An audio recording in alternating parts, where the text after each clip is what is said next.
Suddenly, a bright flash appeared in one dimension, as if symbolizing the beginning of something. After one flash, there were three, and it already looked like a constellation of stars. Suddenly, a guy appeared in this space, quickly following somewhere. The place where the guy was called the Abyss and had no boundaries with anything else. This world was very cruel and dangerous. A huge number of monsters wandered across the expanses of this galaxy in search of prey. One of these creatures was the ferocious seven-headed dragon orc. He was insanely powerful and dangerous. His razor-sharp teeth could easily bite anyone. For a second, the guy hovered in the air to concentrate and release a charge of powerful force. A bolt of powerful energy was released from the hands of the protagonist and struck the seven-headed dragon in a second. The main character fought this creature with dignity and dedication and was sure that one-on-one it would not be difficult for him to defeat it. Suddenly, from behind, the guy heard a loud roar of some kind of animal. He was a little scared and looked in that direction. Directly behind him was a huge and ruthless planet devourer in this dimension. They called him Vulcan. And now the guy had to deal with several powerful monsters. They were ferocious and ruled the territories that belonged to them right here in the Abyss. Suddenly there was a strange wind noise, which meant the approach of another monster, but no one had yet suspected what kind of creature it was. In such a place, it was very rare to meet two creatures at the same time, but all three monsters were already participating in the battle. The guy quickly fell into the trap of a merciless spider, which instantly enveloped him in a sticky web. When the monster approached the main character, he saw that right in front of him was the ruler of the spatial cave of the arachnids, Adio. The spider quickly began to descend with a loud hiss straight towards the victim and was looking forward to the killer bite. The guy's eyes lit up like two constellations. He was ready to fight this creature, and a moment later a charge of light was released directly at the monsters. At one point, it seemed to the guy that this fight had taken more than 300 years, but it would have been much easier to deal with them one by one. The huge monsters were defeated. He lost too much time killing them, and now he needs to quickly find a way to return to Earth. When the guy left this location, he received a notification that he had achieved success worthy of the title of Invincible Training Master, and that the world was now resonating with him. His presence became more noticeable here, and as a constellation, he became much stronger. When the Earth was first connected with the Abyss, humanity learned that mythology was not just a product of the imagination. The creatures called constellations were the closest to what people considered deities. They blessed them and expanded their ranks of followers. But as with any other rule, as the number of followers grows, the authority of the constellation also grows. The Earth, with nearly 10 billion souls, was like a gold mine for the constellations, which fought to steal each other's followers. But among them there were also much more evil constellations that wanted to take over the Earth, not with the help of blessings, but with pure force. And this man, no, after these battles it's difficult to call him a man, this constellation appeared to stop this completely young constellation, Skylar. The man was frying the meat at that moment and was careful to ensure that the piece did not burn and that he managed to turn it over in time. In a bright golden frying pan, there was an incredibly appetizing steak that was just about ready to be eaten. Someone asked where this frying pan was from. The guy replied that it was a frying pan made of adamantine. The goblin was very surprised that meat could be cooked in it, especially the meat of a planet-eating bear. Even the constellations were wary of this. The ruler of the Goblin Kingdom asked what kind of oil it was, because it contained a huge amount of magical power. The guy thought for a second, because this name was on his tongue. He replied that there was some kind of constellation similar to a cow, and he released it in exchange for milk. Then the goblin shouted that how could he fight the constellation, but at that moment Skylar only wanted normal food. The guy added that his main top priority was collecting ingredients, since his hobby for tens of thousands of years in the Abyss was cooking. Then the main character took special kitchen utensils with which he made food fresh and added that this was a very valuable ingredient, but this was his first meat in 300 years, so it was possible to show off. The goblin couldn't believe that when the guy defeated the constellation, instead of killing for the sake of territory, he simply took the milk. His master was truly different from other constellations. He watched as the guy deliciously devoured a juicy steak. Skylar said it was time to eat and invited his friend to try something so valuable. Cutting off a small piece of steak and putting it in his mouth, he began to slowly dissolve it and feel this unusual taste. After the goblin ate a piece of constellation steak, he felt a powerful force that literally burst out of his body. The power of adamant was preserved in the meat, with the help of magical power and thanks to the oil from the mystical constellation. The meat was elevated to a higher level and its magic circle was activated. The old goblin opened a new circle of mana and thanked the master for this dish, which was the best in his life. The guy watched all this from the side and could not understand what was wrong with him. Apparently, they really say that goblins are very strange. Skylar looked up and thought how much he missed the Earth. These events developed on Earth several tens of thousands of years ago, in the very distant past. In the gym, the guy was asked why he was lifting weights. Did he really want to become stronger than he is now? It was the Korean teacher who reminded Skylar that he needed to be in class now. In the distant past, the main character was an ordinary person. These events developed before he became a constellation with the title of Invincible Training Master. The boy was simply obsessed with strength from an early age. Skylar was an orphan who had no one to rely on and knew that he had to train to be strong. Every day he became stronger and stronger. In the era of the Abyss, a new profession arose. It was called Hunters and was very honorable because they were engaged in protecting people from the dangers of dungeons and monsters. There are cores and items that drop after killing monsters and are very highly valued, as well as artifacts from dungeons where monsters appear and attract many people wanting money and fame. The main character had nothing to lose, and so he became a C+ rank human hunter. Sitting together in the gym, the guy's boss asked him to slow down a little while working out. But Skylar knew that going into a dungeon with B-rank monsters was too much. The boss said that now they can barely cope with a rank C dungeon. He added that even hunters of this rank suffer losses in these dungeons, so there could be no talk of a rank B then. When the young guy once again lifted the barbell, he thought about the skills of magic, martial arts, and artifacts dropped in the dungeons, and that they were all magnificent. No matter how much people used them, they were still too weak. Then the guy thought that it was really possible to become stronger only by raiding difficult dungeons. The boss was surprised by these words because the guy really doesn't care about his life. Doesn't he have a girlfriend? The guy threw the weight and said that despite the fact that he was a good guy, they still broke up. Skylar told her that he couldn't go on a date because of training, and in the end she sent him to meet the monster. There were no disagreements between them, and it was an amicable parting. In one of the locations, one of the monsters was heading straight towards the main character. The guy was ready to fight with the ruthless monster, and as soon as he approached him, he crushed all the mighty power directly into him. The hunters who were together in this location sympathized with the guy, because being a martial artist is not at all easy. They are hardy and therefore make good tanks, but their damage cannot be compared with the damage caused by magicians. They couldn't fully understand why he decided to become a martial arts master, but while farming, they got a martial arts scroll. And due to the fact that everyone is only interested in magic, it became useless, and it was from that moment that Skylar decided to start studying it. He didn't care much about what people said about him. He doesn't regret starting to learn martial arts. As it turned out, martial arts are simple and not as bright and convenient as magic, but the true nature of martial arts, in which fighters received as much as they trained, was well suited for the main character. In addition, no one canceled the absence of regrets and desires to achieve great results in training. The guy trained day and night, and it was still not enough for him. He fell into the corner of the room and thought that he had achieved C+ rank through hard training, but there were still several martial artists who managed to become stronger than him. Then the guy decided that he should train more, longer, and more often. Even in a dream, the guy was training. Perhaps it was not so effective, but it made sense, because in any case, it was considered spiritual training. Suddenly, Skylar saw a bright flash in front of him and asked who was right in front of him.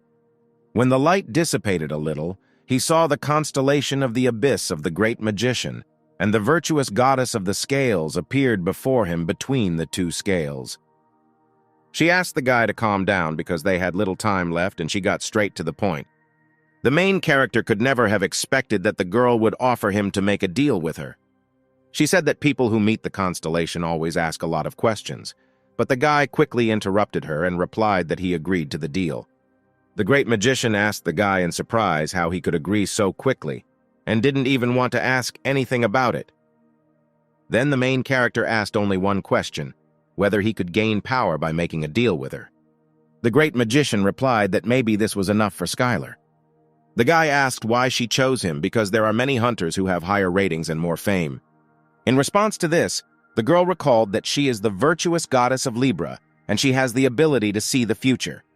She told the story that a great danger would befall the Earth in a few years. Evil constellations will begin to attack the Earth in full force, and when that day comes, the guy will think that the current dungeons and monsters threatening the Earth were just a kindergarten. The goddess predicted this and added that he was the key to preventing this future. The guy was surprised at her words because how could he influence the future alone? The girl turned to Skylar and said that she would make him much stronger through long, hard, and inhumane training. The guy was shocked by these words and was at a loss. He did not know what to answer. At that moment, the virtuous goddess of Libra did her best to make the guy as scared as possible, because she knew that only a madman would agree to such a contract. The girl added that through long, hard, and inhuman training, he could become her avatar and extended her hand to him. Even the virtuous Libra goddess was unsure, as offering such a deal to a hunter was unheard of. This contract was completely unfair and illogical. By concluding it with a constellation, you become an avatar. All this was something super complicated due to the fact that a person's soul is tied to a constellation, and from that moment on, he will have to live in its constant limitation. The gods appear before people and offer powerful power and magic, which will arrive immediately after the conclusion of the contract and guarantee an instant increase in rank.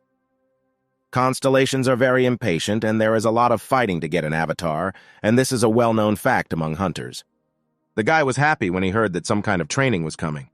A training facility was prepared for the main character in the Abyss, and the goddess immediately warned that time flows differently in the Abyss and on Earth. He would have to train alone for several decades, even several hundred years. But even if the guy refuses during training, he still won't be able to come back. The main character was greatly frightened by these words. He immediately imagined one of the rooms in one of his favorite games. Skylar immediately remembered that this is how the hunters became stronger. They signed a contract with the constellation, and it would probably be dishonest to become stronger without doing anything. The guy thought that other avatars also went through this and became stronger the moment they signed the contract. The great goddess said that she knows how difficult this decision is and demands a lot from a person. She invited Skylar to think for another week and give an answer, but the guy made it clear that he agreed from that moment on. The goddess suggested that he think again, because it doesn't matter where exactly he decides to do this. Then the guy replied that he was not so strongly attached to this world and was just asking to be allowed to leave one letter. If he could become stronger, he agreed to this and would even save the whole world as a bonus. At that moment, the goddess began to cry, because of the rumors that people on Earth were greedy, she was very worried. The girl thought that it was great happiness that her prophecy had come true this time. The guy heard this and asked her to slow down. Had she really made a mistake before? And suddenly a sharp flash lit up in front of the guy. The constellation goddess soared sharply above the main character, and a bright flash similar to a star appeared above her head. She asked the main character to think about the letter that he wants to leave, and the girl will use powerful force and leave it where he wants. The goddess opened a portal to another world and asked the guy to pass these tests, and only then would she accept him as a personal avatar.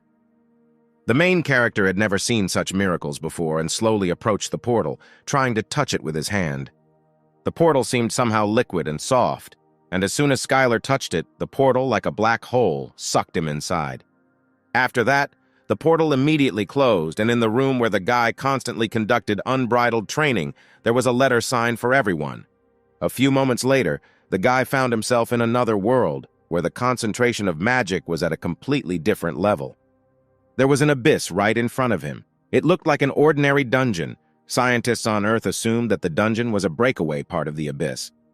The guy remembered that all this is a training facility, but if this is so, then why is there nothing here?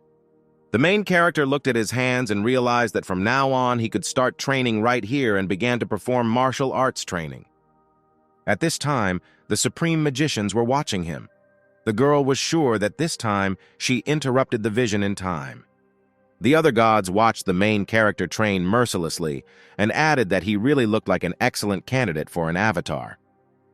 Although Libra goddesses can see the future, their skills are not perfect, but if they try hard, they can only see part of the future. The rest is just speculation and theory. In the future that the Libra goddess saw, Skylar was training in the abyss. He ruthlessly suppresses the invasion of evil constellations. The goddess made a very strong man her avatar, and it was an ideal plan, and no matter how long it could take, the main thing is that he swore allegiance to the goddess. The other constellations began to worry even more, because she was too sure of this, and this made them have bad feelings. It remains to wait a little for him to arrive for training, because she has already prepared everything. The guy noticed how a powerful tornado appeared not far behind him, moving towards him. All this looked very dangerous for him, but this was the least test that the Libra goddess could do for the guy. The main character thought that this was a test of the goddess, and it was impossible to become stronger without coming face to face with danger, especially if she prepared the task, and it definitely makes sense. Skylar immediately fought with the lightning tornado. Its power was so powerful that the guy felt like his body was being torn apart.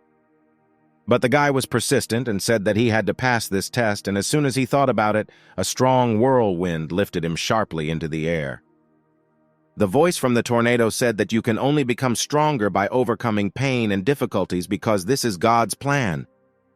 After a powerful magical storm swept through, the illusion magic that covered the territory of the virtuous Libra goddess dissipated. But this magic was used as a basic security measure, and before Skylar could understand it, the magical storm raged again. Even the great goddess could not foresee this. The two constellations asked each other why the guy had not yet come to them. The goddess must have sensed his presence when he entered the training citadel, but somehow there is still no news of him. The girl screamed that she had left him 10 meters from the citadel, and he needed to go a little forward. Couldn't he find her after wandering around a little? Couldn't Earthlings act on their own? The Libra goddess had prepared everything he needed for his training, even getting top-notch equipment so that he could train safely and effectively. Also, the girl did not forget about earthly toys so that the guy could have fun in his free time. It was all the least she could do for a hunter who had to endure such terrible conditions. It was to prepare a comfortable environment for him so that he could concentrate on his training. A warrior suddenly appeared and turned to the lady and reported that he had inspected the perimeter of the training citadel and could not find the person she was talking about. The girl replied in horror that this could not be, because she definitely sent Skylar there. Then the warrior suggested that perhaps a magical storm from the abyss had thrown him back. Then the goddess turned to him and asked him to do his best to find him and return this man. He had to be found and saved because he couldn't just stay and wander the abyss forever. And the noble warrior accepted the lady's order and said that he would find him at any cost, and went in search of the abyss. The abyss was an endless void, and even the constellations were able to master only part of this world, and it was simply impossible to find a person who was carried away by a magical storm. The violent flow of mana could simply destroy his body. The guy felt as if he was in the deep sea, although he had never been there. Highly concentrated magical power circulated through his breath and thereby strengthened his body. The guy's bones and muscles were strengthened. His potential increased dramatically. The main character wandered in this storm and took it all as a test of becoming an avatar of the constellation. A few weeks later, a storm released the guy and brought his body to the ground. Skylar could barely stand, but he was glad that the first training session had gone well and that it was finally over. He raised his head up and was horrified. It seemed to him that in front of him was the place where the next training would take place. The place to which the magical storm brought the main character was an empty corner of the abyss, which was not owned by any constellation. Suddenly, a stone monster appeared right in front of the guy, and he thought that the training was that he had to defeat it. Skylar noted that this monster looked like Onyx from Pokemon and was similar to an A-rank monster. The main character simply looked at his opponent and could not believe that the goddess really did not overestimate him, because he was hardly a C-rank hunter. But Skylar immediately threw these thoughts aside and was sure that the goddess had carefully planned everything for him. And at that moment, the guy ran straight at the monster. He had enough time to properly wave at him. The main character put all his strength into one blow, but the monster didn't even notice this, and there was no reaction.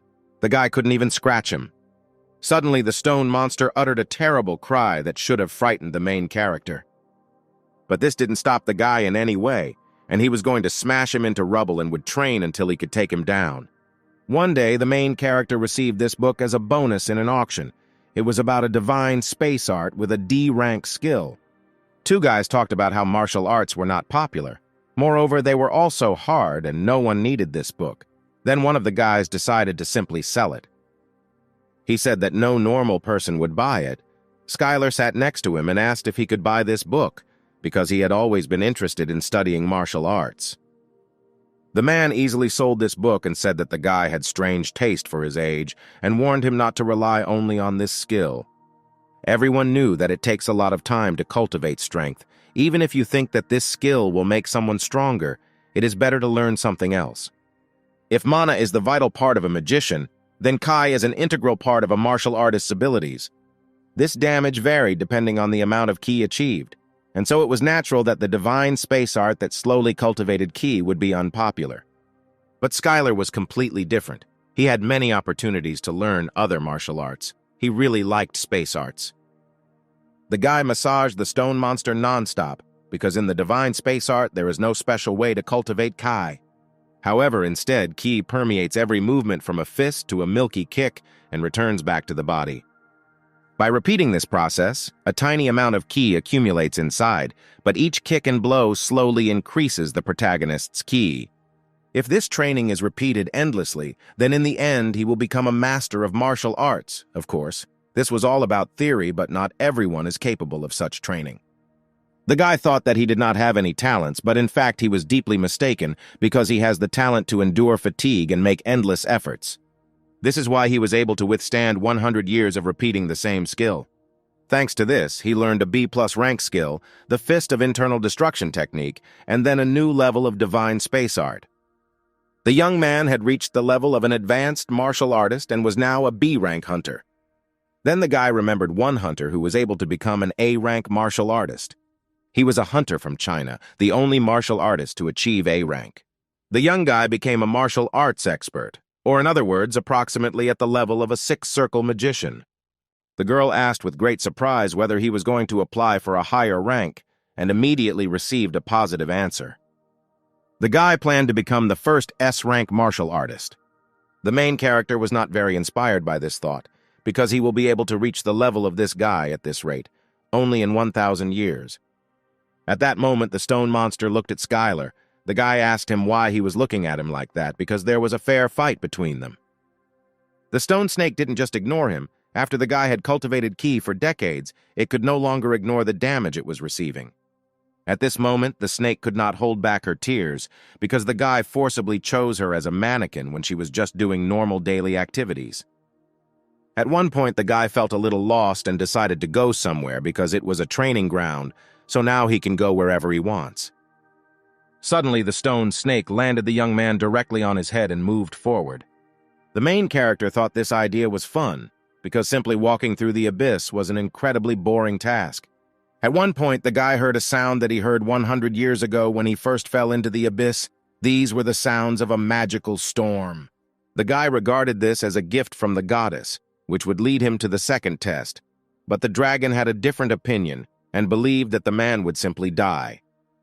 The main character kindly asked the beast to go with him, but he was afraid, because even the most powerful monsters can die if they get caught in a magical storm. Then the monster jumped sharply, and together with Skylar found themselves in the epicenter of a magical storm, because he had no choice but to agree with him. After the destination, the monster was exhausted, and the guy joyfully exclaimed that everyone was really moving so happily in the abyss. When the guy reached the advanced level, he realized how incredible the magical storm was. It filled his body with mana and made him stronger, eliminating fatigue. All this was an incredible training in restoring the entire body. To control such constellation power is truly amazing. But the guy did not fully understand that it was just pure luck that he did not die immediately as soon as he was caught by the magical storm. Because if he had not taken this as a test from the goddess and allowed the stream to take over his body, the storm would have immediately torn apart it to pieces in 1 second. The young man wandered through the abyss and wondered that there was no food here, because he had not eaten for more than 100 years, but still had no feeling of hunger. The guy wanted to chew something, and the monster kindly invited him to try the stone. The monster said that theoretically he could eat it because, technically speaking, the stone of his body is meat. He gladly shared a piece of the stone body, but the guy regarded it as revenge for using him as a punching bag for 100 years. The monster kindly looked at the guy and waited for his reaction, because he had no bad intentions. But Skylar refused such a treat because no matter how hungry he was, he didn't want to eat the monster. In response to his words, the creature happily threw it over its head and threw it into the air several times. From that moment on, the main character learned everything he should know about the stone snake. At this moment, the guy received a battle epiphany based on the movements of the stone serpent. It was about the fist of the stone serpent, strong enough to pierce the ground. The punch was strong enough to pierce the ground, but also flexible as if it were floating through the air, and the advanced level master immediately tried out a new fist technique. After that, he was very surprised, and now the guy is not going to stop using divine space arts because it was quite good.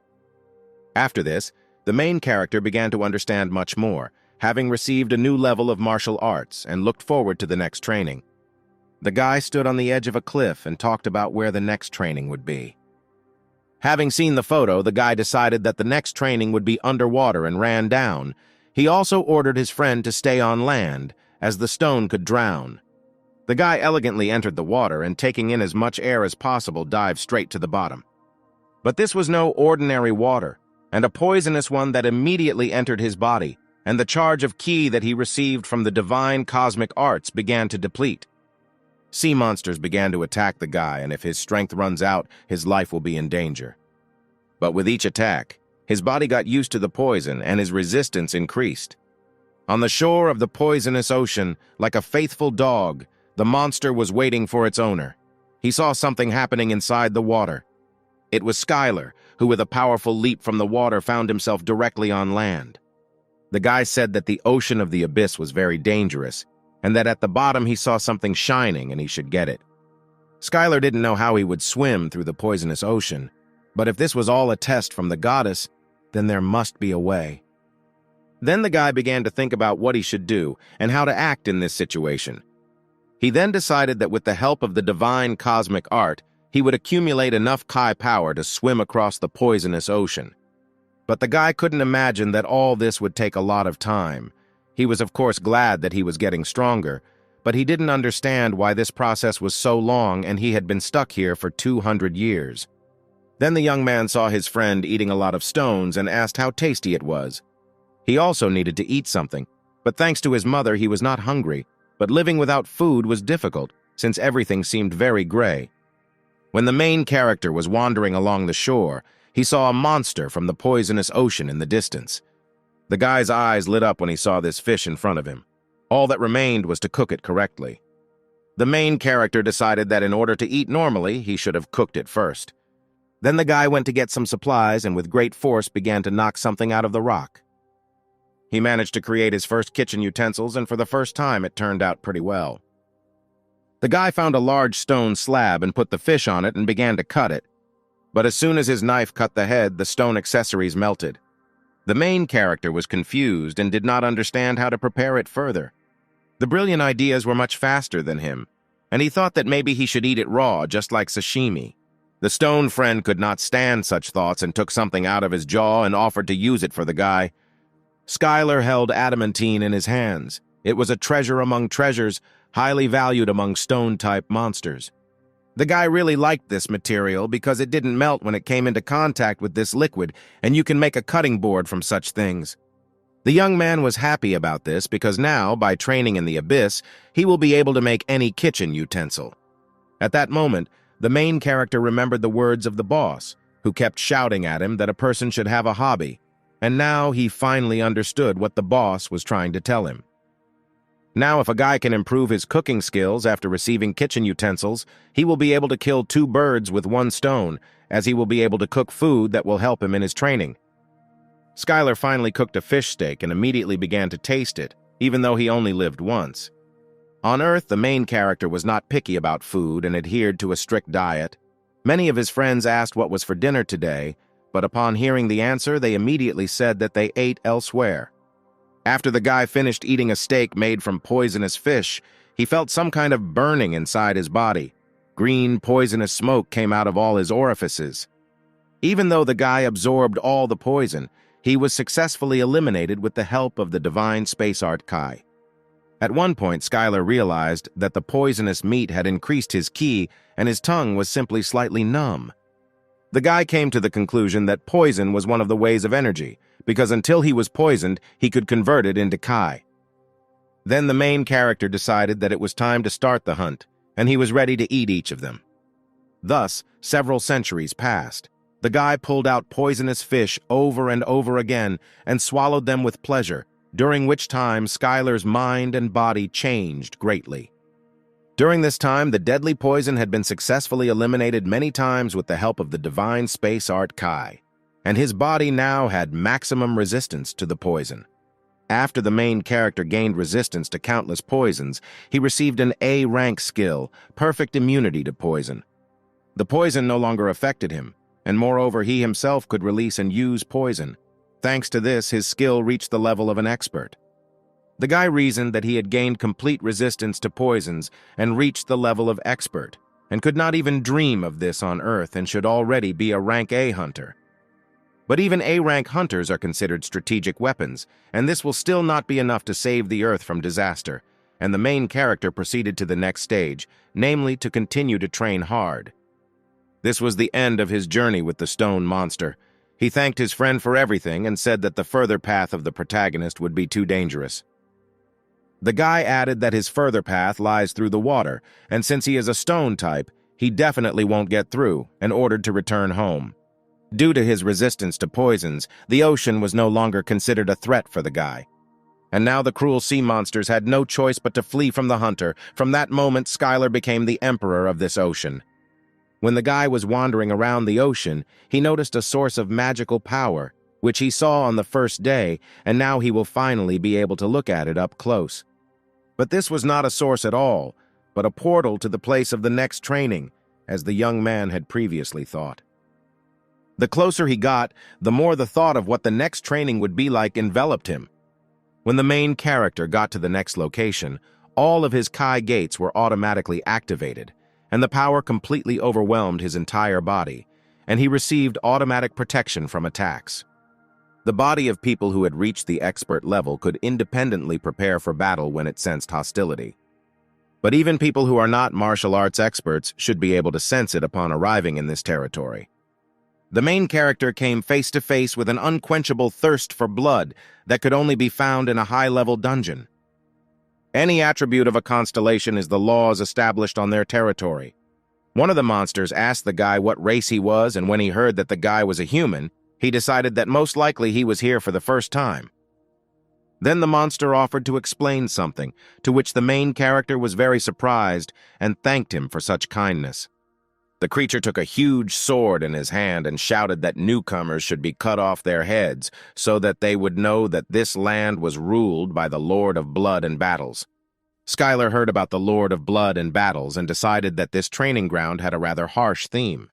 And the battle began between a monster from hell and a guy who randomly ended up on this earth. After several successful attacks, the main character formed a ki fist, concentrating all his power and released it directly at the monster's head. The rest of the demons couldn't believe it, that some human could defeat their boss on this earth. The guy shouted that he had come to take a test and ordered them to attack him, but the demons did not understand what test they were talking about. Then one of the demons suggested that the guy wanted the attention of the Lord of Blood and Battles and noted that the young man did not look so bad for a person who looked like a weakling. At this moment, all the monsters and demons of this dimension began to attack the guy to kill him. But the main character was not at all afraid of this and hit the monsters with crushing force, blow after blow. They could not force him to stop using these strange techniques. At one point, the guy realized that he was fighting in an area that was too large and open and was very much surrounded. One of the demons shouted that he looked better than he looked, but he was still human and meant to be dog food. The demon unleashed the dog straight on Skylar, and they savagely went straight at him.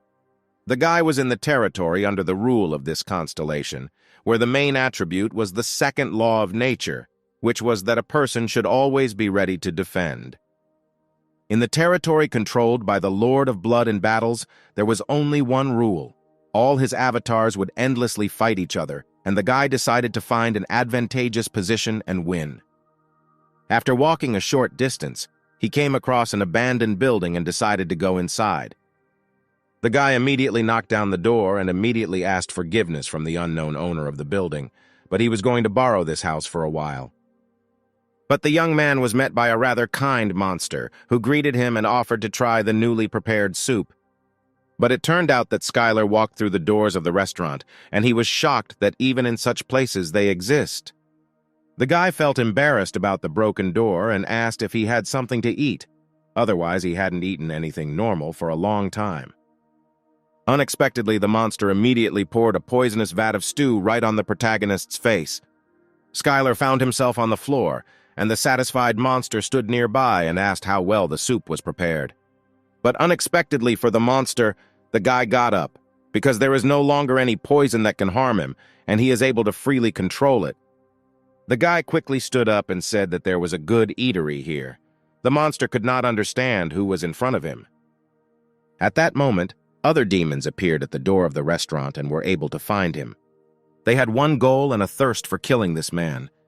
The guy abruptly built a shelter from tables and chairs and invited the demons to approach him. Then Skylar picked up a chair and shouted that he could fight with them here for an eternity.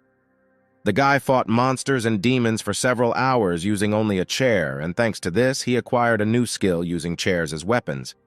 The main character was happy about this, because a better level of understanding can only be achieved in deadly situations, and he understood why the goddess had prepared such a test for him. At this time, the Libra goddess could not find a place. Because there had been no news about Skylar for a long time, she also hoped that her assistant was also fine. But he had already flown around a bunch of dimensions and did not understand how he was supposed to find the only person in the abyss. After some time, the main character exhaled loudly. He wondered only one question: how many more times he would have to do this. Due to his mastery of combat, Skylar's sensitivity increased and he felt something supernatural coming from the cauldron. When the guy took the cauldron in his hands, suddenly the owner of the building took him by the leg and shouted that the Lord of Blood and Battles does not want fights to be interrupted by insignificant deaths, that here his power will endlessly revive him to continue, so no one can die here. The monster burst into tears like a little girl and asked to take pity on him because he went through all the circles of hell to get this adamantium cauldron.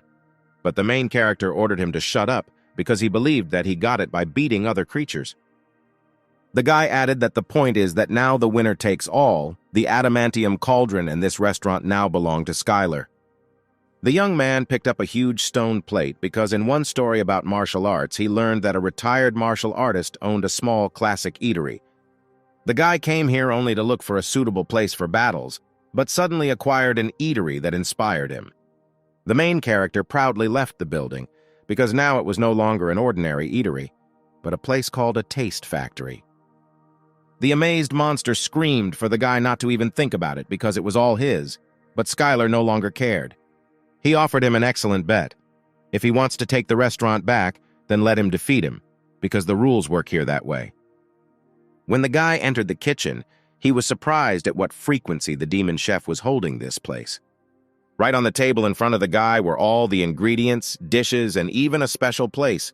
The experiment section should now have no problems. Then the main character decided to check what kind of products were on this table. First of all, he took some piece that looked tasty and satisfying and looked like meat. As soon as the guy took a small bite, he realized that he had taken poison and was not very happy about it. He could not understand where the poison was coming from in the restaurant. So the young man began to try one of the strange fruits. When he tried one ingredient after another, he realized that there was poison everywhere in this restaurant and could not understand why there was so much of it and whether demons really fed on it. The guy came to terms with this and decided that he should eat everything raw and use his immunity to poison to turn it into Kai energy. But Skylar suddenly remembered that the poison did not affect him in any way, and now he would simply use it as one of the ingredients for cooking. From that day on, the guy fought monsters to gain experience during the day, and he experimented with recipes at night. All this continued in the diner for several hundred years. The main character calmly went about his household chores, cleaning the restaurant and clearing dirt from the floor. But every time the monsters and demons returned and shouted at him to give back his restaurant. But the guy shouted that this was now a pub and not some crummy restaurant, and quickly threw all the creatures out of the building. At one point, the main character discovered that he had obtained a new skill. Through countless battles, he had obtained an A-rank skill, harmony of body and mind. Now the divine space arts had become more natural. The man received a surge of wild energy. The circulation of ki in his body accelerated sharply. The body-mind harmony skill was a state in which the body moves in accordance with the mind. After acquiring this skill, the body becomes much faster than before. Every martial artist wanted to gain this skill, but achieving it was very difficult. Magic skills are popular and used by many, and therefore they were often sold at auctions. Various scrolls with magic spells were available to everyone who participated. But because of this popularity, the scroll of harmony of body and mind was difficult to obtain. Some could only crawl through dungeons and hope for a miracle. The main character did not understand why, but he was able to achieve harmony of body and mind through prolonged, deadly fights. The guy thought that all the martial arts masters would go crazy because of this, but one question remained: when he would return, and whether he would be able to at all. At this time, the Lord of Blood and Battle was pleased with everyone who received his blessing and continued to conduct continuous battles. The demon chief could not believe that an army of monsters could not defeat one person after 100 years. The main character sat calmly on the table and meditated while the monsters did not understand how to open the closed door. This building was so powerful and strong that they could not demolish it to kill a person. By the time the demons realized that their strategy was not working, the protagonist also realized that something needed to change. He looked at his hands and realized that he had stopped getting stronger, that his strength was leaving every day. Of course, he absorbed some energy through his research in cooking, but his progress in martial arts completely stopped. The guy was still inside. He could no longer experience things like harmony of body and mind. Behind the door remained the cries of monsters who shouted about adamantium nuggets and fresh meat of a void beast, from which their strength would increase sharply. All these were unsuccessful attempts by the monsters to lure the main character out. Over the years, the demons had come to an agreement that as long as Skylar was hiding in a diner or pub, they wouldn't even scratch him, and so they tried with all their might to lure him out. Suddenly, the doors of the pub opened and Skylar shouted that he could forgive a lot, but asked the demons to end this unsuccessful production. The monsters were surprised, because they could not expect that the guy would actually come out to them. And at that moment, all the creatures flocked to the guy as if they saw an appetizing and tasty piece of meat. All this time, the demonic pub was not only a refuge, but also the reason for Skylar's stagnation. Being isolated in the pub meant he stopped getting involved in the fights to the death that had accelerated his growth. That's why he decided to play along with them, even though the demon's acting was quite one of the worst. But during the fight between the demons and the guy, a huge and powerful demon turned out to be, which became a small problem for Skylar. The demon shouted that today would be his last day, and he would no longer need to pretend to be a strong guy who would simply be hidden in this building. In response to this, the main character turned to the boss of the demons, saying that he was afraid that at this rate he would not advance in martial arts. These words angered the creatures and they began to attack the guy, but he was so fast and agile that they could not even touch him. 1 rank. A martial artist described powerful strength as a state in which he was overwhelmed with confidence. Before this, Skylar could not understand this, but now that he had reached the expert level, the young man realized that earlier in battle the guy always felt backed into a corner, randomly attacking in all directions from all over Kai. The feeling he felt due to his lack of confidence had completely disappeared, and he was now completely calm and empowered. The whole world told him that he was stronger than all the demons around him. He could dispel the enemy's attack with the help of divine cosmic art. The main character easily took the demon by his sword, because now he had learned to use the enemy's strength against him. At that moment, he learned the martial art of the samurai, in which the forces of opponents are used against them. After a successful battle, the guy was glad that he managed to get a piece of fresh meat and an adamantine ingot. Soon, the guy returned to the pub again and shouted that next time he would gladly fight them at any time if they brought him more gifts. The next day, a piece of meat and 2 beautiful ingots were waiting for the main character. The demons brought them as promised and offered to fight them again. The guy immediately left the building and was surprised. There was no one opposite him. He could not understand where everyone had gone because they so wanted to fight with him. Suddenly, the demons began shelling from the air. They decided that the guy specialized in close combat and therefore decided to finish him off with long-range attacks. Skylar successfully emerged from this attack, and thus his body became even stronger after the attacks of the demons. All the demons asked the same question: when would he finally die? But over and over again they received a direct blow from spells, because now Skylar had acquired the skill of invulnerability. From that moment on, the more the demons spent energy, the stronger Skylar became, and each time widened the gap between them. More than several hundred years of these events have passed, but ruthless battles between man and demon continue to this day. A line of demons had already lined up to wait for the legendary battle, but when the main character came out, he announced that there would be no fight. One of the demons waited the whole morning to fight under the pub and was very upset about it, but the resourceful guy offered to take a number for the first fight next time. The guy warned that he would not fight with those who would not stand in line and would cause scenes, but one of the demons reassured the main character by saying that the demons who wanted to fight would listen to him, because it was difficult to find a strong man like a man and they were forced to keep a queue. When Skylar returned to the pub, the young man thought that somehow he had become close to these guys and believed that this was natural after hundreds of years of battles.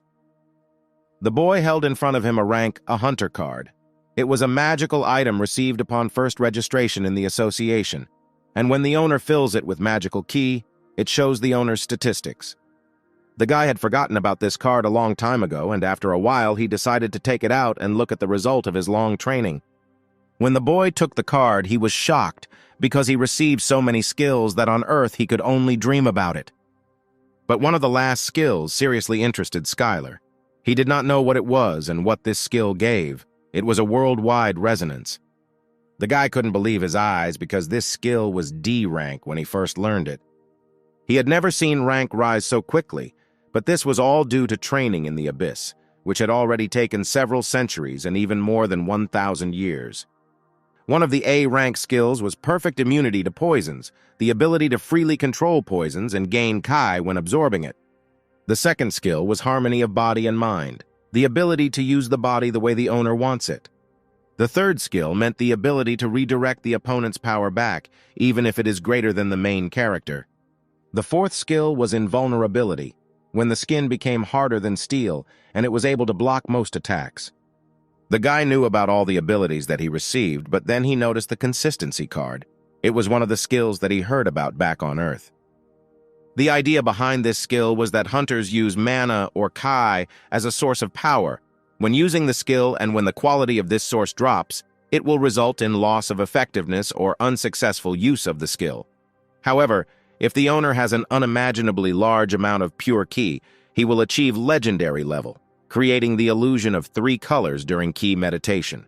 Skylar was puzzled because this skill was available to hunters who had trained in a unique rank A martial art similar to the divine Twilight art.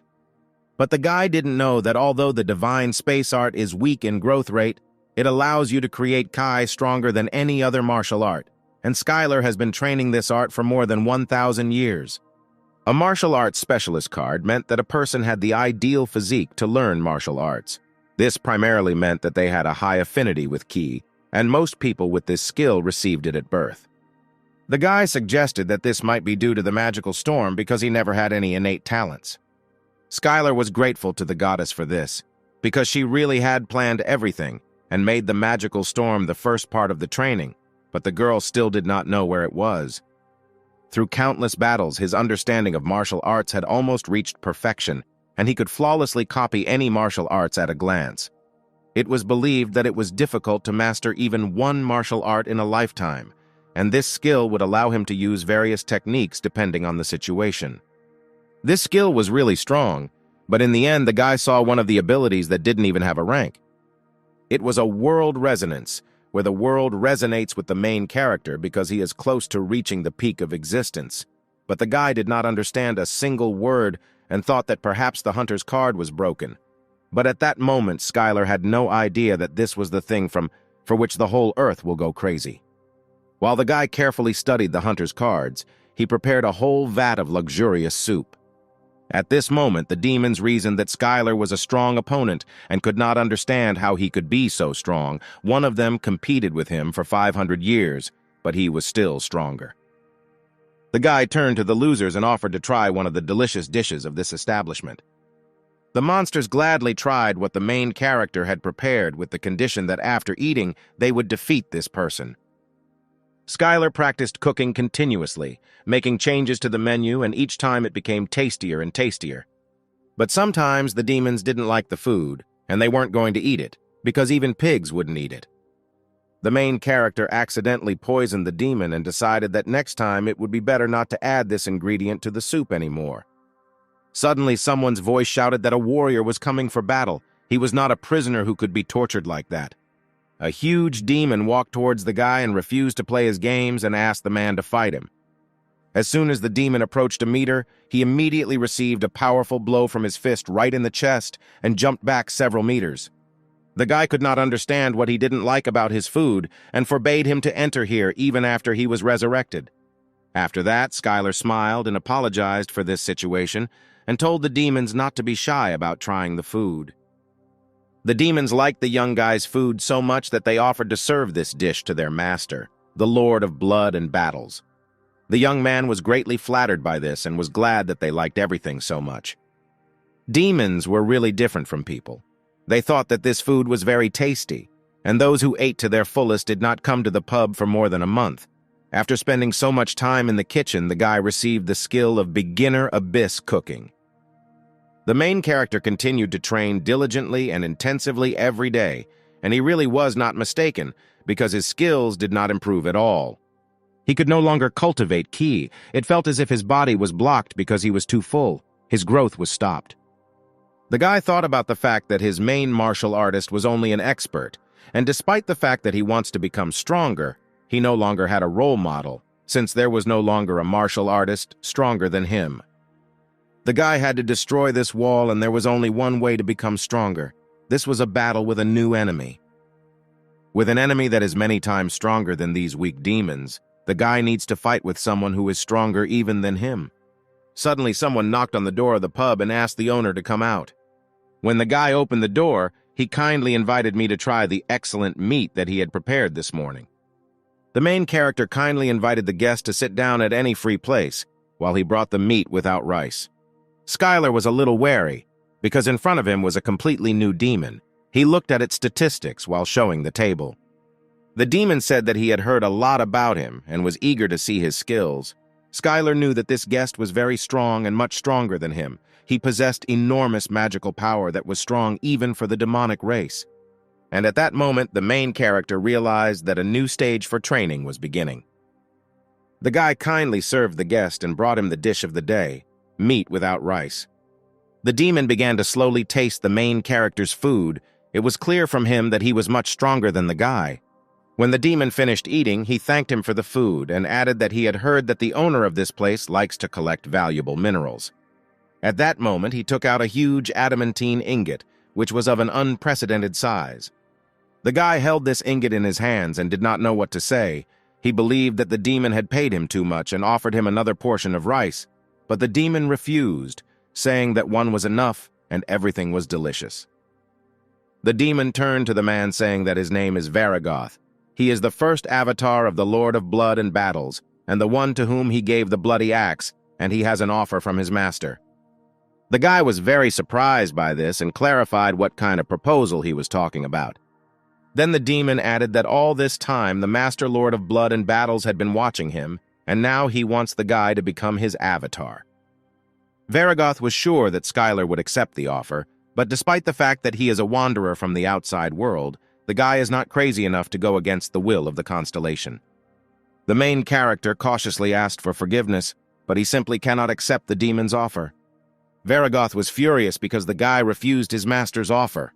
The guy said that he was under a lot of pressure and that he was the very strong opponent that the young man had been waiting for so long. The demon did not understand this because the guy had a talent worthy of praise from the master of not hiding his fighting spirit in front of someone who was definitely stronger than him, and it was this quality that the Lord of Blood and Battles desired. The demon shouted about why the guy was not happy if he rejected such a sweet offer.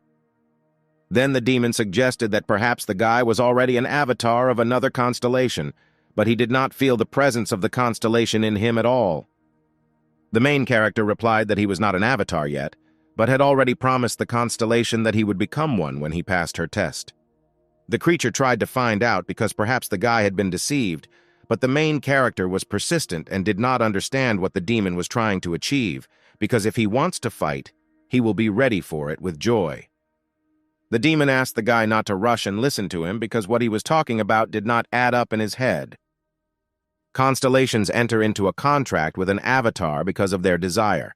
Not a single constellation will accept someone unworthy as an avatar. And to be desired by one constellation meant that other constellations from the abyss would also desire this, and therefore the constellation immediately entered into a contract with the avatar candidate so that others would not do this. But if they want to train the candidate, they do it on their own territory. All this is due to the fact that there may be cases of the candidate being intercepted by other constellations while he is wandering outside, and if this happens, then the constellations will laugh at him for 10,000 years. But the guy shouted that Varagoth missed something, because the constellation to which he promised could see the future, and the guy was sure that she chose this strange method because she foresaw it. The demon was not completely sure because foreseeing the future is a rare and special skill, but the main character replied that this is what proves that his constellation is better than he thinks, because she was able to think through the fact that nothing would happen if he trained outside its territory. After these words, Skylar boasted about the training he had endured and all the trials he had faced hundreds of years after he was caught in the magical storm, and how carefully these trainings had been planned. But the demon replied that this makes even less sense, because the magical storm of the abyss is not something that can be controlled, and even the constellations cannot do it. It is a dangerous and strong catastrophe. The guy already had less confidence in his words, and he added that shouldn't at least one constellation be able to control this. The demon said that if it were, it would immediately conquer the entire abyss. He also asked if the guy was sure that it was not the constellation that sent him, but that he was simply caught in a magical storm. But the main character did not want to listen to the demon's words and ordered him to shut up. Skylar didn't think that Varagoth was lying because it was the truth, and now he learned a lot. But he enjoyed the process of becoming stronger so much that he didn't have a single question until that moment. The guy was angry. He didn't understand how stupid he was and why he hadn't thought about it before. At one point, the young man wanted to burst into tears, but this was impossible, because every tear leads to the exhaustion of Ki and his courage. Skylar left the pub and headed forward. Now he knew that he was not at the training facility, but simply in another location, and now he urgently needed to return to Earth because he had wasted 1,000 years. But the demon upset the guy because he could not leave this territory of the Lord of Blood and Battles. And at that moment, Varagoth, gifted with a bloody axe, showed his true form, and the blessing of the Lord of Blood and Battles enveloped him. He felt sorry that he had to break such a gem as the guy who was right in front of him. He reassured the guy, told him not to despair because his master is very generous, and when the main character dies, he will bind his soul and resurrect it. The guy did not understand what kind of nonsense Varagoth was talking about. He refused to play their games and immediately attacked the main demon.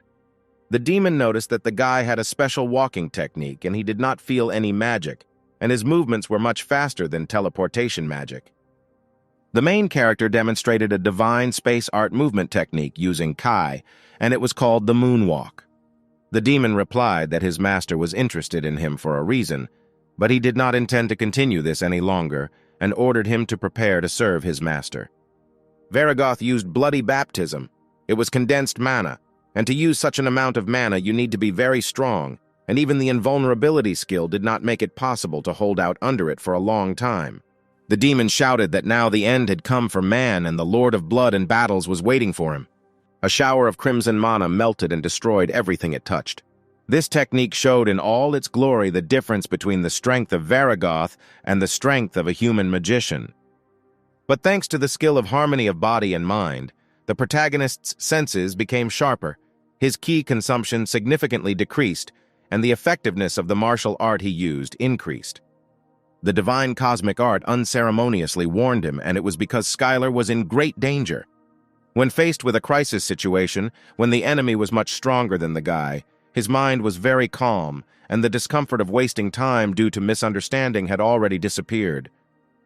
It was that similar moment when the guy got into a magical storm where it was not the speed that was important, but the feeling of the flow, and then he would be able to dodge.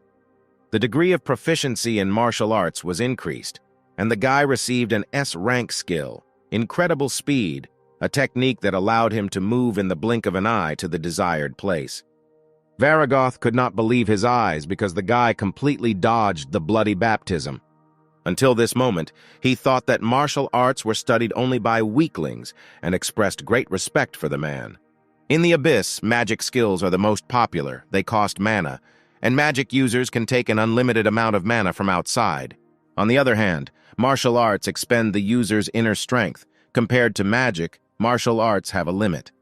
After meeting the main character, the demon understood why martial arts were created, because it really amazed the mind. And he told an old story that slaves staged an uprising on the territory of some constellation. They wanted to resist the law of this world, and since they went against the constellation, they could no longer use mana. However, it was not so easy to suppress the uprising because of their wonderful skill, thanks to which they could be used without borrowing mana from outside. The guy thought that we were talking about martial arts, but what if he used magic? The demon added that after his body had melted from the bloody baptism, he would have already met the Lord of Blood and battles. And at that very second, the guy flew straight at the demon so that he could see the real power of martial arts. The demon understood that there really was a special person in front of him, but he was Varagoth, and his master gave him a bloody axe. And then the demon used the magic of a bloody axe and struck the main character with a powerful blow. The guy shouted that with this magic, the fight was unhappy, and perhaps he at least has weaknesses in close combat because it couldn't be that magic was capable of anything. For the first time in a long time, the main character was on the edge, because an enemy appeared before him that was significantly superior to him in strength, skill, and magic. With each attack he inflicted, he felt himself becoming stronger. Collecting the required amount of ki at one point, he created ki fists. And as soon as he managed to do this, he made a powerful fist of the cosmos, which struck the demon with such force that Varagoth could not have expected it. But even this was not enough, and the demon was amused by interesting tricks, but this was not enough to completely defeat him. Several skills, such as using speed or evasion, were only suitable for defense, but the problem was with attacking power. In order to break through the dozens of layers of protective magic with which Varagoth defended himself, he had to deliver a powerful blow.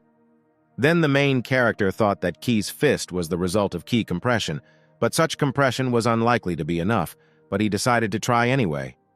In theory, the Kai fist did not fully utilize ki compression, and it was possible to compress ki to the state of materialization, and this technique is called Kai materialization. The protagonist's idol, the greatest martial artist on Earth, was the first who was able to materialize ki, but he could only hold the materialization for a moment due to the fact that this technique absorbed a huge amount of energy. He could not use it in a real battle. But Skylar has long surpassed the idol among martial artists more than 100 years ago, and with a powerful stream of energy, he struck Varagoth right in his heart. The guy couldn't quite believe that he managed to do this, and he destroyed the bloody shield spell and the master's blessing. The main character succeeded in destroying all of Varagoth's defenses, but if he uses the manifestation of ki again, his energy will be depleted. The battle between man and demon was still ongoing, and the demons below the rank were wondering when the end would be, because at this rate, they would grind this place into powder. Varagoth had been fighting with the main character for 6 months, and this man was a legend. So the main character used the Fists of Space. His energy was quickly depleted due to the use of this skill. The scanner was at a dead end, Although he could break through Varagoth's defense with the materialized ki attack of the divine space art, but he could not use this deadly attack from the huge ki consumption. Although his skills quickly restored his energy, he still needed time to use the cosmic aura once again. Varagoth turned to the guy, saying that they had already spent too much time on this, and he could no longer restrain the Lord of Blood and Battles. And at that moment, a loud noise was heard, which meant that the Lord of Blood and Battles blessed the demon with the strength to win. The main character could barely stand on his feet while Mr. Varigota gave him additional strength.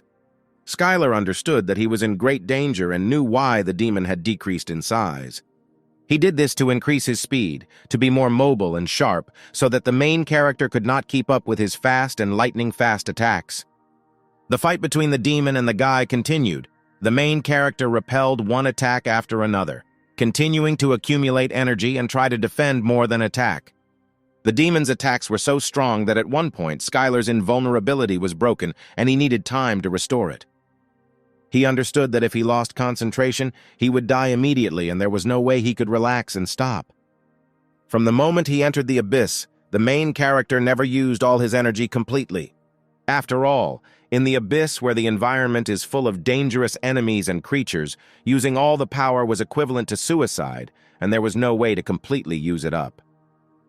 But the main character understood that he was not in a situation where it was necessary to accumulate energy and spend it in small parts. And then at one moment, Skylar released all the juices from his body, accumulating such a flow of energy that with one blow he cut off the demon's hand. At this moment, the protagonist learned Space Breakthrough Kai. It was a completely new technique that was added to the divine space art, and the art improved.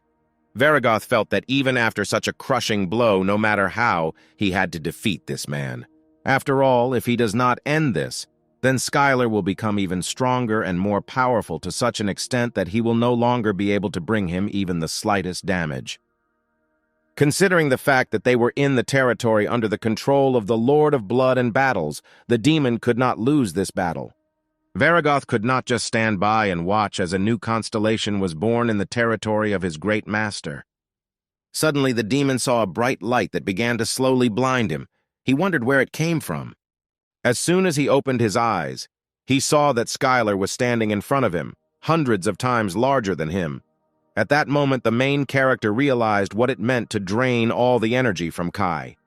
The wall that the main character encountered, the amount of Kai that was in his body, all this was now absolutely unimportant, because all the powerful energy was inside him. And now if he can bring all the energy outside the body, then the world will become his energy. At this moment, the guy has achieved a perfect understanding of the Kai materialization skill, and now he can freely use this materialization. The skill of world resonance has strengthened, and now the world is waiting for its defeat. The Abyss constellation watching the battle showed great interest in this. From that moment on, all the constellations were ready to have the main character as their avatar. The guy finished off the enemy blow by blow, and at one moment the demon was able to utter his last words that he had lost this fight to a man. The guy defeated the first avatar of the Lord of Blood and Battles of the Demon King Varigot, gifted with a bloody axe. The main character received power from the whole world thanks to the skill of a master of the craft. The demon was trampled straight into the ground and added that the guy had now earned the right to reject his master's offer. Although this battle was long and difficult, Skylar thanked the demon from the bottom of his heart. Varagoth added that he should listen to his words, because no matter what kind of constellation offered him to become his avatar, he should not accept it from him. The demon advised the guy to become so strong that not a single constellation could look down on him, thereby becoming famous in this abyss and becoming a constellation. The main character looked at the enemy whom he had just defeated and replied that he understood everything and would definitely listen to his words. At that second, the demon disappeared, saying that he would look forward to the next battle. The guy looked at the bright flash and shouted to him to come back because he must return what he deserved. The main character began to think about the words so that he would become a constellation, becoming a master, the level at which he accepted the world as a whole person. Skylar began to feel something that he could not previously. It was the looks of the constellations watching him, their pressure and how powerful they were. The main character decided that he could compare with them if he became a little stronger. Suddenly, other constellations of the Abyss began to ask Skylar to meet him. The Abyss constellation did not move. They could not do this, since they were constantly targeting each other's territories, and if one of them accidentally left the post, he would fall in an instant. That is why the constellations watched the world without leaving their own thrones, watching the avatars or those who were worthy of becoming them. The guy couldn't believe that all this time someone was watching him, as if he was being shown on regional news. After a great battle, the Lord of Blood and Battles placed a bounty on Skylar's head, and every creature that was in this territory hunted for him. But from that moment on, the main character had nothing to fear, because he declared that he would become a constellation while others watched his triumph. On the ground in the gym, the men saw some guy showing on TV who had entered into a contract with the constellation. He talked about how everyone is jealous of him because they also want to sign a contract with the constellation, but in reality, everything is not so colorful and wonderful. The guys were surprised by his words, because they did not understand how they could talk about this directly and openly. The man spoke about the rules of the constellations that bind him, and you are under surveillance 24 for 7 hours. Skylar heard his friends loudly discussing this guy about how he was handsome and became an avatar, and in fact, he already had everything. But why was he whining that it was so hard for him? At that moment, the guy realized what that hunter from TV meant. He was obliged to act in accordance with the rules and obey the order of the constellation, but if he disobeyed, then an unimaginable punishment awaited him. To be an avatar, whom everyone envy, means to be a slave in beautiful shackles. All this time while the guy was thinking, small demons attacked him and tried to avenge the honor of their master. Since childhood, the guy wanted to be strong, not so that strong guys like them would pay attention to him. He wanted to choose his own path. No matter how strange it turned out to be, Varagoth was right, and the guy cannot leave fate to the discretion of the constellation after he has come so far. At this moment, the main character received various messages from the constellations with an offer to give him new skills, or those who were simply impressed by the level of his martial arts. All this greatly irritated the guy. Skylar didn't know how to use magic correctly, but it was as if there was no need to use it, and it was better to achieve everything with the help of martial arts. Suddenly, one of the constellations of lava and magma gave the main character an adamantine ingot and added that he looked like a hipster. Skylar thanked him for the gift, but immediately received an offer from the constellation to receive more valuable minerals in exchange for the contract. But the main character shouted that he was going to become a constellation, and it was pointless to lure him with such gifts. After the battle over the demon, everything was destroyed, and the main character returned to the pub and did not understand why he was considered a hipster, because he does not look like him at all. When the guy returned back, he saw that the whole establishment looked like some kind of barn with a lot of garbage and complete chaos. Among the piles of garbage, the guy dug out a golden vat in which he cooked food. He carefully wrapped the vat with a rope and no longer paid attention to notifications from the constellations. The guy got ready to set off. The main character left the modest restaurant that brought him so many emotions and went into an unknown world. At one of the locations, a creature with a double head was following the path, when suddenly a voice was heard asking if they had seen a human male here. It was one of the guardian angels of the constellation, who continued to search for the guy all over the world and showed what the guy looked like. The creatures smiled when they saw who they were shown and asked what kind of ugly creature was in front of them, and why would they even answer some angel? Suddenly there was a loud noise, and the same creatures that were in front of the angel crawled out of the ground. The evil dogs began to threaten him that he had entered the wrong area and had completely lost his sense of smell. They added that this area is not under the control of any constellation and is the most secret and isolated neutral zone in the abyss. The dogs immediately pounced on him so that the angel could feel the fierce claws of freedom. But as soon as the creatures got closer to the angel, they immediately received a powerful blow, after which they flew back several tens of meters. Then the man duplicated his question, asking if they had seen this guy. Then, in horror, the dogs apologized for making such a mistake and answered that they had not seen anyone. After these words, The guardian angel flew further to look for Skylar and thanked the creatures of this location for the information.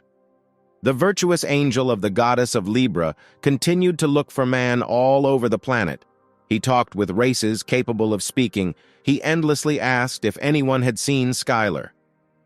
While the angel wandered through the abyss, he received various notifications from other constellations, since avatars rarely leave their territory, and everyone was wondering what was happening. For the constellations sitting on the territory and bound by their own rules, observing the avatars of other constellations was quite simple entertainment. And at that moment, the angel used the goddess veil skill, and now he was hidden from the sight of all the constellations, and one of the observers was furious for using such a cheap trick.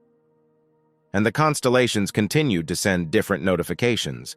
Some asked to remove the veil, and some offered various riches in return, only to see what was hidden behind the veil.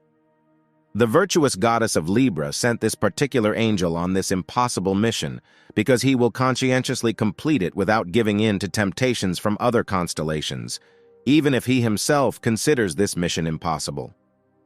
Meanwhile, in an abandoned sector on the territory of the Lord of Blood and Battles, the main character continued to train.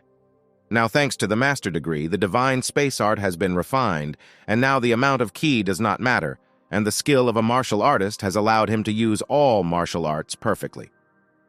But despite this, Skylar continued to practice a powerful cosmic fist punch. Just like when he first learned the divine space art, he put his whole soul into every blow.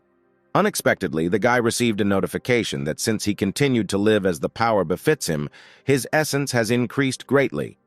When the main character decided to leave the area after defeating Varagoth, a change occurred in the mysterious world resonance skill. When he took the card in his hand, it shone brightly, and he read that the world now resonates with him because he is close to reaching the peak of existence, and his title has changed to the Invincible Master of Training.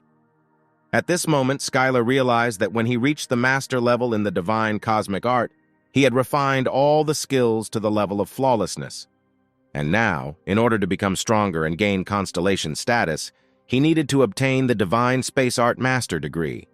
On the guy's way, he met demons who shouted to him that he could not escape anywhere, because he was in the territory under the control of the Lord of Blood, and now they would kill him for humiliating their master. But Skylar continued to think that he should strengthen the essence by following the principles, and the world tells him that this is the path to becoming a constellation. These thoughts did not leave the guy, and he walked confidently towards his goal, scattering all the demons that came his way. The only principle he must follow is that he is an invincible master of training. He must train all the time and never lose. The guy confidently walked towards his cherished goal. It suited him perfectly, because he really wanted it.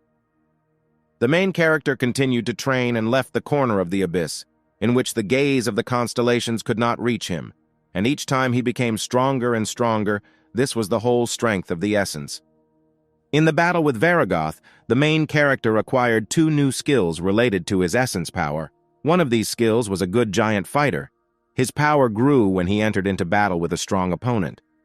The second skill was called self-control. The power of this essence grows as he lives in accordance with the essence. Self-control is a skill that tells the owner how to live as a constellation. Constellations are beings that write the rules and are the rules.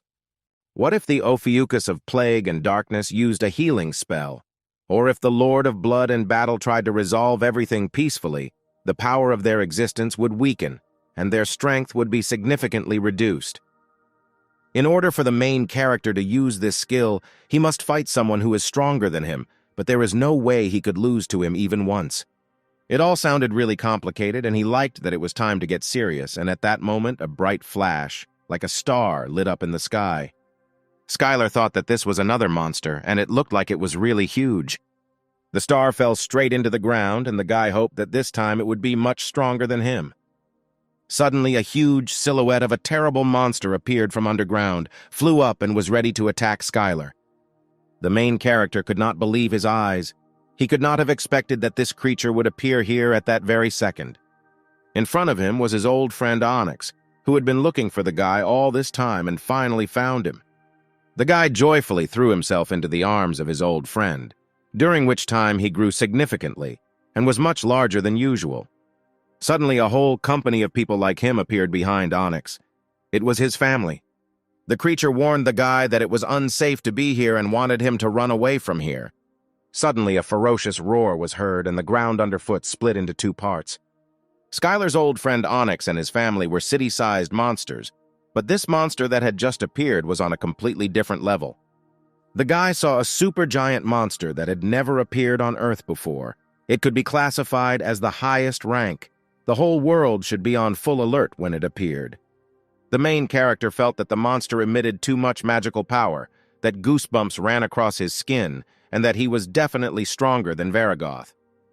The guy discovered the hydra of a 9-headed serpent, whose strength was at the level of a constellation. All this time, Skylar found the attention of the constellations annoying. There were constellations that became so watching the adventures of the main character, but most mocked or mocked him, and some were even hostile. One of these constellations was the Lord of Blood and Battle, whose first avatar suffered a crushing defeat. To all of them, Skylar was a beast who had not yet reached adulthood, so they must make every effort to prevent him from becoming a constellation. That is why the guy went to the neutral zone, where the constellations could not follow him, but the lawless zone was a place where the strongest ruled. This was a place that was ruled by monsters comparable in strength to constellations, and they were not bound by the rules like constellations. The creature was amazingly strong and used powerful magical powers and went at everyone like a bulldozer. If the guy defeats the Hydra, then his power will essentially increase much. The World Resonance skill now resonated, and the guy received a notification that he was now an invincible training master. The main character's skills forced him to fight this monster, but even without them, his choice remains the same. The guy accepted this fight and immediately shouted sharply for this clumsy snake to attack him. Hydra bullied his friend and his family, and it didn't matter how strong it was, because now the monster would regret it. The creature began to attack the main character. It considered him an insignificant creature and eagerly awaited his death. It added that even the constellations fell to their knees due to his poison, and his breath would incinerate him in a second. Extreme power emanated from his 9 heads, and most opponents would simply freeze due to telepathy and bloodlust. But Skylar is already used to this, because he has already been in many battles in the territory of the Lord of Blood and Battles. The guy took off sharply and delivered a powerful blow to one of the Hydra's heads. This blow was so strong that it took off his head in a second, and the Hydra could not understand how this brat dared to do this. But the Hydra restored its head thanks to the divine regeneration skill, and all the guy's efforts were in vain. The monster turned to the guy, saying that he was able to cut off his head, but now he must pay for touching him. The entire body of the Hydra was suddenly filled with the strongest poison, from which neither the hero nor the constellation could withstand. The guy didn't understand why the creature said what it was going to do and why it needed all this.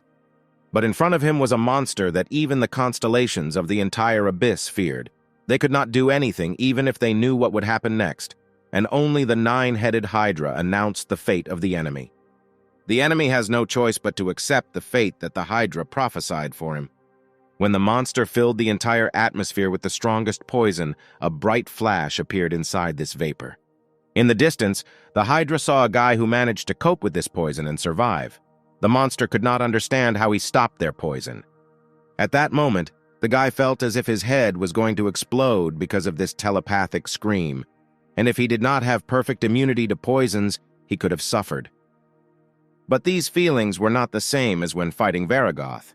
It was far superior to the power of the divine space art and the materialization of Ki. The guy shouted that he wanted to blow his head off and began to perform one of the most powerful blows that he had mastered. At that moment, the main character realized that his power of existence had increased significantly, because this effect increased as the power of the entity increased. All this was written right in the skill description, and the guy couldn't believe that he now had such incredible skills. The main character was not driven into a corner, and on the contrary, he was able to defeat the Hydra with one blow. But even after this blow, when the Hydra lost several of its heads, the battle did not end there. Despite the fact that the guy blew off the Hydra's heads with his numerous series of blows, she regenerated them too quickly. The monster wanted to kill this man as soon as possible. His breath was too dangerous that being nearby was already fatal. Skylar had an invulnerability skill that was supposed to protect him from any damage, but even in the battle against Varagoth, he could not block all of his powerful magic. But the Hydra was many times stronger than Varagoth, and it was impossible to block its attacks with invulnerability. And then the main character decided that with the help of the moonwalk, he could run through this breath and get straight to the monster's throat. From that moment on, the guy began to move as quickly as possible, moving faster through the poisonous breath of the Hydra. And at one moment, a miracle happened. While Skylar moved between safe zones repeating the phrase faster and faster, the flames and poison emitted by the Hydra stopped and time immediately slowed down. Hydra couldn't control her breathing intentionally, but none of Skylar's martial arts had that effect.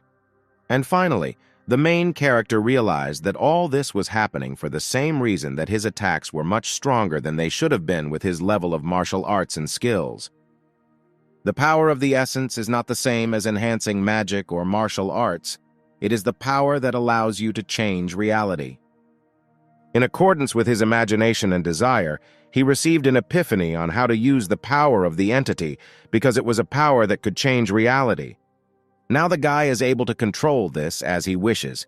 As a result of insight, the skill of the power of the essence increased, and this power allowed the constellations and creatures that had reached the peak of existence to rule in the abyss. The constellations used this power to transform the abyss and create a kingdom and bestow gifts and blessings on their followers. As long as the constellations have enough essence power, they can do whatever they want. Hydra was furious. She could not believe how the guy dared to do this. The monster shouted that he would not forgive this and would certainly kill him. This being had a gigantic soul and a strong will. With the current power of the essence, Skylar could not shake or change its will. But did he need to do this? Because his goal was to change the power of the protagonist's essence, and not the Hydra. The power of Skylar's essence penetrated his materialized Kai and became a sharp blade capable of cutting both the huge body of the Hydra and the poison that could seal divine regeneration. And the guy, with great speed, like a razor blade, began to rush through the Hydra's body. She could not believe that this was possible. The main character remained calm and did not give free rein to his emotions, because this was also a training session. And thanks to this power, the Hydra heads could not regenerate, and they immediately lost to this man. They used Plan B, namely to hide in a cave and wait until regeneration returned to them again. But with so many heads like a Hydra, it was difficult to come to a consensus, and someone did not want to return to the cave with such a body because it was a great humiliation. Not fire, not poison, not brute force never affected the monster. But without regeneration, the Hydra quickly died, and for it was a shame, because they lived for 10,000 years and never faced such humiliation. And at that moment, while the Hydra was arguing with each other, a sharp ray of light crashed into them straight from the sky. It was Skylar, who used the most powerful fighting technique to say goodbye to the snake and admit that it was a truly strong opponent. After this battle, the main character greatly increased all the skills that were used during the battle, and the world began to resonate with him even more strongly. The main character inherited the Hydra's divine regeneration karma, and now his invulnerable body endlessly regenerates from now on. The guy noted that life is a strange thing, because being a martial arts master, he never thought that he would receive so many A skills. Now he just had to look at them. Even one such skill would make the guy an A-rank hunter, but it no longer mattered once he decided to go beyond being a hunter and set foot on the path of the constellation. The guy asked the Stone family if everything was okay with them and how they were feeling. Everything was fine, and the Stone friend said that the guy had changed a lot. But this was to be expected, because after several thousand years, anyone can also change a lot. The main character looked at the monster who was lying on the ground and asked his stone friend if he needed meat, bones, or scales, because this needed to be sorted out somehow. But the Hydra's body exuded a frightening, poisonous aura, which required him to forget about it, because even touching the monster's body was dangerous. But this didn't stop the guy, and he quickly began chopping the snake into small pieces. There was so much meat that it was impossible to take it on the road, and he decided to eat the meat right before leaving. At this point, the stone friend asked the protagonist to take one amulet as a gift. It was as a sign of gratitude for protecting his entire family from Hydra. When the guy took the gift in his hand, he received a notification that in front of him was an artifact, the subspace necklace. Thanks to this necklace, the guy could fit all the pieces of Hydra right into it. Hydra bones could be used to create various items and weapons, and the tough Hydra scales could be made into armor if carefully processed. The guy was delighted with such a generous gift, because he could throw a boiler there and even unenriched ore, and all this was very convenient. The main character said that during this time, he had accumulated a large amount of adamant, and even the piece that his stone friend gave him also remained, but the guy still did not know how to process this ore. Skylar already imagined that as soon as he found out a way to melt this material, he would immediately make a frying pan and a cutting board. But the gifts from the stone friend did not end, and he presented another stone. From the moment Skylar decided to become a constellation, he began to see messages about other constellations. He could also see the amount of power that beings like Varagoth and Hydra possessed. The reasons why he was able to use the subspace necklace was not because he simply became smarter and observant, but because he was a being capable of reaching the peak of existence. He could also hear the world talking to him. In his hands he held unenriched orichalcum. It was a metal that radiates pure magical energy. And then the guy had a moment of eureka, because he could make a knife and cutlery from orichalcum, and a frying pan and board from adamantine, and it was just the perfect plan. The stone friends thought that the guy apparently had problems with his head, but they believed that he was a very kind and strong person. The guy raised the necklace up and said that it cannot hold things indefinitely just because it is a storage artifact.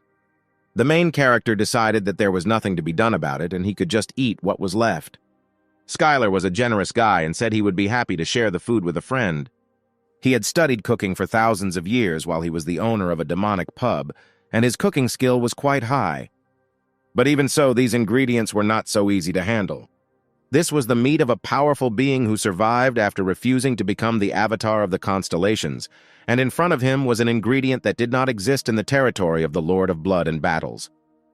Absorbing abyssal monsters gave power proportional to the creature consumed, but if cooked incorrectly, the dish would be deadly poisonous. But Skylar still refused to give up on this idea. For the guy, cooking dishes from complex ingredients was a kind of training. The main character tried to calm down his stone friend and suggested that he try the dishes and not be afraid of it. The guy made tartare because it can be difficult for the stomach to digest, and he thought it would be good for him. But Onyx was also a powerful creature. He managed to escape from the Hydra, but it was simply impossible to avoid the terrible poisonous meat prepared by the main character. Having tasted a few pieces of fresh tartar, the stone friend immediately screamed from the taste and bright flashes of light began to emanate from his mouth and eyes. The stone friend quickly called the whole family and offered to try it because it was incredibly tasty and the guy was incredibly happy that his friend liked it. Skylar decided to share the secret of why there is no poison in the meat, all because the chief of the abyss took care of everything and he could not poison his friend's family. And the guy immediately received a notification that the giant stone made of snakes and his entire family decided to trust him and honor him. After this, a bright light began to form in his hands and followers appeared like a constellation. And at that moment, the power of the entity increased significantly, and the main character felt the energy coming from his snake friends. Skylar finally understood why the constellations want to increase the number of followers, because the real reason why the constellations were so interested in the Earth. This was a world with billions of potential followers, and any constellation that captured the Earth would receive the power of an entity capable of changing the entire abyss. The guy needed to quickly find a way to return to Earth before the future predicted by the goddess arrived. Skylar sat on the ground and thought about further actions. At one point, he raised his head and looked at his stone friend and was horrified. He couldn't understand what he had done wrong, why his body had grown so much, whether he had fed it the wrong thing. He remembered that some foods should not be given to animals. For example, chocolate should not be given to dogs or onions to cats. Perhaps hydra meat is harmful to give to stone snakes and it harms their liver or something else. But Onyx tried to say that all this was not so, but it was all to no avail, because he did not understand this language yet. Being close to a friend sure was cool, but Skylar couldn't stay here because the journey as a constellation couldn't be stopped, and that steadfastness in his personality was the reason the goddess chose him. The main character looked around and thought that there was definitely something in this territory. On the ground, he noticed a drawing of some creature and could not fully understand who it was. The silhouette looked very dangerous, especially the face that was depicted in the drawing. Then the guy thought about whether some demon could cause him at least some damage, because after he visited the territory of the Lord of Blood and battles, he lost all desire to fight demons. But now Onyx was trying to say that there was a demon that was much stronger than Varagoth and Hydra, and he was here. And if all this is true, then the guy was looking forward to meeting him, and at that time he entered the territory of the owner of dreams and desires. The surrounding constellations were watching him. The avatars of the owner of dreams and desires learned about this, and immediately headed towards the main character. The guy hoped that all this was a welcome party. When all the avatars gathered, they asked one question: is there really an invincible training master in front of them? And the guy answered that everything is correct. One of the avatars greeted Mr. and added that his master wanted to meet him. Suddenly, a notification appeared that one of the avatars was using soul seduction, and the key power of the divine space art immediately resisted the seduction. The guy replied that this was too rude for a greeting, and the avatar immediately apologized because they are not able to control this ability. The avatars added that their weak abilities would not work for him, and turned to him as a constellation, and this was the most pleasant thing he had heard in a long time. Then the main character asked what would happen if he refused to meet their master. They replied that in that case they would simply be forced to let him go, and swore that their master would not harm him. The guy was still wondering what they wanted from him and agreed to meet with him. On the way to Mr. Schuyler asked the avatar if she had ever heard about Earth, about a planet outside the abyss. The girl replied that she had once heard about rumors where one constellation was fighting for the gate leading there. After these words, the guy sharply shouted at the girl and asked her to tell everything she knew. The girl added that she heard it from someone who heard it from someone who heard it from someone else, and she didn't know anything else about it, and perhaps her master might know something if the guy is really interested in the land. She was delighted and said that she had heard that there were a large number of souls on Earth, and they would be able to assist him in capturing her. But the guy replied that he did not think of capturing it.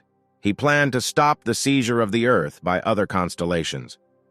The avatar was surprised by this answer, because for her the guy turned out to be not only strong but also noble.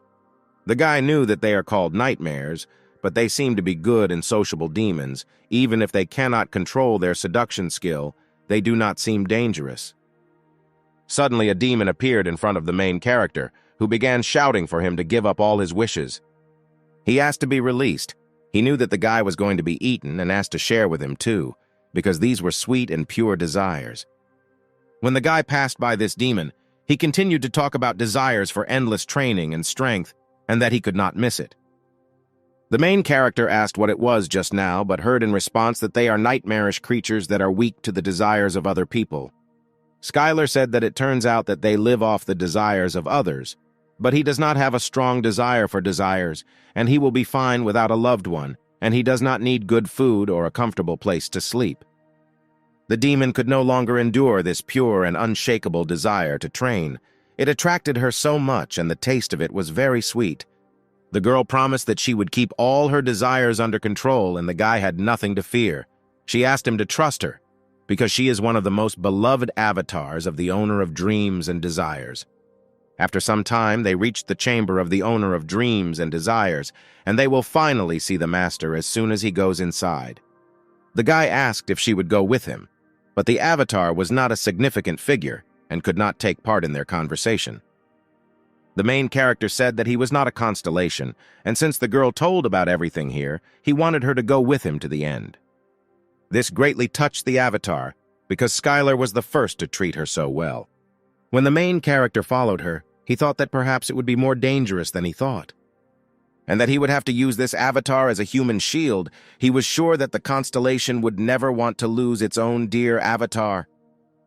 This meeting took place on the territory of another country, and a lot could happen despite the fact that Schuyler was invited. He did not let down his guard, because the title of Invincible Training Master is not given to just anyone. When they entered the hall, the main character was enveloped by a feeling as if he had just woken up, and he was surprised that the avatar suddenly just fell asleep. And at that moment, a voice was heard that addressed the avatar and said that he must be having a good dream about how he devours the desire of the main character. The guy turned back and asked if he was the owner of dreams and desires. The girl replied that everything was correct and added that he was the constellation who had been putting on so many performances lately, and she had long wanted to meet him. The guy upset the girl by the fact that he was not yet a constellation and that he still had a lot of work to do on this. But the little girl immediately replied that the one who has entered the path of the constellation can also be a constellation, since he is capable of the same thing as them. She added that this also applied to the main character, but couldn't he use the power of the essence, like other constellations? At this moment, the guy had a question: why the owner of dreams and desires looks like a child. Then Skylar began to slowly remember what exactly happened when he entered the constellation chamber. Has he really not done enough because the guy has been wandering in the abyss for 10,000 years? He has refined the divine space art and reached the peak of martial arts and even reached a level that is above all existing ones. Does he really need to become a constellation because he should just enjoy the peace of enlightenment? After these thoughts, the main character asked the question why they are trying to charm or seduce people and destroy their minds. Then the little child replied that this is the essence of dreams and desires, because the creatures that enter this room embody all desires and find peace, and it is very difficult to refuse such a gift if you are not a constellation. The girl added that the only thing he is not capable of is waking up from his own consent, to which the guy quickly exclaimed what she meant by the word awakening. The goddess of desires said that she was sure that the guy was confused, but she would not explain everything to him at this moment. Then the main character asked what she wanted to achieve from him. The little girl smiled sweetly and said that she would be happy to explain everything if he joined them in an alliance. This didn't particularly surprise the main character, because all the constellations were thinking about only one thing: well-being and power and who was next to them. The girl was amused by the answer. She laughed and added that the guy is really right. All constellations are selfish and they cannot live differently. She said that selfishness does not always mean loneliness or defeat, otherwise it allows them to cooperate. Skylar then realized that she had decided that forming an alliance would be very useful for her. The goddess of desires replied that the guy was right. Mortals look at them as gods, but it's not easy for the constellations either, because if a constellation shows even a hint of weakness, a strong constellation will attack it without hesitation, and therefore an alliance is necessary for them. Some constellations are not happy with a future of survival. The destruction and devastation caused by the constellation's obsession with conquering lands will lead to despair in which no desire can exist, and nightmares will no longer have anything to feed on. The guy asked if expanding the territory wouldn't solve this problem, or if they could find slaves to take their desires. Then the girl replied that such an idea about a wish collection farm could only come from a constellation that was originally a person, because constellations cannot enjoy limitless potential like mortals. The girl turned to the guy, saying that just as contrition or complacency is now inaccessible to him, she cannot freely control what does not relate to dreams and desires, without the risk of losing the power of her essence and becoming weak. Nightmares require high-quality, three-dimensional desires, not those that generate fear and anger, but desires that are filled with ambition or a sense of achieving a world of abundance. The girl was only a god of nightmares, and she could not do such a thing in the real world. The guy couldn't believe that they couldn't live without others, and it looked pretty strange. Skylar came to the conclusion that the goddess wants to create an alliance of weak, altruistic constellations. But he asked if she didn't think she had revealed too many weaknesses to him, and what if he turned out to be bad and greedy? The girl replied that she had thought about it, but thought that it would be easier to negotiate with him than with other constellations of the abyss. The main character found it very strange to be so trusting in this decrepit world. But in fact, the guy radiated great desire, but none of it was about conquest or power. The only thing they had was continuous training every day, achieving perfection in martial arts and tasting various products in the abyss. The main character still had a few questions, because it seemed to him that this all sounded like a very good deal. The question he asked was what he would have to do if they created an alliance, what responsibilities he would have. Skylar added that he is a fairly busy person and may not be able to help her all the time. This made the girl laugh a lot, and she said that he is a really amazing constellation and wants to learn more about his responsibilities than what benefits he will have from it. She said that as long as other constellations do not attack the Alliance, nothing needs to be done. There is no point in responsibilities, and the constellations do not take part in what is not beneficial for them. The goddess of nightmares added that if he has to do something, then let him do it.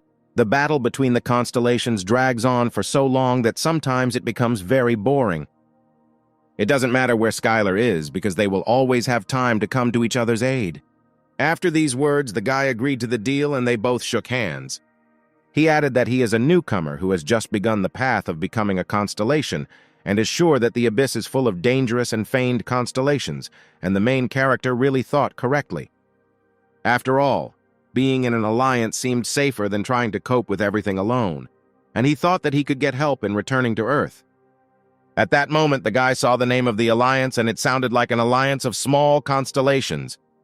The main character did not really like the name, because he had not been in society for too long. If Skylar does not keep his promise in the alliance, this could affect his essence power. The girl asked if everything was okay and if he liked the name, but the guy quickly responded by saying that he thought the name was really good. Suddenly, a fiery whirlwind appeared behind the girl, which meant that the lava and magma kitten greeted him with its paw. The kitten said that he would treat him very well if he became his avatar, but instead he did something stupid by joining the Minor Constellation Alliance. Then the guy remembered that they had said earlier that the kitten was a member of the small union of constellations. Skylar didn't understand why the cat was talking to him through telepathy when it was right in front of him. Then the girl said that usually the constellations do not leave the territory where they are located, and thus the members of the alliance arrange a meeting remotely. The guy compared it to a video conference that could take place on Earth and asked if other members of the alliance would join now. Everyone laughed loudly, but only Skylar did not understand what they were talking about. As it turned out, there were only 2 members of the constellation in the alliance. The kitten was angry with what the guy said, because there was nothing wrong with the fact that there were only 2 of them, and began to threaten the main character that he would not give him the gift he had prepared. The animal turned to the guy and said that he had heard that he was collecting adamantium and orichalcum and offered to make the items he needed from them. Then the girl shouted that the kitten was the most famous blacksmith in the abyss. He said that he could make a weapon for the main character as a gift for joining the alliance. The guy could not have expected that he would receive a gift for joining the union, but at the moment he did not have enough orichalcum, and he asked to take this chance when he had a little more of it. Then the kitten asked the owner of Dreams and Desires if she had given him a gift. The girl said that she thought that it would be much more difficult to come to an agreement with the guy, but he quickly accepted her offer before she could bring gifts. The kitten laughed that the guy did not take advantage of such an offer, but Skylar replied that he could still leave their alliance if he did not receive the gift. Then the girl made a small wave of her hands and added that the constellations are arrogant and selfish creatures by nature, and therefore, before their meeting, they prepared something that might interest the main character. In his hands, the guy held an A-rank martial arts scroll, Kai Vampirism, as well as several orichalcum ingots. The girl said that Vampirism Key is a martial art created by nightmares, and she believes that it will suit him, even if it has the effect of absorbing magical energy. There is not a single nightmare who could become a master of this art unless he is someone like the protagonist who has achieved such greatness. And she added that using magic is a much more effective way than learning martial arts. The guy asked how many days it took them to collect so much material. It took more than tens of thousands of years to collect them. The guy really liked these gifts. He expressed great gratitude and now felt that he could make the things he needed. The lava and magma kitten excitedly asked the guy what kind of weapon or armor he wanted to create. He added that with so many materials, the guy could create an epic sword or shield. Then the cat began to boast that he could create any unique design. He offered to create an indestructible shield from adamant or a powerful sword from orichalcum. But the guy interrupted the great blacksmith by saying that this was not the equipment he wanted. The main character approached the cat and told him that he wanted kitchen utensils. Lava's kitten asked to answer seriously and could not believe that the guy wanted an adamantine frying pan and a cutting board and to make a knife and utensils from orichalcum. But the guy was extremely serious. because from the moment he received the first adamantium nugget in the abyss, his dream still did not change, and he wanted the best kitchen utensils with which he could cook any ingredient in the abyss. After the lava and magma kitten heard this, he simply pretended to be dead and did not want to answer. The guy didn't understand what was wrong because it felt like he was forcing him to do something terrible. But a promise is a promise, and the cat fulfilled his request with all his heart. Then the girl said that her time had come to answer his question and tell him what awakening was. Skylar was interested in all this because he was still an incomplete constellation and had just begun to tread this path. When the guy defeated Virago and reached the degree of master, he saw a message from the world, which said that his global resonance was becoming stronger and the world was eager to hear his cry. And the demon at the last moment said that Skylar should become a constellation. The guy wondered if this meant that he was still a person with powerful martial arts, and he needed to take one more step to become a constellation. But the girl replied that he was already a constellation, because there is no such thing as an incomplete constellation or a novice constellation. A constellation is a constellation. Then the main character asked what awakening is because she said that he still needs to awaken, but the girl meant that he still did not understand it, which is a constellation. Skylar was very surprised by these words. The girl understood that there was a special creature in front of him, even among the constellations. But the guy was still tormented by this question because what did she mean by the word special? Is it really all because of his martial arts? And if so, then the problem is that he does not know how to use magic. The girl tried to calm the guy down by saying that she didn't mean that, but that mortals very rarely become constellations. Then the goddess told the story of how she was born into a constellation, that the power of the existence of dreams and desires was released by nightmares and came together to create her. This was her true form as the mistress of dreams and desires, since most of the other constellations are the same, such as the Lord of Blood and Battles, as well as the Kitten of Lava and Magma. They are constellations from birth, and for a creature who believes that being a constellation is natural, and for a girl, the fact that she does not understand that he is a constellation surprises and irritates at the same time.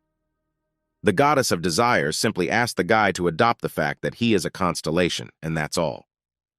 After all, he overcame such a difficult path to becoming a constellation. Is he really disappointed that there are no more difficult trials ahead of him?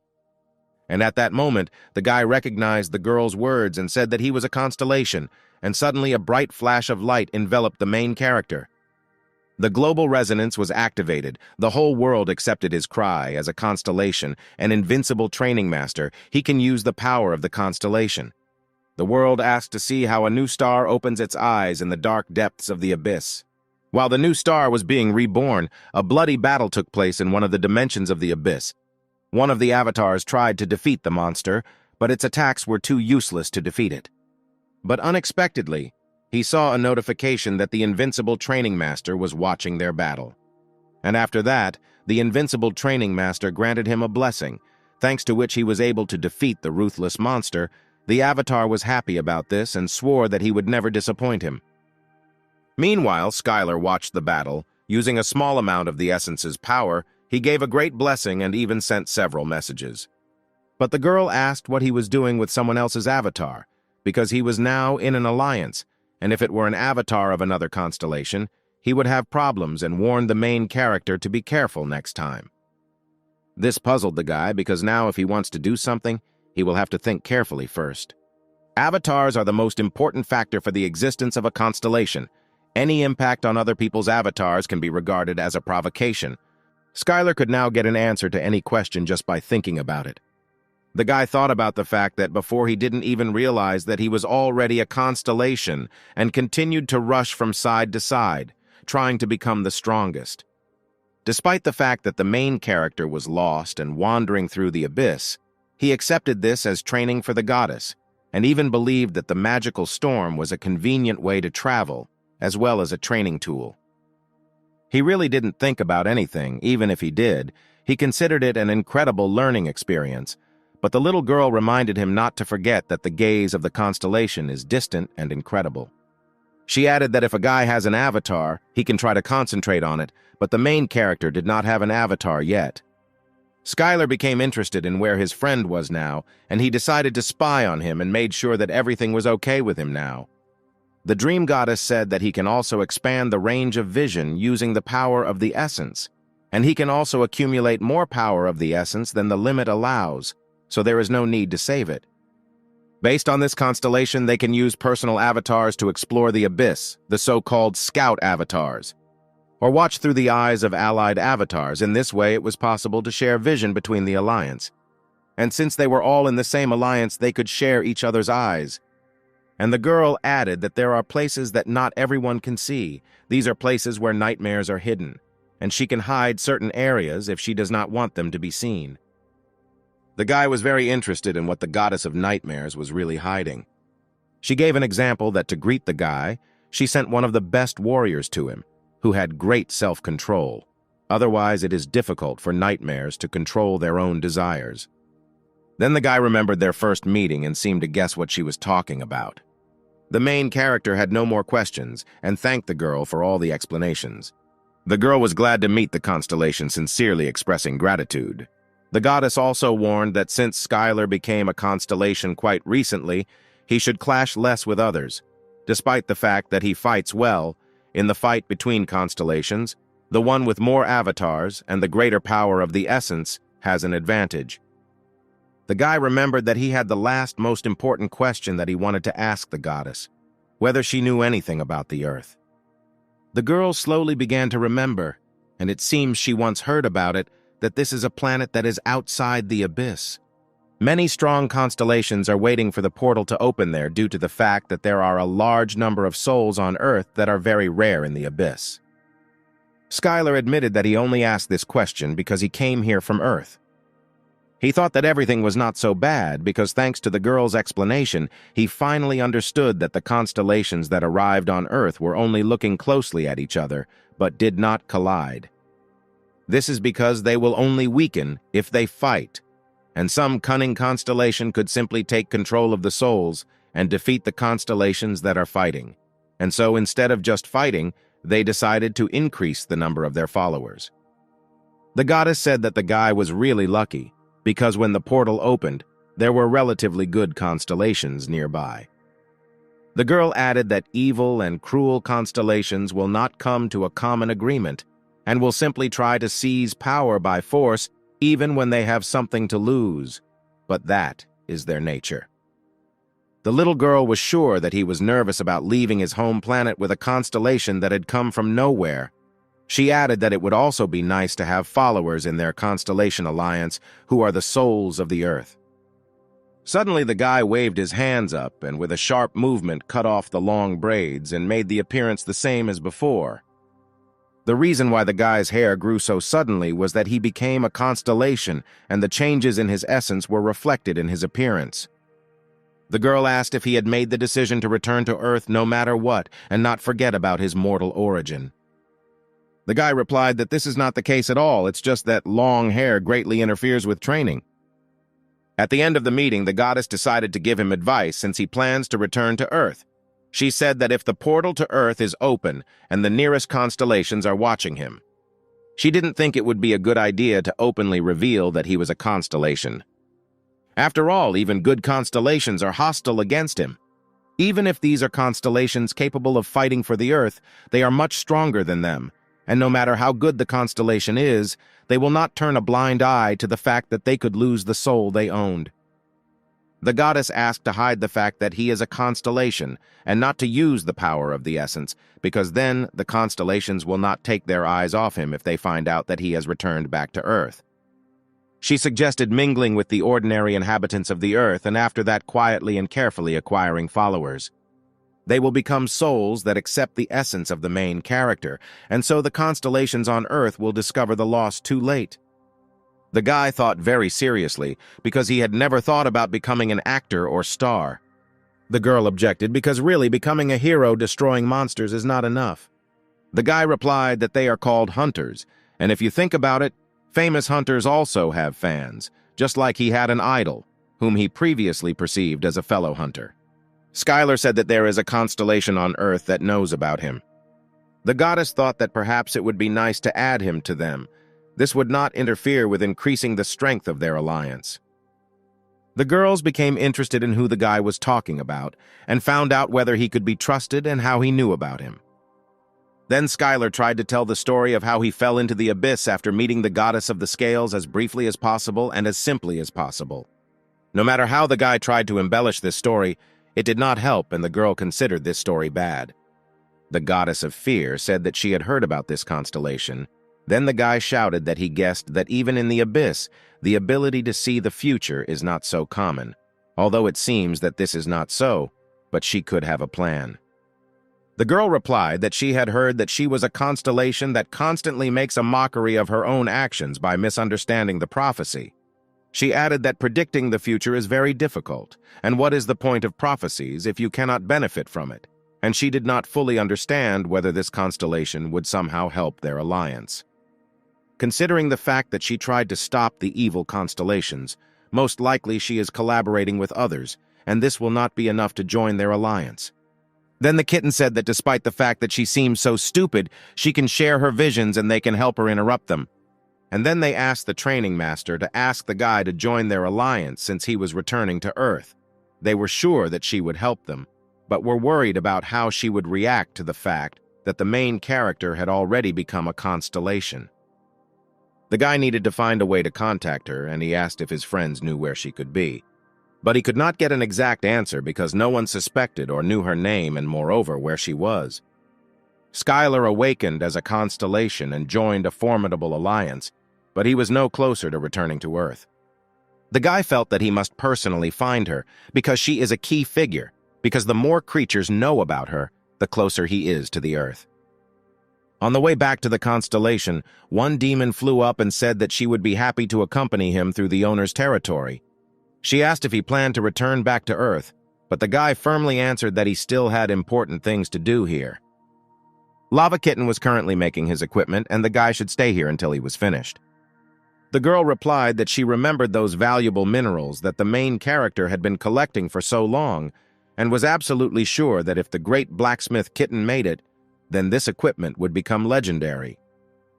The guy couldn't wait for this equipment, which would fulfill his long-awaited desires. The girl asked the constellation where she should take him, because this territory is full of beautiful places. The guy knew where he wanted to go. He said that he had heard from the owner about the Fountain of Enlightenment, about a place for them to train in order to learn to control their own desires. If the main character must wait here, then he must also undergo training that is only possible here.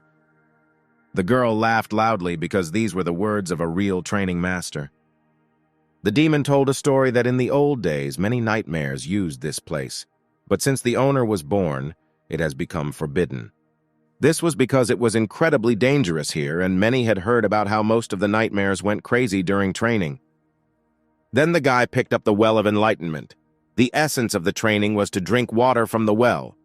However, if this were really the case, then it would not have been sealed. The stronger the desire of the person drawing out the water, the heavier the water becomes. You can try to meditate and get rid of these desires, but this will not reduce the amount of water. If you let go, you can return to Earth. Doesn't the main character want to go back to the old gym and touch the old barbells and dumbbells? Doesn't the guy miss the spicy chili ramen or what happened in the latest issue of the novel he read or the movie about Batman and Superman? Isn't all this interesting to him? Then the girl's voice was heard that so much time had passed when they broke up and it didn't happen on a good note. But their love had not passed, and they had already stopped hating each other. If the main character lets go of this rope, then they can be together again. His friends watched this and believed that even if he was a master of training, it would not be easy for him, because this well excites and intensifies desires, and the bucket becomes many times heavier. The kitten asked if the master would be okay, but the girl added that the constellations are on a completely different level than nightmares, and at least he just won't go crazy. The goddess was wondering what kind of illusions were tormenting him, and there was probably something incredible there. But at this moment, the training master continued to undergo tests and hold the bucket of water. When others from the Alliance looked at the guy, they were horrified and could not believe their eyes what was happening there. At this time, the main character was training with this bucket. He worked out to strengthen his muscles and did several repetitions in a row. He used the weight of his own desires and thus got rid of them. The guy was addicted to training, and it is not surprising that thanks to this, he became a constellation. They heard how the guy was ready to do 5 more approaches during the workout, and the kitten muttered that this was too much. The essence of the training was that you must pull out a bucket of water as heavy as your desires, and the one who wants to pull the bucket out of the well will see illusions corresponding to his desires, and the water becomes heavier. The demon added that the constellations say that many nightmares have gone mad trying to complete this training. She asked if the main character had any problems, but he was absolutely fine. He just found a good exercise machine for the first time in a long time. The guy thought that most people couldn't lift the bucket, and it was such a weak temptation. The movies with Superman and Batman were not very good. What about ramen? You need to constantly monitor your nutrition during training. Starting over from scratch with an ex-girlfriend, then the guy has long had such a thing as the consciousness that if they get together, nothing will change. All these illusions were too weak, and this machine was just improved squats with weights. Then the goddess was ready to swear that there are no creatures without desires, and the constellations are no exception to this. The girl added that the constellations are weaker in terms of restraining their own desires, and why would an omnipotent being restrain them? This is a constellation that has a good foundation, and not counting its combat skills, is it possible that only the formerly mortal constellation has this power? Skylar spent most of the day exercising with a well of enlightenment. He could do cardio with light weights if he cleansed his own heart, and strength training if he gave in to his desires. And the remaining time he rested and worked on tactics, sparring with a new friend. The girl thought that it would be difficult for the main character to stay here for a long time, but apparently he had a good time here. Then the goddess added that he was a person who had the potential to cultivate avatars and found his own kingdom, and the guy was very interested in these words. The girl replied that everything was correct, because first of all, he is a master of training and can cultivate avatars. She thanked the guy for the productive training, because thanks to him, her avatar became much stronger. At this time, the kitten of lava and magma lay exhausted and shouted that he would not do anything like that again, and now he could take the objects. The couple looked at the created objects and were pleasantly surprised. The girl believed that this was the end of his carefree training. The guy was holding in his hands an orichalcum knife created by the famous constellation blacksmith, thanks to which he could easily prepare any ingredient, and the sharp blade could also be used as a weapon. Then the main character decided to test a new tool and hit it straight into the ground, and from the impact, there was a powerful burst of energy that blinded everyone. The girl screamed for him to stop, because if he wasn't careful with it, he would destroy everything around him. When the turn came for the adamantine utensils, the girl and the cat were already ready for it. All the dishes were right in the corner, and the guy decided to check them with the help of the accumulated materialized Kai. But after a powerful blow, not a single scratch appeared on them, and at that time the kitten boasted that these utensils were stronger than even magic armor. The main character turned to the kitten, saying that he would like them to be a little larger, but the cat replied that it was the fault of the one who provided such materials. But the guy thanked the cat for the great job anyway. Skylar's short break in the world of nightmares was over. Although he was a man, when he entered here, he left already as a constellation. When the guy left, all the demons screamed and asked that someday he would visit their kingdom again, and that they would look forward to him, as well as that wonderful dish. But why is the invincible training master Nightmares remembered as a master of dishes, and all because he made some food with the help of new items and offered to try meat from Hydra? When the guy first decided to demonstrate his cooking skills, his friends did not believe that they would now try Hydra meat.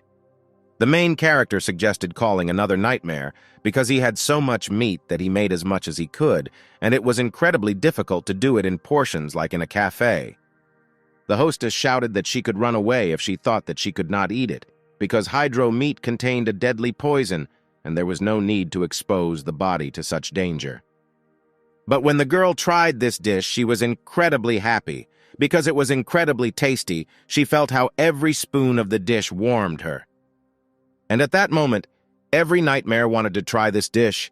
The obsession caused a little fuss, and the situation was resolved thanks to the intervention of the hostess.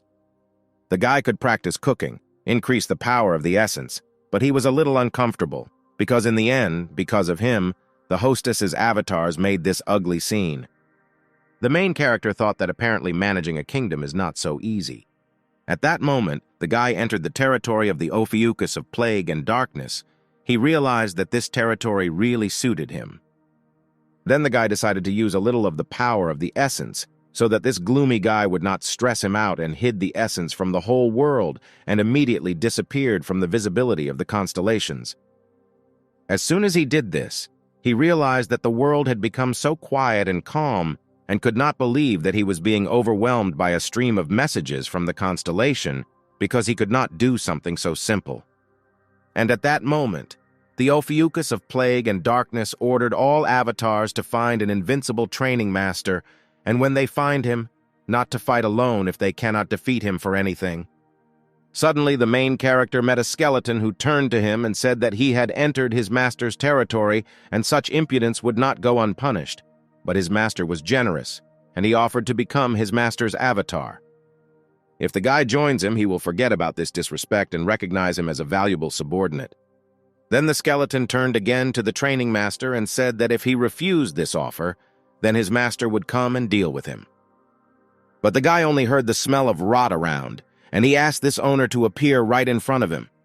He shouted loudly for the harbinger of plague and darkness to stop hiding behind the avatar and show up. The main character did not understand why this skeleton was still here, what he was doing here, and why he could not call the owner. Then Skylar decided, since he did not show himself, he would force the skeleton to do it and punched him with a powerful blow. The guy continued to insist that the Ophiuchus of plague and darkness show up in front of him and stop hiding behind a weak avatar, and if he doesn't show up, he will consider him a coward who can't even protect his own territory. The owner and the cat were stunned that the main character decided to start a war between the constellations. They tried to stop him, saying that this was madness. Then the guy remembered that they could watch him, and the hostess said that calling a middle-rank constellation to a fight was reckless. But Skylar did it because he had to return to his own roots. After all, even after he fell into the abyss, the guy was never a force to be reckoned with. Being a weak person, he always struggled with hostility from the point of view of the powerless. He did everything he could. However, after he became a constellation, nothing changed. He hid all the time from the older constellations and, like the last coward, remained in neutral territory away from the prying eyes of the constellations. The main character has lost the reason to fight and must now follow his own path, living as a constellation, putting his own life on the line and fighting the harbinger of plague and darkness. The fact that his opponent was a constellation did not change anything. Skylar's friends screamed sharply because the protagonist's opponent really heard him and came to fight. The Ophiuchus of plague and darkness appeared to the main character at his request, and the kitten screamed that it was too late to escape. A mid-rank constellation, the harbinger of plague and darkness, came along with an army of skeletons. He appeared before the avatars and those doomed to death. The messenger of plague and darkness thought that his opponent was crazier than he expected. The messenger did not understand why a constellation much weaker than him challenged him. The constellation turned to the guy saying that if he is defeated, he will be completely destroyed, and even if he gets involved in this battle, nothing will work out. But if he loses, he will lose a lot. However, if the harbinger of plague and darkness does not accept his challenge, then his status and reputation will greatly decline. The creature approached the main character and asked how he dared to challenge. But Skylar, without further ado, despite the fact that he was the first to challenge, did not lower his vigilance and immediately began the first battle with the constellation with a powerful blow. The guy understood that the difference in strength between them was too great, and he had to end it quickly, using all his power. But if the fight dragged on, he would definitely lose. In one blow, he put all the power of the cosmic fist and added a little essence power. This blow was truly powerful. No one could have expected such an outcome of the battle. Having been born as a constellation, he first felt pain, as if his essence was being torn apart. Other constellations, including the harbinger of plague and darkness, rarely fought in person because it was very dangerous. The messenger didn't understand what kind of technique this was, why this magic was so crazy, and how anyone could even call it magic. Skylar kept throwing punches. His attacks were working, and he couldn't miss this chance to win. The main character did not understand why the messenger pretended to be weak, perhaps so that he could attack unexpectedly. Everyone around watched the bright flash in the sky because it was a battle of constellations, although the radiance looked more like the end of the world. No one understood how such a pitiful constellation could resist their inimitable master, the messenger of plague and darkness. Despite the fact that the guy carried out a large number of successful attacks, he still heard the smell of rot and understood that it would not be easy further. But as soon as he came closer to the constellation, he heard it loudly begin to shout that it was giving up. The skeleton began to repeat that he lost this battle and asks the main character to stop. But the guy couldn't believe that he was really giving up and continued to deliver crushing blows.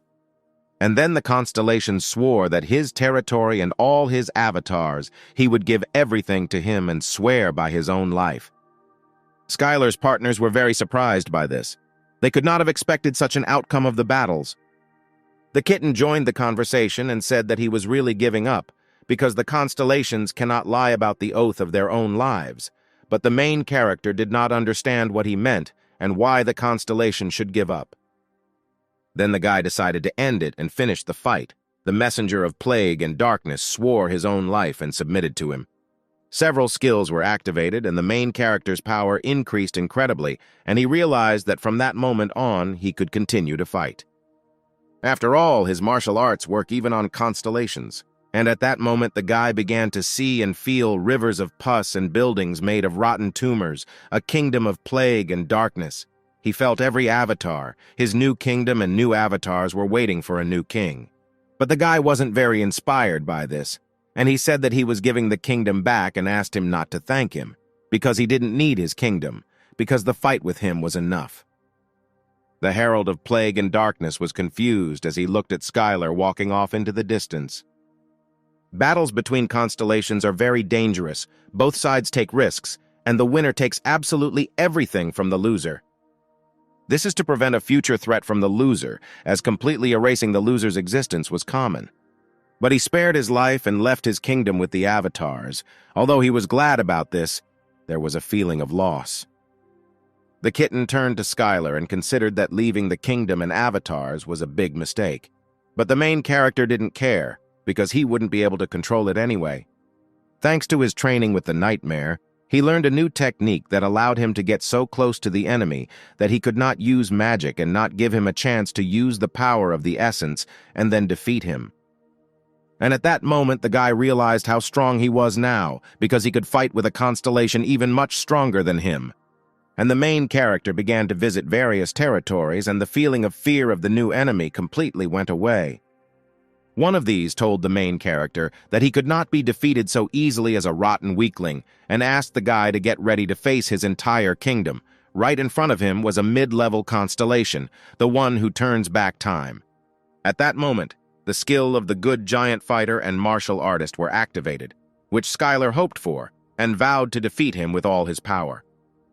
Having heard rumors of what happened to the harbinger of plague and darkness, they prepared for all sorts of scenarios. In other words, Skylar now had to fight all the avatars of the kingdom. It took the guy 200 years before he appeared before the constellation and won. Some constellations already knew Skylar well, and in a battle with them, they warned that there would be too little sense and offered to immediately find a compromise. But there was no talk of any deal, because the guy wanted only one thing: victory over the Avatar, and after 150 years of battles, Skylar emerged victorious. Many mid-level constellations said that the invincible training master was sinful, but the guy didn't want to hear it and immediately went on the attack. In this battle, the unwavering alliance destroyed him thanks to the power of the lava kitten and the magma that complemented him. Skylar defeated him in 6 hours. The joyful goddess and the cat rested carefree and did not envy the battle constellations and other high-level constellations. The girl was sorry that she still had not found a way to return to Earth, but it seemed the guy was in no hurry to do this. He had not been on his own territory for a long time and continued to improve in the field of cooking. Cooking in the Abyss turned from a mid-level skill into a high-level skill, and his essence power increased incredibly. The guy thought that when he met a constellation, he would fight it, but when he met a monster, he would immediately eat it. The guy was sitting alone and talking about when he could return to Earth, and suddenly a portal opened in front of him. It was a gate that accidentally appeared in the abyss. For Skylar, it became a way to meet a new opponent. But who knows? Maybe this gate led straight to the ground, just like in any lottery. If you try, you won't know. When the guy entered the portal, he immediately found himself among massive mountains and green forests. The main character could not believe that he had actually won this lottery and ended up on Earth. It seemed to Skylar that this was all true, and he decided to find people first and noticed a village in the distance. It didn't look like some big city. But when the main character came to this village, he was surprised, because goblins stood in front of him. Then he thought whether it was possible that during his absence, people disappeared and goblins appeared. Then the kitten said that although it looks like Earth, it is not it. He was on the planet of goblins. This planet was called Ephesus, or otherwise Goblin Paradise. Despite the fact that the guy saw goblins from time to time in the dungeons, he believed that they were ordinary monsters. Contrary to his expectations, they were able to create a real village. Although the Goblin Kingdom looked like Earth, it was much closer to the abyss, which meant that portals appeared here much more often. Compared to humans, the goblins of Ephesus fought the monsters from the abyss for much longer. And so the system for fighting monsters was much better than that of humans. However, this system only worked when they faced ordinary monsters. And suddenly their world came to an end, because a wolf devouring the planet stood in front of them. The appearance of this monster was commensurate with the power of the constellation, and the dwarves immediately shouted that the end had come for them, and Ephesus would be destroyed. But the goblins were brave and tried, despite the fact that it was dangerous to get closer to the enemy, because their king was the strongest magician of Ephesus.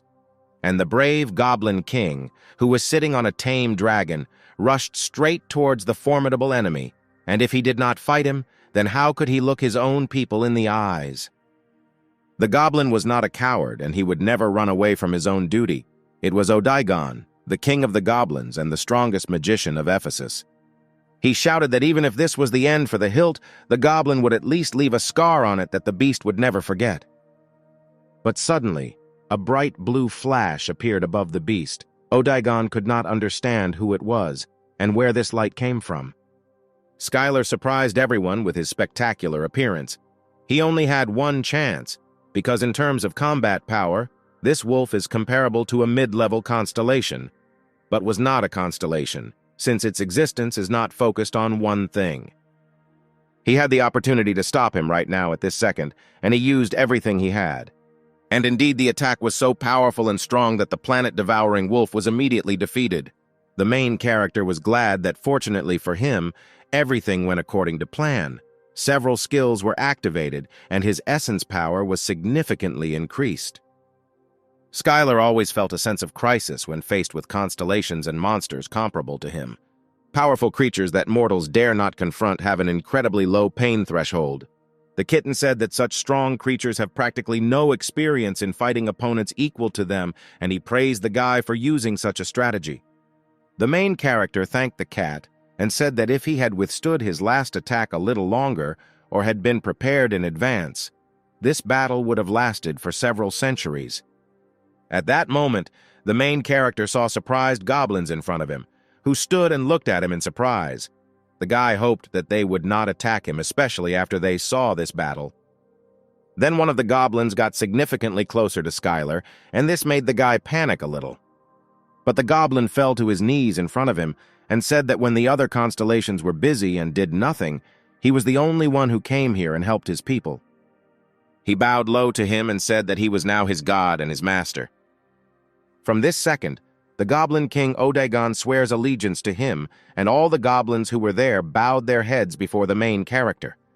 Thanks to this, the Goblin Kingdom of Ephesus was now under his control, and his constellation power increased depending on the number of souls that bowed to him, and the world began to resonate with him.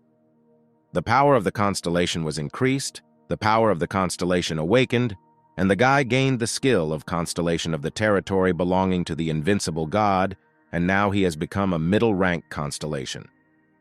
The kitten of lava and magma told the guy that he was so filled with his own consciousness that it would be nice if everything went exactly the same way with the earth.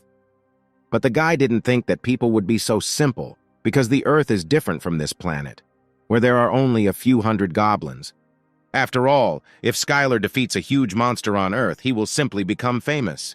And that will be all, because people are not like goblins. They will not obey, because the reality is that they are constantly trying to destroy and subjugate others. While the guy was leaving the scene, the Goblin King caught up with him and shouted that he would go with him and would always take his side. The main character addressed the goblin by name, and he was very grateful to him for remembering his name. Skylar said that he was going into the abyss and that it would be difficult for mortals like him to follow him. But this did not stop the goblin, and he would follow him even into the darkest depths of the abyss. Odaigon added that he is the king of the goblins and is not like the dwarves who break their own promise due to difficulty. And if he and his people do not repay the savior, they will live with even greater regret. The main character noticed that magical power surrounded his entire body. Even compared to earthly hunters, he was a powerful force to be reckoned with. The guy agreed to the goblin's proposal and said that his abilities as a magician would be very useful for him, but warned him not to regret it later. The goblin asked what his owner wanted to find in the abyss, and then the guy talked about a planet called Earth and asked if he had ever heard of it. But the Goblin King heard this name for the first time. They set off on a long journey because they must arrive on time, because most likely she is too far away. This story was until today about how Skylar became an invincible training master and how the Goblin King became his subordinate. The goblin and the guy looked at the meat and thought about what to do with the large pieces of animals. But there was no longer room in the spatial necklace, and then the goblin suggested using the magic of space. At that moment, when Skylar was loading huge pieces of meat, the dwarf turned to the owner, saying that a strong, magical storm was beginning nearby, and they must find shelter. The guy looked at the storm and said that he had been waiting for it for a long time to move a long distance. The main character added that he spent too much time fighting 3 monsters at the same time, and now must use the storm to move faster. The goblin did not like this idea much. They were standing right in front of a magical storm, and the goblin was ready to do anything for his master, and would go where his master would go, even if he died. Odaigon looked at a piece of land the size of a continent that was destroyed in an instant. Although a magical storm is not that rare in the abyss, but this particular one was very strong. The goblin asked the guy if he had ever traveled with the help of a magical storm, and the main character replied that if everything is done correctly, then this is a very fast and good way to travel in the abyss, and also very convenient. Odaigon said that even the constellations avoid this, but he will follow him to the ends of the earth. But suddenly the magical storm began to disappear. The magical power began to concentrate and transform.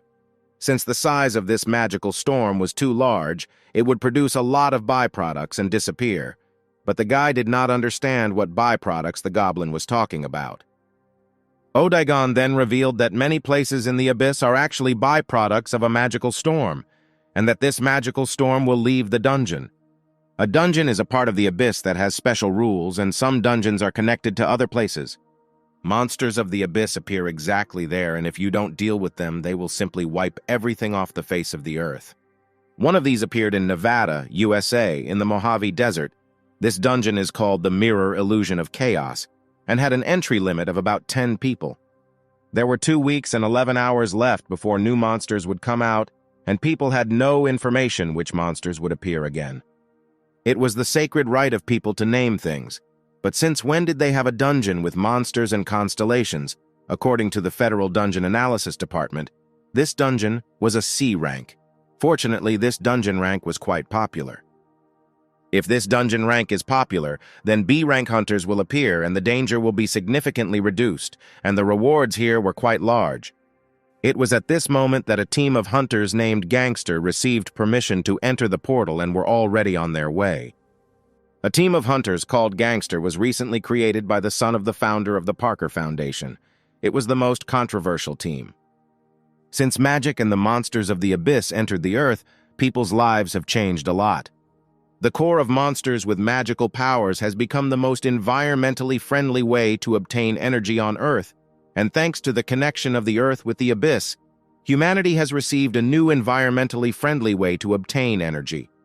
In addition, Other parts of the monsters were also very useful, and thanks to all this, the level of biology and other sciences increased greatly. Against the backdrop of these numerous opportunities, the Parker Foundation quickly began to develop, and a pharmaceutical company specializing in artifacts from major players in the abyss industry, all of which belonged to the Parker Company. And the leader of the gangsters was Richard Parker. He was a B-rank hunter, and was also the youngest son of the second chairman of the Parker Foundation.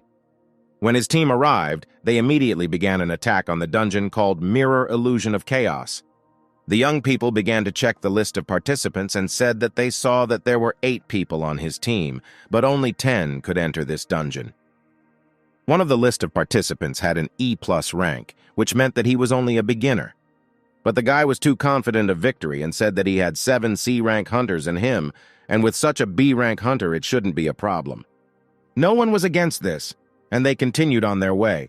Hunters of rank E can only use 1 or 2 circles of magic at most. They cannot even inflict any damage on monsters from the dungeon of rank C. The dungeon with this rank contained large rewards, and with luck, someone would be able to obtain items worth tens of millions of dollars. Usually, these rewards do not go to E-rank hunters who did not make a significant contribution to the battle.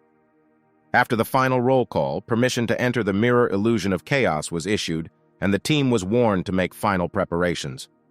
One of the newcomers had high hopes for the leader, but the leader told him not to worry and just do the job he was hired to do.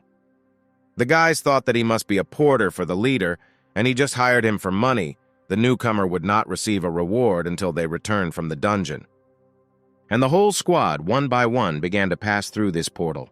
At the moment when the squad completely entered, the dungeon status changed to the fact that battles were currently taking place there, and the time countdown was temporarily suspended. When everyone entered, there was suddenly a loud explosion, and a powerful stream of energy came from underground. All the workers and soldiers were shocked by this phenomenon. One of the workers shouted that monsters would most likely come in, and it would all be the end for them. But as it turned out, it was just that the dungeon had grown in size. And then the scientists assumed that there must have been an error in assessing the rank of the dungeon, and that this was not a rank C dungeon, but a rank A dungeon. The workers wondered what would happen to the gangster team now, because they were now in complete danger, but it was too late to do something and they did not have time to do anything. When the team went inside, they found that they were in a ruin-type dungeon and were very happy, since last time they were in a swamp-type dungeon. At this point, the man ordered a report to be sent to the dungeon control team and added that after someone sends a report to call the Parker Foundation and report it, just in case. But they understood that even if they followed the instructions and informed everyone, the chance of saving them would be minimal. At this time, in the dungeon, the newcomer pointed out to his leader that he had noticed some creatures in the distance. This was a huge horde of monsters that ran towards the squad. The first day of the raid of a group of hunters into the dungeon was very suspicious because it was very good, much better than the dark and slimy underground tunnel. This location resembled a temple that was destroyed. Then one of the soldiers suggested finding a way out first, while the others would try to find the boss. The team captain warned his soldiers to be sure to look between the ruins, because monsters could jump out from around the corner, and allowed them to use enhancement magic to scout out the surrounding area. One of the soldiers reminded the captain that there are 2 exits from the dungeon. The first is connected to the outside world, and the second is to kill the boss guarding the center of the dungeon. And in C-rank dungeons, instead of looking for a way out, it is better to immediately find the boss. When one of the soldiers was looking for a way out, he unexpectedly found a monster that was located not far from the squad. The captain of the detachment ordered them to line up and not be nervous, because their movement would be very easy to predict. But in front of them were monsters of rank F, which were not worth a penny. Monsters surrounded them from different sides, and one of the soldiers shouted that the magic of the second circle would be quite enough for them. Flaming arrows attacked the monsters, but they continued to advance and continued to advance. The fighters were confident that they could cope with them, because these were ordinary ghouls, and they could be stopped with just a couple of zone of effect spells. After several shots towards the monsters, the fighters' mana was depleted, but the monsters continued to attack them. One of the fighters turned to the captain, saying that if this continues, they will not last long, and at most they will be able to throw a couple more flaming arrows, and that will be the end. But the guy ordered not to worry because he would do it on his own. C-rank dungeons can only be completed if there is at least one C-rank or higher hunter on the team. With Richard Parker, a B-rank hunter, it was a piece of cake. However, the gang members realized that something was wrong here, and this time it simply wouldn't happen. A bright flash of light appeared in the same location, and at that same second, Skylar appeared along with his new friend Odaigon. After such teleportation, the goblin suddenly became seasick, and he apologized to the owner and immediately recited a spell against nausea. The Goblin King was greatly surprised by the fact that after going through all this and moving through time and space, the main character remained calm, as expected from his master. As soon as they landed, the guy smelled rot and assumed that there were ghouls nearby and ordered his partner to check if this was true. The goblin shouted that magic is a really convenient thing, and if the main character needs to learn, he will be happy to help him with this. The guy asked Odaigon to check the area he had just flown through, and thanks to the fact that constellations can be seen through the eyes of his own avatars, he could see what his partner sees. The guy asked to check one of the places, especially check in the shadow of the building right in front of the goblin and inspect everything carefully. Approaching closer, the goblin noticed a dungeon food ration for rank C hunters, but warned the owner that there were some symbols here and it all looked very unusual. The goblin added that if you look closely, you can tell that this was used to wrap a special magical weapon, most likely made by the same tribe that built this temple. Suddenly, Odaigon shouted that the owner could see this because he was circling right above a huge horde of ghouls. There were several thousand of them. The Goblin King suggested using the 7th circle zone of effect spell to wipe out the pitiful ghouls in one fell swoop, turning them into ashes. They can take care of the boss who is hiding somewhere. But the guy asked the goblin to calm down, because since there were ghouls crowding there, didn't it mean that they were surrounded by someone or something? And Skylar at that very second rushed to the rescue to save those who were trapped. The main character thought that if his instincts did not fail him, then those who were inside would probably lead them to the ground. When the main character discovered the monsters, he deprived them of their heads with powerful blows per second. He added something that they found in the square. It was earthly food, and asked Odaigon to turn into something with the help of magic, because if he appears in this form before those who are stuck here, then they will have a lot of problems. Not all goblins in the abyss appear to be adequate creatures. Hunters from the earth are already accustomed to meeting goblins in dungeons. Odaigon couldn't believe that he could be considered a dungeon monster. But despite this, the Goblin King complied with Skylar's request and used the magic of the 6th circle, polymorphism. And right in front of the guy, a handsome and tall guy descended from heaven. The guy could believe in such the power of transformation. Odaigon did not want to brag, but added that among the goblins he was known for his incredible beauty. The guy said that now he looks like a perfect person, but his outfit was like that of a wizard. The main character was surprised, because the monsters simply surrounded the hunters and did nothing to him. He was wondering what kind of boss was in this location, and maybe he was hiding somewhere nearby. But the goblin reasoned that perhaps this was not the case, and if he had intelligence, he would not have simply surrounded them. Perhaps constantly sending ghouls was all that the boss of this location could do. There was a possibility that these ghouls were not controlled by a really strong black magician, but by a monster called Taran. In the abyss, they are known as the Ghoul Kings. He looked like a monster assembled from 1,000 ghouls. Those who see only ghouls and try to find the one who controls them risk suffering from a surprise attack. For most, ghouls do not pose much of a threat, but those whose skills are at an average level can be overwhelmed by numbers. At this time, a group of hunters found themselves inside the cave. The only food they had left were gloves and boots. It was the 28th day of the raid on the Mirror Illusion of Chaos dungeon. As soon as they arrived on the first day, they lost some of the necessary provisions. But they found shelter underground, in which they were able to hide from the evil ghouls. They were forced to leave all the food and quickly get to a safe shelter. They had the opportunity to seal the passage so that no one could get inside. The captain of the squad was in deep despair because, fortunately for him, there was no other entrance, and the gangster team spent a whole month without the opportunity to do anything.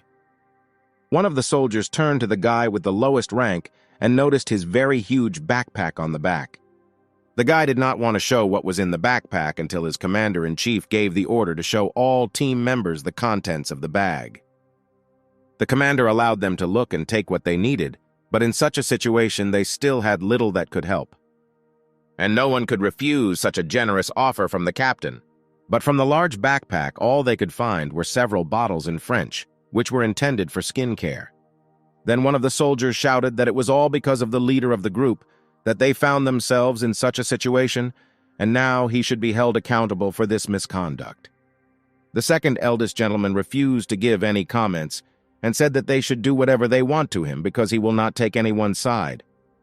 He added that in this situation, internal conflict is a direct path to the death of the entire group, and everyone needs to calm down and focus on surviving until the rescue team arrives, and that's all that can be said as the second in command. But one of the soldiers reminded that there could be no rescue squad because only 10 people could enter this portal. And all because their leader took a useless porter, the rescue party can only consist of one person, but even one person cannot defeat all these ghouls. Suddenly, an uprising occurred in the squad. The soldiers wanted to throw out the leader to the ghouls and force them to clear the way for liberation, and at the same time look at the actions of the B-rank soldier. But the commander replied that they were simply sucking up to those who have money and power, and they would never be able to force him to do what they want. But it was as if he had no choice, because there were 6 C-class rank hunters against him. Suddenly, their boss began to use a high-speed ice bullet. It was a 5th circle spell that attacks the enemy with ice bullets at a certain distance. At this moment, the guy was decisive and offered to fight if they wanted, and he would kill the first 3 immediately who attacked him.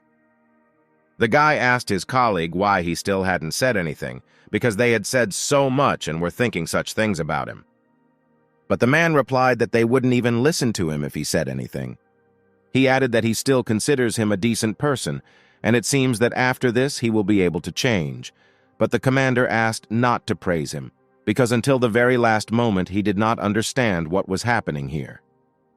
He had no hope and believed that he would still die here along with these assholes, and after all, they had already held out here for almost a whole month. Even if the rescue team arrived immediately after he surrendered, wouldn't he regret it? The guy added that if someone really comes for them, he will give away all the fortune that he has. And at that moment, the commander's words were interrupted by a powerful explosion. Skylar, who was ready to help them, came to their aid. When he went inside, he immediately asked if there was anyone from the Earth among them. When Skylar entered, he saw 2 men standing in front of him and asked them if they had come from the Earth. The commander did not know how to react and answered and looked at the guy in surprise. The team that was behind was delighted because they thought that there was a rescue squad in front of them. After a few seconds, everyone began to rejoice and rejoice because after a month they finally came to save them. But the second commander said that they were idiots and should better prepare for battle. The soldiers were outraged by this and thought that their commander had gone crazy, but he added that the soldiers should not dare to discuss the orders of their superiors. If he says to jump, then they will jump. If they say to fight, then they will fight. He pointed his finger and asked if there was a limit of 1 person to enter the dungeon. Then how could 2 people be here? The main character looked thoughtful and clarified whether there was a limit for 1 person and apologized for this misunderstanding. He said that he did not get to this place through the entrance to the dungeon, but the frightened people asked, if not through him, then how? And the guy said that they got here through the abyss. After the opening of the portals, accidents often occurred when many were sucked into them or into the dungeon, where they disappeared. Most people did not return, but there were lucky ones who did. But the squad didn't want to believe it. They could be either monsters or illusions for them. It was hard to believe that they were really from the abyss. Then the guy replied that it doesn't matter whether they believe him or not, but do they really have a choice here? One of the commanders thought about this situation. 2 energetic individuals of unknown power level who could have entered this place from the abyss and exhausted conflict-torn hunters who have been starving for a long time, otherwise simple hunters below the B rank. And he agreed, because even if they don't believe in such a situation, they have no other choice. The main character turned to everyone and asked them not to be too suspicious of the saviors because in any case, all people of the earth, and this was true. After Skylar was convinced that people had come from the earth, his body was covered with goosebumps, and he suddenly began to tremble a little. The commander noticed this reaction and thought how many emotions this guy had. Apparently, he really was lost in the abyss. Then one of the guys shouted what to do with these ghouls now. But the main character reassured them by saying that they were all dead, and the way was clear for them. Skylar remembered the plan for returning to Earth, which he shared with his allies, so as not to attract the attention of earthly constellations and quietly expand the number of his own supporters. And instead of attracting excessive attention, he was going to carefully reconnoiter the current situation on Earth. The team asked who the second guy was standing next to the main character, whether he was also missing, but the guy replied that he had an even more tragic story than him and had lost his memory. Odaigon didn't like this much because at such a young age it was difficult to lose his memory, and he didn't want these non-entities to feel sorry for him.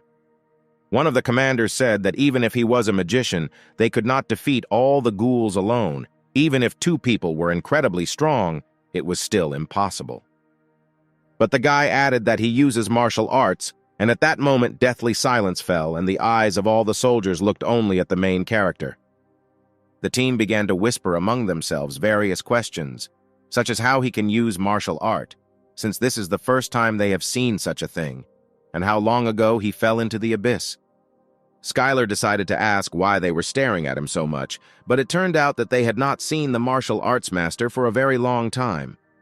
The main character said that when he fell into the abyss, martial arts masters were not at all held in high esteem, but he asked what year it was, and heard in response that it was 2039, and by earthly standards, 30 years had passed since the guy was in the abyss. The soldiers began to remember what was the biggest record for being in the abyss, and remembered that one person stayed for 28 years, but now he is in a mental hospital. Skylar then said that talking about martial arts and dungeons is not that important now. He asked Odaigon to give some light, and he replied that he would do everything as the master said. And Skylar immediately reminded him that he told him not to call him master, but only by his name. The guy immediately began to chop with his feet one of the large stones, which was located right at his feet. A group of soldiers saw this for the first time. They watched in surprise as the guy skillfully juggled with a stone and considered it incredible. The main character was surprised by this. If this was their first time, then apparently they really don't have martial arts masters, and he handed out a plate to everyone. The guy carefully laid out several pieces on a plate, but the soldiers were confused because they did not know whose meat it was. Skylar said that in one TV show to survive at any cost, he saw that a person can eat almost anything, and recommended that others watch the program because it can be useful in life. He put a delicious steak on a stone plate and added that thanks to this transfer he survived in the abyss. The main character began to fry the meat in a frying pan and reassured the guys that everyone would get food because there was enough meat for everyone, so let them be patient for a while. A few moments later, each piece of delicious meat was on the plate, and the guy invited everyone to try it. At first, people doubted whether it was worth eating this meat, which was given to them by the one who returned from the abyss, but the enchanting aroma of the meat quickly convinced them. For those who were one step away from starvation for a month, it was a real feast. The guy was very surprised that they were very quiet, and perhaps they realized that Skylar gave them low-grade meat. But when each soldier tried this meat, their eyes filled with tears of joy because it was incredibly tasty. One of the soldiers suspected that this meat was unusual, and his mana began to be replenished. Normally, if he used several flaming arrows, he would fall from magical exhaustion, but now he felt as if he could use a dozen of these spells. The soldier was grateful to the guy for giving them the special meat and considered him a very generous person, but due to the silence, Skylar was disappointed and decided that they looked so hungry that they would eat anything, and next time it would be better to throw away the low-grade meat. The dungeon was designed in such a way that the ghouls were not only ordinary monsters, but also a crowd that formed a boss, and if they took them all out, they would clear the dungeon. So in order to get out, they had to finish off the rest.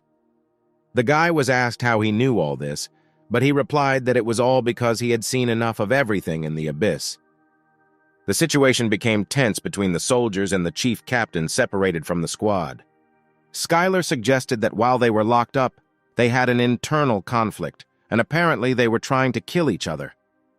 Odaigon added that internal conflict during a crisis was unimaginable for the goblins of the hilt and considered the humans pathetic. Then the guy recalled that he was also a human and asked the goblin if he really didn't know about this, and he answered in horror that he didn't want to offend him and asked for forgiveness. One of the squads of hunters who rebelled against the commander said that Odaigon was a very beautiful name. Apparently, they found another leader to take command and said they would take care of the remaining ghouls. A group of people tried to suck up to the man who could take them to dungeons and higher-level rewards, and they really sympathized with him because he had lost his memory. And if he didn't mind, they swore that they would be useful to him.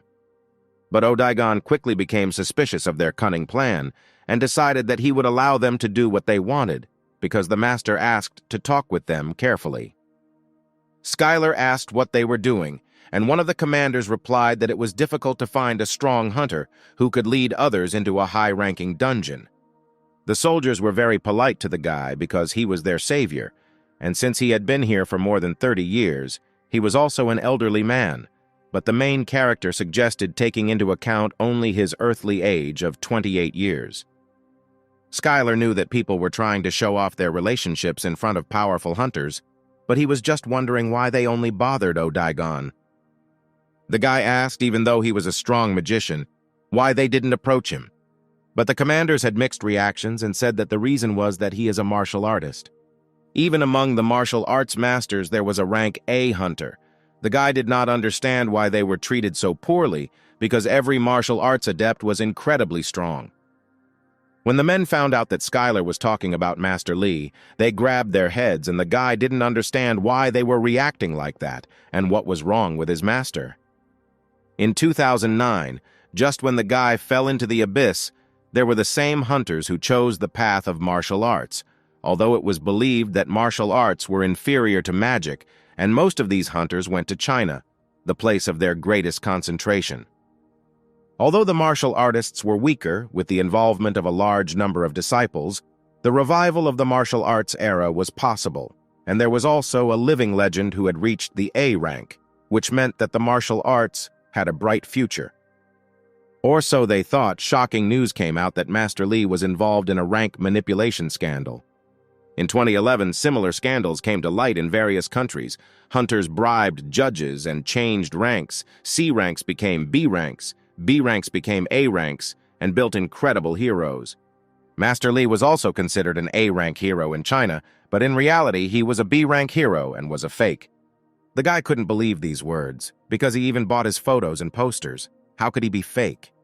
The commander added that after this scandal, the reputation of martial artists suffered greatly and many abandoned martial arts, with the thought that achieving a high rank in this way was impossible. Today, no one uses martial arts because after the incident this tradition disappeared and there are no more students and schools where martial arts are studied. Skylar couldn't quite believe that his master had lied about this, and he began to calm down because he needed to calm down the Kai energy, because sadness can cause muscle atrophy. Then the guy asked another question, whether everything was all right on Earth, but he was not completely understood. And he added that whether there was an invasion of various constellations on the Earth. Then they asked him how he knew about this, because he was talking about the incident in 2011, when there was a disaster. But he was already in the abyss. The main character was upset because while he was lost in the abyss, the goddess's prophecy was fulfilled and he was late. In the fall of 2011, when a case of rank manipulation was discovered, that day everything was not as usual and a bright flash similar to the sun was approaching the Earth. It was a portal that was different from normal dungeon portals, and the monsters had intelligence. It was an army that had a purpose, an army that followed orders and acted on a strategy to take over the Earth and lay the souls of Earthlings at the feet of their constellation. The guy began to shake the man violently and demanded that he tell him what happened next on Earth. Was it really that the Earth was grabbed by evil constellations? And he was late. But the man asked the main character to calm down, because where would they be then if this happened? And he replied that they fought back. The man said that there were a large number of victims, but they were able to stop them. All countries on Earth mobilized some of the best hunters who stopped the invasion. From these words, the guy began to choke, because then he didn't need to do anything else, and why did he wander through this abyss? After Skylar went into the abyss, 2 years passed and evil constellations invaded the Earth. And yet, the hunters of the Earth fully mobilized to fight back and achieved success. The main character did not know what to do next. Was the goddess's prophecy wrong, or she simply miscalculated? All this was quite strange because this was not just a small skirmish, but a full-fledged invasion of the constellations. And even if the mortals sent all their forces, would it be possible to stop them at all? The girl added that it was not just a matter of different levels of power, but that the constellation and mortals are completely different, and even if there are many hunters, they are just like small insects to them. Skylar clarified that they stopped the invasion, but how? And the hunter said that it was more like a truce. They were not sure that they needed to expand the territory they occupied, and the people would suffer too many losses if they tried to regain the lost territories. And they were worried whether the truce would continue, but it still continues, and probably because of the constellations, they promised to protect the Earth. It immediately became clear to the girl that if there were constellations here initially, then this makes sense, because even if the Earth is captured by new constellations, they can transfer the power of the Avatar and force them to fight. She added that unlike Skylar, constellations rarely fight, but against him they would need to go out and fight in person. Then the guy understood why the truce was still ongoing, because the invasion of the constellations changed the hierarchy. This is what caused the connection of the abyss with the Earth, and in order to avoid a full-scale war, a compromise was reached to restore the balance of power. The truce became possible because they either did not want to fight or did not want to lose their own avatars. Otherwise, he had nothing to do here. The guy added that in order to stop the invasion of evil constellations, he went into the abyss, but returned too late. But the kitten replied that this was not the case at all. Although they were a couple of decades late, the situation is not over yet. The truce cannot last forever because there are so many other constellations in the abyss that could still decide to invade the Earth. The kitten immediately warned the guy to be extremely careful with any new constellations because they are unlikely to comply with the truce agreement. This meant that if the situation worsened, the Earth would turn into a battlefield where the constellations would fight for dominance over the Earth. At this time, Odaigon was praised for his smart shots and admired for his wonderful magic. One of the soldiers praised the guy and said that he had never seen someone use the magic of the first circle so well. The guy was very annoyed by this, because all he heard was people admiring and praising Odaigon's magic. The soldiers expected that if they returned to the ground, it would be simply amazing, because he was at the level of B rank or even A rank. They discussed the guy and realized that he had lost his memory, and the soldiers were going to convince him to leave this Skylar and join them. They had one goal, to take the place of the main character, and then they would no longer need to obey the commander-in-chief of their squad. Skylar looked at Odaigon and wondered if everything was okay with him, because he looked like he was eager for a fight. But he was even more frightened by the commander-in-chief of the detachment, because he also looked as if he wanted to fight with someone. Then the main character directly asked if he wanted to fight with these guys, but he sharply waved his hands and said that this was all wrong. Skylar didn't mind at all that he fought with them, because he was in such shock, and even if fighting each other in a dungeon is a crime for hunters. The guy began to worry that perhaps his thinking had become abnormal after being in the abyss for too long, but his friends warned him to be careful, because on Earth it is not enough to simply hide the power of existence. They added that a great battle between the constellations could break out on Earth, and if the main character did not properly hide his identity as a training master, it could provoke a conflict, but the guy swore that he would be careful. Then he asked one of the commanders what was happening to the people who returned from the abyss. The man said that they were undergoing a medical examination where they were asked about their experience, and one day, one guy told about a giant-sized cat with a giant smile. The man also added that after the invasion of evil constellations, most countries banned becoming avatars of evil constellations. The guy was surprised by this and replied that after the war, people became very strict, and it was true. The fighter said that in any case, the procedure is not that complicated, and asked what country Skylar was from. He replied that he was from Korea, and then he would be offered new citizenship. He also added that most likely everything will be fine for the guy who lost all his memories.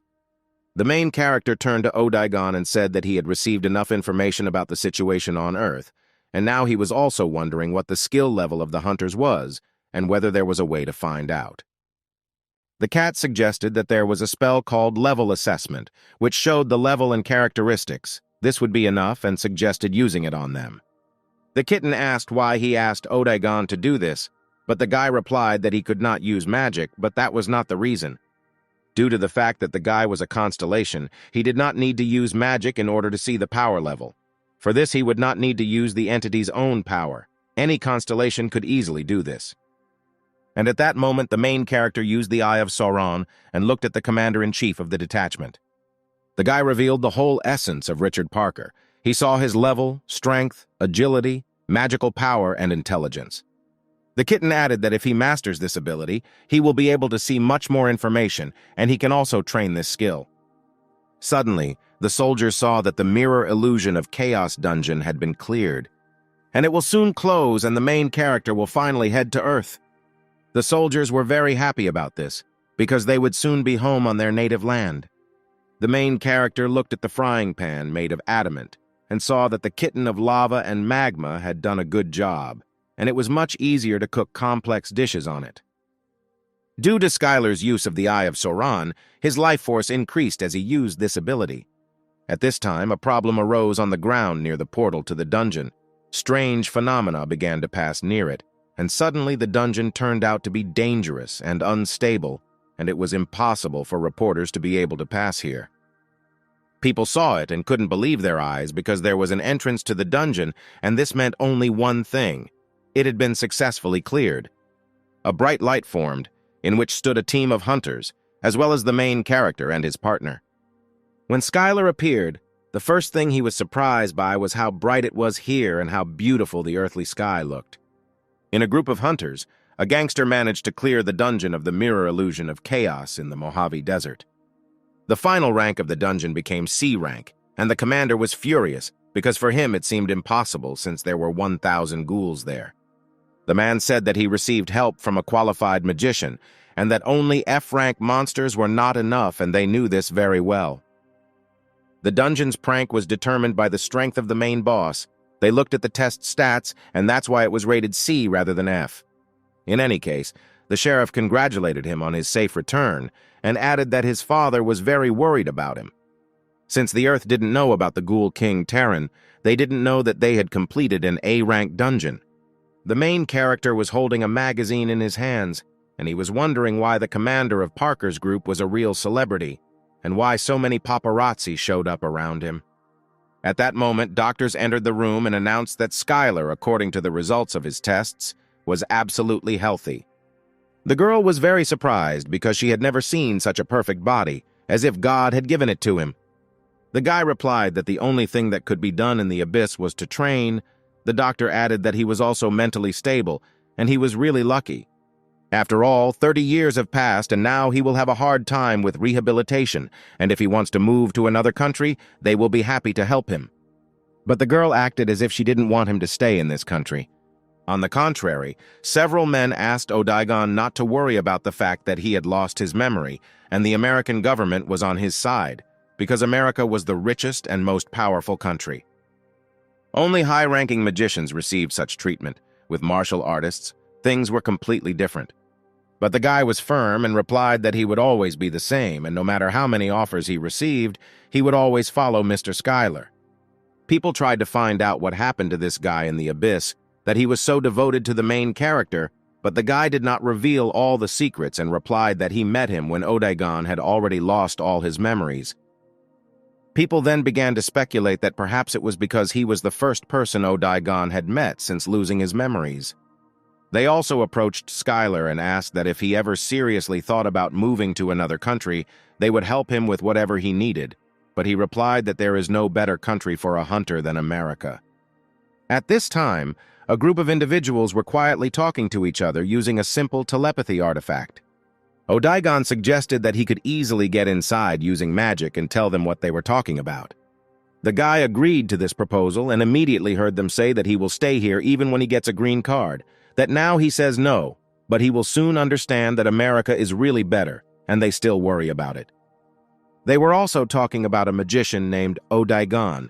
They were sure that other countries would try to find out everything about him, and for this they would place spies next to him so that others could not get close to him.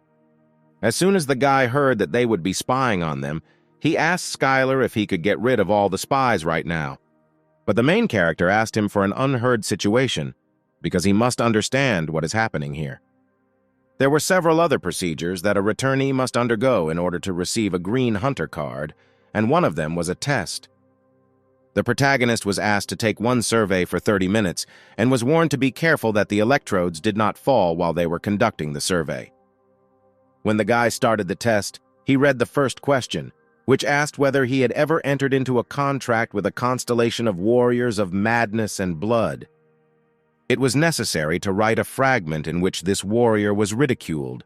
Perhaps it might seem childish, but this is the most effective way, because a servant who has entered into a contract with the constellation will never be able to mock the master.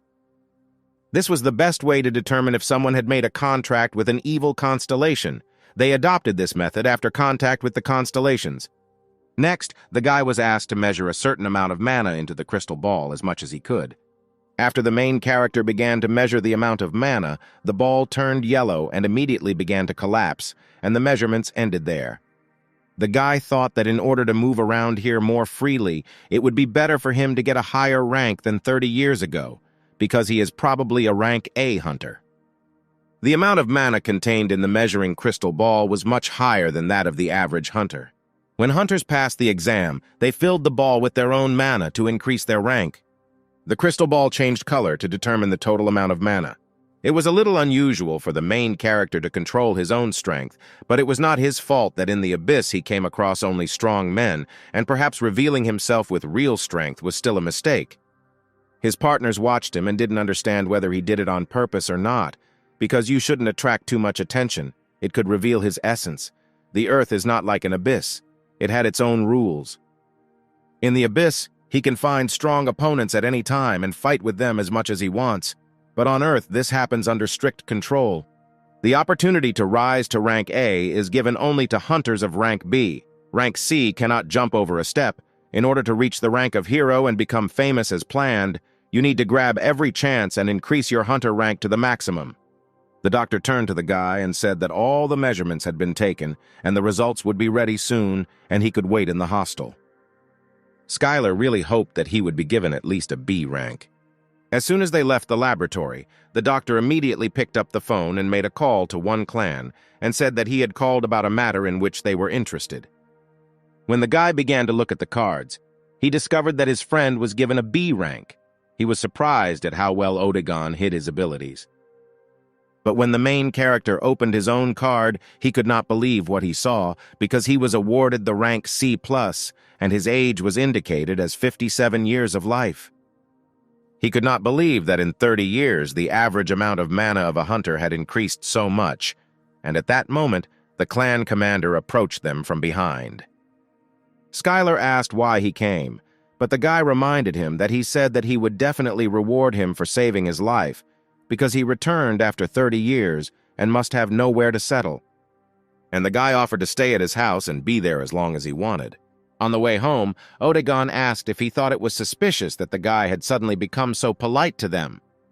But the main character immediately recalled how he repelled the wolf's attack and said that he would not forget this either, because the goblins gave him a warm welcome and promised to repay him for saving him. He told how they prepared him a bath of acidic slimes and offered to gladly accept the sacrifice of the children of their nobility. But the goblin could not believe that all this caused him inconvenience. But as it turned out, it was all about the difference in culture. In any case, this guy probably also wanted to repay for the rescue, but Odaigon had a different opinion. He believed that the race was annoying and incapable of magic, and yet gratitude was alien to it. The main character was surprised by these words because in fact he was also a human, and the goblin remembered this and immediately asked for forgiveness. Skylar turned to Richard Parker. He introduced himself to him as very famous in business circles, and then the guy added that he was looking forward to him giving him all his fortune. The main character said that he heard someone in the dungeon promise to give away the entire inheritance for saving the commander, but the guy screamed in fright that this did not happen. Skylar said he was joking and replied that he didn't need much. He asked for a place where he could temporarily settle until he could settle down somewhere, because he had been in the abyss for too long and had not yet gotten used to the land. But Parker replied that he could live in his house as long as he wanted, which he could easily give as his savior. Odagon decided that the guy was too arrogant, having only borrowed some house. Suddenly, one of the sports cars slowed down Parker's entire motorcade. From the sudden braking, everything inside was mixed up. No one could understand what was happening here. Parker's driver said that someone was blocking the way with a car. The main character immediately thought that perhaps this was an assassination attempt, and some evil constellation found out about his essence. At this time, Odagon opened the door and turned to the gentleman with a request to sort out this situation. The guys got out of the car and decided to first see what kind of crazy person was blocking their way. Skylar could not have thought that he would see such a car in the middle of the desert, but all that could be said about it was that it looked quite American. A man who was very stylishly dressed got out of the car, and Skylar, along with Odagon, felt that he was different. He was still immortal, but he could not be put on the same level as people. The man was very strong. When the man came closer, Richard Parker immediately recognized that in front of him was Sam, nicknamed the Dragon. Richard introduced himself to him, and Sam immediately learned that he was the youngest son of the Parker family. The man said that he heard that his father had a lot of worries because he became a hunter and advised him to do what he wanted. Then the man turned to the guy and said that he no longer had much hope, but in front of him was the real Skylar. The main character couldn't believe it, but in front of him was the leader of his clan. The man heard rumors that they were here. A lot of time had passed, and they really hadn't seen each other for a long time. Everyone stood in a stupor, and Richard could not believe that the dragon knew Skylar. But it was all true. All the guards ran out of the car and were surprised that in front of them was a rank S hunter, the Dragon Sam. They were talking about how they heard he got married again last month, and it was his 19th wedding, and it was all too confusing. After all, was this man really in front of him when, in the distant past, he suggested that he take his time because their forces were not suitable for a rank B dungeon, and now he was the leader of the most famous clan. In 2011, attacks from evil constellations suddenly broke out around the world, and the city of Seoul was no exception. That period was called the Seoul Disaster, at which time all the clans of hunters located in the city responded. And the leader of the clan of the Great and Incomparable was one of those who tried with all his might to save the country. Thanks to the dedication of hunters like Sam, the Republic of Korea was able to somehow eliminate the threat of occupation. They did everything they could, defended everything they could defend, and were true heroes. All those fighting the threat were called heroes, and as one would expect, apart from the title of heroes, they received nothing more. At this time, in the hospital, the guy turned to one of his partners because he still couldn't manage to pay, because healing magic was not included in the insurance. And even compensation for the treatment of hunters did not help him. He did not qualify for this article because he did not receive a shrapnel wound from a monster. And after that, Sam moved to America because the attitude towards hunters here is much better. He talked about how he received support, hunted monsters, promoted his own company, and even appeared on TV once. And that's how things gradually worked out. The guy asked how much money he had, that even his rich son couldn't object to him. Then Sam asked if he knew where he lives now, in Hunter's Hills, but the guy didn't know what kind of area it was, but as it turned out, it was the richest area in Los Angeles. He jokingly called the guy a brat and said that, as before, you couldn't get a word out of him with pincers. After all, who else is capable of disappearing, leaving only a letter of one measly page? The man suspected that he had gone crazy in training, but he didn't think he would reach such madness. Perhaps he should have been taken to the hospital earlier. Sam added that some even wanted to announce his death because only a few returned from the abyss alive. The guys were even planning to organize a wake in this honor, but when the man found out that he had been discovered, he was very surprised that he was on the list of those who returned from the abyss. Then Sam turned to Parker and finally asked what he was doing in his car. The boy was frightened and said that he saved his life, and as a sign of payment, he was with him. The man was very surprised by these words because he already thought that he was taking him to the family estate for an autopsy. At this point, the destination was changed from the Parker's house to Sam's house. The guy saw how the world has really changed in 30 years, and all the streets of the city are now teeming with mechanisms. In Los Angeles, after the gates opened, rich and famous hunters began to flock to the city. All their fellow Klansmen were rising stars who wanted to join them, and people who considered hunters from a business perspective. It was currently the most densely populated city on Earth with hunters.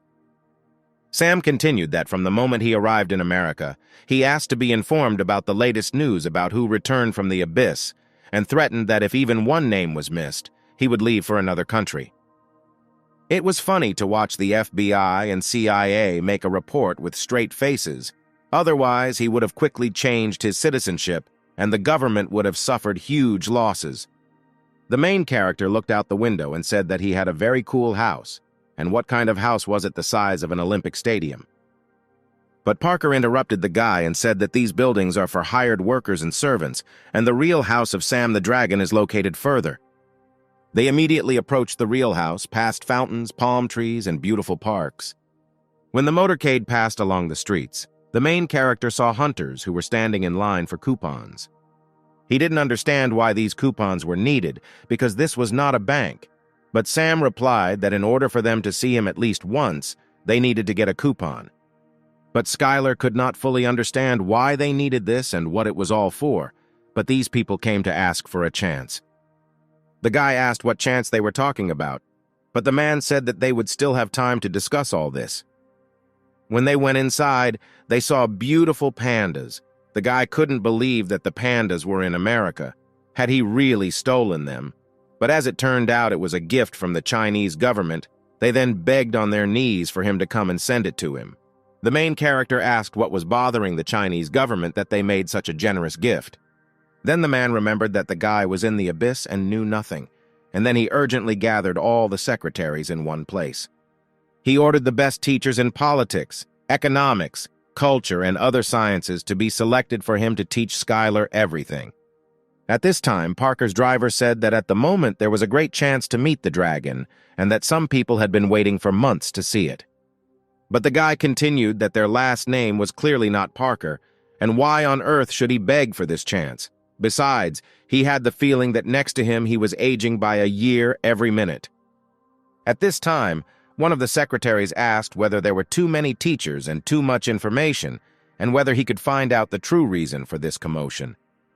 But as soon as the man introduced himself in front of him, he immediately heard that he was fired from that very second, because he hired them for a lot of money in order to entrust them with troublesome work. Sam's words and requests were not like a joke, and he did not ask not to answer stupid questions. Then the man turned to the sixth secretary and asked where all the models that should be at the party were, because he remembers exactly that he missed one, and ordered him to work faster. After Sam gave everyone instructions, he turned to Skylar and said that now they could calmly think about everything.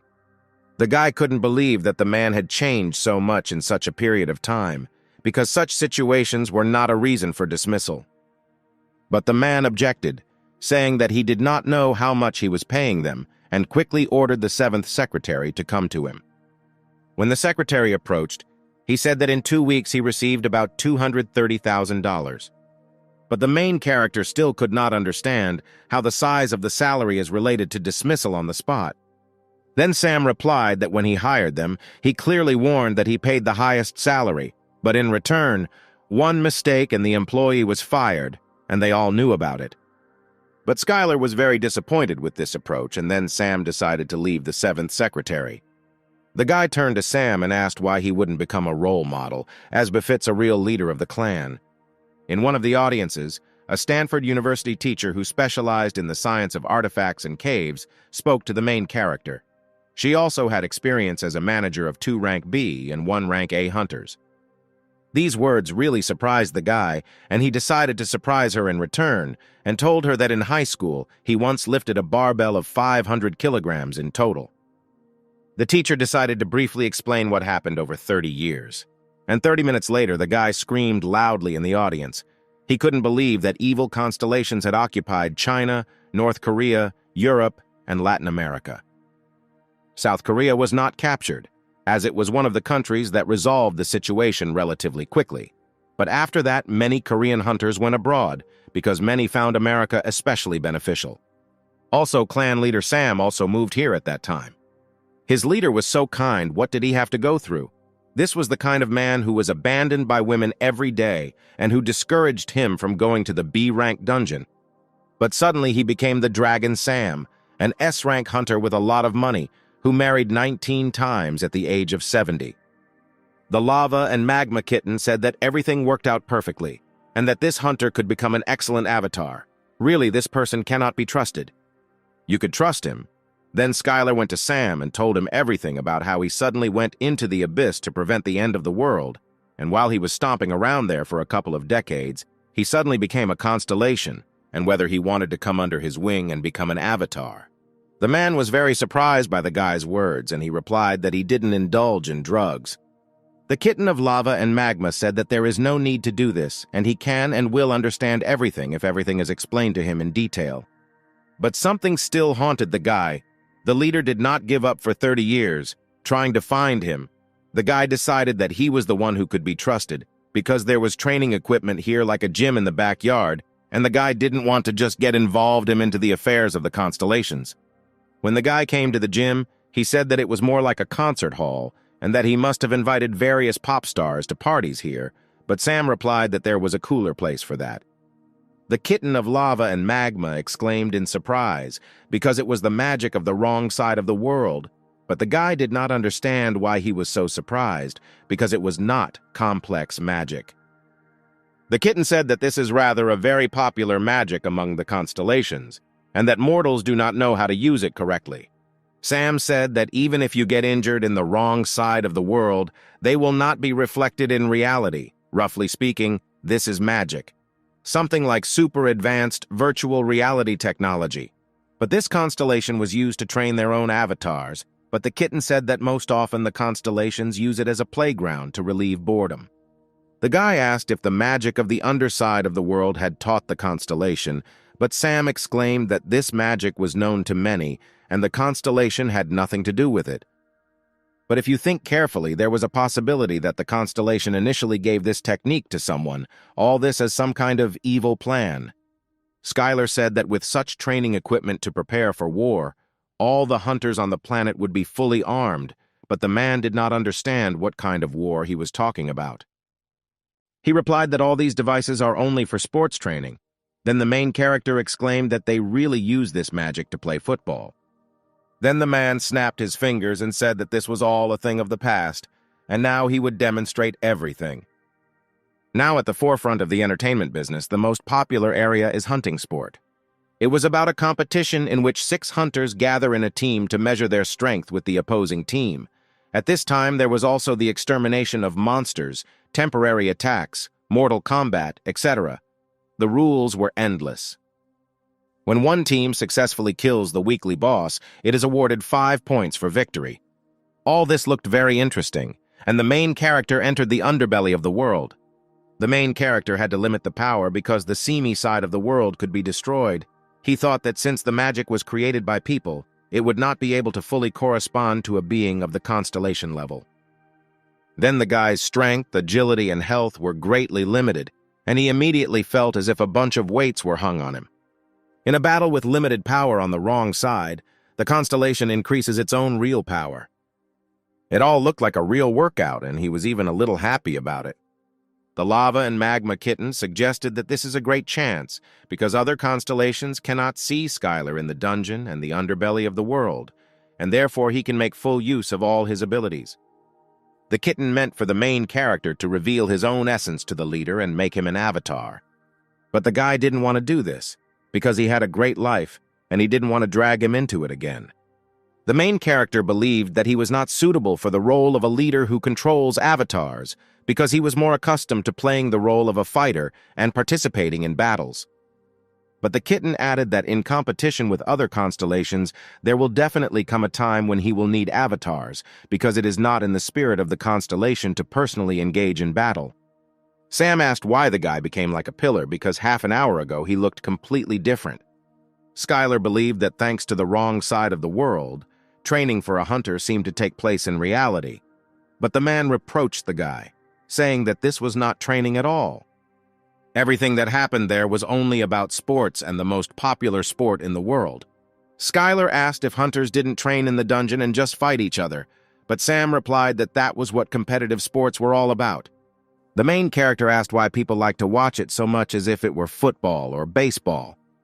The man replied that it was simply ridiculous to even compare, and added that the most that can be compared is fighting with each other, because this is also a sport for hunters.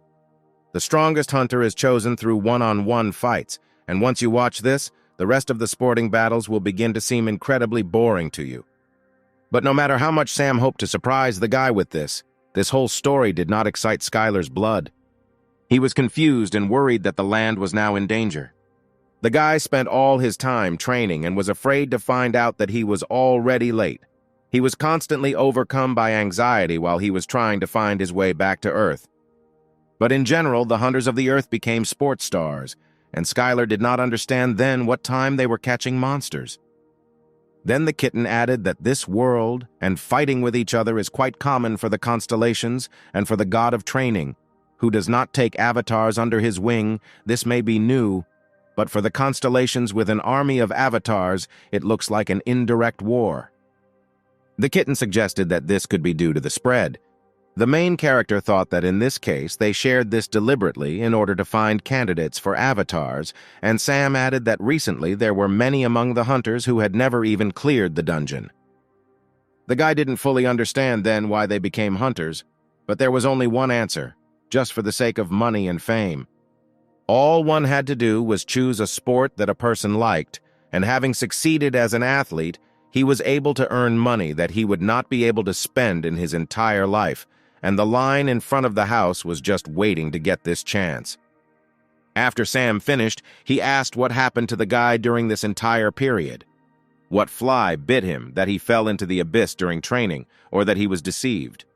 But it seems the man hit the nail on the head, and Skylar replied that it was a very long story. But before he explains everything, he has one small request.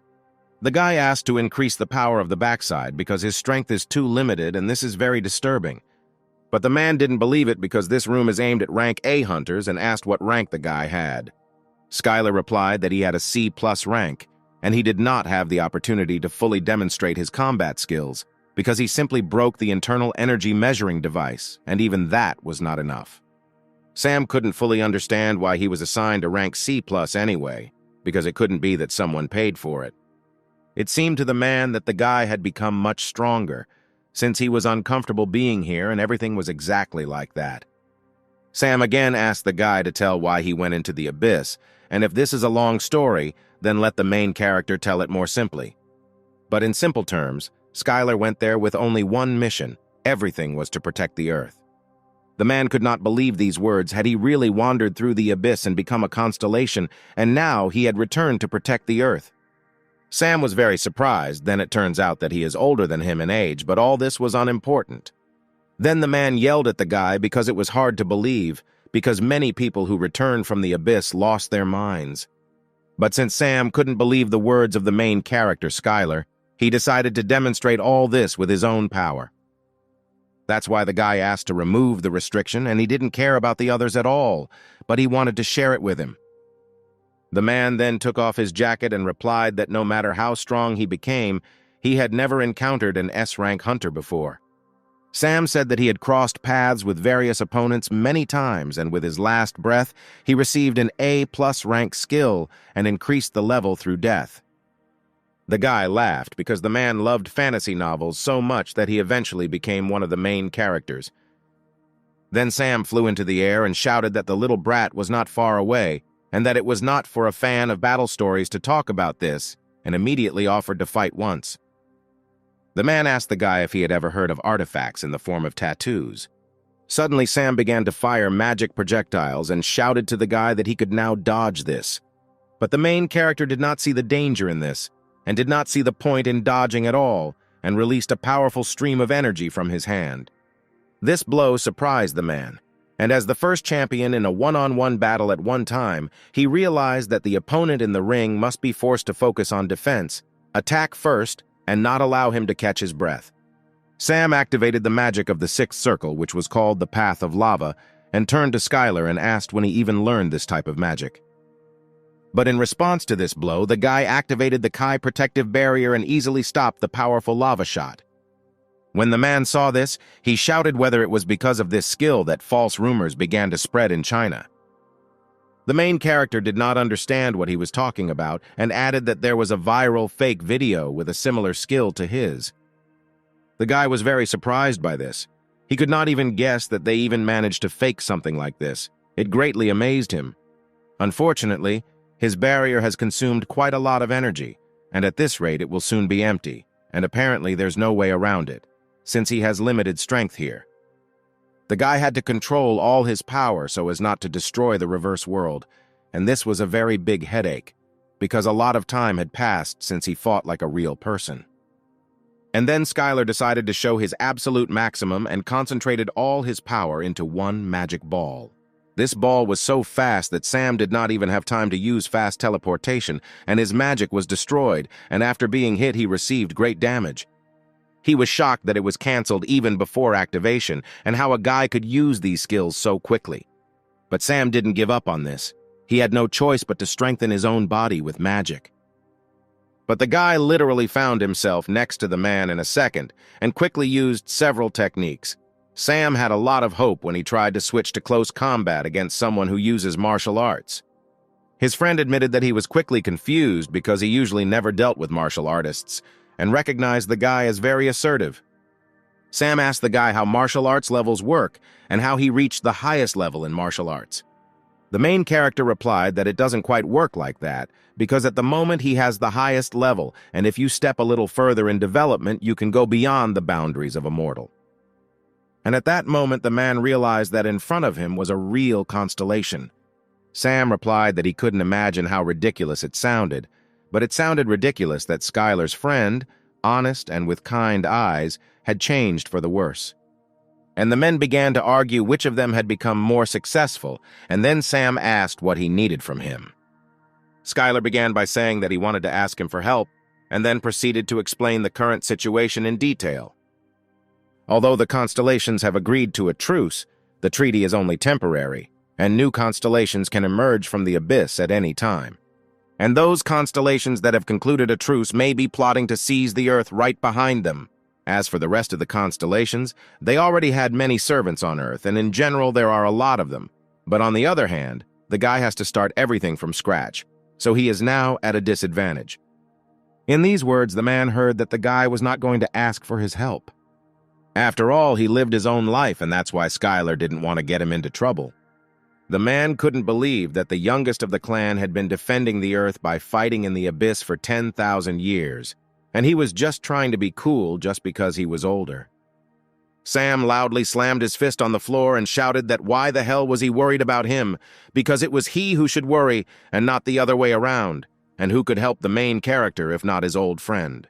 The man added that he would help him, and in general he was not in a position to refuse the offered help, and he was absolutely confident in the words. At this moment, the lava and magma kitten sent a message that he was very pleased with the way the guy was negotiating. The kitten thought that he had really brilliantly lured him to his side, but in any case, these were the sincere feelings of the main character. He didn't want someone he knew to be drawn into a battle between the constellations, and it didn't look like Sam would back down. And the man was faced with a choice whether he agreed to become a servant of the main character and serve under his command.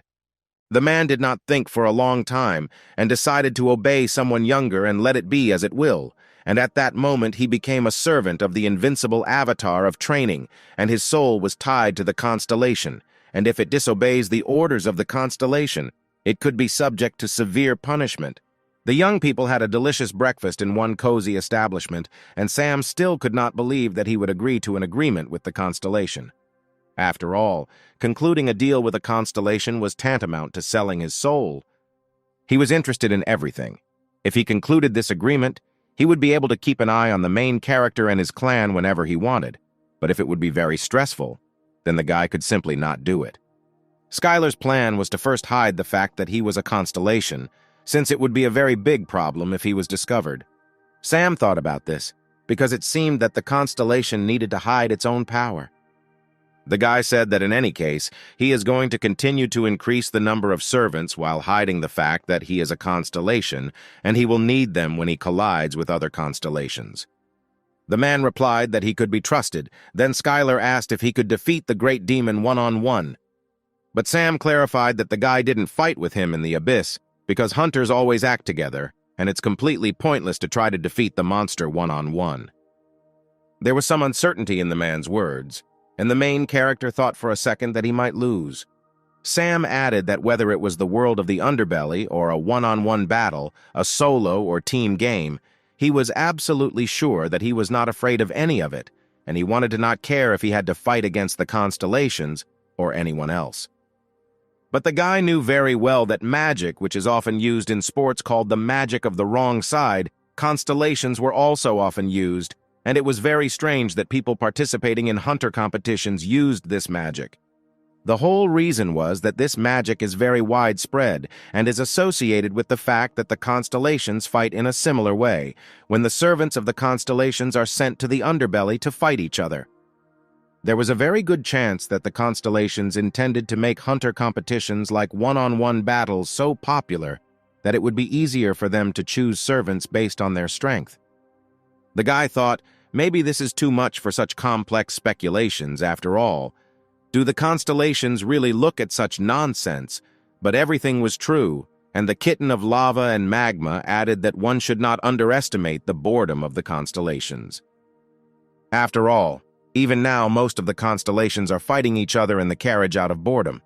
In any case, if the services fight the same way as in hunter competitions on the ground, then this could be a great help for Sam, because he participated in such battles and is a champion hunter. How many servants the main character would have depended on all this, because he should become the object of their envy. He himself understood what he was talking about. He understood that the guy needed to become famous as a hunter and become one of the most powerful hunters on Earth.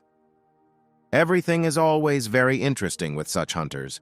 As soon as a portal opens, the government of the country will be on its knees begging them for help. And despite the fact that people claim that the hunters of their country are the strongest, everyone realizes in their hearts that this leads to their faith and devotion. Sam certainly understood everything because Skylar certainly has incredible power. The other thing was how they would demonstrate his power in the game. Then the man said that he would introduce him to a clan, but the guy did not even suspect how many groups of clans Sam was responsible for, because this was not just one clan, because the profit of the clan groups of the company went beyond the boundaries of this world. All the cores and items in the dungeons are purchased by the company, including support, bonuses, and other things, and with sheer devotion, Skylar can be rewarded handsomely. But the main character still didn't understand why Sam was telling him to join the clan, because he could do it on his own. Then the man menacingly replied that he was going to hide the fact that he was a constellation. Then why did he need all this if he needed to hide his own power properly? However, the main character decided to limit his own strength to the maximum possible level, and so far he has managed to control it and can fight a monster or an S-rank adventurer. The man would send the guy to a clan that accepted the best candidates, so he recommended that he look for a few nuggets there, because he could take them as servants if they proved that they were useful enough, and that was a pretty good idea. Skylar wondered if they would mind if he joined their clan because his rank is still C+, which specializes in martial arts. Sam replied that they definitely wouldn't like it, and suggested that the guy just raise his rank, because as soon as he becomes an A-rank adventurer, he will immediately be considered a strategic weapon controlled by the state, because only those who have achieved high results can receive the S-rank. Come to think of it, it sounded very cool that the old man had an S-rank, since less than 10 people around the world had received this rank.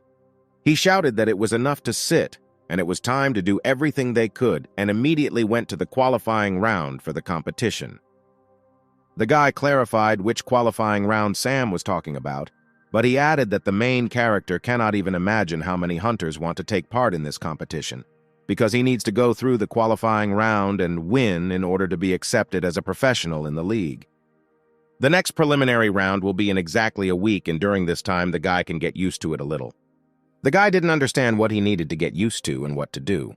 Then Sam took his phone out of his pocket and asked if he knew what a smartphone was, and showed him that this phone is used for almost everything, including watching the news. The guy carefully took the smartphone and didn't fully understand how to use this thing, but one good thing was that now he could safely watch Korean news anywhere. Sam was in the office and called several employees.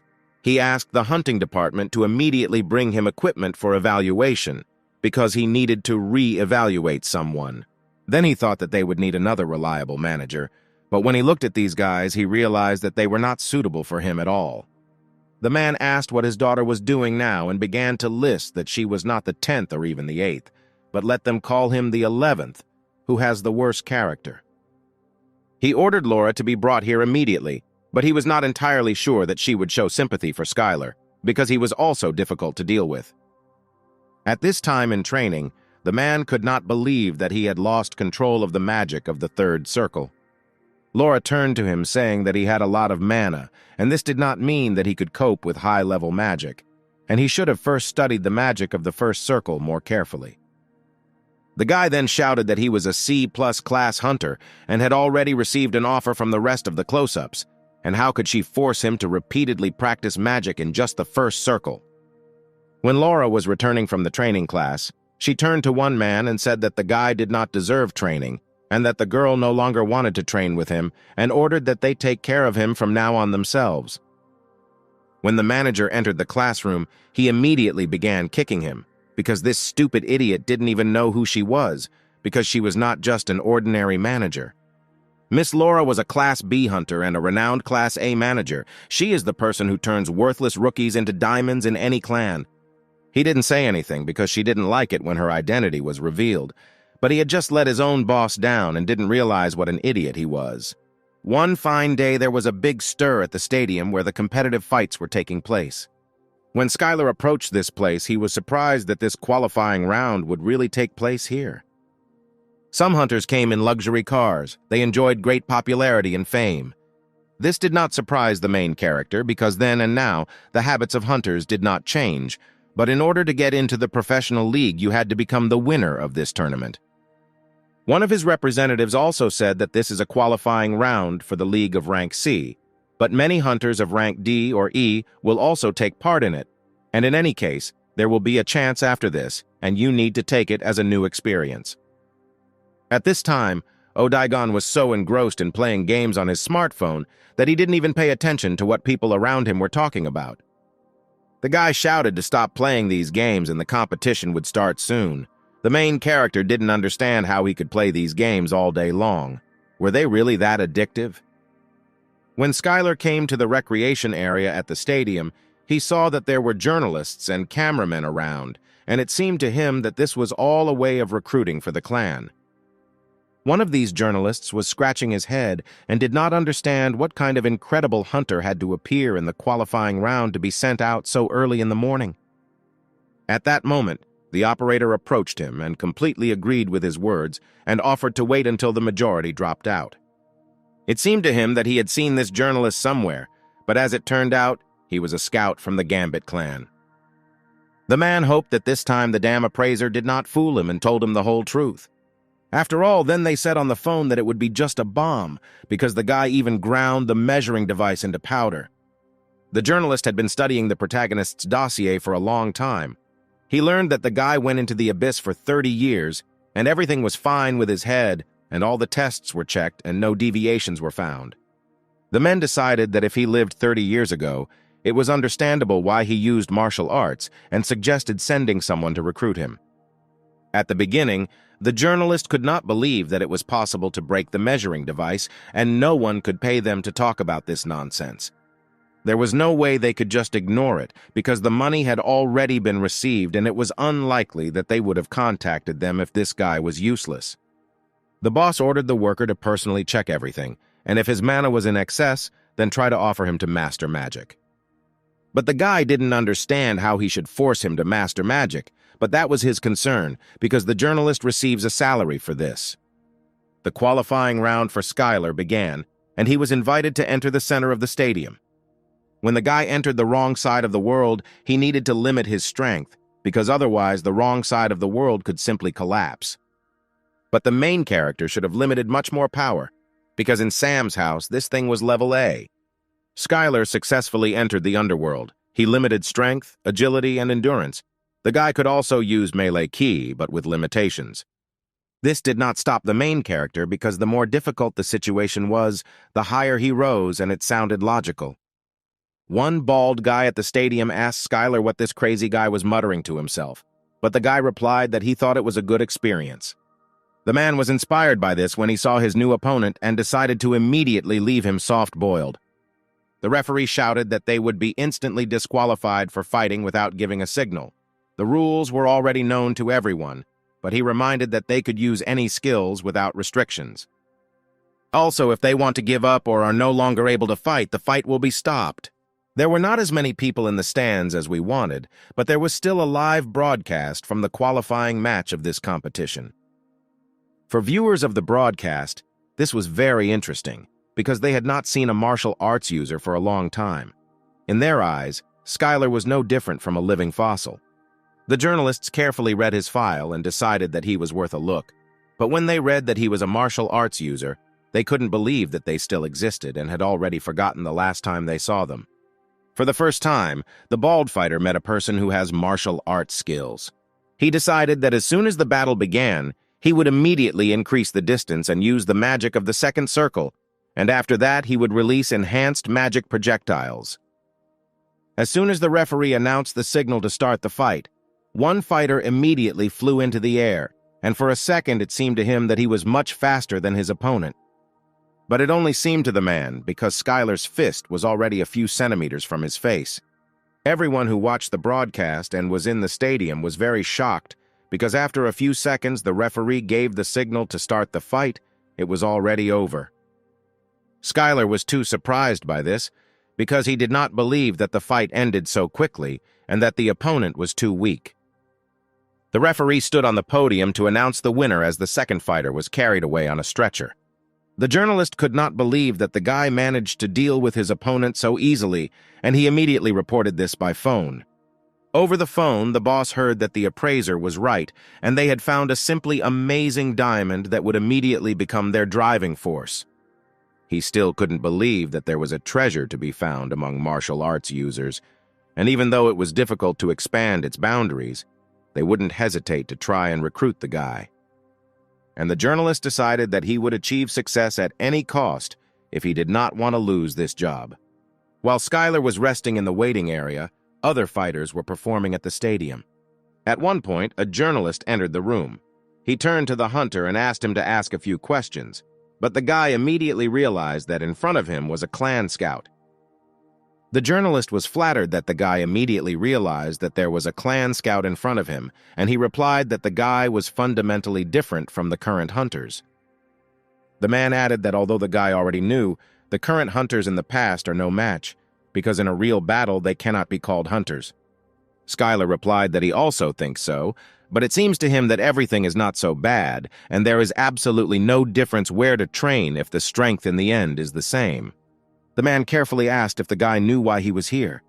Skylar replied that the scout had come to recruit him, and there could be no other reason. The journalist introduced himself as a representative of the Gambit clan, and he really came to hire him. The man hoped that the guy already had an idea about this clan, but the main character replied that he was hearing about them for the first time. Skylar said that he had recently returned from the Abyss, and not much time had passed since his return, and he simply could not hear about it. The man began gesturing with his hands and convincing the guy that it was most likely difficult for him to navigate the current situation, and he was overcome by anxiety about what to do next and which team to join. But he didn't even have to worry about this, because their clan would help him completely. And the journalist began the greatest presentation about their clan, that they provide great support, that training is carried out only by top-level hunters, and most importantly, they guarantee a share of 1.5 people in percentage terms in trips to the dungeon. But Skylar was not particularly inspired by his speech, and he replied that since he was used to fists, he should look for a clan with martial arts users and laughed loudly. Then the man began to be put under pressure that his potential was at the level of a rank C hunter, and increasing his rank was not such a simple matter. But the guy was firm and refused to sign the contract for the second time, and the journalist shouted that he would greatly regret it. The main character was offended by this phrase, and he asked why and asked several questions. He reminded the man that he had only seen him in the qualifiers, and whether his clan was too generous to him to offer such fees and such impressive distributions. Then the guy resorted to a counterattack and shouted that this was the reason for the strength of their clan. It was courage, but Skylar replied that it was more like a trick than courage. The journalist did not understand what kind of trick he was talking about, and the main character added that if, for example, they got information about his abilities in advance.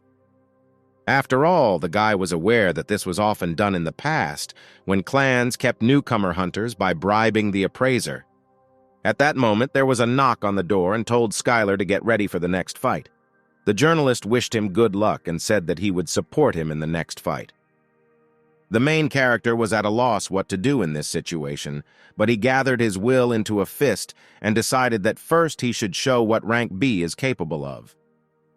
When the guy entered the ring, he put 90% of his internal energy into speed and limited the power of martial arts, and with this, a new martial art of B+ rank was successfully formed.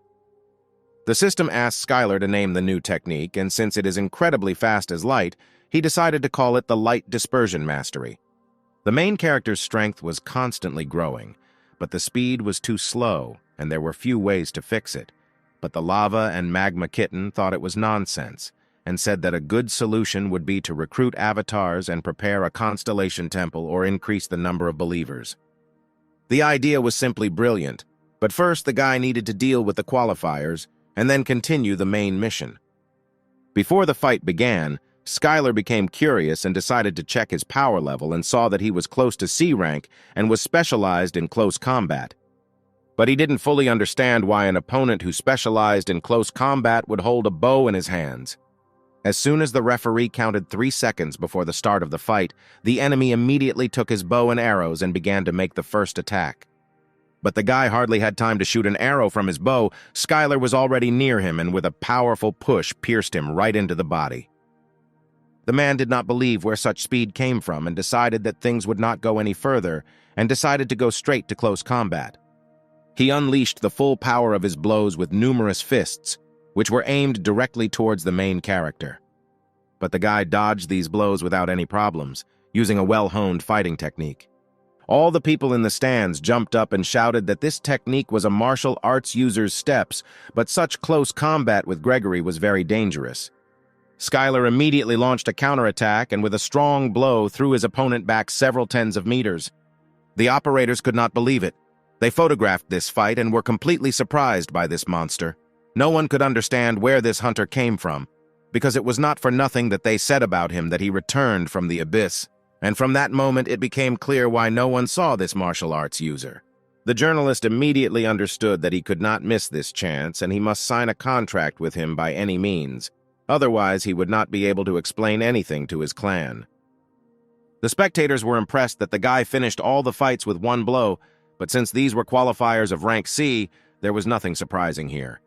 The news quickly spread throughout the city. People were perplexed and did not understand who this guy was and whether he really was the one who returned from the abyss. People did not understand why hunters do not study martial arts, because they look very cool. All this was not bad, but among the participants in the competition there was one hunter, a newcomer to the Star Clan, who specialized in one-on-one battles and therefore never went on raids, but acted exclusively against people. The scanner continued its true path to first place and defeated one participant after another. Even the newcomer from the Star Clan was no exception for the main character, and like the others, he was carried away from the battlefield on a stretcher. And then the long-awaited finale came, and one of the rivals from the Rainbow Clan entered the battlefield. He knew that the protagonist's movements were too obvious, but he couldn't block it at all. And a few seconds later, the final whistle sounded, indicating that the battle between the opponents was over.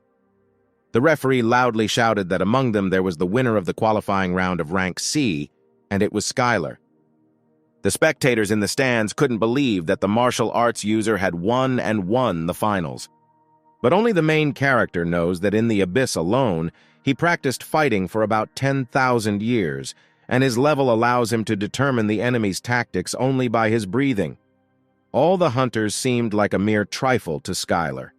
When the guy received the long-awaited cup, he walked back along the red carpet, where the entire audience rejoiced and congratulated him on his victory in the qualifying round.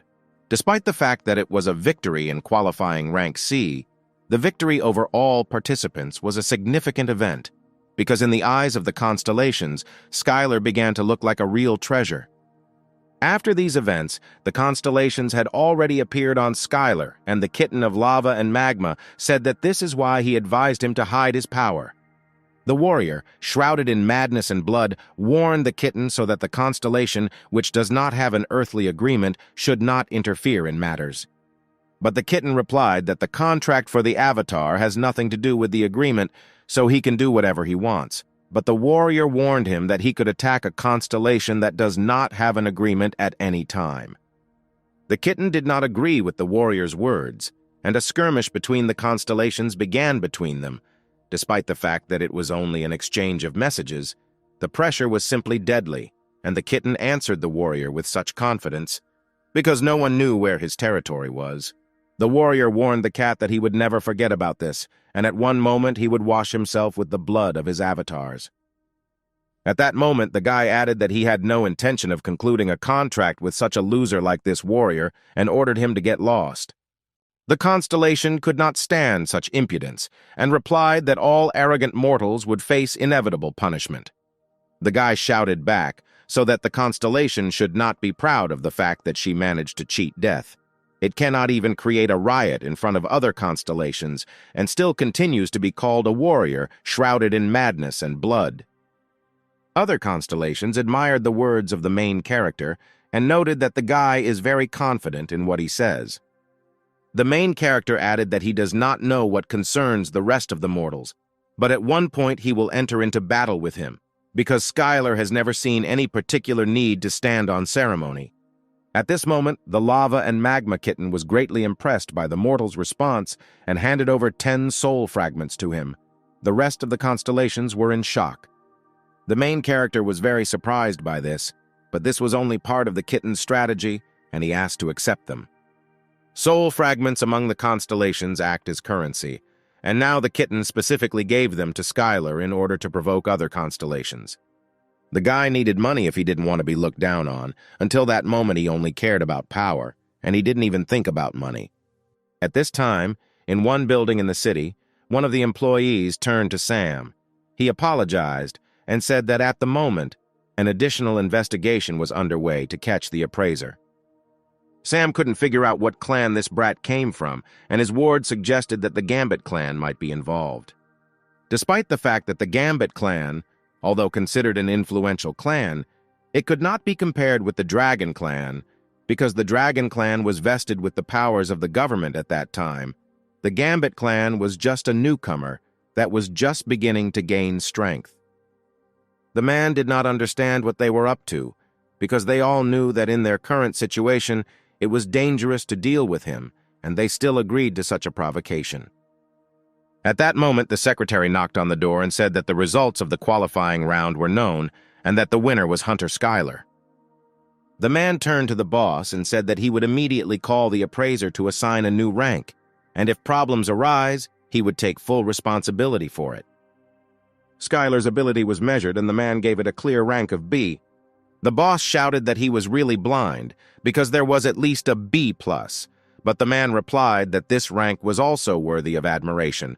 Besides, they knew that martial arts users were inferior in real combat, and it would be better to start with a B rank.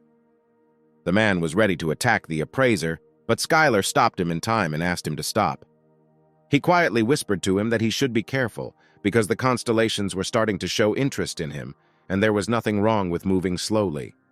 This answer stopped Sam, and he agreed that rank B also satisfied the basic conditions, but the guy exclaimed what conditions he was talking about. The man said that he got him into the Icaros clan, but if he were a C-rank hunter, he would be looked down upon. Sam added that it doesn't matter who he is, because in any case he can show a bunch of weaklings what abilities he has. At one point, the man threw his bag and said that there was one good weapon in his collection, and he decided to give it to Skylar. The guy didn't understand why he needed a weapon. Was Sam really afraid that he would be humiliated? But it wasn't because of that. It's just that the main character would look very cool with this weapon. From his bag, Sam took out a sacred moon sword, which was a Chinese artifact of rank A. The guy asked where he got such a relic, but the man replied that the Chinese government gave it as a gift as payment for help. At that time, China was on the verge of destruction due to the invasion of evil constellations in the north, and several extremely problematic dungeons were discovered at once. 3 rank A monsters escaped from this dungeon, and the man went to help and received this as a gift. In the end, the guy had a hard time believing this story, but accepted this gift. But that was not all, because Sam wanted to introduce Skylar to the manager. He shouted that in their time even a dog and a cow had managers. He asked not to worry about the abilities of this person, because it would be his daughter, and Skylar was very surprised. One calm evening, everyone was in the house and doing household chores. Skylar chose attack tactics and prepared dinner for Laura. The guy prepared Laura's favorite dish. It was Texas barbecue, when hefty pieces of meat are marinated with seasonings and then smoked for a very long time, but this spicy brisket turned out to be much tastier. In fact, there is a special magical taste that cannot be compared with other tastes and aftertaste. And unlike her dad's dishes, the meat that Skylar gave had a fundamental difference in the ingredients. Odagon asked the guy if he had cooked the rotten meat again, otherwise why was she trembling and silent? Suddenly the girl shouted loudly that the guy should become a cook. She immediately invited the guy to open his own restaurant, and she would even become his investor. But the main character didn't even think about it, because he prefers Korean food. Skylar pulled over a small bowl of rice and offered to try it, since he had prepared it just in case. The rice was incredibly delicious. Every grain of rice was cooked perfectly and had a strong, magical taste. The girl ate this dish with pleasure, even though she didn't eat carbohydrates at all. The guy laughed and replied that eating so much would definitely not harm her. The girl was very worried that she would gain weight, but nevertheless her plate was completely empty. After a delicious dinner, she returned to business and said that now she would be his manager, and her responsibilities would include monitoring his schedule and movements. This graph showed what level the hunter's abilities were and what was needed to make him stronger. Although this analysis was the responsibility of a first-class manager, she was a top-class manager. The girl liked how confident he was in a real battle, and she and her father thought that they needed a real team to complete the dungeons. She said that this could make a huge jackpot, because the government handed over this city to her father's clan, and the world is now such that somewhere there is even a guild that has received an entire country. Laura added that the Ikaros clan is full of psychos anyway, but their abilities are quite consistent with the pay they receive. And if the main character is going to join them, then he must undergo special training to comply with them. She left her personal number, and if the guy needed anything, he should call her immediately. When the girl left the hall, she agreed with her father's words that the guy looked too normal for someone who had returned from the abyss. Despite the fact that he was overconfident, first of all, he should have been taught to resist magic users. Soon he will have to face monsters from the B-rank league. At this time in the gym, Odagon turned to the owner and said that if there were psychos in that clan, he would be happy to grind them into powder. The main character turned to his friend and asked him not to call him master anymore, but added that there are enough psychos among the hunters, and the word master will no longer confuse anyone. Skylar asked that if he wanted to kill someone, he would first ask his permission. At one point, the guy put all his sports equipment aside and decided to conduct a test. The main character closed his eyes and concentrated on meditation. This meditation allowed him to join the broadcast of the constellations. All this was in order to study in advance the countless constellations that would be encountered in the future. The guy continued to send signals, but the lava and magma kitten said that only constellations at the same level responded. A constellation battle is when 2 constellations choose an avatar and compete. The loser pays the appropriate price, and naturally the constellations must be at the same level, and there is no reason to accept a battle from a constellation from which there is nothing to take. Then the guy decided that all he could do was declare his mighty power and recruit avatars because he still lacked a lot. Suddenly, the main character remembered that why there was no news about the virtuous goddess of Libra, he became worried, because something could happen to her. The next morning began at the training base of the Ikaros clan. Individual training rooms and dormitories were located here. There were too many individual gyms here. Since everyone had their own set of abilities, they all trained differently. In any case, if the guy needed something, he could always ask for it. Skylar said he planned to go to the training room first and asked Odaigon what he would do. But the answer didn't take long, and he showed that he really liked the game of Golden Escape and was going to kill his boredom a little. And the main character went to the gym to train physical strength. But when the guy came in, he saw that someone was already working there with a weight of 5 tons. Most likely it was a strong melee hunter. It turned out to be a very strong girl who turned to Skylar and said that she was seeing this newcomer for the first time. The main character replied that he was simply amazed by her training, and the girl replied that flattery would not work with her. She introduced herself as Eliza and extended her hand to the guy and offered to try to get along with each other. Skylar gladly extended his hand in response and added that he was very glad to meet you. But as soon as their hands touched, Eliza felt a powerful energy that forcefully pushed her away from the guy. She was very surprised, because for the first time, someone who was much weaker than her was standing right in front of her. The girl asked if he was also a melee magician, but the main character replied that he was more of a martial arts user. Eliza was very surprised because meeting a B-rank martial arts user here is very rare. Then Skylar said that he learned all this while wandering the abyss for 30 years. The girl confidently said that martial arts are not so useless, and she is able to master everything that can be used. Then Eliza began to willingly show all the fighting techniques of jiu-jitsu, wrestling, Muay Thai. She studied all the necessary types of arts, because it's not very pleasant when monsters breathe right in your face. At one point, the girl realized that Skylar didn't know her at all and boasted that she was from the ranked league and was in 19th place. After that, the girl shouted for the guy to follow her because now she was going to test why martial arts were really good. They came to the hunter's training room where other fighters were already training, who looked at the newcomer with contempt. One of them asked who the guy was standing next to Eliza, and she proudly imagined that in front of them was a new rookie martial arts user. Then a guy approached the couple and introduced himself as Anthony and added that despite all this, he was already familiar to him, but Skylar did not understand who was in front of him. Anthony couldn't believe that he hadn't heard about his achievements, because the guy cleared the dungeon and set a new record for night raids and rose to rank B in the shortest possible time. Then the girl screamed that Skylar had just returned from the abyss and he knew nothing about it, after which Anthony asked Skylar to stay behind to clarify something. The guy added that he is the ace of this clan, and the rules of the clan are very simple for the main character. You just need to trust him and obey him in everything, and then all problems will be resolved. Skylar thought that the guy was some kind of psycho, but Eliza reassured him that he was always like this and advised him not to mess with him. After numerous dialogues, the couple finally decided to fight each other. They entered the main arena of the training camp and stood facing each other. Eliza was looking forward to the fight and was excited to see what martial arts techniques Skylar had. The protagonist decided to teach the first lesson and started with the first rule, that she should never come close to a martial arts user. Much to the guy's surprise, she had a very good reaction and reflected his first blow. But no matter how fast her magic was, it was still inferior to the blows of a martial arts user.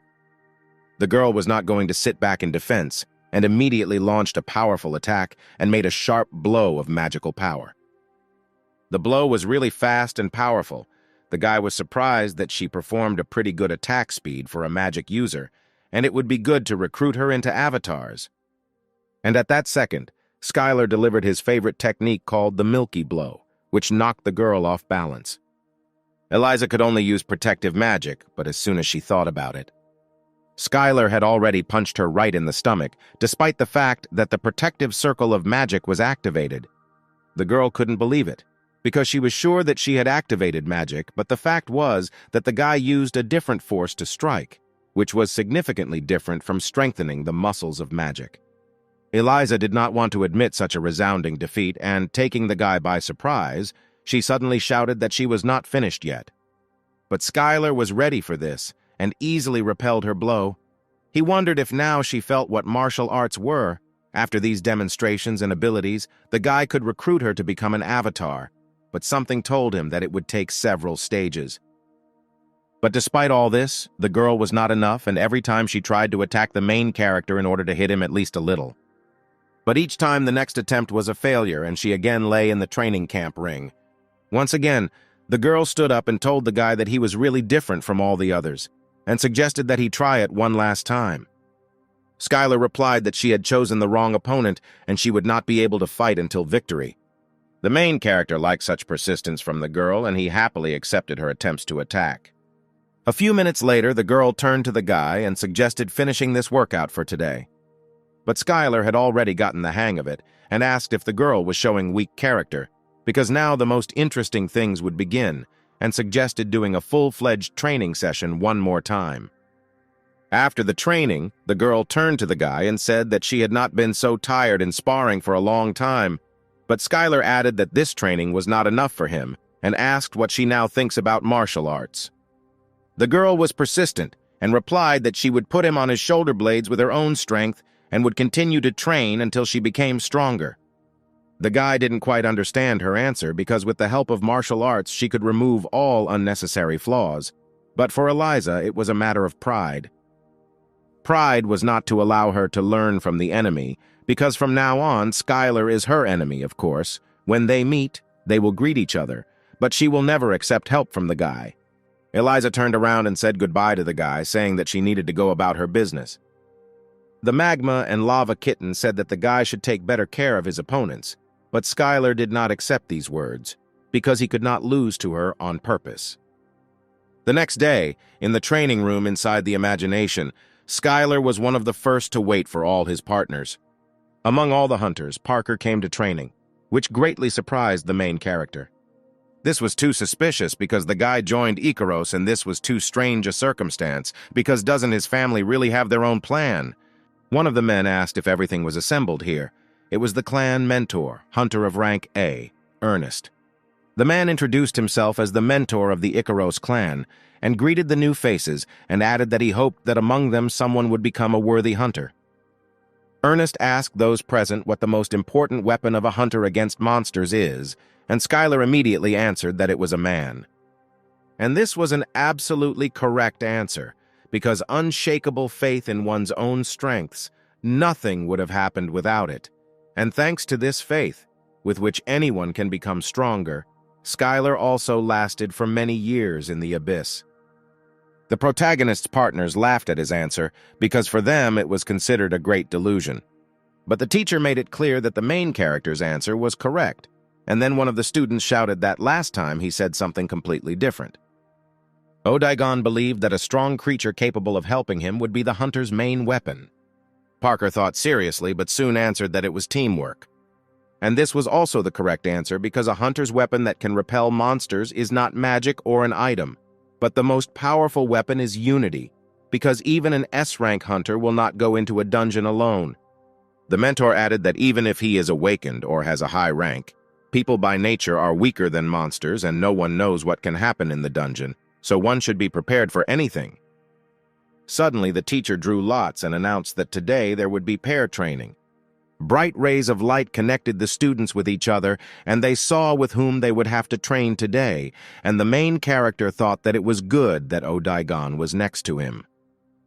But after looking a little more closely, he saw that his beam connected directly with Anthony, who turned to the guy and asked if he was nervous and asked him not to worry, because his body, with the help of magnificent magic, would solve any problem.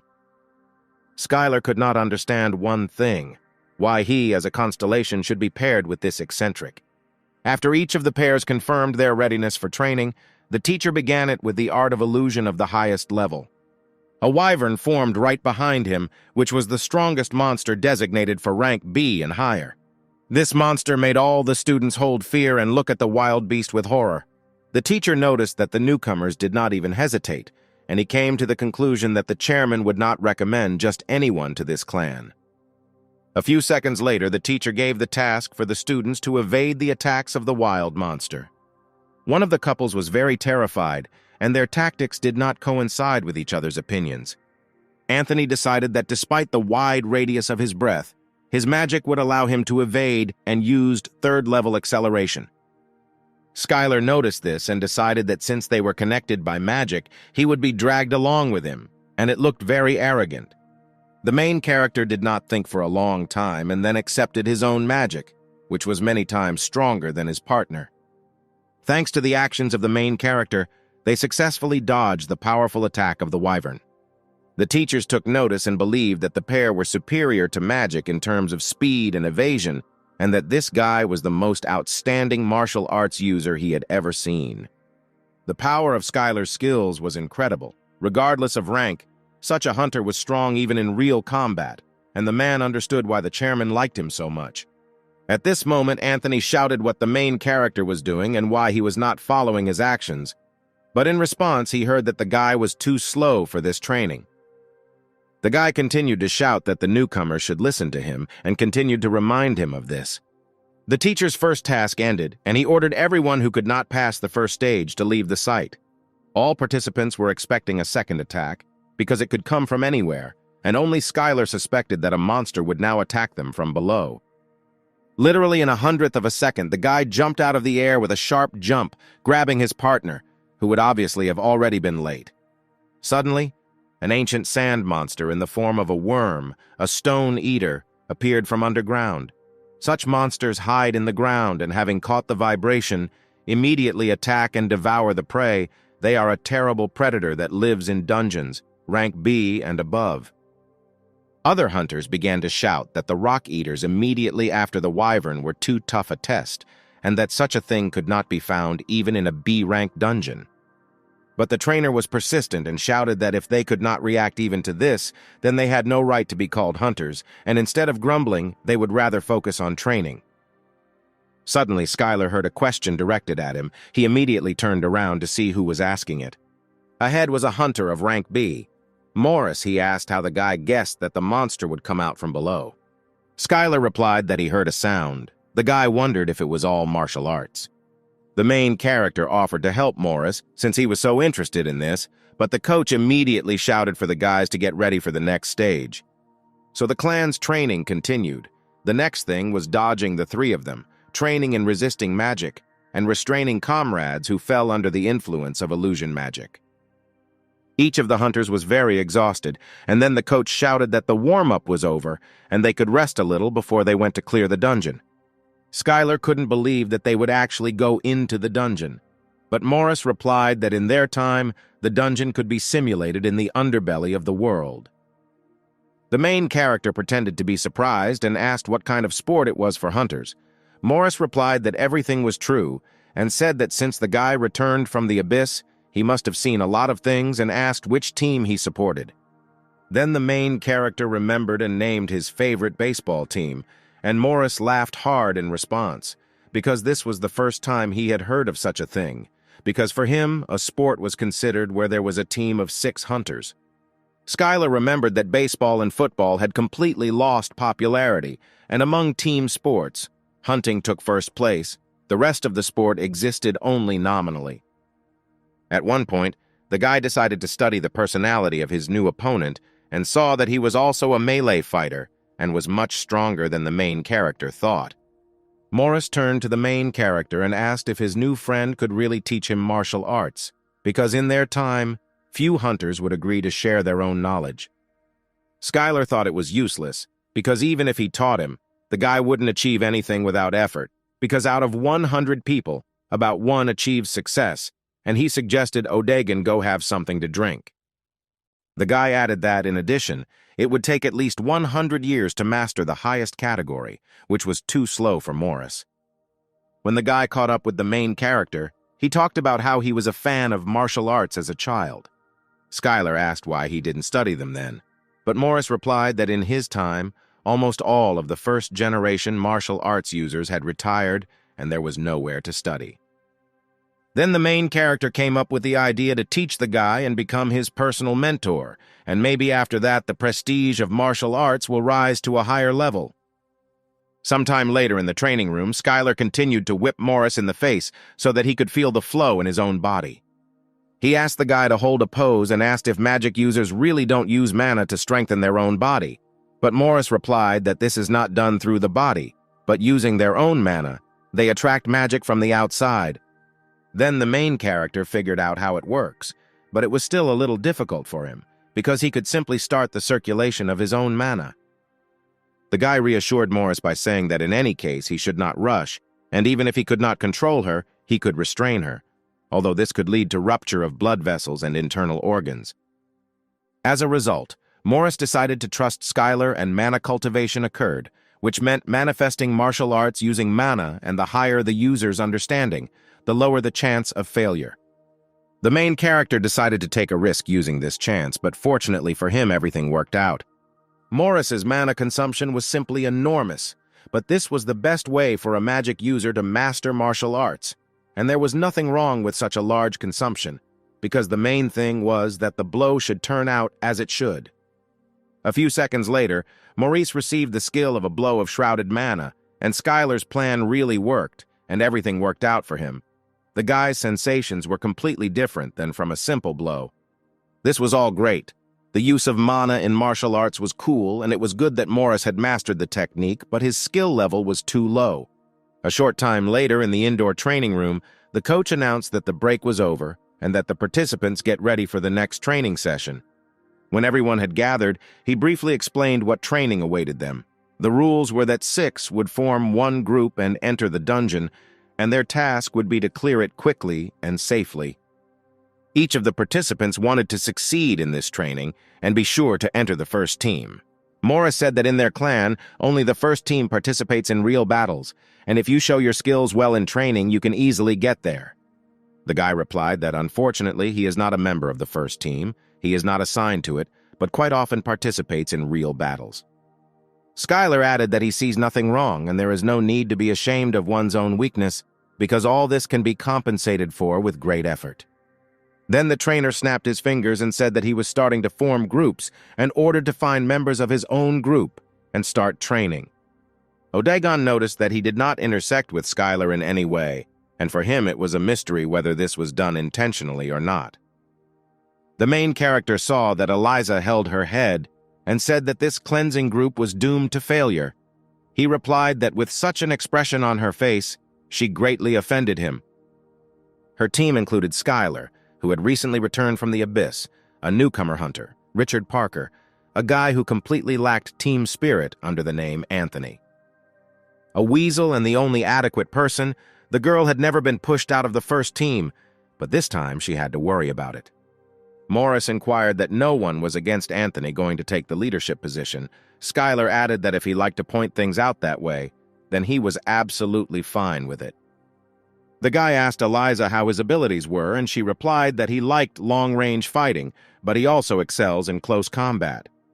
Despite his very strange character, he possessed rather rare skills. The main character didn't plan to recruit him as an avatar, so he wanted to skip it, but it was better to test his skills as an opponent.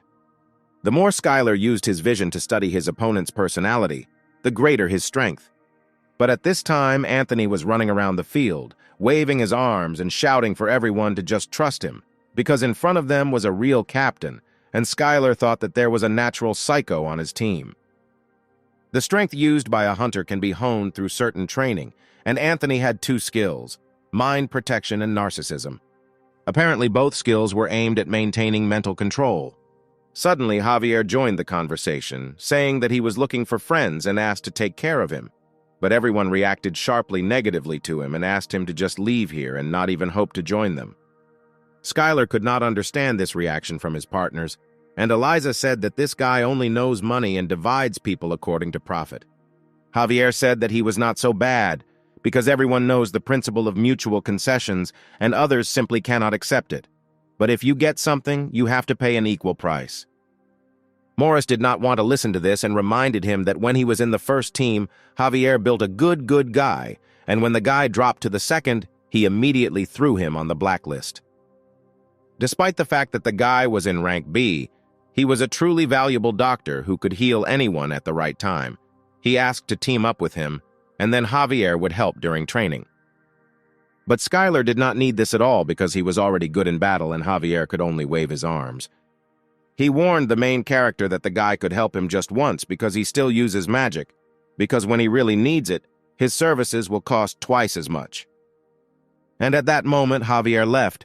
He understood that Skylar still did not understand reality after so many years of wandering in the abyss, but soon he would understand everything.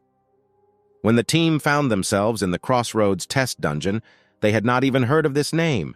The rules were to clear the dungeon as quickly as possible and avoid fighting with the opposing team.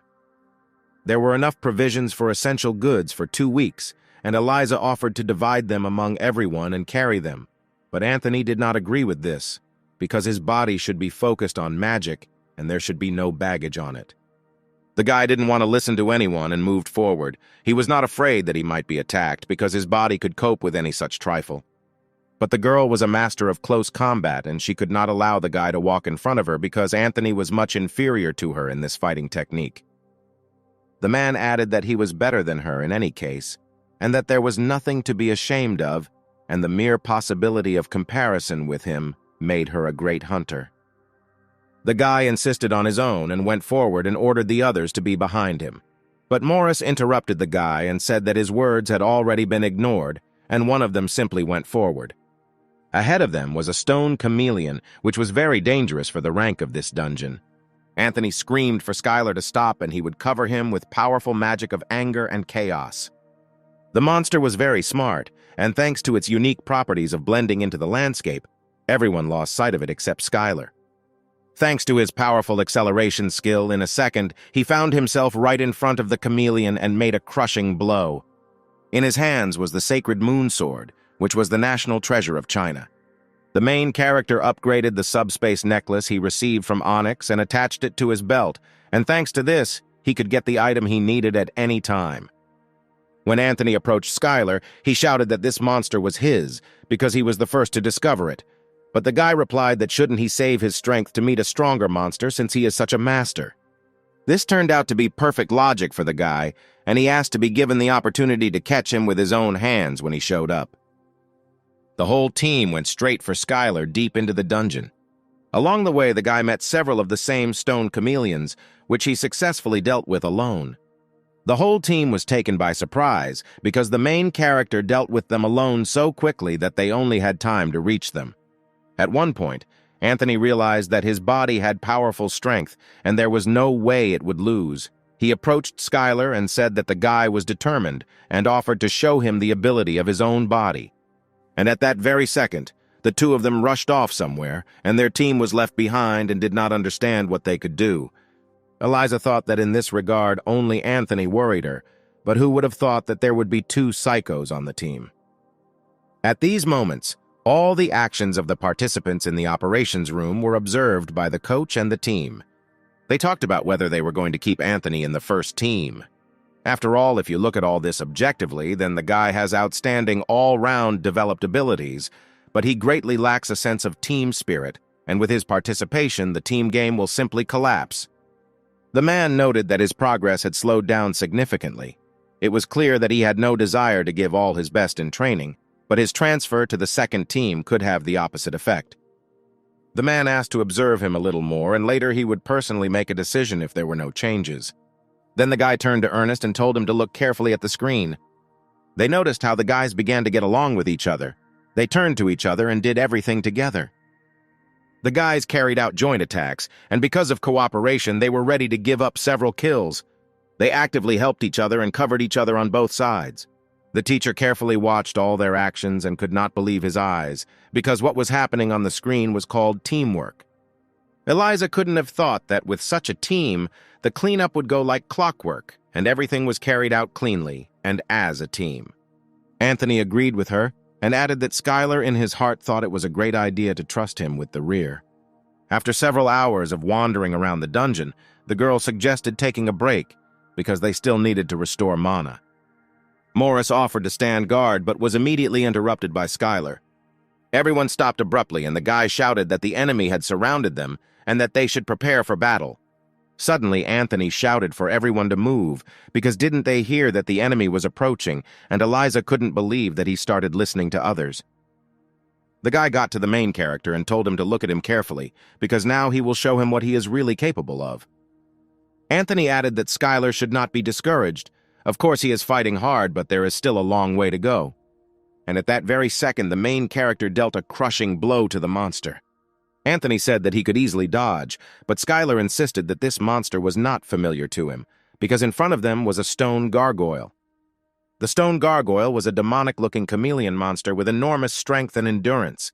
This opponent caused a lot of trouble with the ability to completely merge with rocks. The guy added that they have nothing to worry about because they are very cowardly and almost immediately run away and have already retreated. The entire training staff watched with pleasure the actions of the main character and wondered where this guy came from. The teacher looked at him and thought that he was a born leader, powerful, worthy of the chairman's recommendation. The only thing he didn't like was that the guy was a martial arts user. Skylar's team quickly passed the dungeon, and the headquarters was sure that they were not doing this thoughtlessly, and moreover, destruction would also be a lesson for them. The Crossroads test is one of the secret dungeons, which 17 years ago China hired hunters of rank A to storm, despite the fact that the monsters of the dungeon did not exceed rank B. Its complex structure with many pitfalls is worthy of a high rank. The mentor understood that everything would soon begin, and the team would have difficulty coping with the new trap. Suddenly, a gargoyle attacked Skylar, and he immediately parried its quick blow. Ernest watched all this and was shocked that the guy managed to block the blow, and apparently, he knew what kind of monster was in front of him. The man came to the conclusion that perhaps the guy dealt with them in the abyss, because his reaction felt experience. One question tormented the teacher: how many years had he stayed there? Eliza said that most likely it was a trap, and it might be better for them to set up camp now and, instead of going ahead, explore the area a little. Skylar said that it all sounded good, even though they were open on all sides. But if things didn't work out, they would have an escape route, and besides, they wouldn't have to worry too much about the gargoyles, because he could sense if they will come closer. The main character asked not to be surprised, because if you don't lose calm, then you can easily cope with the monster, because their strength does not exceed rank B. At that moment, Eliza thought that judging by the level of difficulty, they were simply sent to their deaths, and whether anyone would even be able to survive. When the guys folded the tent, Skylar was very surprised, because before they assembled everything by hand and asked if it was really a self-assembly one. The girl looked at the guy and showed him the drone and said that it could be installed as an alarm signal. The likelihood that it would work on the gargoyles was small, but still it was better than nothing. At this time, Javier used a barrier that would detect the life energy of the approaching creature. He demonstrated magic and tried to show how useful he was for the team, but Eliza upset him that if a guy only used magic once, it did not make him an important member of the team. But despite all the guy's merits and opportunities, the girl left him on guard, and all three who were behind the lines of the battle remained at the post. In this team, the guy was perceived as a crazy person obsessed with money, a guy for whom only money and just garbage exist. No one could understand why Javier was so open with Skylar. Perhaps it was all after he saw his value during today's hunt. Today's campaign allowed everyone to feel who played the biggest role, and the main character was Skylar, who led the team on the front line and is the martial arts user who returned from the abyss. Javier asked the main character not to build iron walls and asked what he liked. The guy didn't think for a long time and answered that his favorite activity is the bench press, but he especially loves doing dumbbell lateral raises. When the tent was set up, everyone went together to eat the specially prepared food. When Skylar picked up this bag of food, he felt shame. At the same time, other hunters were amazed at what they would now have to eat, because they believed that this was the most delicious dungeon food in the world, and this food was not suitable for such an ideal hunter like them. It tasted disgusting, but it was hard to make the trek without food, and besides, it contained beef. Then the main character turned to everyone and said that since they couldn't eat it, he would now cook something. Morris turned to the guy and said that this is unrealistic because there is not even food here, but Skylar was surprised by this because they got so much food today. As soon as the team heard that the guy was going to cook stone chameleons, they were horrified. They understood that he had been in the abyss for a long time, but eating them was somehow too much. But the main character calmed everyone down and said that this could be eaten and proudly took out the branded dishes. At this time, in the operations room, the instructors turned to the head coach and warned that the other teams were also approaching the center, and the gargoyles were slowly starting to move, and the other teams would need to find a way to stop them. Several teams were destroyed, a couple more participants were dilapidated, and they immediately began to retreat. Ernest felt that he had chosen too high a difficulty level because it all looked too harsh. One of the assistants said that since the rest of the hunters were retreating, the remaining ones would have a hard time, especially in the other team, which surprised him greatly by the fact that they were doing something strange. The whole team watched as Skylar began to prepare the food. They thought it all looked pretty good.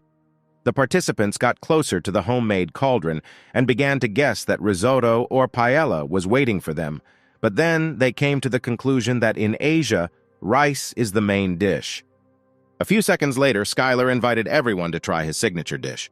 No one could fully believe that the guy really cooked meat from monsters and decided to prove to the guys that it could be eaten. Anthony was too confident in himself and therefore had every right to eat, and besides, he highly appreciated Skylar's cooking abilities. When the main character gave him a bowl of food, he thanked him and said that it was really tasty and wished him bon appétit. Due to the fact that the dish contained a high amount of mana, it was immediately replenished, and he could not believe that this was possible. At one point, Skylar suggested that the wrong side of the world is virtual reality, and maybe the used products can be restored back. And then he decided to use more of everything and fry the rice along with the meat. After some time, everyone refused to say that they did not want to try the monster and immediately asked to try a bowl of delicious food. The main character replied that everyone should just come up and take food because there is enough for absolutely everyone. At this time, everyone at the training headquarters was in shock because they could not understand what they were doing there, how they could set up a cafe right in the dungeon. One of the employees asked if it might be worth stopping them because it is unknown what poison is in this food. But the teacher reassured his partner and said that they would really eat with such appetite something that was not suitable for food. If there was poison in it, they would have already spat it all out, and he was sure that the guy had a rare skill in cooking monsters. The man thought that he must have acquired it while he was wandering through the abyss because there is absolutely nothing to eat there. The abyss is simply replete with mana, so there is no special need for food. After a hearty dinner, Skylar heard someone sigh behind the tent and Richard Parker was there. He came out of the tent and said that after mastering martial arts, he only needed to take a little nap. The main character asked if something had happened while he was on guard here. The main character turned to Richard and asked him if he felt depressed, being surrounded by hunters who were stronger than him. Skylar reassured the guy and added that this bothers every hunter and should not bother his head with thoughts and would rather start training. Richard was touched by these words because such words had never been spoken to him, and on the contrary, in his family he was nicknamed a genius. At that moment, Skylar took out a Chinese sword and ordered Richard to wake up all the guys. The people in the tent heard that the attack was beginning and, with difficulty opening their eyes, began to come to their senses. The main character warned his partners and said that apparently there are not only stone gargoyles here, and that someone much larger is approaching. The stone gargoyles led the dungeon boss to them, because they had excellent intelligence and apparently realized that they could not cope with this team alone. The boss of the dungeon was a stone predator. It had the shape of a huge worm, and this monster had an order of magnitude higher power and was able to break through the earth and stones. Its main food was stones, but it could easily tear the hunters to pieces. Ernest looked at all this from the headquarters and said with regret that it was quite annoying that this training would have to be completed, because besides, the gargoyles did something to bring the boss straight to them. When the gargoyles got close to Skylar, he used Moonwalk to quickly and suddenly attack several monsters together.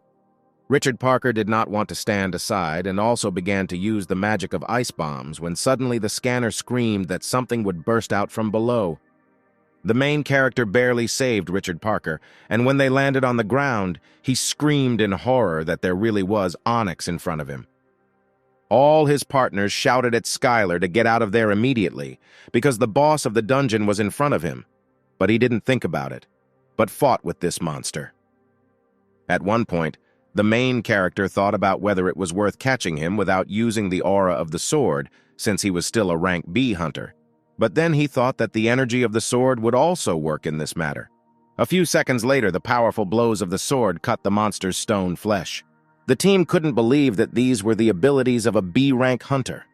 Skylar did not doubt the monster's strength for a second and decided to end it all with one powerful blow.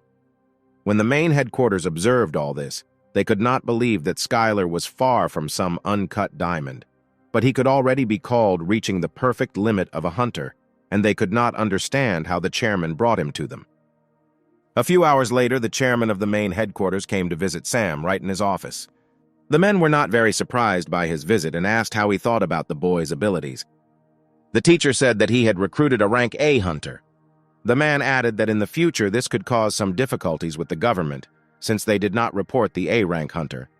But Sam said that it was not their fault, because the government overlooked it. The teacher said that it would be a hassle to confirm the A rank, but it was only a matter of time, but he was worried about whether a hunter of that level would continue to work for Sam. But Sam calmed him down and said that he didn't even have to worry about it and asked him to trust him. At this time, a list of names of the first team appeared in the lobby of the clan building, which included all members of Skylar's group. Other hunters could not understand why martial arts users were on the first team and how well he demonstrated his skills, because most likely he was simply dragged through. Anthony overheard this conversation and said that since they themselves lack the abilities, then there is no point in denigrating others. How can a hunter think so narrowly? Anthony walked around campus and thought that newcomer Skylar was the only opponent worthy of him, and the guy decided to help him in a friendly way in honor of joining the first team. At this time, Skylar was driving in the car with Javier and Odegan, and he turned to the guy, saying that he immediately saw his abilities. Odegan lost again in the game on the phone, and Javier's mouth was not going to close and kept telling some boring stories that no one wanted to listen to. The guy didn't pay much attention to the main character's partner, but wanted to maintain a good relationship with Skylar in any way. A few days earlier at the strength training gym, Javier discovered that Skylar had come there to train. The main character was glad that someone came to him and decided to immediately start training with leg presses.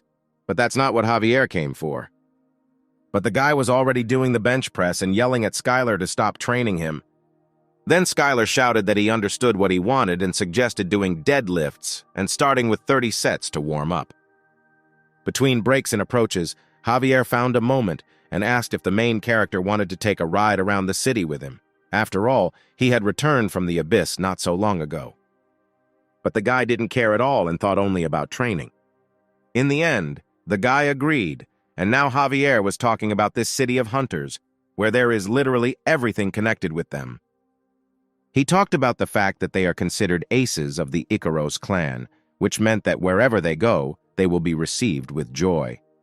Skylar believed that the title of hunter did not give a person a special status, but in their world it did, because they were aristocrats of that time. At one point, the car stopped and Javier got out and said that Chinatown begins from this line, and it is known here as a black market. The main character could not believe that the government here simply turns a blind eye, but Javier replied that the main thing is not to sell it abroad, and then the government will not touch anyone, even if organizations trading on the black market live by the law. First of all, the guy noted that the main advantage of the market is the ease of obtaining very dubious artifacts. When the guys were standing near the bench, the hooded people were watching all this. They could not understand how this non-entity could boldly humiliate their master, and they decided to wash away the shame with his blood. And all this was revenge for the constellation of a warrior shrouded in madness and blood. Javier met the guys with large bags of food, and Skylar replied that they would meet the same fate as the dish they tried in the dungeon. The guy shouted that they should hurry up, because soon they would go to the auction and they should go underground. Odegan noticed that there was serious magic here, which was of a high level. The guys were greeted with pleasure, and Javier told the two newcomers to rent suits. He told them that basic etiquette should be observed here, and besides this, there are several more rules. Do not talk about them outside the walls. Do not confess even if caught, and do not make noise, and these rules must be followed.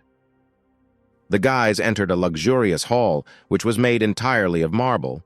They had to wait a little before the auction began, and Javier offered to while away the time on roulette, because he, like a true master, had never lost and would show what it was.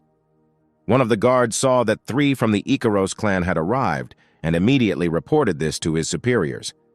He also added that among them there are two newcomers, one of them who won the qualifying stage of battles and debuted in the Major League and is a martial arts user. One of the schools that was currently running the illegal auction was a representative martial arts clan in China, and even in the era of the decline of martial arts, they steadfastly maintained their own position. And in such a situation, they could only admire the hunter of the Ikaros clan, martial arts user Skylar. One of the men asked if it was possible to approach this hunter and ask what martial arts he uses, but the second calmed him down and said that it was better to stay put, because no one wants to find out who runs this auction, and suggested starting it. A few minutes later, the auction host came out and began presenting one item after another. One of the lots was sold for $50,000, and Skylar could not understand how this spear, which looked cool on the outside but had absolutely no effectiveness, was sold for such a crazy amount. When the next lot was brought onto the stage, the main character could not believe his eyes. He saw a Thunderflame dagger with various skills available, which were very necessary and useful for Skylar. When the guy looked in his wallet, he only had one bank card, which he received from Sam, and didn't know if he had enough money. Sam was very generous and gave this unlimited black card so that Skylar could spend the money on what he needed until he received money from the clan. But the guy decided that he wouldn't need the money anyway, and then the man ordered him to take this card, because he was trying to be good, and there was no need to refuse it. At this time, bids continued to rise at the auction, and the lot amount reached $7,000. The main character did not understand why no one gives more, but Javier replied that this thing is not very good, and people with a trained eye, or those with the appropriate skill, gather here. Javier tried to dissuade the guy from buying it, because the auction was full of other cool goods, but the main character was decisive and took the number to raise the price. There were a few seconds left before the deal was completed, and at $8,000, Skylar raised his hand and won the lot. Despite all the reproaches from Javier, the guy was calmer when he had such an artifact in stock. Suddenly, someone put a hand on Skylar's shoulder. He looked in that direction and saw a man in a cloak with a hood. The madman turned to the guy and said that he really thought that he could leave unharmed after insulting the master warrior shrouded in madness and blood. When the guards saw that some kind of battle was starting at the auction, they immediately moved towards them and shouted at them not to move and to remain in place. Skylar thought that the warrior was not acting rashly and sent people to take revenge for that incident. The warrior grinned and said that now the guy can only survive if he can. But he takes into account the fact that he is hiding behind the warrior. He was a complete coward, and the main character decided to use this chance. He shouted loudly that in the name of the constellation of the invincible god of training, he was challenging him to battle. He, like an avatar, would instantly deal with him at that very second. Odaigon was shocked that the guy would resort to such a deception. But the warrior ignored the guy's words because he had never heard this name. The main character added that he was really afraid of a one-on-one battle and sent the killer like a cowardly chicken. Then the warrior immediately replied that he would accept the battle of the constellations if the guy in it survived. Suddenly, the light in the auction hall went out, and all the people were frightened by this and immediately shouted to be escorted out of here. The warrior was infinitely glad that he was now locked up with the guy, and he would finally have a feast on his blood. The main character grinned and replied that he was the one locked with him. Odaigon took out a powerful staff and shouted that they were all locked here with him. Of course, Skylar was pleased that his partner stood up for him. He thanked Odaigon and suggested that it would be better to save his strength. At the same second, the main character used the blow of the Milky Finger, the force of which collided with the powerful defense of the warriors. After this blow, the guy immediately ran at the enemy, took out his sword and dealt a crushing blow to the warrior. All the people in the auction hall were surprised because they saw martial arts and at the highest level. When Skylar came close to the warrior, he felt someone take his hand and say that they would take his blood. The main character asked whether it was really only blood, dreams, and desires that awarded him this right of the great law of absorption. Thanks to this skill, he could use this power in reverse. And the guy did it, and literally in a second, and the main warrior was not there. Skylar destroyed him in front of everyone. The rest of the wars began to shout for him to be stopped, but it was too late, because they were already the next target for the main character. The warrior could no longer look at it and gathered all the power of the avatar and concentrated it on one avatar. A few seconds later, the warrior descended to the ground and independently controlled the killer. He collected the spattered blood and immediately increased the avatar's power. Skylar thought that controlling an avatar by inhabiting his body seemed rather cruel. In terms of the collected mana alone, he was superior to a rank A hunter, and even if left, he would self-destruct and the best option would be to avoid the fight. But in this case, the people present at the auction would die. The guy immediately activated the Good Giant Slayer skill and received a notification that if he did not avoid the avatar and fight him in battle, his strength would be increased. And the battle between the avatars began. The skill of divine cosmic art helped the guy to perfectly repel the enemy's attack. But no attacks could penetrate Skylar's defense, and he destroyed the enemy with a powerful blow. The main character saw a message that the warrior recognized his abilities and thereby accepted the Battle of the Constellations. He pointed to Skylar as an avatar who would take part in the Battle of the Constellations. At this time, the Magma and Lava Kitten said that everything was going according to plan. Perhaps everything looked reckless, and Skylar first needed to become a top-level constellation and then enter into battle. But the kitten said that everything was fine. One of the organizers ran up to the guys and asked for forgiveness for this incident, that they did not check and allowed strangers to enter, but the guy replied that everything was fine, and he would keep it a secret. But before letting the guy go, the man asked to ask him a couple of questions about martial arts and spend some time if the main character doesn't mind. After the men moved to another room, Skylar turned to him and said that it had been difficult to meet martial arts users lately, and could find out why he started studying them. The guy apologized again for such a tactless question because he was just glad to meet martial arts users. But unexpectedly, an elderly man appeared from behind the guards and asked the guy if he had ever heard of a clan called the School of Masters. Skylar replied that isn't it one of the Chinese clans that was famous 30 years ago, as famous as Master Li. At one point, the guy jumped up and shouted that he couldn't believe his own eyes because this was really Master Li in front of him, and the man replied that everything was true and thanked him for remembering it.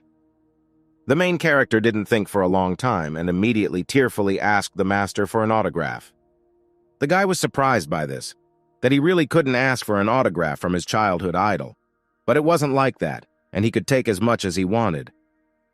But the man was not the one to sign autographs, and Skylar thought about how it took 10,000 years to meet in person and even get an autograph. Hunters from the School of Masters were present in this place, and there was some business with the guy. The elderly man approached Skylar and asked permission to learn martial arts from him. China was merciless towards hunters who did not obey the government, and the Great Invasion became a reason to leave China for many hunters who dreamed of self-affirmation or revenge, and the School of Masters gathered such hunters under their own wing. They firmly decided to become stronger in order to return, but the reality was not so simple. The founder of the School of Masters lost an arm and a leg during the invasion, and moreover, martial arts began to decline. It was already too late to switch to magic. They had to go with martial arts to the end. The students had the task of reaching the level of the great, but they did not know how to reach it, because even Master Li failed to rise to this level. But at that moment, Skylar appeared, and all the elders came running to the noise and could not believe their eyes when they saw this guy fight. And the masters immediately ordered to immediately bring this man to their hall. The old man said that the guy is the strongest martial arts user they know, but the main character was wary of this, because the master was the only one who reached the perfect level. But this turned out to be a lie, after which the number of martial arts users decreased noticeably. The men began to wonder if he was by any chance the avatar of the constellation of the invincible god of training and what needed to be done to reach his level.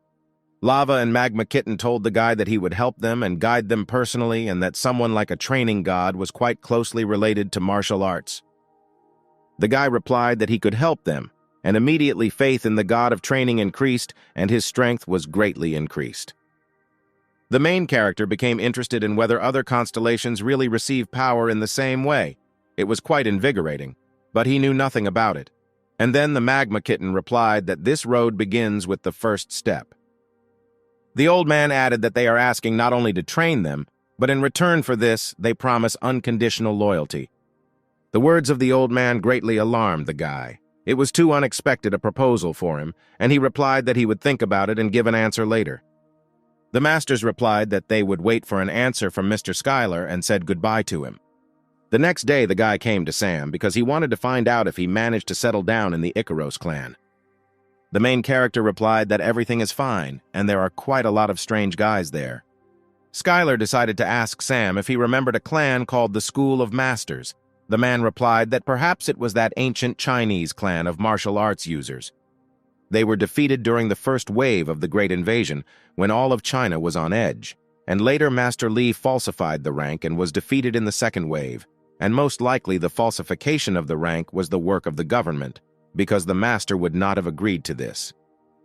Sam wondered why the guy suddenly remembered this, whether he had finally decided to go in search of this master, but Schuyler replied that he met him here.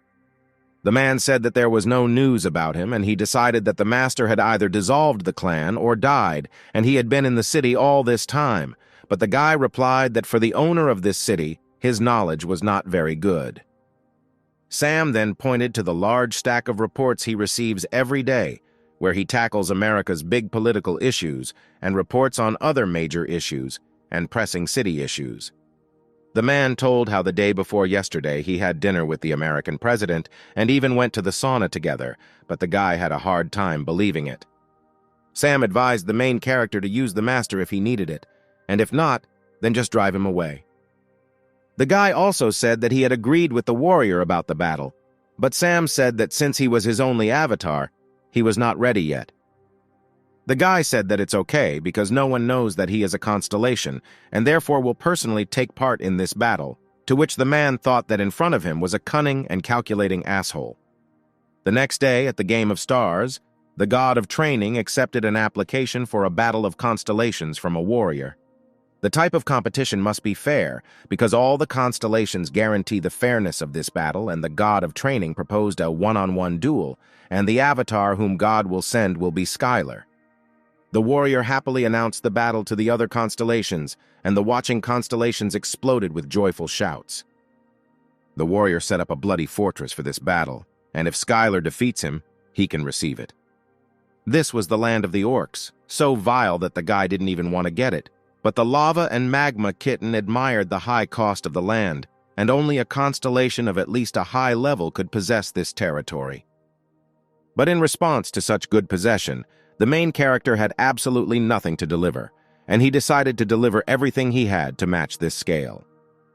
The guy put the divine space art, the voice from the depths of the sea, and the one who turns back time, all three of the most important skills for him.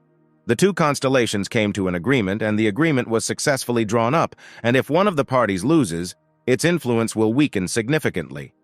The kitten said that he should easily defeat such a trifle, with which Schuyler completely agreed. Suddenly the warrior presented an opponent with whom the guy would have to fight.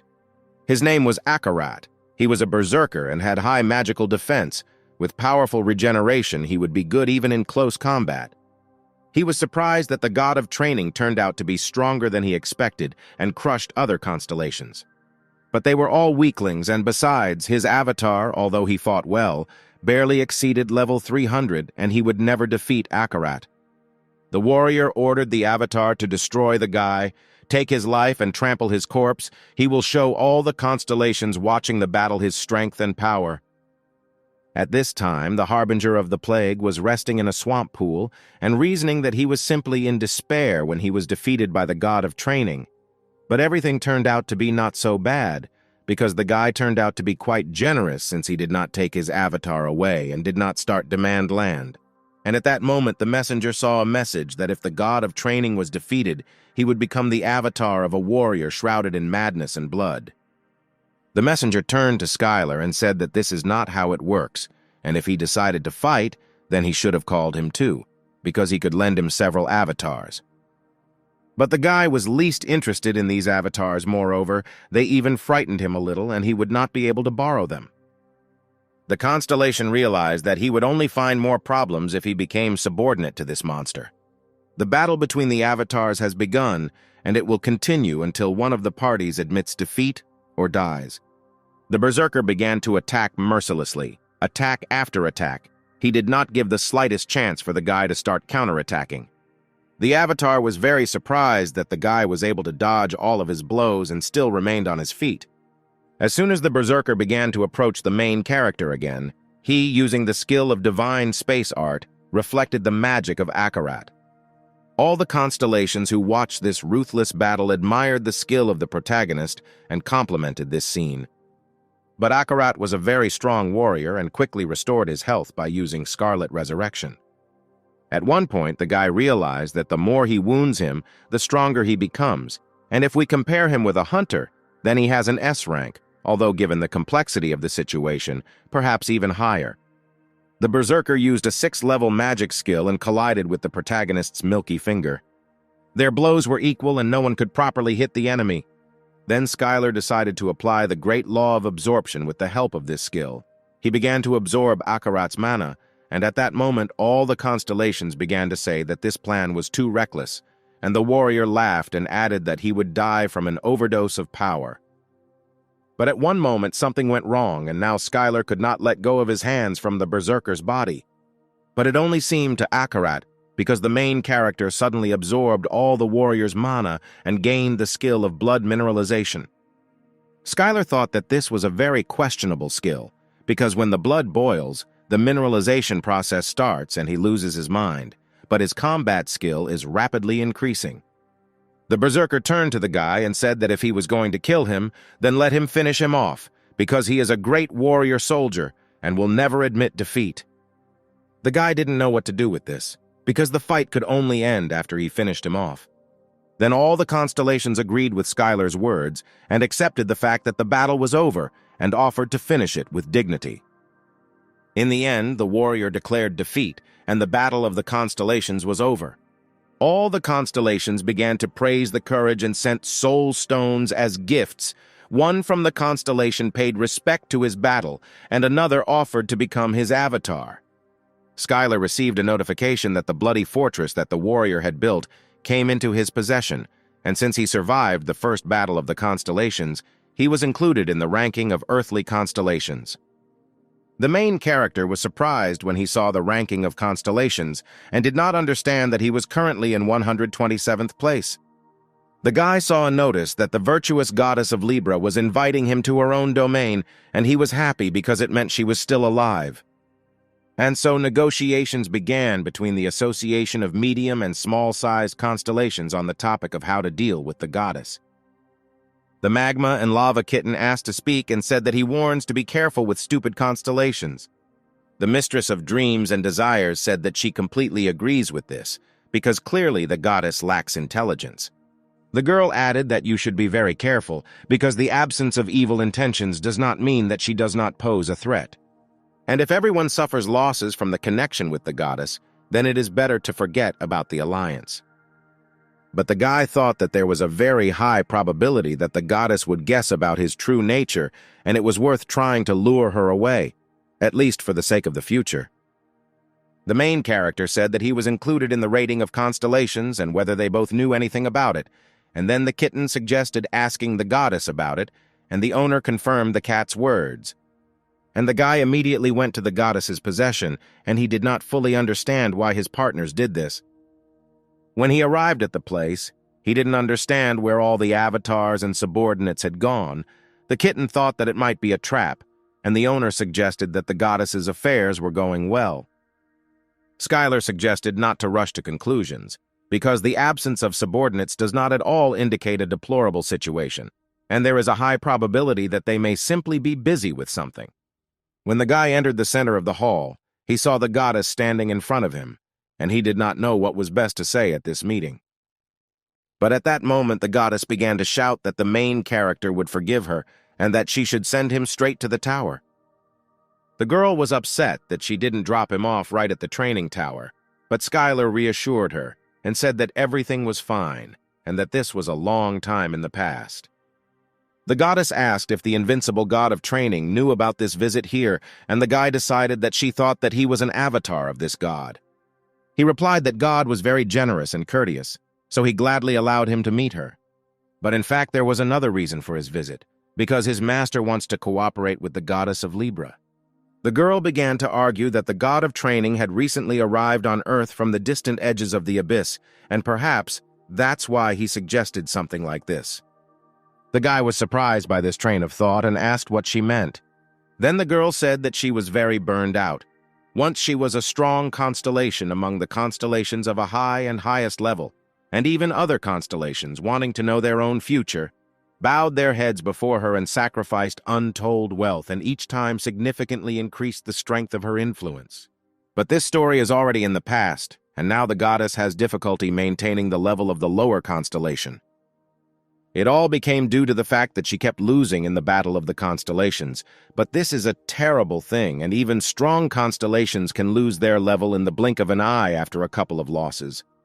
The goddess sent the most powerful angel in search of the main character, and because of this, she always lost. And when she realized what the problem was, it was already too late.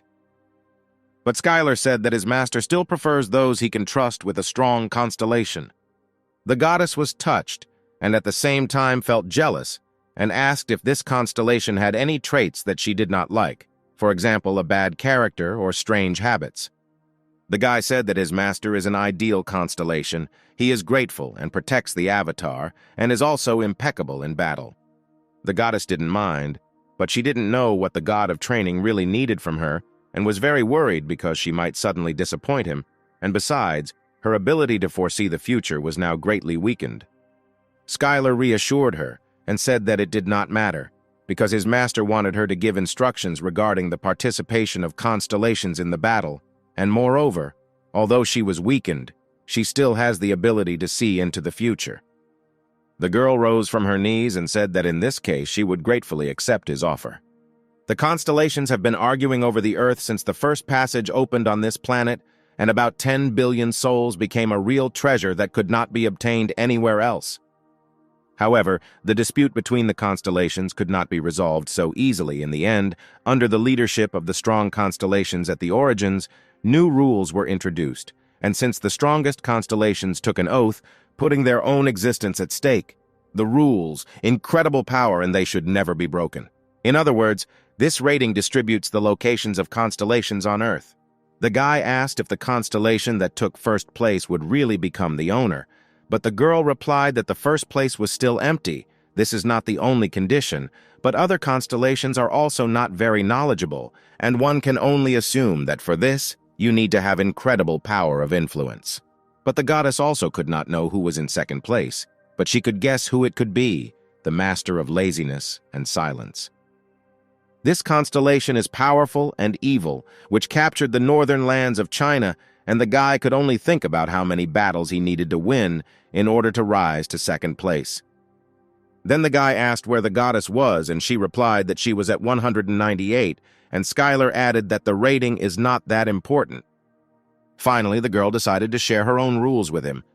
The goddess wanted the guy to accept them as an apology for everything that happened to him.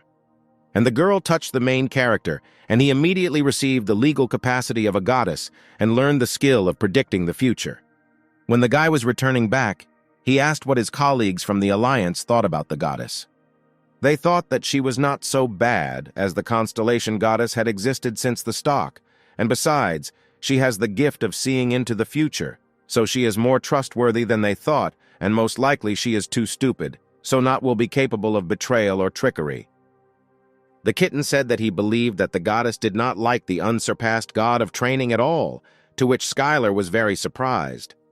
But it was obvious because he took the person whom the goddess planned to make her own avatar, and it was not a hopeless situation. Perhaps that's why she didn't say anything. The girl added that in any case, he found an advisor and asked him not to forget that he needed to increase faith and consistency because they are very far away and are unlikely to be able to help in a difficult situation. The guy asked why they shouldn't also take part in the battles of the constellations, because a nightmare would be quite enough. But his colleagues from the Alliance pretended that they had not heard anything. When the main character returned back to Earth, first of all, he came to Sam, who was certainly glad that the guy was alive and well and had won. He patted the guy on the shoulder and said that he believed in his result and asked him to tell him everything in detail. Sam listened carefully to all the details of the battle and asked what Skylar would do next, but the main character decided to check what he received for the battle and then gather strength and prepare for the next battle, which was clearly not going to take place in the near future. Then the man asked to borrow his strength, but the guy asked what had already happened to him. At that moment, Laura burst into the door and screamed why her father wasn't answering the phone. Sam got nervous and said that he always answers the phone, but the question was not addressed to him at all. Laura said that she tried so many times to get through to the guy and reproached him that if he didn't want to work with her, then just let him say so, and there was no need to ignore her calls. But when the guy took out the phone, he saw that its battery was completely discharged and he simply forgot to charge it. The girl returned the phone, calmed down, and said that she was calling about the fight schedule.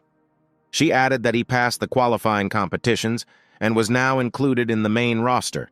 And of course, he was included in the fight schedule, but the guys didn't think about that at all. Then Sam shouted for Laura to wait, because he wanted to ask him for a favor too. But the girl was persistent and asked him to forget about it, because the hunter Skylar was now busy with his career and asked him to strain someone else, and nothing would happen to it. When the main character was leaving, he asked Sam to call him if anything happened, but the man remembered that he didn't even really use the phone.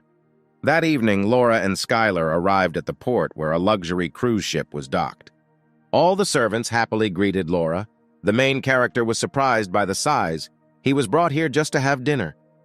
The girl said that she usually comes here when she needs to talk in a quiet environment, so that no one will disturb her. She introduced the guy to a haute cuisine chef and wanted the main character to appreciate his skills, which were at their best.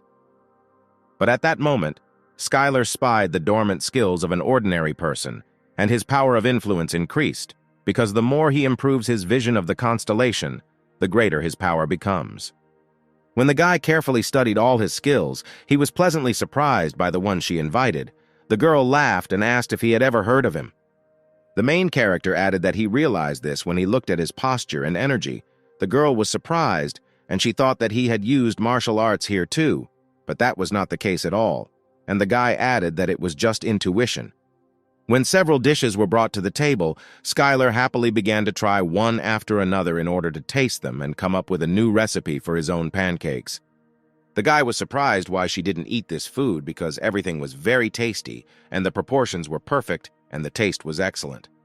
Then Laura leaned over to him and whispered that it wasn't that at all, but that there was absolutely no manna in these dishes. The girl added that if the guy had prepared this dish, she would have eaten it with great appetite. Then the main character offered to feed her next time, but the girl refused and said that she wouldn't do that because they must maintain a working relationship, and if the manager allows the hunter to treat her, then this will immediately be disqualification. After all these words, the girl decided to get to work and talk about the schedule of battles, because usually beginners rarely participate in them, especially for hunters who have not yet become famous. But Skylar couldn't understand why he was involved in all this then. The girl asked the guy not to be angry, because at the moment there are opinions among athletes and fans that his rank is rigged. She meant that he has abilities that can compete with rank B, but is deliberately hiding behind rank C+. But Skylar was not at all surprised by this, because he was no longer at the age where something like this could confuse him. Laura said that the guy had the innate character of a star. The main character agreed with this and even offered to try to become a star, which the girl had not even thought about doing this and that it might interest him. Then the girl showed a short interview with one hunter, who insulted Skylar and said that he did not have the courage to participate in the qualifiers of rank B, and therefore he decided to take the simple path and rise from rank C. The guy challenged the main character and threatened him that if he rejects his proposal, then the whole world will know that he is a coward, and it is better for him to accept the challenge and accept the loss. The main character asked how many elves were on Earth now, and Laura replied that after the passage opened, they could be seen quite often. Skylar said that the elf's words did not offend him at all, because he understood that when he met him, he would tear him to smithereens, but now there was no need to be angry. Laura liked his words and said that this was an absolutely great idea and that a bastard like him should be beaten to a pulp. And the guys came to a decision to schedule the fight within these 2 weeks, and before that time, Laura will collect all the information on it and send it to Skylar. A week later, Skylar was already standing in a beautiful tuxedo and did not understand what he needed to do next. The girl explained that the guy should come out, listen to all the questions and answer in moderation, stare provocatively at each other, and pose for the camera once, and that will be enough. When Skylar sat down at the table, the presenter announced that people could ask questions in the established order. The main character received various questions, some of which sounded like he was thinking about whether a martial arts user could hold out in the B-rank league, or whether he thought he could defeat a hunter ranked 21st. Questions from journalists did not stop coming, but the guy answered them briefly and laconically. One of the journalists asked a question about the fact that he deliberately underestimated the rank, and after winning the qualifiers for the League of Rank C, measured it again. The main character believed that this was not his fault, but that the only fault was that he was measured incorrectly, and that you should ask about this not from him, but from the one who did it. At this time, the elf took the microphone in his hands and said that he was a shameless asshole and looked down on the league because he had rigged his own rank. The guy challenged him to a fight because he left evidence of fraud and is going to personally punish him, and this match will not be a test for Skylar, but a sentence. Then the guy answered him that if he was so unhappy, he could have found him a long time ago and attacked him, and not pour out his anger after waiting until the match schedule was set. The main character immediately suggested fighting here and now, and not in augmented reality. But the elf could not hit Skylar, since it was against the rules, which greatly disappointed the main character, because he continued to be angry, but still followed the rules. Suddenly, Skylar stood up and shouted that he gave him a chance to fight, but this idiot got scared and ran away, and he doesn't even have experience in clearing a dungeon. If he were in such a situation, he wouldn't even show his nose. The words of the main character were broadcast on regional channels, so that everyone would boldly come if they doubted his abilities or were dissatisfied with something, because Skylar was not going to shy away or run away. But the guy was not going to fight with them in the underbelly of the world, but wanted to fight only in reality. After Laura heard Skylar's interview, she decided that the other side would also try to trample him, and he must win by any means necessary.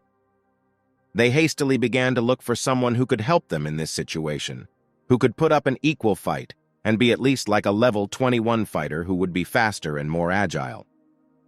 Meanwhile, in the waiting room, Skylar apologized for the interview and suggested that it would be better if they didn't schedule a practice match. The guy understood that this match would not help him in any way, and he would only waste his time, but the girl asked him to think again, because he has a lot of experience in battles, and a fight with a hunter is a completely different level. When the main character left, he thanked the girl for having such an understanding manager working with him, and promised that he would train alone before the match, and if he was needed, then just let him call. Laura's team didn't understand why they let him go so easily, because entering the arena without a training match with a hunter of a similar type was already doomed to failure, but the girl reassured everyone and asked them to trust him. In this situation, little worked, because she could not even detain him and force him to listen to her opinion. This man was completely different. When the main character returned to the Ikaros gym, he was immediately met by other hunters, and were delighted with the way he conducted the conversation during the interview, and that it was a cool provocation on his part. Skylar asked what Anthony was doing here and was he really waiting for him here, but the guy answered with a grin that he wasn't even going to help. He just decided to give a couple of tips for good growth. Anthony added that in any case, he is the best, because he can reproduce all the fighting methods of a future opponent as they are, but Eliza screamed that he was an asshole, because he didn't even fight him, and she was able to defeat him. The main character heard their dialogue and warned that he plans to train alone until the start of the match. When the guy entered the ring, the guys clarified what he was doing, but as it turned out, he turned on his own imagination. The image he drew in his head was successfully transferred to another, and the power of the constellation increased by a step. The principle of spiritual training was also learned, and the A-rank skill, spiritual training, was obtained. The girl was very frightened by this because she did not understand what it was and why she also saw it. And from that moment on, the guy began training right in the training room with a terrible monster. The clan partners stood all this time and were delighted with how the main character carried out such a training. They were simply silent and were both amazed by it. Finally, the day of the competition has arrived, where the long-awaited battles will take place in the Hunters' Stadium. Before the start of the battle, Laura gave the last instructions about whether Skylar had a good breakfast, because you should not skip breakfast even if you are afraid that it will not be digested. She asked the guy not to be nervous and assured him that everything would be fine, but in the look of the main character, one could read absolute calm and confidence in battle. When the main character walked out to the center of the stadium, he thought that in the past, hunters died in battle with monsters, but now they have turned into celebrities. People in the stands booed Skylar and shouted at this cheater to get out because he belongs in the C League and how dare he use tricks. But out of the entire crowd of rude and angry fans, there was someone who loudly shouted for Skylar to go forward and everything would work out for him. It was one of the members of the Master Clan who wished him good luck and shouted for him to show the true power of martial arts. This cheered up the main character well because he hadn't even signed a contract, but someone was already rooting for him, and he decided that today he would show what martial arts means, and today's match will be a signal for the revival of martial arts. The host of the fight loudly greeted all participants and spectators because this fight was very long awaited, and today they will be able to see the match from different sides. The commentators began introducing the fighters and speculated a little about whether Skylar really rigged his own rank. After all, this guy returned from the Abyss after 30 years. After spending so much time in the Abyss, it's no wonder that all sorts of complications might arise. There might also be some strangeness with the rank measurement. And in the end, if the guy wins, it will be proof that he was right all along.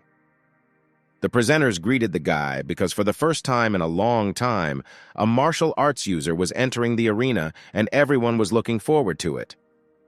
When the guy went inside, he was very surprised because he observed the ruins which inside actually implemented virtual reality. The elf was determined and was sure that he would definitely emerge victorious and that this village from the Abyss did not belong here. A few seconds later, when the battle began, Skylar almost managed to catch up with the enemy, but he used flight magic and ended up in a different place. He was very surprised by this and did not understand where the guy got such speed, because a little more, and he would have already grabbed him if he had not immediately taken off. Skylar simply stood still and waited for action from the enemy, and then powerful magic arrows flew towards him. The main character thought that his ability had excellent penetrating power, also a homing function. It all looked like the constellation bow was too fraudulent, and immediately used the divine space art skill, which allowed him to deflect all the arrows. After the elf saw how the guy easily deflected the shot, he was very angry, and he immediately started to take the next shot, but the main character was already ready for this, and quickly figured out his location and immediately rushed straight towards him. The main character turned to him and asked what else he could do, because he was ready to repel all his attacks. But unexpectedly for the guy, he fell into a trap with thousands of arrows that were about to fall on top of him. But these arrows were too slow for the main character and lacked a bit of agility. The guy repelled the entire volley of arrows and, thanks to his high self-control, remained safe and sound in the same place. The elf could not believe that he had succeeded, because he had already used up all his mana. But fortunately for him, the first round was completed and the B-rank competition begins. Here the rounds appear. The elf was furious because it seemed to him that this guy was just a monster and he used a trick in order to check him. His trainer tried to defuse the situation and asked him to listen to him carefully. From now on, he had to forget about the bow and keep his distance and focus on restoring his mana reserve, which was already less than 10%. The man recommended forgetting about the magic of the 4th and 5th circles and stalling for time with the help of the 1st and 2nd, but against this guy, everything seemed unrealistic. The man believed that this was a better way than losing the fight because without victory he was nothing, but the elf shouted at him to shut up immediately because the constellation had chosen him as an avatar. And then the bell rang that the second round was about to begin. When the elf heard the call, he immediately rushed away from Skylar using acceleration. The guy was not satisfied with these catch-ups, and he suggested ending everything before he finally disgraced himself. But his opponent was not satisfied with this, and then Skylar decided to catch up with him and convince him again. The commentators couldn't believe their eyes, because they had just seen steps, one of the movement skills in martial arts. They couldn't believe the speed that the guy had developed. When the main character finally caught up with his opponent, he immediately dealt him a crushing milky blow. The elf was lying on the floor, unconscious 100 meters from the guy. The commentators couldn't believe the outcome as Skylar finished off the hunter in the second round. The commentators added that now the top 10 hunters should start to worry because they have a new opponent who has outstanding martial arts. The host took the stage and put a microphone in his hand to ask Skylar how he felt after a perfect match where he didn't take a single hit and ended the second round with a knockout. Skylar surprised the host because for him, it was an ordinary fight and his opponent turned out to be too weak. Suddenly, all the people in the stands started chanting his name and celebrating his success. Since the crowds of people were chanting his name, the power of his essence increased greatly. All this was meant by gaining popularity, and his essence power definitely increased. And suddenly the guy's skill of predicting the future was activated, and he did not understand why he had acquired this skill now. The main character saw Las Vegas, which was engulfed in flames and evil monsters. They all escaped because they failed to clear the dungeon in the limited time, and a disaster occurred. At that moment, in the office, Sam was watching an interview with Skylar and laughing loudly throughout the entire office because he hadn't had a blast like that for a long time. Suddenly, one of the workers came to the door and warned that a call had been received on his personal phone. Sam thought that his ex-wife was calling again, and he was ready to give pocket money without questions. But he was interrupted and told that there was a man there who introduced himself as the Korean hunter Chwan. The man immediately understood who we were talking about, because he had a fight with him when he moved to America, and they did not contact each other for a long time. On the phone, he immediately heard a question about why he didn't warn him that Skylar was back, but Sam replied that he didn't remember them being too close, especially after he scolded him just before leaving. But Chwan was not bothered by this answer, and asked to pass the phone to Skylar.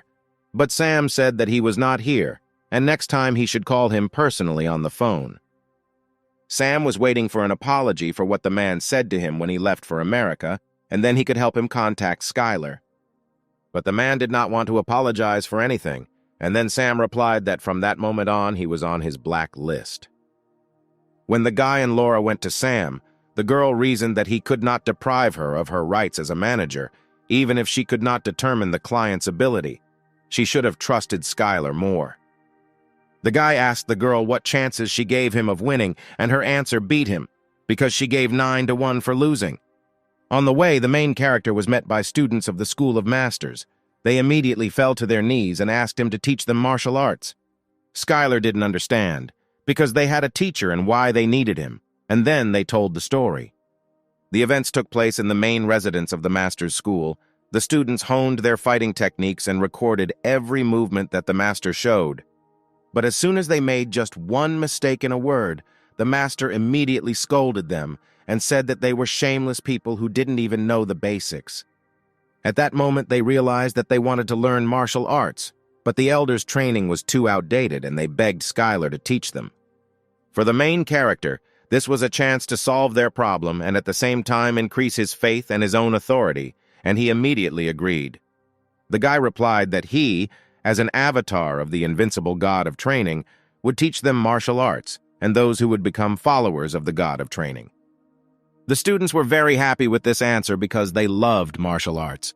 The next day, Skylar decided to visit the bloody fortress, which he received in a duel with a warrior shrouded in madness and blood, and this place turned out to be too vile for him. These possessions were obtained after the Battle of the Constellations, and he entered the territory of the orcs for the first time. But since the guy was too busy, all matters were entrusted to Odaigon. But at that moment, Odaigon tore and tossed all the orcs, because they were still fools who could not learn an easy spell, and it seemed that he could not cope with them very well. Skylar suggested that if learning magic doesn't bring any results, then why don't they just learn martial arts, since they all have axes? But since everyone had little understanding of the true art of wielding an axe, the main character took the axe in his hands and showed how to use martial arts skills and showed the green dragon axe technique. Then the orcs asked several questions about where they should jump forward or backward and how to swing their axe to the right or left. And then the guy realized that there was nothing to be done, and since they didn't understand in words, he would have to master everything with his body. And one by one, the orcs learned the green dragon axe technique, and at this time the strength of the protagonist's essence only increased. But one of the orcs was no longer interested in training, but Skylar continued to insist that he learn and complicate the fighting technique. And from that moment on, the orc territory forgot about a quiet life under the constellation of the god of training. When Skylar took a closer look at this place, he realized that he wanted to build a training base for orcs here. Odagon also warned the guy that the construction would take a long time, and if he wanted to quickly get the building, he could visit the Constellation store, where various deals would be available. When the guy joined the game of stars, he began to carefully study the constellations that were selling buildings. A young guy saw how one constellation said that he was selling a beautiful building, and he immediately wanted to look at it. Immediately in front of him was a girl who was a little drunk. She was ready to show off a special building with pleasure and invited the guy to look around here properly. When the scanner began to look at all the buildings, he saw that he was sorely short of funds. It seemed to him that he had earned a lot of soul stones, but this was not the case. The guy apologized to the constellation and said that unfortunately he couldn't buy any of this because he simply didn't have enough soul stones. Constellation was satisfied with the answer because she thought that the main character simply did not like the buildings that were built. The guy also added that he really liked the pond with life-giving alcohol and asked if she could wait until he scored enough points. The girl was very happy about this and as a token of gratitude gave him the excellent rice vodka of the 8 sins. One such sip was able to heal all wounds. The main character was very happy about this gift, because he received it from a very unusual constellation as a sign that he had fought with the warrior. A few moments later, the girl disappeared, but the guy's problem was still not solved and he began to think about what to do next, because his glasses were hardly enough to buy. Suddenly, a traveling merchant selling fates appeared and asked Skylar if he was looking for any item. The guy was only too glad to buy something, but he did not have enough soul stones, but the traveling merchant told him not to worry, because he was looking for everything necessary for the constellations from the highest to the lowest rank. And then the merchant opened his cloak and immediately showed several boxes with a random building of low, medium, and high level. The guy was too surprised that the boxes were random, but the traveling merchant swore by his name and reputation that there was no deception here. The main character decided to try his luck and purchase several boxes, and a traveling merchant wished him to use these goods for a long time. Skylar didn't fully understand what to do with this box, but when he found himself on the ground, he immediately threw the cube directly onto the ground. And then chaos broke free from the box, deciding his fate, and it was a model like a small temple, an ancient warrior sanctuary. If installed, all the inhabitants will receive the skill of the strength of the ancient warrior, but due to the fact that the building was too old, it will collapse in 30 days. The guy thought that everything was not so bad and decided to open another box with a building. And in front of Skylar lay a gorgeous temple of a shining elf, and if installed, the guy had the opportunity to learn the skill of a shining elf bow. The main character thought about it because it was most likely the building of that elf from the duel, and his shining bow was the magic that the elf gave to his own avatar. The guy didn't think for a long time and decided that he needed to install all this right now and placed everything on his own land. But the kitten said that there was a huge problem, that among the subordinates of the god of training there were no people capable of mastering the shining elf bow. But the main character decided that this would definitely not make things worse and could be used a little later, and he also decided to tell his friend Sam about the future. When Skylar returned back to Los Angeles, he immediately came to Sam, and he joyfully greeted him and asked the Fist Star in Korea to give him an autograph. The main character asked what kind of nickname this was, and the man said that now everyone calls him that. Sam asked the guy not to relax, because ahead of the top 10 real strongmen who are avatars, Skylar was at peace. And now, first of all, he was a constellation, and somehow he would definitely deal with this. Between words, Sam said that Chuan recently called him, to which the guy was very surprised. The man did not like this reaction because he feeds, helps, and acts under the name of Skylar's avatar, and also provides him with financial support. The guy was very surprised that Sam had become so petty, but he asked just not to hang out with him because Chuan is such an asshole. And then Skylar said that he was here for a different reason and told everything in detail that the goddess's gift had shown him. The guy talked about Las Vegas drowning in fire and the invasion of rock drakes, and he was very surprised by this, because he could not believe that all these events took place in Las Vegas. Then Sam almost spilled the beans and said that you can't do something in Las Vegas. The man replied that this territory is not under his jurisdiction and he does not decide anything there. All they could do was go there and explain the situation and try to convince everyone. But the guy didn't understand this, because Sam recently told how he went to the sauna with the president, and now he has no influence. And then the man suggested that it would be better for Skylar to go instead, because in his appearance they would not see sincere thoughts, unlike the guy. The guy exhaled and said that he would try to figure it out and go to Las Vegas and talk to them. In Las Vegas, the guy immediately came to a large clan that controls an entire city called Black Cactus. He was met by security and asked what he needed. The main character said that he was from the Icaros clan, and he needed to see the head of the clan, but he was told that he could not come here at his first whim and see the head, and first he needed to make an appointment. The men didn't like the guy's impudence and asked him to introduce himself first. Skylar then said that he was a B-rank hunter and a member of the Icaros clan. The man from the clan could not believe that in front of him was the same fighter who had outdone the elf in the duel. The guy said that this fight was simply killer, and he really regretted that he did not attend this match, and immediately added that the security had nothing to worry about, because even if he wanted to do something, they still couldn't get this guy stop. Skylar once again clarified whether the head of the clan was in the building, and the man replied that he was inside, and that all sorts of scum often visited him. They said over the phone that the head of the clan could receive the guy, and he was now being kindly escorted to him. When they went inside, the guy saw the hunter being loudly and strongly scolded. He was surprised because he could not understand that the head of the Cactus clan could really be a girl with such a character. The guy thought that perhaps it was worth measuring her level. And indeed, it was the head of the Cactus clan, Roxana, with level 288, who asked what the man from Icaros was doing here. The girl asked the guy to skip the formalities and get straight to the point, and then Skylar said that their clan would lose to the monsters, and he was here to offer help. The girl was very angry with these words, and she asked to repeat these words because they really couldn't clear the dungeon. A rank B or higher dungeon will soon explode in their vicinity.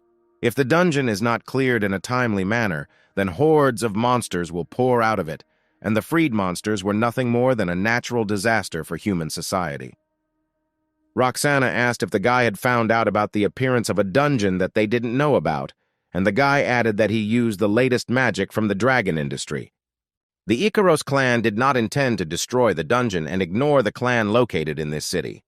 The guy asked in return to simply allow him to watch all this from the outside so that he could react in time if an explosion occurred. Just one mistake could lead to the death of many people. The girl said that the guy returned from the abyss and stayed there for 30 years, and now he can be considered a first-generation hunter. She meant that most of the first-generation hunters are considered heroes, and they have always been on the side of the people. The guy was ready to intervene if they couldn't close it, and not just watch from the sidelines. The girl stamped her foot and added that she would believe him, but threatened that she had never forgiven those who lied to her. She will be ready to go even to hell to punish this person if someone deceives her. When the guys were walking through the streets of Las Vegas, Skylar asked that if the dungeon was rank B, then the boss was rank B, so the head of the clan should intervene and how her abilities were going. Then the guy replied that Roxana's sister is the best in this business, and immediately blabbed about their relationship and asked not to tell anyone, and if this information leaked out, then he would be finished. Suddenly, someone radioed that a dungeon had been discovered and a gathering of all clan members was required. A portal opened in an abandoned building right on the outskirts of the city. The hunters were happy that the guy from Icarus told the truth, and they were incredibly lucky that they quickly found the dungeon. As soon as they paid attention to it, they realized that with so much mana, it was definitely not a B rank. As soon as they got a little closer to the dungeon, they saw a message that it was called the Thicket of Endless Predators, and they had 6 hours and 11 minutes left to clear it, and the entry limit was 1 person. This was the first time the hunters had encountered something like this, and only 1 warrior could enter there. At this time, an emergency situation began on the streets of Las Vegas, and there was an evacuation order. It was necessary to close all hotels and casinos and clear an area 10 kilometers long. Skylar noticed a strange thing. All the people were not running anywhere, but rather continued to flock to one point. On the contrary, people were looking for where the best view of the battle spectacle would be visible. When the main character asked why they were not evacuating, he was immediately told that he was apparently some kind of coward, because there was no difference in all this, because they would all be broken anyway before it became dangerous.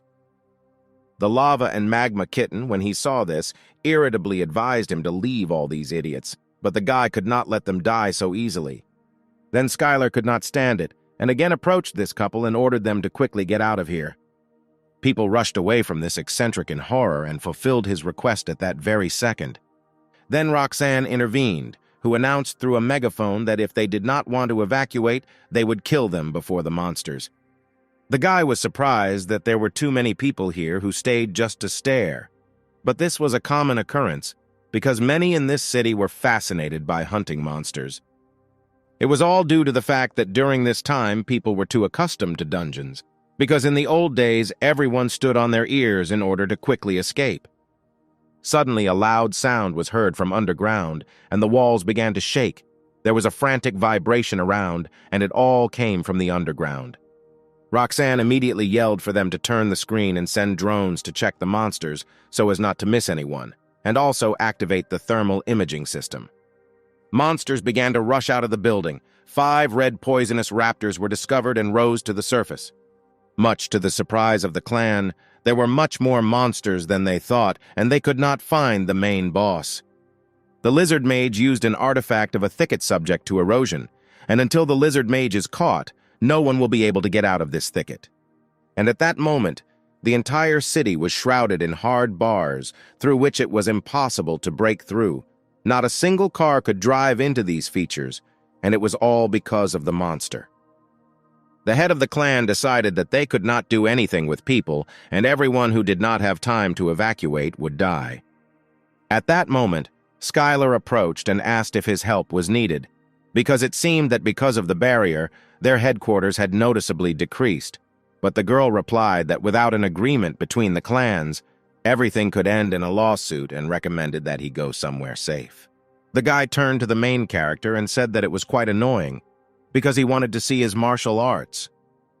And the battle between the clan and the monsters began, and Roxanne screamed loudly for everyone to run to the attack. First of all, Class C monsters appeared, who immediately felt the magic of the Chaos Spear and ice arrows and killed him at that very second. But there were 4 more ahead, and Roxanne decided to deal with them as quickly as possible, and used an increase in magical power. The girl temporarily increased her own magical power and, thanks to the fiery whip, struck several more monsters. Her blow was really on point, because no one expected anything less from the clan leaders. Exactly 6 monsters were approaching from behind, and the girl decided that it was time for them to leave, and that's enough talking. She turned to her brother and shouted that he was now a hunter from Icaros. If something happened to him, they would have a lot of problems. But when they looked around, Skylar was not next to them. And at this moment, the main character bravely and mercilessly defended ordinary people from monsters. They were delighted that the guy protected them and saved them from death, and next time they would definitely obey and leave immediately. People immediately rushed to the new idol and shouted that he was now their new hero and thanked him for saving them for such stupidity. The main character approached the girl and asked her not to worry, because he would take care of the problems on the other side. Roxanne thought that with his abilities, he could be one of the strongest hunters in Icaros, and with such a guy, she could turn a blind eye to what happened. The girl thanked him for his help and, as a sign of gratitude, allowed him to formally thank him. But Skylar decided to leave all this for later, because there were still many monsters that needed to be killed. The guy came to the conclusion that judging by the movement of the monsters, someone controls them all, and in this case, someone must be behind it. Roxanne thought that this idiot of the clan was completely reckless and could not understand where they even found such a monster. There were monsters ahead on the left and at the intersection, and the guy ordered everyone to prepare for battle. But unfortunately, all the hunters missed, and then the guy decided to engage in close combat and hit one of the monsters. On the streets of the city stood a huge monster that was capable of trampling any person under it. The people stood in a stupor and did not understand who was in front of them, because the scale of this monster was comparable to the boss of the dungeon. Then Skylar remembered that it was he who saw him in that prediction, and that such a monster was under someone's control, the owner must be somewhere nearby. On the roof of one of the buildings, he noticed the boss of the dungeon, a small lizard with a staff in his hand. The main character immediately approached the lizard and took off his head with a powerful blow of his sword. At this time, the clan's hunters simultaneously began to attack the huge monster, and Roxanne incinerated the monster with powerful magic, which left him no chance. The lizard mage was defeated, and the artifact of the Forest of Corrosion was successfully destroyed and immediately disappeared. News journalists reported that the barrier was destroyed in a very short period of time, and people finally began to come out, and now they will continue to reconnoiter the situation. The guy began to wonder how many people died and whether there were still survivors. Some people said that they thought that they were already finished, because the sky suddenly changed color and monsters fell from everywhere. The man was surprised because he definitely heard the sound of an explosion, but as it turned out, no one died, and it was all a hunter with brown hair. People began to say that an Asian hunter with a sword saved the entire people, and he is a real hero. Journalists asked Skylar to give some comments because people believed that it was he who made an invaluable contribution to closing the dungeon. The main character replied that he did not try to save people, but got rid of the monsters before they started killing, and therefore it might seem to everyone that he saved the city. Skylar didn't like the fact that he was considered a hero, and he denied it, and immediately closed the journalist's mouth and hit him lightly, because the guy wanted that they wouldn't try to make a hero out of him, because he most of all could not tolerate this. He could not turn out to be a good-natured person in the eyes of people, because otherwise he would be criticized immediately if he did not help at least once. The brother of the girl from the clan immediately wanted to be like the main character, but she asked him not to talk nonsense, because this only happened because it was Skylar and his existence was unique. Martial arts masters are now extremely rare, and the strength that has reached its peak as a result of hard training and enormous combat experience can make him an absolutely unique person. Roxanne thought that after meeting him, she no longer understood why there were so few martial arts users left, and the idea came to her that it was worth getting close to the Ikaros clan, and there was nothing wrong with that in order to make friends with the hunter Skylar. At this time, in the office, Sam was reading the news about how a hunter attacked a journalist in Las Vegas and laughed out loud about it. Then Skylar reminded him that he, too, once hit a journalist. Sam said that this time they properly divided the reward for going to the dungeon, but the main character was of little interest in this. The guy did not manage a multi-million-dollar company and was least interested in how much money he brought into the account. Skylar was more interested in when he would be raised in rank, but it was very difficult because ranking above rank B was all about clearing dungeons.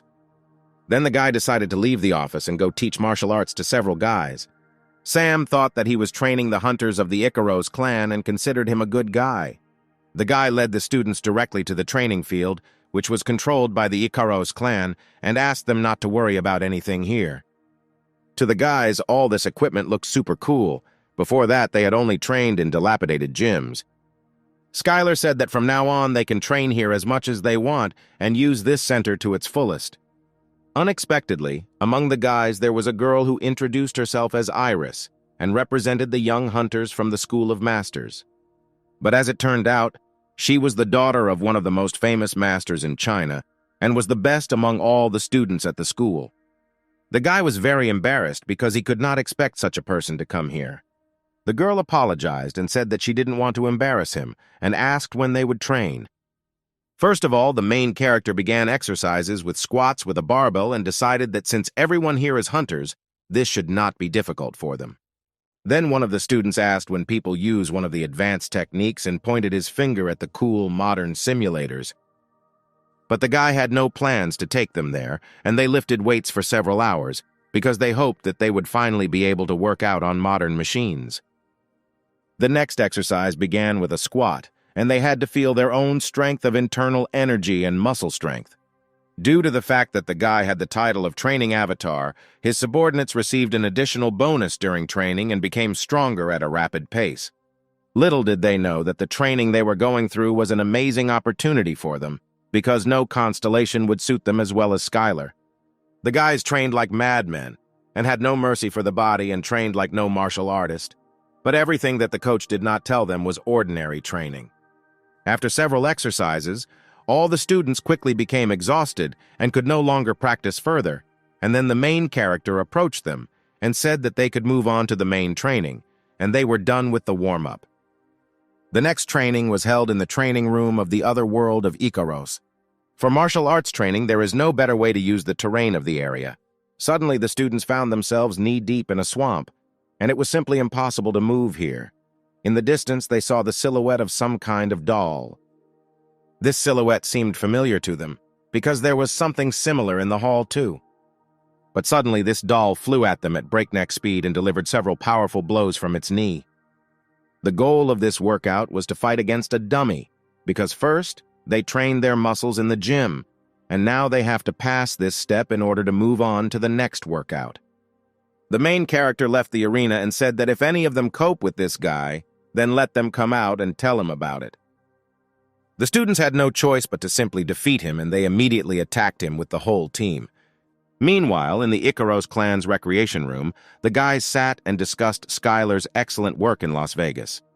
Anthony added that despite the excellent victory, the main character is still far from him, but Eliza did not agree with this and said that he could never have done better. Then Skylar told them to stop and asked which of them wanted to learn martial arts. The guys sensed a catch, but the guy said that he was not going to force anyone to do something in return, and if they don't have the desire, then let them say so. Eliza replied that she did not mind, and in return would be happy to teach him some techniques in magic.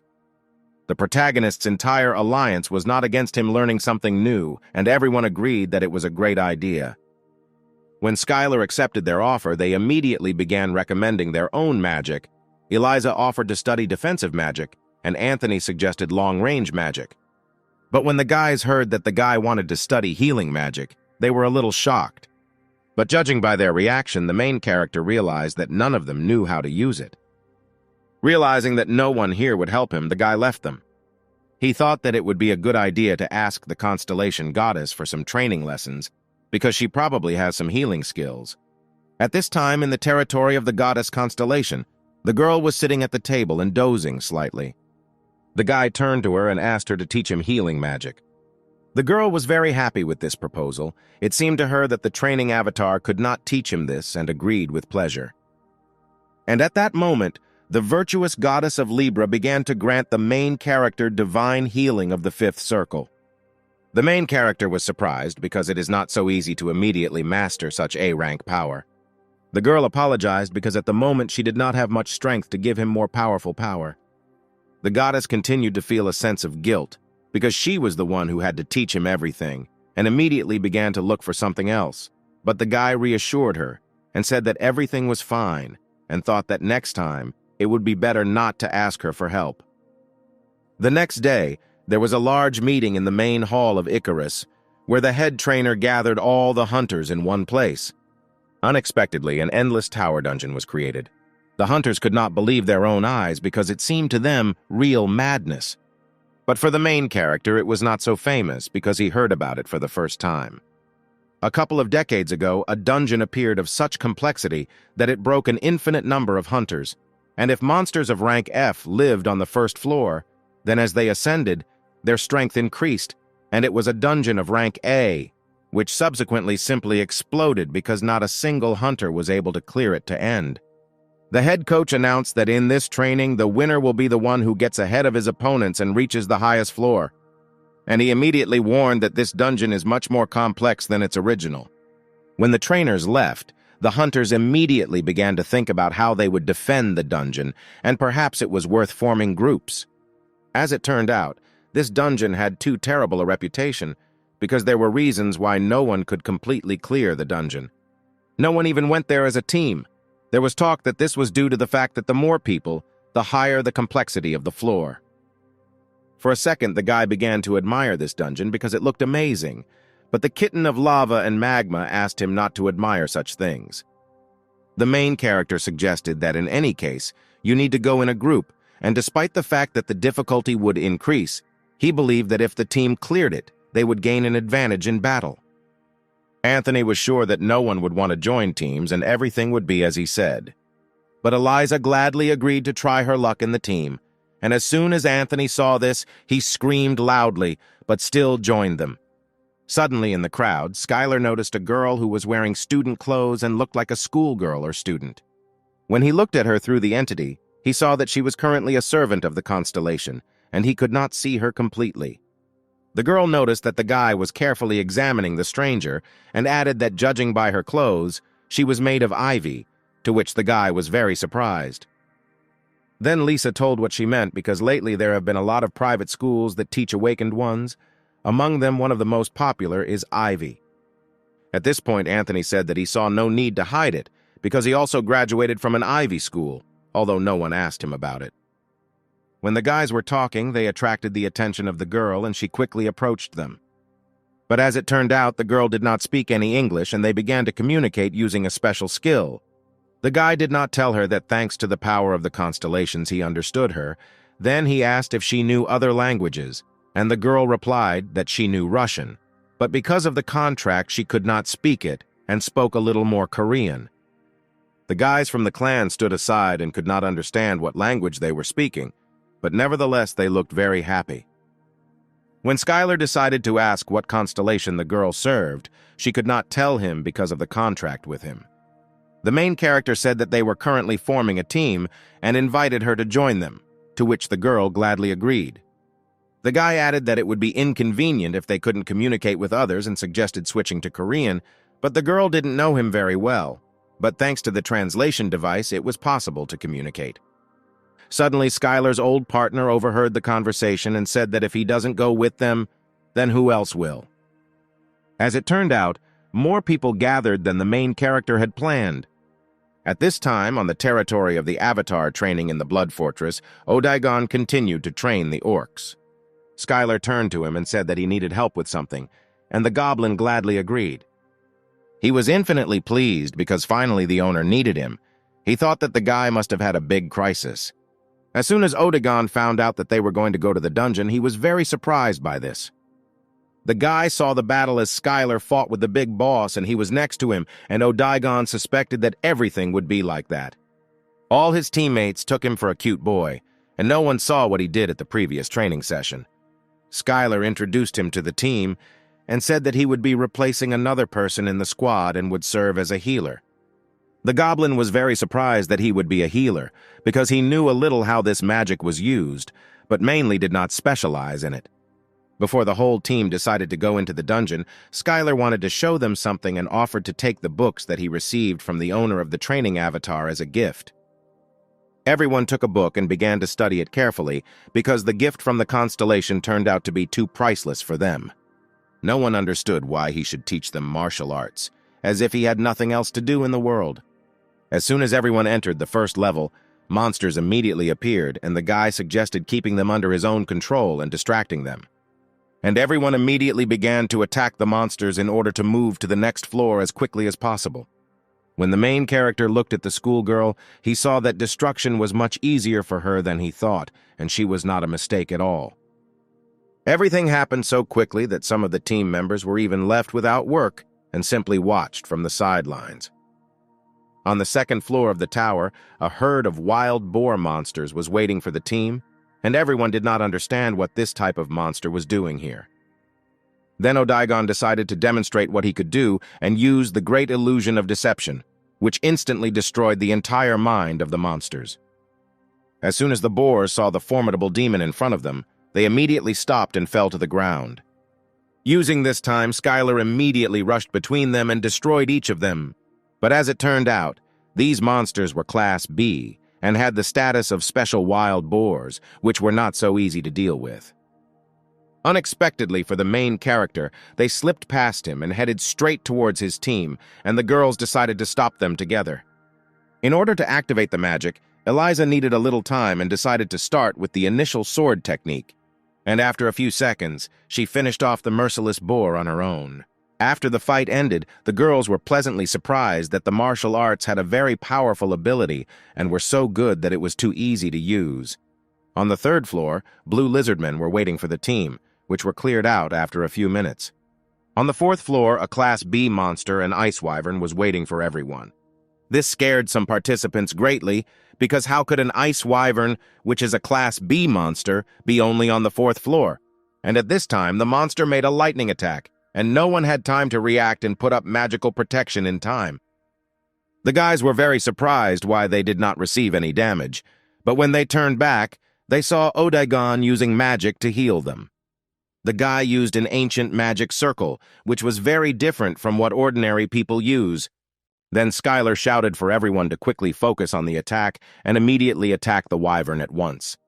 The main character ordered not to stop and continue to the 5th floor and continue in the same spirit, but his partners did not understand how they were protecting him so quickly, because it seemed to them that the guy was some kind of monster. On the 5th floor, another monster was waiting, and as soon as they entered this floor, they immediately felt some strange sensation. Suddenly, a banshee appeared, and since she was a spirit, most attacks did not hit her. The team was terrified because the banshee was a Class A monster, and for them it seemed real madness. But only Skylar thought that today was an excellent training session, and an excellent battle awaited them today. This monster was known for the fact that its scream was capable of bursting all eardrums in a second, and no one could withstand it. Skylar asked Odagon to use the healing while he bought them some time. Thanks to excellent footwork, the main character used a sky jump and was behind the monster in a second, and then he stabbed him in the back with a sword. But as the guy suspected, she had to be finished with only one blow, and the first was completely insufficient. While the guy was trying to heal his partners, he heard that Skylar screamed for help. And at that moment, he immediately dropped everything and ran to help the owner. And the guys could not understand how he could just give up using his own restoration magic halfway. But some miracle happened, and the magic still worked on them.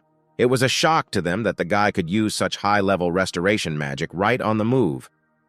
When Odagon came running, he heard an instruction that he should use enhancement magic directly on the main character so strong that it would work on the banshee.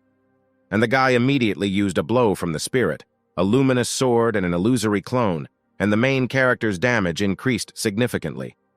Now the magic was so strong that the main character could fight it without any problems, even with restrictions, because the enhancing magic was much stronger than he thought. Suddenly, a notification appeared that the dungeon had been cleared and the alternative world had ended, and no one could understand what was happening here. When everyone returned back, they were unhappy that there were only 5 floors, because the name had a different meaning, namely the Dungeon of the Never-Ending Tower. The head coach announced that the past hunters were preparing to go to New York because the plane was already waiting for them. They received a new task since a new dungeon appeared and the clan responsible for it failed, and now the time has come for Ikaros to try his luck. Everyone was incredibly happy about this, because despite the fact that they would find themselves in a real battle, they were also in the first detachment. When the clan arrived at the site, Skylar noticed that there were too many people near the dungeon. The trainer received information that initially the dungeon was Class B and 300 people were allowed, when 23 were already inside. Suddenly, Skylar's clairvoyant skill activated, and he saw that the other hunters were shouting to someone that a traitor was there. He saw a constellation of a demonic god with a crazy bastard who made a contract with him, and it was all a trap, and everyone was screaming for an immediate evacuation. Then the guy realized that one of those who entered the dungeon had entered into a contract with the constellation of the demonic god, and the kitten of lava and magma asked him to be careful. After all, if a guy goes into a dungeon, he won't be able to help him in any way. After all, these were the rules that if a minion entered the dungeon, then the constellation could only observe him, and this worked even with a strong constellation of the demonic god. The kitten asked the main character to be extremely careful, because even the constellations were excited about all this, and the guy asked not to worry about him, because today the constellation personally enters the dungeon. Suddenly, Eliza came up with 2 glasses of beer and offered to drink before entering. Of course, Skylar immediately refused because he was afraid of losing his own muscles. But few people understood his humor, and he simply wasn't a fan of alcohol, but he definitely wouldn't refuse a protein shake. At that moment, a girl approached the guy and asked if these people were going to come up with some kind of plan. But the guy replied that he was no one here to teach them how to act correctly in battle. At this moment, it dawned on the main character, because now he really thought about the fact that perhaps Ilea could be a servant of the constellation. After all, she could just as easily enter into a contract with the demon god constellation, even though the clan scout had checked her. The main character invited the girl to join them and go into the dungeon together, and the girl was very surprised at this, although she clearly did not expect such a question. The whole city watched as the Ikaros clan entered the dungeon. Other hunters also watched all this and believed that whoever cleared the dungeon first would win. When the clan entered inside, they found themselves in a place called the Sanctuary of Defeat and Laziness. Suddenly, a strong wind of chaos blew in, which soon separated all the clan's applicants, and this was not very good news. At that moment, Skylar realized that he was completely alone in this strange place. A few meters away, he saw a hunter who was lying on the ground and asked the main character for some water. The guy immediately reached into his bag to get a bottle and help the unknown hunter. He immediately went up to the guy, carefully lifted him up and advised him to drink slowly, because in such a state it was dangerous to drink quickly. Then the young man said that he was one of the hunters of the detachment at the New York Lights. After this, the guy asked if Skylar had seen other hunters from his clan, but the main character replied that he had not seen anyone. A few seconds later, the young hunter realized that standing in front of him was Skylar, the most famous Korean hunter and martial arts enthusiast from Las Vegas. But the main character suggested that it would be better to tell about what happened here because it was completely incomprehensible. The guy said that the first one who entered the dungeon was also divided like they had just been, and while everyone was looking for their clanmates, they were the first to be attacked by a monster. The hunter unfortunately lost his weapon and broke his leg when he fell. Then Skylar began to think about which of the monsters it could be, and came to the conclusion that most likely it was a two-headed chaos hound, and after that it would be quite difficult to teleport. The main character also added that he didn't see the New York City Lights rescue squad from the outside, and no one outside had any idea what was really going on here. Suddenly, Skylar rose above the guy and shouted menacingly that now he had nothing left to do. The hunter tearfully asked that Skylar not kill him and take his equipment, but the main character was going to heal his wounds, and besides, he had nothing to steal from him. The young hunter could not believe that there were people so friendly as to do such a thing. First of all, the guy checked where the bone was broken and began to heal it. After he successfully did this, he decided to use healing magic, but he needed to concentrate, because he was not that good at it yet, and asked the guy to be quieter. And then the healing of the goddess occurred. Skylar managed to heal the man, and his power instantly increased, as well as the healing power of the goddess. After the hunter got to his feet, he could not believe that Skylar was able to heal him so quickly, and it seemed impossible to him. The guy said goodbye, and the hunter continued to think that Skylar had simply used high-level healing magic on someone he had first met. The guy couldn't miss such a moment and immediately asked Skylar to join him. Besides, he knew quite well about the monsters and the territory where they were located. At this moment, the main character decided to contact Odaigon, who immediately answered the owner and asked if everything was fine with him. He said that he had already found other Icarus hunters, and the main character asked how quickly he could do it. But since Odaigon trusted few people, he marked all their things with magic. Skylar said that he was going to go deep into the forest and asked Odaigon to bring the entire clan to him. Suddenly, the main character heard some kind of roar of dogs, and he immediately shouted that there was a two-headed chaos hound next to them. When the hunter turned around, he saw a huge two-headed monster standing behind him. The main character, without thinking for a long time, used the magic of the heavenly finger and immediately attacked them and cut them with a sword. When the hunter saw all this, he considered the guy too strong. Skylar shared with him that if you know how to defeat the monster, then everything will not be so difficult, because you just need to calculate the attack, parry, and counterattack. The young hunter watched in horror as the guy butchered the monster, but the main character calmed him down and said that in any case they needed food, and there was absolutely no poison in this meat. Of course, the guy had heard that being in the Ikaros clan meant knowing something like that, but for them to eat monster meat was too much for him. Suddenly, the main character heard someone speaking and rushed in that direction, because it seemed to him that hunters were gathering there. A few dozen meters later, through the dense forest, they discovered a clan of New York Lights. When the hunter saw his teammates, he immediately screamed and ran towards them. They could not believe that their fighter was alive. The New York Lights clan was not very happy that a hunter from the Icarus clan was approaching them, but their clan brother told him that he had saved and healed him.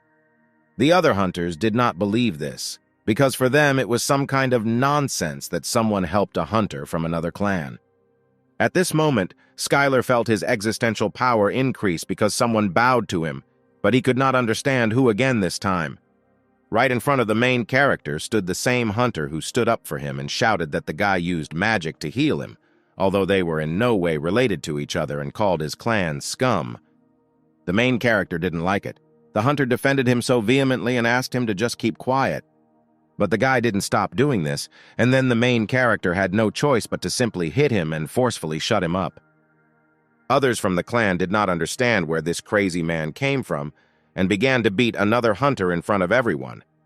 Then everyone remembered that this was the guy who got into a fight with the reporter. The main character asked why so many people had gathered at one point, and then he was asked to look at the reason for this. Not far from this place, there was a golden hourglass that hovered in the air and attracted with unusual energy. Skylar clearly felt the magic of the call. People suggested that the sand had been falling since they arrived. Most likely some boss will be summoned here and they have gathered here to crush him. There was a high probability that the constellation of the demonic god and the person who entered into a contract with it were right here. The main character decided to try to look at this entire constellation with his eyesight, and even it could not help or advise him.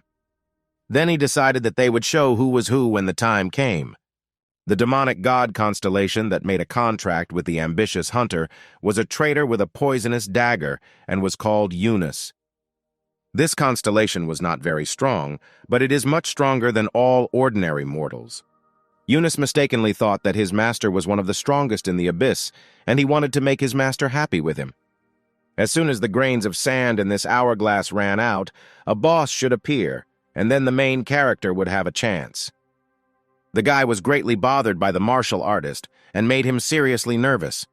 One of the clan's hunters invited Skylar to join their team for a while because walking alone in the dungeon was tantamount to suicide. Despite the fact that the guy was very confident that he would be fine and in general he didn't care at all, he agreed to this proposal. The hunter was kind and offered Skylar some food and took out some dungeon food from his backpack. At this moment, everyone was too hungry, because everyone tried to rationally eat their own lunches. Then Skylar reached into the bag and said that since they had met, he would be happy to feed them a little. He took out the meat of the two-headed chaos hounds and offered them to dine on. The guys said that there was too little meat in it and there were monsters nearby. Just recently, they saw several red-horned turtles in the swamp. But no one was going to cook turtles, because the most delicious thing they had was that the eggs had quite useful properties. A few seconds later, as if the hunters did not want Skylar to go after these turtles, he immediately appeared in front of them with eggs and meat. Once the main character had all the ingredients, he decided to start cooking, and for this he needed a few spices. The hunter was very surprised by this because it was the first time in his life that he had seen a spatial artifact. Then, using the magic of pure fire of internal energy, the guy began to fry the meat over the fire. Few people understood why a guy who uses martial arts uses magic to cook.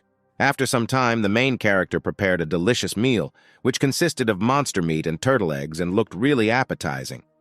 As soon as the guy took a small piece of food directly into his mouth, his pupils immediately dilated, and he was enveloped by the feeling that he had replenished all his own magical power.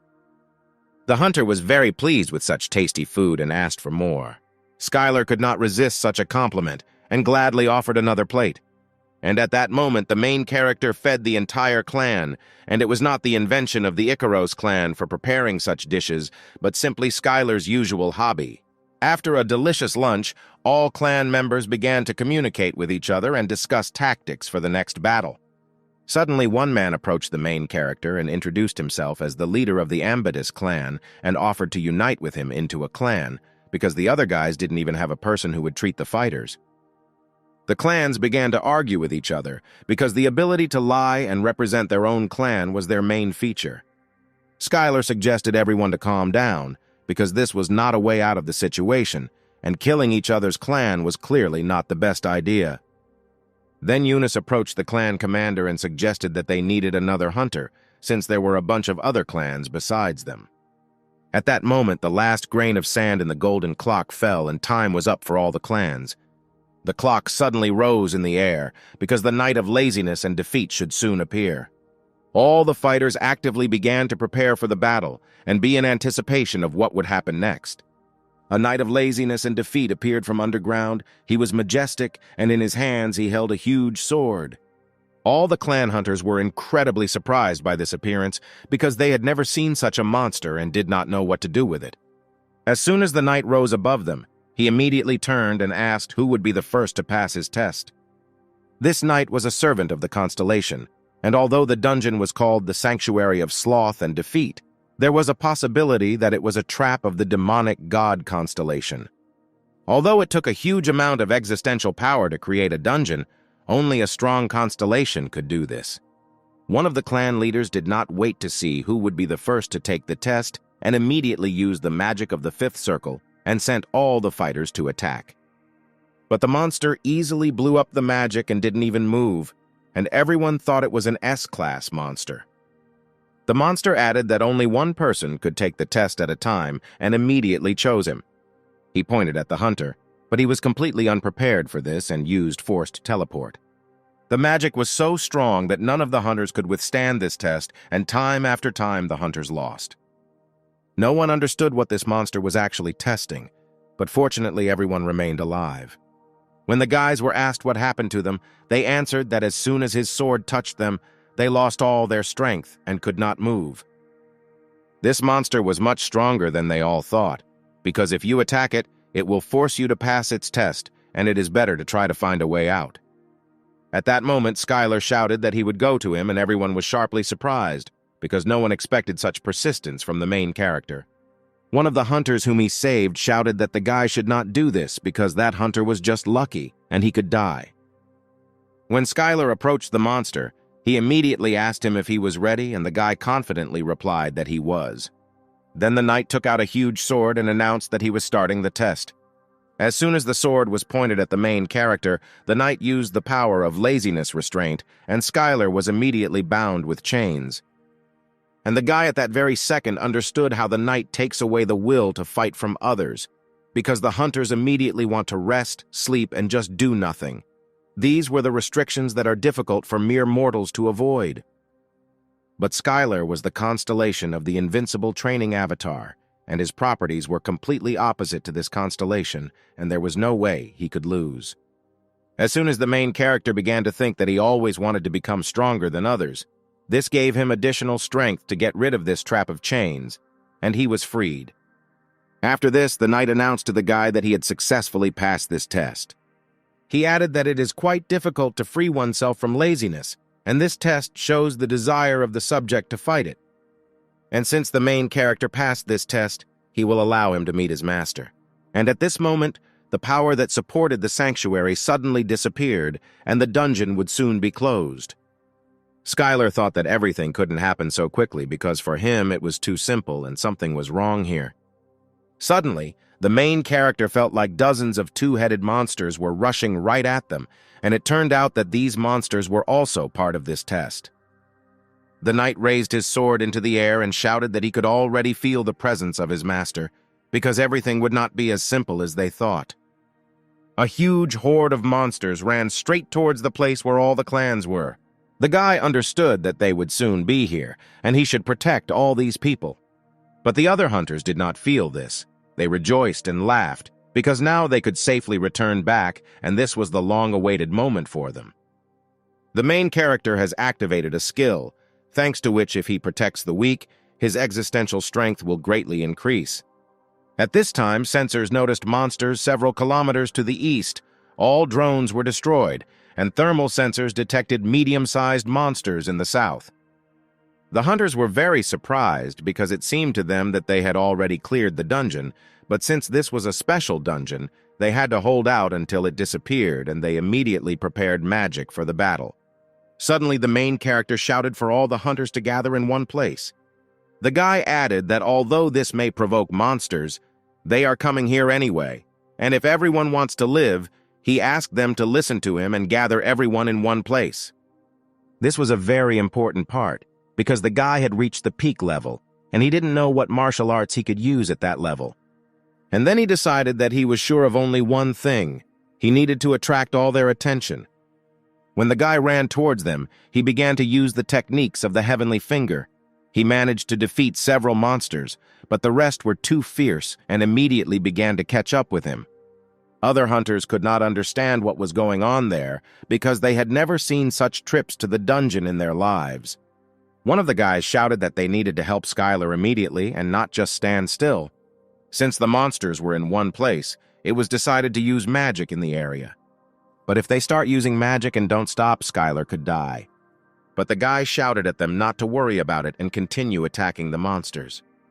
One of the hunters shouted at the guy to be careful because there was another huge monster right behind him. The main character managed to dodge his attack and immediately began to counterattack. The guy shouted for them to attack with everything they have and use magic to the fullest. Due to the fact that the martial artist was much stronger than they thought, he distracted all the monsters and they could calmly concentrate on the attack. Skylar took his own sword and flew straight at the terrible monster and knocked him to the ground with a powerful blow. The guy exhaled modestly and dreamed that this was already the end and that it was all over for him. But suddenly he heard screams and chanting of his name. Suddenly several hunters came running to him who shouted that the martial artist was really cool and admired him in battle and recognized the guy as the best. But only one hunter stood aside and thought that he should kill as many people as possible before the dungeon disappeared, because otherwise his owner would simply go berserk. But all this will not work until he gets rid of the main danger, and he looked towards Skylar. Then the guy found a moment, and while no one was looking, took out a knife to unexpectedly attack the main character. He attacked from behind, and it seemed too simple and uncomplicated to him. But at one moment, Skylar felt something was wrong, turned and grabbed the enemy's hand when he hit the dagger directly into his own hand. He ordered the guy to kneel down and put the dagger on the ground, and if he was an accomplice, he would spare him. But the guy did not want to listen to the main character, because he had no idea who his master was. But even with all this, he could not do anything in this situation. The man turned to him and said that everything was just beginning for him, because he was just a pathetic hunter capable of nothing. He had no choice but to shout to the whole neighborhood that Skylar had attacked him and stabbed a dagger right into his hand. The other hunters did not understand what was happening there and who attacked whom. Then the guy showed his hand and shouted that Skylar had attacked him with a dagger and asked him to come take a closer look at this weapon. The main character shouted that this guy was an idiot and tried to attack him, and the dagger got stuck because he fought back. But the hunter denied all this, because he could never have pulled off such a thing if he had really attacked him from behind. Then the man turned to the head of the clan and asked for help, but doubted his words, because he believed that Skylar would never do such a thing. But no one believed these words. Everyone thought that the guy, despite the fact that he was a whiner, simply attacked Skylar because he was jealous of him. Then the guy began to ask if they really believed him because the main character gave them some meat, but in response he heard that it was he who ate more meat. Then the hunter realized that he could no longer gain trust here, and he decided to go according to Plan B and shouted that he was releasing a poisonous fog. The other hunters were glad that he turned out to be bad because now they could deal with him, but Skylar warned that no one should approach him. The main character said that he most likely made a contract with the demon god constellation and should not underestimate him, but it was already too late. The guy used the magic of the fourth circle, the fang of a wavy snake, which headed straight towards the other hunter. Despite the fact that the man had a protective artifact, he could not save him, and the guy fell sharply to the ground. The man could not believe that the B-rank hunter was writhing in pain after his attack, because at that time, he was a C-class hunter, and he was glad that he chose this constellation. The next attack was interrupted by Skylar and shouted that only he would die here now. But the guy didn't believe it and laughed and cast the cursed dagger spell directly on the main character. Skylar caught the peak of light martial arts and used a full stance and activated the ideal body for martial arts. He realized a perfect understanding of the principles of martial arts and a state of perfection.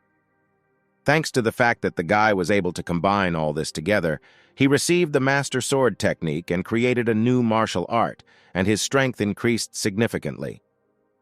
He easily deflected numerous blades that flew towards him. For the guy, this turned out to be impossible because this skill was given to him by the constellation. The main character came closer and said that you shouldn't rely so much on the constellation and use the soul origin palm strike. But despite this blow, the traitor's magical power protected the hunter's body, and he was able to avoid instant death. He stood up and added that he would take as many hunters from here as he could, and he would not just leave everything here.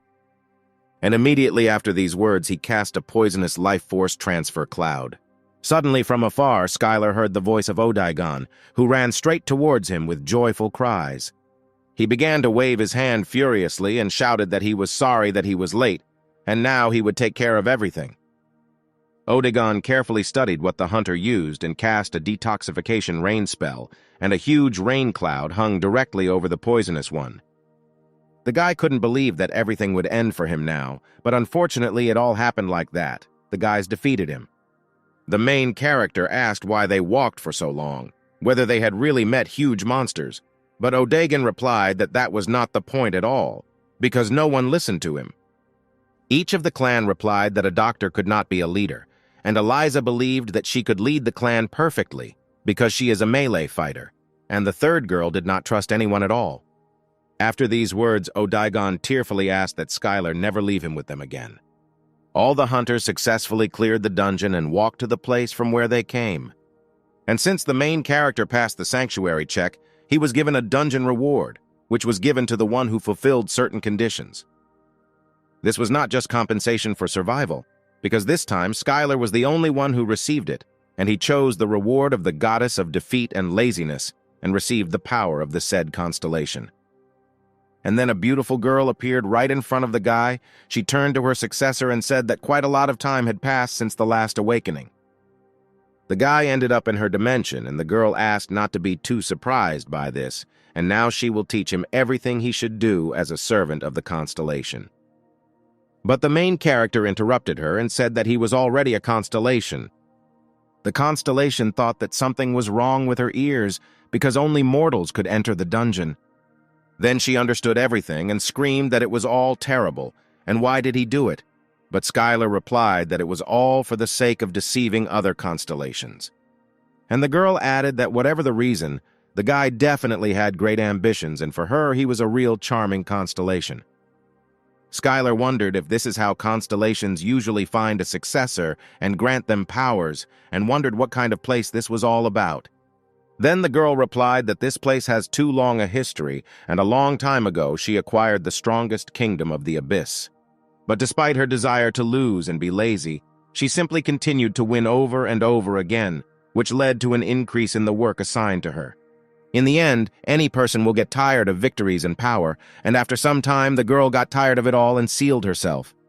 The goddess added that since the guy pretended to be immortal, he was involved in all this, and he also could not be called an ordinary creature. When the girl added that in any case, she could not think that her successor would be a constellation, and she decided that there was no need to chew on anything further and offered to awaken the power on her own and increase it. Then she began to watch TV. The main character did not like that she tried to dump her own responsibilities as a constellation on someone else, because he still had many questions. He inquired because it was said that he received power, but his existential power did not increase, and what happened? But it turned out that the whole point was that the girl did not have much existential power, and he received it in the amount that she had. The girl added that the most important thing is power, and he can get any power whenever he wants. But the main character did not agree with this, because he was an avatar of training, and how could he receive the power of defeat and laziness? Then the constellation gave an example, because it seemed to her that her successor did not understand something, and said that victory and defeat are two sides of the same coin, the same applied to training and laziness. For example, if a guy loses to cheat someone, will it be considered a win or a loss? Or, for example, someone decided to rest in order to become stronger, whether this would be considered training or laziness. The main character was a young constellation, and he needed to train in accordance with his characteristics. Many constellations spend time increasing their existential power and waging war, but in the end, what matters most to the constellations is awakening the power of their own specialness. And at that moment, the guy seemed to have an epiphany, because he came to understand the characteristics of the constellations, and his existential power increased, and now the skill of enlightenment had no restrictions. The guy thanked the girl for explaining everything, but she wanted to continue watching her favorite TV series as soon as possible. Skylar asked if, as her successor, he could call the girl when he needed it. At this moment, the goddess replied that of course she could, but since the guy was kind, he would not do this. But the main character resolutely replied that he would call her anyway if he needed her. Then the goddess of sloth began to beg him not to do this too often. And the main character understood the essence of all things because before he would have devoted all his time to martial arts, but now he is trying to cook, learn magic, and much more. When the main character left the space of the goddess, he returned back to Earth, where reporters and a journalist were already waiting for him, who was eager to find out what happened to the last survivor. Skylar could feel it instinctively, that training is not just some part of life. Anything a person can go through in their own life can be considered training. He came to the conclusion that he needed to think bigger and train without any restrictions, and then he could still become stronger. The main character visited the alliance of smaller constellations, and the girl was surprised that the guy was here. She said that as soon as they left the dungeon, they immediately lost contact with him and were constantly waiting for him. They began to reason that if there was a real demonic god constellation contract and a sloth constellation contract in front of him, then there was nothing wrong with it, and as long as he made good use of it. But the main character still could not understand how he could use the power of defeat and laziness. The girl invited the guy to experience defeat, but the main character thought that there was no point in this and asked if they had learned anything about the traitor holding a poisonous dagger. The goddess replied that he did not seem to be such a strong constellation. Judging by the ranking of the constellation war, he was somewhere on the same level with him, and the guy did not need to worry about it. But there were bad rumors about this traitor because he specialized in deceit and tricks and could be annoying, and servants and subordinates could attack unexpectedly. And now the name of Skylar and the name of his constellation began to flash in the game of constellations. Lava and Magma Kitten added that something happened to the warrior of madness and blood in the dungeon, which inevitably led to attention from the constellations, and now one should be careful. The next day, the Icarus clan bus arrived at the parking lot of a public place. The main character could not understand why they should eat here, because they could eat anywhere. But the guys from the clan convinced him that they were in New York, and they had to try the food in this restaurant called Hunter George. Hunter George was one of the few restaurants in the world that served monster meat. When the guys came in, they saw how one of the guests was dissatisfied with the food, because in his opinion, a steak should be fatty and the fat should leak out when you bite into it. No one understood why it was here that he decided to complain, because of all places he chose the Hunter George and did something stupid. This young man recognized the people who had just entered, because he had heard a lot about the Icarus clan. The guy asked Skylar about what happened in the dungeon and asked what was wrong with the food. He said that he asked them to repeat the monster dish that the main character did, but no matter how much they tried, all attempts were unsuccessful. The restaurant owner and chef George came out and asked if it was he who had prepared that very dish. This chef specialized only in monster dishes because the skill of cooking them was very rare. For a man, the existence of someone capable of preparing monsters besides him was something that caused excitement, and he immediately asked Skylar for one favor. He asked the main character to teach him how to cook that dish in the dungeon. The guy didn't understand what he was doing in the chef's kitchen because he was supposed to be a student, not a teacher. The man looked kind of crazy, waiting for a miracle, but the main character warned that he was not a chef and asked not to expect too much from him. On the cutting board was minotaur meat. It was the best piece that could be found in the entire city. The main character poured internal energy into it to make the meat soft. This was his personal recipe for meat, perfected in the abyss.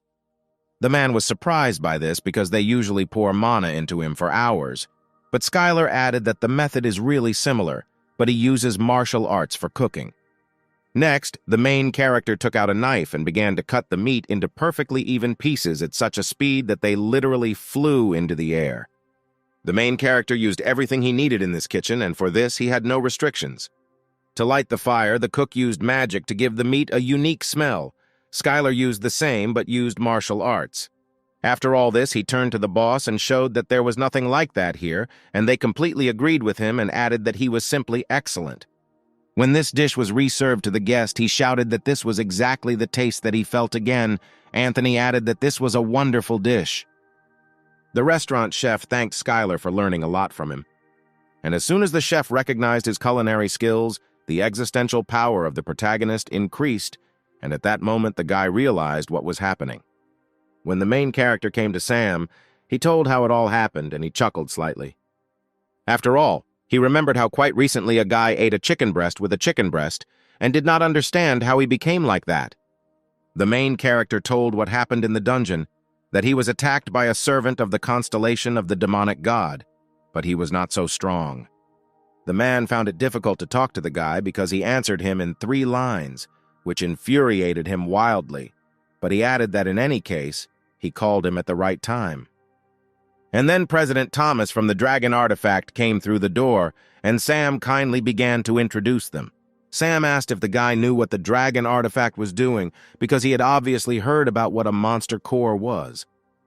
The man said that this is something like a clot of monster mana, and now many companies are developing an energy business using them.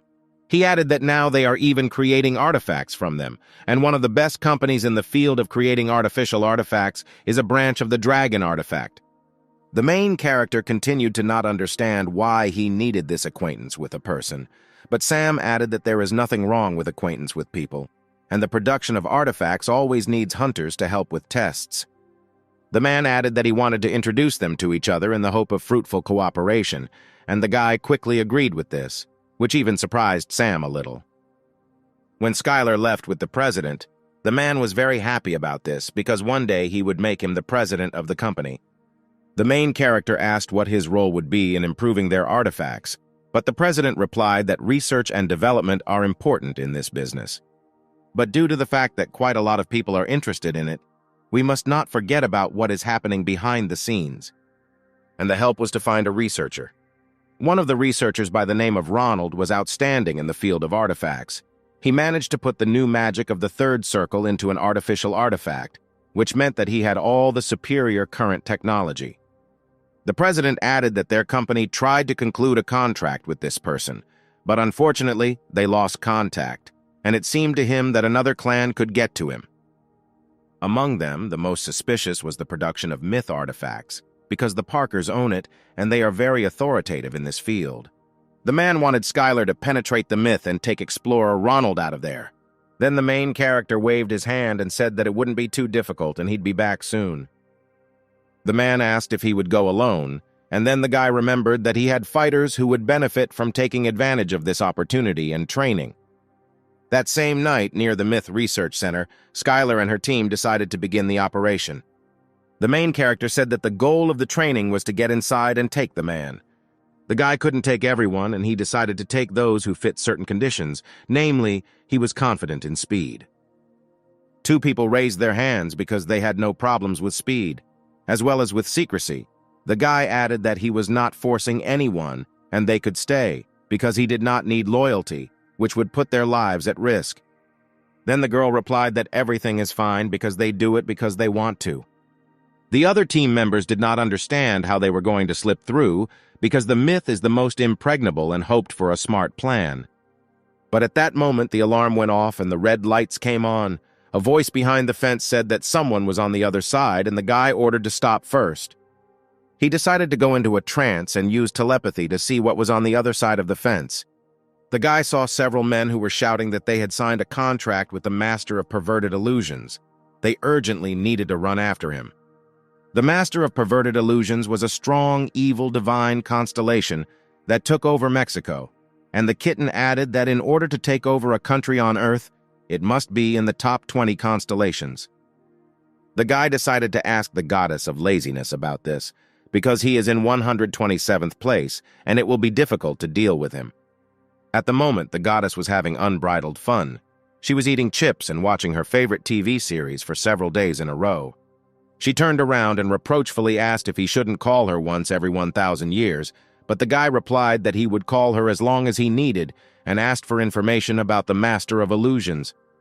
The goddess answered without emotion that it was that brat, but the guy did not understand how a constellation from the top 20 could be a brat. When the girl was active, she worried a lot about the opinions of other constellations and followed many of them, and this guy was too willful a child and was constantly with the master of slowness and silence. It was one of the most famous evil divine constellations on Earth, although it had not done anything like that. But during the Great Invasion, it had conquered northern China with stunning speed.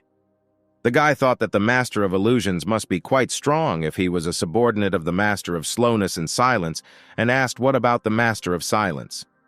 But the goddess replied that now it was the Master of Illusions that was important to him, and advised him to concentrate only on him and finally leave her alone. But Skylar added that most likely he would call her until the battle was over and asked her not to go anywhere. When the main character returned, he told his colleagues that someone was fighting the Hunters of Myth and they had time to take Ronald. Then the guy decided that it would be easier if he took everyone by the hand and ran with them. According to the president's information, the prisoner was in one of the towers, and Skylar immediately rushed at the speed of sound straight there. The speed was so high that he could easily climb up the building with his feet, and his team screamed in horror because carrying such a speed was a high load. As soon as they reached the desired floor, the guy broke the glass with his hand, and they saw a man. The man asked who was here, and the guy replied that he was from the dragon artifact and was looking for Ronald. The man shouted joyfully that the dragon artifact had really come to save him. Ronald didn't understand how they could be here if the battle was still going on outside, but he was immensely grateful to them. But as it turned out, it wasn't their people outside, and the man was asked if he was going to sign a contract with the dragon. As soon as Ronald agreed to this, Skylar shouted that they would immediately take him out of here. Soon the man remembered that his friend was in the next room and asked to save him too. The main character could not refuse help and immediately destroyed the wall with a powerful blow of the sword. In this room sat a guy a little younger than Ronald, who was also tied up and couldn't see anything. The man ran up to the guy and shouted that these people had come to save them and he should get out of here as soon as possible. The young man was too strange for the main character, and he decided to scan him and found out that he was a hunter of rank C+. Skylar didn't think for a second and immediately threatened him if he didn't tell him about the purpose of being here. The guy was very surprised by this and began to prove the opposite, that he also came here to save Ronald. The main character was wary of this because he could be an industrial spy, but he did not believe that the Korean clans had such people, and it seemed surprising to him. Then Skylar sharply shouted to everyone that they needed to get out of here, and at that moment the walls shook sharply, and it seemed that the floor under them was about to collapse. When everyone looked out the window, they saw a bright flash and destroyed buildings. It was the eye of the radiance of illusions, which meant the coming of the minion of the master of perverted illusions. When the eye got a little closer to the building, it saw a target for destruction. It immediately rushed to kill Skylar, but he managed to get his sword and stuck it right into it. The main character managed to repel the attack, but the blow was so destructive that the building began to collapse. Skylar yelled for everyone to follow him if they wanted to get out of here. The guy grabbed everyone by the arms and with the help of his strong legs went straight down to the bottom, where the guards were already waiting for them. The men asked who they were and what they were doing here. But instead of fighting them, the guy had a different plan and shouted to them that they were now being threatened by a servant of the constellation, and they were here to help. But they had no idea who was standing in front of them and were negative, and then Skylar decided to deceive them with the fact that there might be spies among them. The security believed the protagonist's words for a second because although he looked suspicious, he spoke quite confidently. As it turned out, this thing appeared because the guys unexpectedly performed a summoning ritual, and it suddenly appeared in the air. Kodak added that the summoned servants would not last long, and the guy was sure that after some time it would definitely come back. The only question was how long it would take. The eye dropped down from time to time and purposefully approached the guy, and he did not understand why it treated him this way. The cat suggested that apparently he was being kept under control, since Skylar was a servant who had been receiving a lot of attention lately, and besides, he was too interesting to the constellation. The eye wanted to find out what Skylar was capable of, and if he was capable, it was going to ensure his place among the lower servants. Then the guy gave the order that his team should protect Ronald while he dealt with him. Skylar immediately rushed to the eye to be sure to defeat it, But it turned out to be not so easy, because the stone had powerful power that was on par with the main character. As soon as the eye felt that it was weaker, it immediately rose into the air and released magical chains, which immediately enveloped all the people. The main character asked the goddess what kind of skill he had just seen, and she replied that it was power that forced others to temporarily betray their own allies. And a few seconds later, zombie people, who were already under the power of the eye, approached the guy. Zombie people began to sharply attack their colleagues, and they did not understand what was happening because they were fighting in the wrong direction. The main character signaled for the team to come in, and at that time he activated 2 strong skills to fight these zombies. Skylar immediately began to protect all civilians from this insane attack. He flashed between them like lightning, striking everyone, and no one had time to strike him. The team from the Master Clan was incredibly surprised by this, but they did not understand how long the guy had trained to reach such a level. When the Eye saw Skylar fight, it was delighted with his abilities and said that the guy was good enough to become his servant. Skylar was of little interest in this and replied that he would take especially good care of his master during the Battle of the Constellations. The main character decided to pierce him with one blow, collecting all the energy of the ball. But this was never successful, and the Eye managed to activate the protective circle of magic, and there was not a single scratch on it. Octahedron replied that this attack was not bad at all and immediately decided to demonstrate his master's power in the form of a red hallucination. The main character did not understand why he needed a sudden gift, and Octahedron said that they would have to say goodbye. The guy didn't understand what all this was about now, because the Eye simply said what it wanted and just went away. All this was watched by people in black hoods, and they were furious, because the guy drove away the servant whom they tried so hard to summon. Then one of the guys told them not to worry, because Pavel's hunters almost all died after the battle with each other, and now all that remained was to finish them off. And the hooded people immediately rushed forward and were confident that they could cope even without the help of the Constellation Servant. Then Skylar ordered everyone to line up behind him, and at that second he trained and led the mortals and awakened a new power that opened the skill of sword construction. It was a building skill in which the power of mortals was collected in the name of the training avatar. All people believed in it, and in addition to the skill, they also received additional bonuses. And a ruthless battle began where Skylar's team acted as a single fist. They easily managed to counterattack the enemy, because they did not understand what strange combination the guys were using. One of the leaders shouted for everyone to retreat, but there was no time and nowhere to retreat. And the girl from the clan of masters finished off the enemy with a powerful blow. After all the events, many people who were related to this place gathered at this place. One of the men thanked the hunter for his help and was glad that they had all come to help Richard Parker and announced that he would give them a reward later. According to their calculations, none of the team suffered a single loss in the battle. The man did not believe this and asked to double-check it again, but this information was reliable and people simply fainted and no one died. The man thought that all this looked more like some kind of aimless rampage, because he could not believe that the hunter had not killed anyone, and yet everything was just as fine with the team of masters. At that same second, Parker appeared in front of them and asked if everything was okay. He was surprised to see Skylar and asked what he was doing there. The man added that the guy had an excellent friend, because he came here to help because he found out that there would be an ambush, but Parker had little faith in this, because a guy from the Icaros clan couldn't just come to the rescue. Then Parker suggested that the main character step away for a second to talk about something. In a quiet garden, a guy took Skylar by the collar and started shaking and screaming that he was completely crazy, but the main character didn't understand what was wrong, because the other guys kidnapped him first.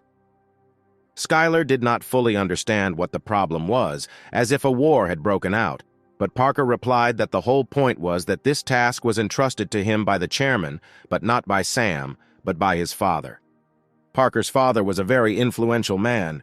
He asked his son what he had achieved with the help of power during all this time, and was sure that it was nothing. He suggested that the guy stop doing all this nonsense and return to the family, because a place had already been prepared for him long ago.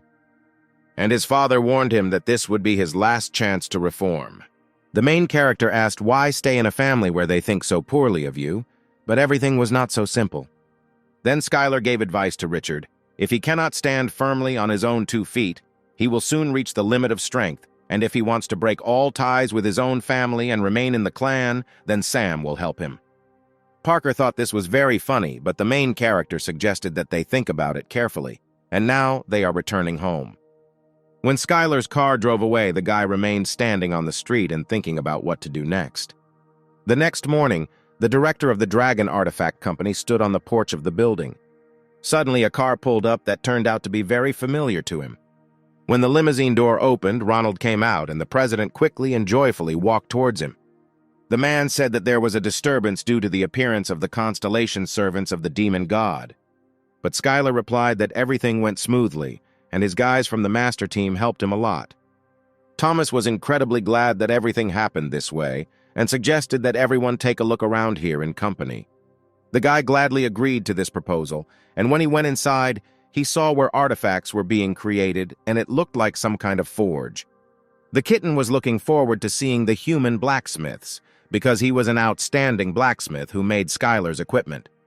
The man took the people to the laboratory where they created prototypes. Many scientists worked there, and only the best equipment was located. But the guy wanted to throw one of the artifacts closer. The main character couldn't believe it, because he believed that only blacksmiths worked here, but it turns out they use robots. As soon as the cat saw this, he almost went crazy because for him it was never a forge. For him, the forge was a place where blacksmiths work right in front of a burning flame, and he did not understand how vile people dare to use robots, because it was all completely wrong. Then the kitten said that he would show these little people what a real forge was. The lava and magma kitten added that he would help them, and the guy decided that this could be an interesting solution in creating artifacts. Skylar asked Thomas if he could come in and also try to create an artifact, to which the man was too surprised and did not understand why he should do this. The main character added that he always wanted to try it at least once, and it would be great if he allowed him, and the man could not refuse such a persistent guy. All the scientists who were in the laboratory grinned a little, because it was so easy for them to create artifacts, and decided that the guy pretended to be like that only because he was a hunter. The main character began to mercilessly use his fists and hit the artifact that was in the center of the machine. Scientists immediately began to stop this madman, but the guy added that you should not worry because if he breaks anything, he will make up for everything. People were shocked that the guy used martial arts to create artifacts, but the kitten exclaimed that martial arts are very useful, because a fist saturated with internal energy is stronger than any blacksmith's tool. The main character managed to create a small blade, and the kitten suggested filling it with some attributes.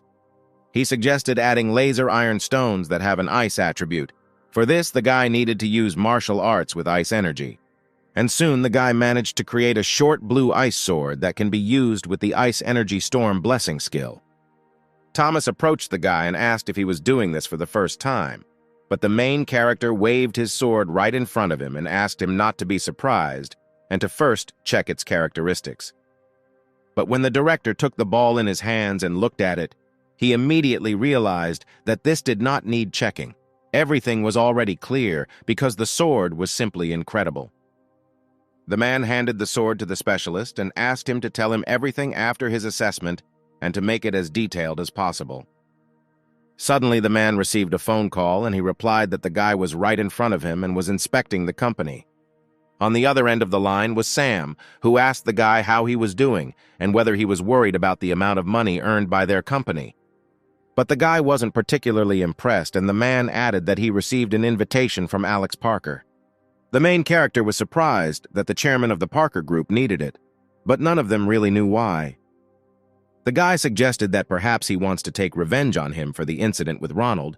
Sam did not think so, because they kidnapped him first, and all this is no longer in their competence.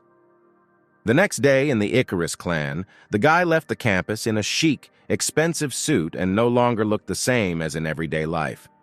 A limousine was already waiting for the guy near the road, and a gorgeous girl greeted him and told him to get into the car. Skylar asked that Sam hates the Parkers and whether Alex Parker is such an evil person, but the girl could not answer this. The girl said that all rich people are greedy, heartless, and cold-blooded, and perhaps the man invited him only to find out what he was capable of, because rich people hate being curious. The guy didn't have to worry because next to him there would be a gorgeous girl who would teach him all the manners in a rich society. When the guys arrived at the reception, they saw very successful company presidents, but their names and faces meant nothing to the guy. Suddenly, someone crept up behind them and asked if the hunter Skylar was in front of him. Butler Parker greeted the guests and asked them to follow him because his chairman wanted to see him. When they moved towards his office, the guy didn't understand why he had so many hunters and guards. It seemed too much for him. When the guys were brought into the office, the man asked to wait a little longer for them. Skylar was very surprised because he felt a similar level of magical power from an ordinary person, which seemed incredible to him, and he clearly had no problems with artifacts. One of the wards said that in this case, trust him and thanked the chairman for the reception. When the man passed by Skylar, he looked at him and saw in him the power granted to the demons of contracts and desires, as well as the power of a traitor holding a poisoned dagger. The guy was quite surprised that the man had signed a contract with 2 evil constellations, and it was very exciting. Skylar also wondered why he saw right through him, because really his information should not have been hidden by the mask's skill. But all this was thanks to the goddess of laziness, who helped him in those moments when she was busy with incredibly important matters. The chairman invited the guys to sit down, and Skylar gladly agreed. The man said that Skylar had recently been nicknamed the first star of Korea, and he called him here to thank him. After all, the main character not only saved his research laboratory from the attack of the constellation of the demonic god, but also helped save his hunters. The guy replied that he believed that he really could be thanked for this, but the girl knew that it was he who broke into his laboratory. As a sign of gratitude, they rolled out a large divine sword, which is durable and strong in attack. Thanks to it, it was possible to use the skill of the path of the divine sword, and when the user did what the sword wanted from him, his magical power was instantly restored. The main character said that he heard about this artifact and that Chinese hunters used it before. The chairman confirmed his words and added that this is how he expresses gratitude to him. Laura knew that if the guy did not refuse this gift, he would immediately become a puppet in the hands of Alex Parker. But unfortunately for Laura, the main character gladly accepted this gift, since the chairman decided to give it away. The man was glad that the guy liked his gift, and in this case he had one more request for him. The girl said that Sam was deceiving him, and the guy was very indignant at this. Even though he was an amazing person when it came to his future boyfriend, he should have been more cool-headed with him. The man took out the core, which was obtained 20 years ago thanks to a revolutionary purification technology, and invited the guy to look at it, because its frequency is 88%. The company that did this received endless offers to buy, but they were all rejected. The next year, they will introduce technology that allows them to achieve 89% frequency, and a little later they even reached 90%. But in the end, they went bankrupt. And in the end, this core is here, and people from all over the world are actively looking for it right now, but no one has any idea what will happen to it tomorrow. The man led this dialogue to the point that the guy should choose a place where he is more appreciated. Skylar was interesting to him firstly for the development of martial arts users, because the man wants to cultivate numerous users of this art.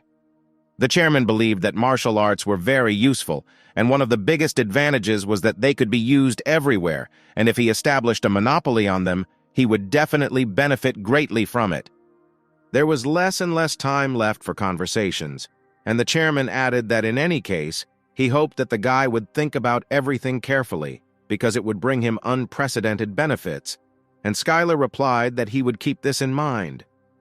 Laura was incredibly upset that the guy was planning to move to another camp, but this was not in his mind.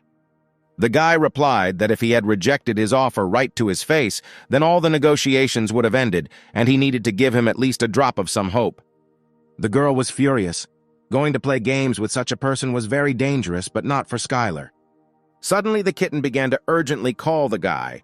It was all because the main character needed to prepare for the Battle of the Constellations. And this time his opponent was a traitor holding a poisoned dagger who challenged him to battle. Skylar did not understand why there was such a sudden battle of constellations, and right now he was called to fight. But the goddess of laziness added that she was simply angry with him, because it was the main character who pushed her intermediary to the wall. The battle of the constellations must be fair, and all the constellations on Earth guaranteed this. The constellation understood that it was impossible to engage in a frontal attack with this guy, because this would be beneficial to the training avatar. And the traitor decided to create a conspiracy of traitors, which meant a battle of the constellations, where victory was determined by the ability of the constellation to convince its own servants to betray them. The traitor created a private battle of the constellations, and therefore other constellations could not just watch it, and all the constellations began to insult him with dirty words for this. The main character thought about this proposal because convincing the enemy's servants to go over to his side was very strange. Then he remembered that the people who directly entered into a contract with him were only Sam and Odaigon, but more importantly, he already knew the person who entered into a contract with this constellation. Skylar agreed to this proposal and immediately put up blood strength as a bet. The constellation was very surprised that the guy agreed to this and considered him a real idiot, because did he really think that the conspiracy of traitors could be defeated through force alone? The traitor understood that an easy victory awaited him and set up the storage of fated relics as a bet. The main character was surprised that he left the territory, but the contract had already been concluded, and in case of defeat, the existential power would be significantly weakened, and there would also be a chance of losing the constellation title. Suddenly, a traitor contacted Skylar and thanked him for accepting his offer because the betrayal of his minions was predetermined. At this time, his servant was returning from Parker's mansion, who was impatiently waiting for the old man to kick off his skates. Suddenly, on the highway, a car was stopped by a police checkpoint and said that they had exceeded the speed limit and asked to get out of the car for a moment. When the security got out of the car, they immediately turned to the employee menacingly and asked how he dared to stop him, because he did not know who was sitting inside. The security guard took the police officer by the shoulder and said that he was making a mistake and asked to tell him his name and place of residence. But as it turned out, the guys made a mistake and immediately received a powerful blow from Skylar. The guy got into the car and immediately ordered the driver to drive off. The man shouted that the main character would regret this because he didn't even know who was in front of him. But the guy replied that if he didn't know, would he be here? The guy didn't like making so much noise and lightly slapped the man in the face to finally shut his mouth. When the car drove to a more secluded place, Skylar asked to stop. The man did not understand what the guy wanted from him. Then the main character asked why the man betrayed his own constellation and entered into a contract with another. The man was very frightened and asked how he knew about this and whether a traitor had sent him here, but Skylar denied it. And not even a demon of contracts and orders, but a guy who came here to recruit this man to the constellation he serves, namely the invincible avatar of training. The man first heard about such a constellation and said that it was an amazing and very strong constellation, and he had no choice. Indeed, if he refuses, he will kill the constellation he serves, no matter who it is. The man guessed that the guy knew that he served two constellations at once and accepted the offer to trust the training avatar. Suddenly, Skylar felt his existential power instantly increase. The main character added that most likely killers would come for him due to the sudden change of sides, and therefore he would take care of his protection for a while. Suddenly, the guy received a call from an unknown number. The voice on the other end of the line said that Skylar really didn't want to take everything that the dragon Sam had. The guy realized that this was the constellation of the traitor. Apparently, he called him without knowing that he was a constellation. After all, the only known minion of the training avatar is Skylar, and that is why the traitor constellation called him to force him to betray his own avatar. The traitor constellation will never guess that Skylar is the training avatar. The guy was asked to think about it because great wealth awaited him. Then the main character replied that his owner said that the battle of the constellations was over, and for a second there was silence on the phone. The man asked not to bluff and asked if the training avatar had asked him to tell him this.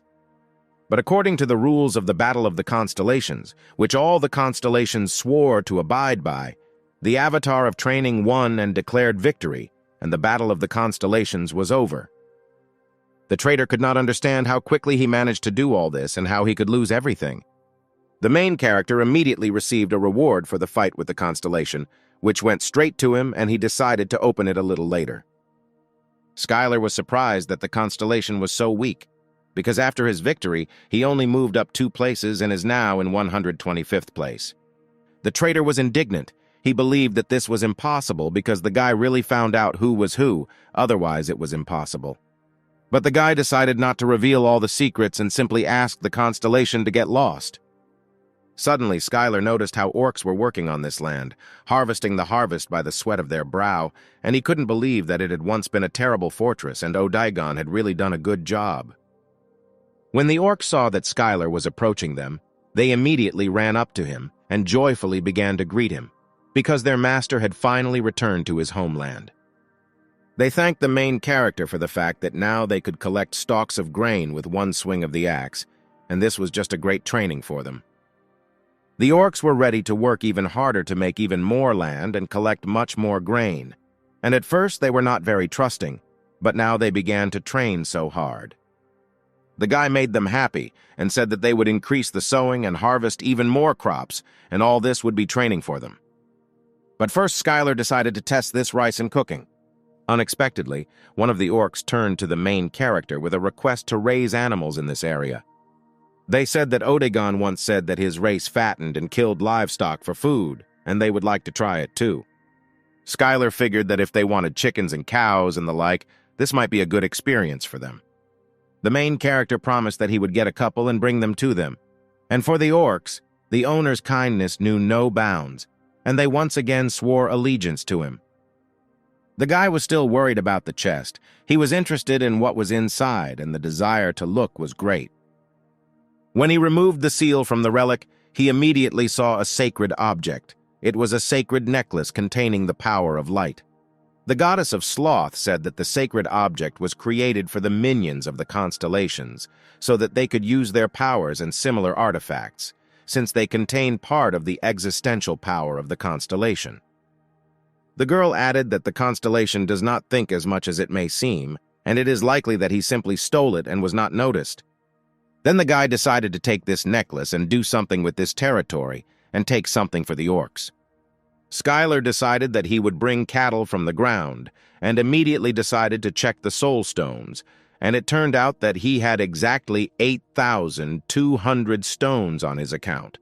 Although the traitor constellation did not place many soul stones, but he did not understand where such numbers came from. All this money was as gifts from other constellations, and the guy decided to return what the goddess gave him, because she was already quite poor. Then the guy decided to give the orcs buildings so that they could use them. Suddenly, a traveling merchant selling destinies appeared and asked what the main character was looking for. The goddess was very interested that this guy was still in business and always appeared at the right moment. The girl said that she knew him a little because it seemed to her that he had stopped doing business because he had made too many enemies, but apparently she was wrong. The guy said that he had already made a deal with him in the past and believed that everything would go fine. The main character asked what he had for him this time, and the traveling merchant recommended him a decent box of servants, which he had just received. But Skylar said that he needed a building, and then the merchant replied that he just needed servants who were good at constructing buildings. The guy thought it was a great idea, and he didn't see anything wrong with it if a servant capable of teaching orcs how to build buildings would help him. But it was really so, thanks to the power and training avatar, the orcs were happy to farm, and it was truly incredible power. But the main character was a little short of money, and he carefully asked for a small discount. But the merchant was slightly confused by this question, and asked if he had just won the Battle of the Constellations and what kind of discount he wanted. Skylar said that he could not give more than 7,000 for it, and the merchant was shocked by such shamelessness. And the traveling merchant replied that he was providing such a service only this time, and Skylar thanked him for such great generosity. When the main character successfully received the treasured chest, he immediately began to open it, and opening the door of the chest, he saw bright flashes along with smoke. A golem of a wonderful mountain appeared right in front of him, which was several dozen times larger than the main character. The kitten immediately suggested calling him Rocky, but it seemed to the guy that even the most devoted servant would hate such a name. The main character decided from that moment on to call him the Heavenly King of the Weather Keeper. This meant that he would be the Heavenly King who guards the weather. The golem was greatly touched by the name given to him and swam a little. The golem was able to control stones, and the guy asked if he could teach the orcs how to build buildings from them. The stone servant was slightly taken aback by the idea and asked if he really wanted him to train the orcs. But the guy was completely serious and the golem was not ready for his idea, but he had no choice. The next day, the guys were sitting in a cafe inside the Icarus clan building, and Laura congratulated him on Skylar being promoted to B rank. The girl was wondering why the guy was not happy at all, but he replied that with age, you stop enjoying promotions. Laura was amused by this because it was strange to hear such a thing from a person who looked so young. The girl also added that a request for a match appeared, and this interested the main character. It was about hunters' fights, and this time it seemed to her that the guy would be able to refuse him. The fact was that this time the hunters simply wanted to recoup the previous battle. Besides, this time the main character's opponent would be a hunter who had entered into a contract with an elf of an ambitious color. The opponent turned out to be Christopher, who had the rank of Hunter B, but was not included in his rating since he received it relatively recently, and this battle could have been refused since it was offered suddenly. It wasn't just a match for the protagonist, he also wanted to take advantage of the opportunity to promote martial arts. This was all Skylar's plan, because before the fight he will tell people what skill he is going to use in the arena, and then with his help he will win it, and from this people will be delighted and interested in martial arts. But Laura believed that although it sounded great and could increase the interest of the crowd, there were also a lot of people who could analyze his skills, and that should be taken into account. The girl understood that in any case the guy would not listen to her, but she would still prepare everything he needed for him. She asked if the guy couldn't train alone and if he had anyone in mind. And the main character with a smile on his face replied that of course there is. At the Icaros training center, Eliza was happy to help Skylar with his training. But this was not just a training session, but a promotional video for advertising purposes. But the girl was still happy with it, and they decided to go to the ring. Eliza asked the guy to take a closer look at how much she had been training all this time. The main character immediately realized that the girl had done a great job and realized that she would be severely beaten if she closed the distance too much with a martial artist like him. The girl was not going to close the distance, and then the guy decided that he would go into battle first. Even so, Skylar was too fast, and she was lucky that she was able to block the attack, but the push was still too strong for her. The girl decided to calm down and start the magic counter so that she could soon increase the blow and deliver it. But even this did not help to deliver a powerful blow, and since she did not have time for magic, all that was left was to convert the remaining magical power into martial arts. And as soon as she succeeded, her sword almost cut off Skylar's head. Despite this, the guy managed to block the blow and said that it turned out quite well. But a counterattack from the main character quickly occurred, and the girl was already a few meters away from him, since she did not have time to return from the kick, and at this point the alternative world was closed. As she sat in the break room, she was sure that this time she would definitely win. The main character carefully studied her card and saw that the girl's martial art from rank F had become rank B. The girl was flattered that the guy saw progress in her skills. It seemed to her that it was all thanks to the fact that she had reached some level in martial arts, but she did not know that Skylar used the eyes of the constellations. Her goal was filled with respect for Skylar, but she hid it for the sake of her own pride. The main character did not believe that he also heard this, and that's what it meant to be a constellation. Suddenly, a future opponent appeared in the room, greeted Skylar, and added that he was very glad to meet under such circumstances. The man introduced himself as Christopher, and the guy asked if he had permission to enter the clan's private territory. The guy replied that since they were fellow hunters, there was no need for this. This seemed insulting because he believed that he could do whatever he wanted if he was a hunter. But the guy shouted that he was a nobleman with dignity, and this is the pure truth, because he is from the United Kingdom and is a count. But the main character was persistent and replied that in any case, a hunter from Great Britain should not be here, because the United Kingdom is one of the places where the constellation of the demonic god is located. Then the guy replied that the guy could be glad that his master wanted to see him in the role of his own servant. The hunter understood how surprised everyone was now, because they most likely thought that they were unworthy of his master, who was chasing beauty. Skylar replied that he already has a master whom he serves, and this is an invincible training avatar.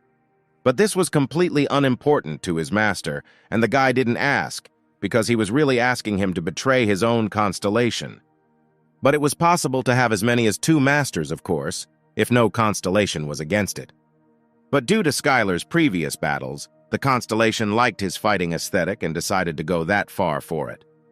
And all this was true, because the martial arts that he had honed for more than 10,000 years had beauty of the highest grade, and the Elf of Light, who appreciated this beauty, noticed them. The main character wondered if he could get something from the help of the Elf of Light, and the goddess of laziness added that there is no useless power from the constellations. Then Skylar decided to accept this offer, which greatly surprised Christopher. And the guy immediately added that right now he cannot become his servant, because first he needs to show true beauty in the battle with him, which will happen soon. No one understood what the guy meant by the word beauty, because perhaps he asked to be beaten half to death, as the main character had done before. As soon as the guy decided to leave, Skylar immediately asked him for help in filming. At this time in Korea, in the office of Ultimate Fighting, the head of the company was watching a video. He watched the hunters who could not coordinate their actions and did not understand what to use in battle against their opponents and simply cursed at each other. The man did not understand how this could be called a team, because these participants did not have any teamwork. Suddenly, he saw a popular video about the basics of martial arts, where Skylar was the author. When the man opened it, he saw the main character addressing everyone and saying that he would like to take the chance to tell people interested in martial arts what it is and how to practice it. His opponent and assistant was Christopher from Europe, and they immediately began to start with basic brush techniques. The man was horrified because he didn't understand how they could really teach this for free, and he was furious that the head of the clan was doing this chaos. Meanwhile, Sam was furious when he saw Skylar post a similar video for free. But his daughter Laura replied that what's done is done and nothing can be taken back, and this will become part of his advertising image. But despite all this, the comments were very positive, because modern selfish hunters were not even close to the hunters of the first generation, and Sam thought it was pretty good. At the press conference, Skylar was asked about the release of a martial arts video right before the fight, whether this meant that he was confident of his own victory. The journalist added that he was surprised that the hunter Christopher appeared in this video, and whether they knew each other.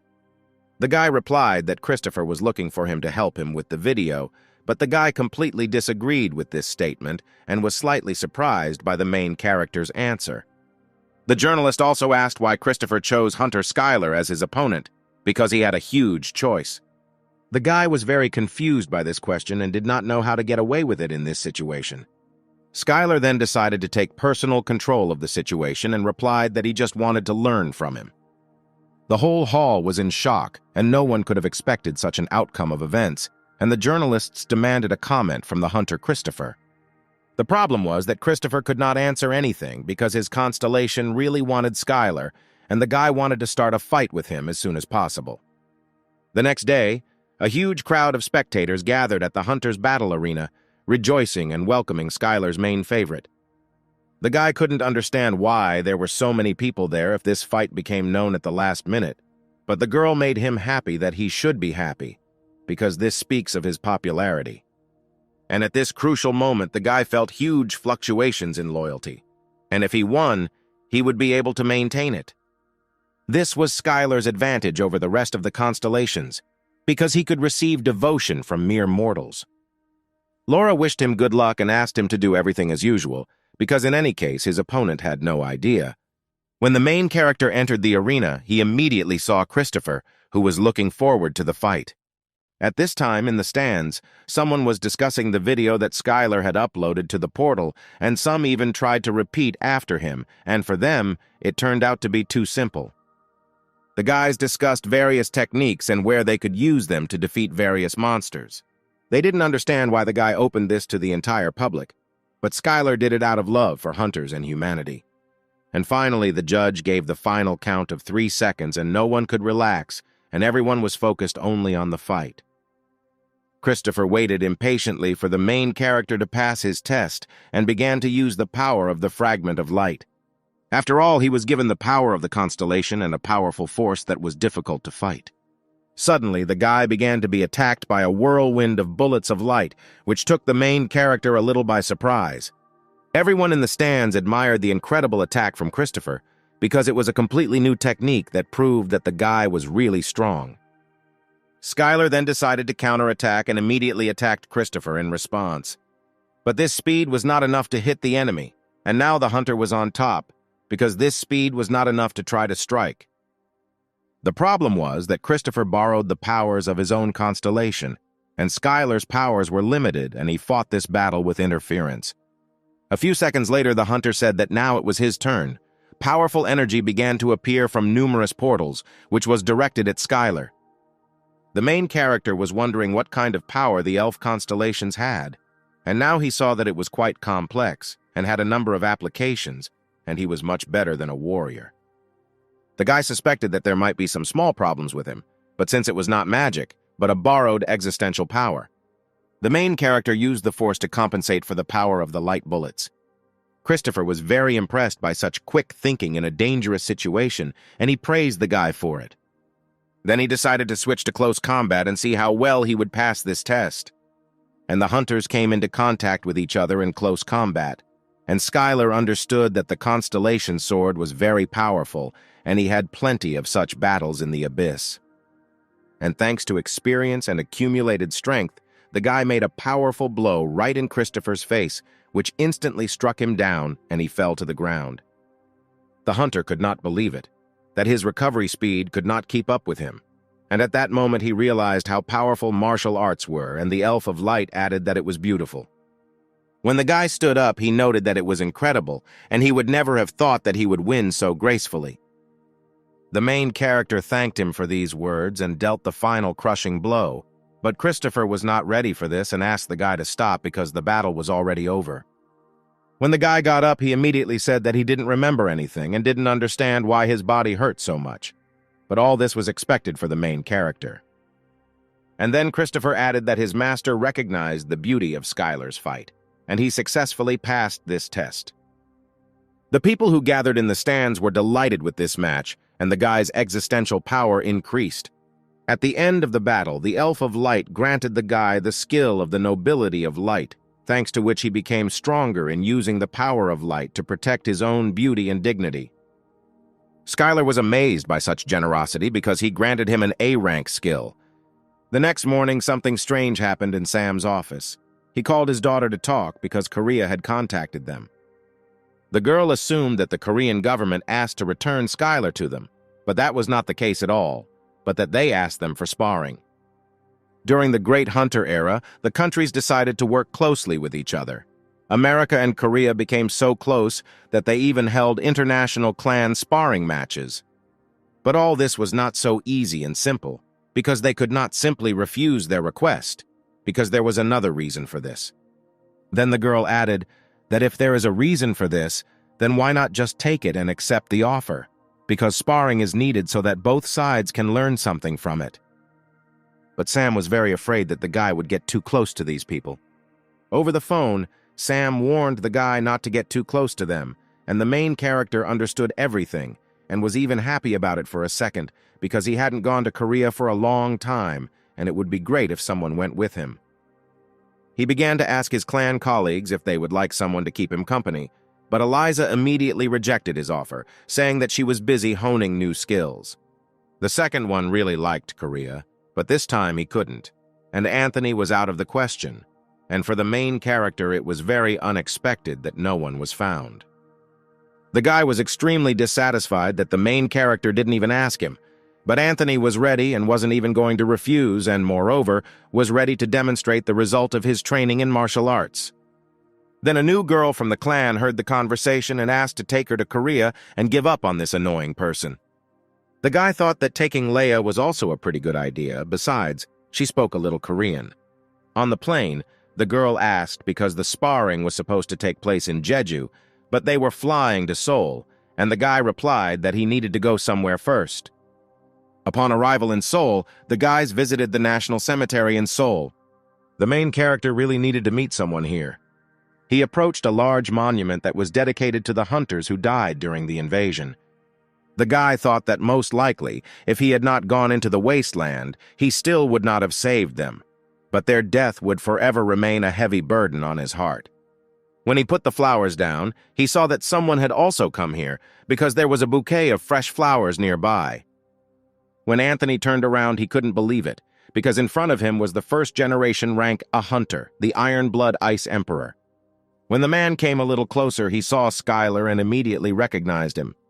The man said that quite a lot of time had passed and suggested that we skip the empty talk and asked why the guy had come to Korea. It was incredible for Anthony to see the Iron Blood Ice Emperor right here, and he wondered if he was Skylar's friend. Anthony added that he still clearly remembers the blow that killed the demon during the invasion, the most beautiful blow in the history of hunters. The man thanked the guy for such devotion, but asked to talk to an old friend, whom he had not seen for a long time, alone. At that moment, Leia remembered that she was supposed to prevent the conversation with the Iron Blood Ice Emperor when they met. The main character was surprised that the man was here, and asked if he was really waiting to meet him, but the man replied that the events coincided and he did not think that the guy was in Korea. The man asked if the guy had thought about returning to Korea, but the main character was not sure about this and had not really thought about it yet. And then the man added that in case he changes his mind, he shouldn't even come back. The main character did not understand what this meant and asked a question. Then the man replied that since he was doing well in America, there was no need to return to Korea, and added that with the strength of the head of the current clan, it would be much more comfortable to live in America. But in response, Skylar said that in any case he would come to help if needed. The man thanked him for this and said that in any case he hoped that the sparring would go well, because his martial arts would be a good experience for Korean hunters. After this meeting, the protagonist's plane headed to Jeju Island. When the guys arrived on the island, no one understood what they were supposed to do in the international battle, and only Anthony was shocked that they never took part in it. He said that usually each clan or their hunters share a video of one of their adventures in the dungeon, and they can choose to show their own skills or not. But most just show a small part, and there have been many cases where important skills were hidden, and then they were used. Negotiations were underway. Negotiation meant using things like money, artifacts, and skill information that could be exchanged for whatever you wanted. Suddenly, at the airport, the guys were met by a guy named Lee, and he seemed very familiar to the main character and somewhat similar to his old friend John. Skylar asked if something connected him with the hunter John, and as it turned out, it was his father. The guys were very surprised by this because the guy looked a lot like him. Lee came to the airport just to say hello to him, even though his father asked not to do this. The main character suggested having lunch together and invited the guy to go with him. In one of the cafes, Skylar entered the kitchen and began to look around to see if there were all the necessary kitchen utensils for preparing lunch. He offered the hostess a large sum of money so that she could borrow her own kitchen for a while and was very worried about whether everything would be all right. To prepare a delicious soup for a deep taste, it took a long time to cook it, but the guy didn't need this because he used martial arts. Next, rice, which was grown by orcs, went into cooking. While the main character was eating at the table, there was complete silence. There was an awkward silence between the guys, and everyone was impatiently waiting for Skylar to return. After some time, the main character returned to the guys and filled the table with delicious food, and everyone was very grateful for this. The guy asked if he was so hungry that he thanked him so generously, but replied that that was not the case at all, and he simply thanked him for the food. As soon as Lee tried one spoon of rice, his hair stood on end and he was ready to scream from such a taste. The guys really liked this food. They found it too excellent, and they could come here again for this. The hostess in the kitchen was wondering why they were so noisy there. She decided to check the ingredients and poured herself a small bowl. And at that moment, she realized that in such a long life, she had never tasted such delicious food. Lee thanked the guy for preparing such a delicious meal, and the main character replied that he could consider it just like a regular lunch with his nephew. Suddenly, the guys felt an increase in strength, and for Skylar it seemed impossible because they received the blessing bestowed by the land of learning. The main character realized that this was due to the fact that they ate the food that he prepared from the rice where it was grown by the orcs, and their abilities grew from eating the food. At this time, the goddess of sloth suggested that all this is the power of the constellation, and it is common for things created by constellations to influence others, and added that the power of the constellation has no limits. The guy said goodbye to the guys because he had business in his own clan and he left, hoping that they would see each other again soon. The guys stayed in the same place and planned where they would go next. Suddenly, Skylar's clairvoyance activated and he immediately saw terrible events in the future.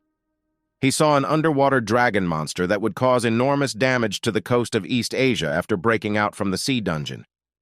This is a wild monster that spreads destruction, and it was at least a B+ class and the size of an A class or higher. People were screaming about an emergency, that a dragon had appeared near Jeju International Airport and screaming for help from a hunter, but the radio waves were not working well due to the weather changes near this dragon, and no one realized that this huge monster was coming straight towards them. The guy decided that first of all, he needed to let his friends from Korea and Sam know about this, because it just couldn't be ignored. At that moment, Sam read a message that an underwater dragon would soon appear, and he asked to start preparing for this without unnecessary panic among them. The man did not understand what the underwater dragon was doing there, because he sent him to an international battle, and what was going on there, and why the guy was sending such important information in such a simple manner. At this time, in one of the city's restaurants, hunters boasted to each other that they could clear as many as 15 dungeons. When the main character passed by these people, he realized that the hunters were quarreling, and he did not see anything new in this. The guys immediately found out that Skylar had come to them because he had already become famous thanks to the fights of hunters and his videos using martial arts. One fairly large hunter from China, rank B, greeted the main character. This hunter was a close combat professional who was famous in these parts. After a strong handshake, the guys realized that each other had more than enough strength. Unexpectedly, at this place, the main character met Lee and asked if he knew what the international battle would be this time. But the guy could not answer, because first the head of the clan had to say at least something, and they came to the conclusion that it could be climbing the mountain. When other hunters heard about this idea, they immediately laughed, and for them it seemed too funny and found it completely nonsense. They ridiculed the hero with this phrase and said that if this were really true, then they would climb this mountain naked. Suddenly, an A-class hunter, the Korean Azure Dragon Sword, who was the leader of the team that was holding the international battle, walked into the hall. This man was known for being an artist in battle, as he used dozens of types of magic to tear monsters to pieces with his sword. Then Skylar remembered that he had met him in the past, because he was the man who wet himself right in the dungeon. Next to him was a girl hunter who received rank A at an early age. There was a feeling that she had already been seen somewhere, and it seemed that the twin sister fought in the battles of the Class B Hunter League. The man greeted everyone and thanked them for participating in the international battle and began to explain the events that would unfold in this battle. The man asked everyone to pay attention to the mountain that was outside the window and was called Sankal. It was a beautiful spiritual mountain of their people, and it was so until the gates appeared and the mountain was influenced by the abyss and began to seem strange. Climbing a mountain was always a great workout, and so the man wanted to declare it his first event. The hunters thought that he had gone crazy, because it seemed to them that it was nonsense to climb the mountain. Then the main character turned to the hunters and reminded them what they needed to do with their clothes before starting the climb. As the guys started to leave to start their journey, they met a girl. The girl approached him and said that Skylar knew who she was. The guy only assumed that she was an A-class hunter, but the girl did not mean that.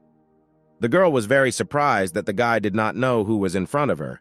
Anthony noticed that the guy was very worried and apparently he had done something to her. The main character asked what her mother's name was, and the girl replied that Emily asked not to make any further assumptions because she is not even 30. This girl's name was Emily. She was a hunter and also Skylar's ex-girlfriend. The main character remembered her last words before she left him.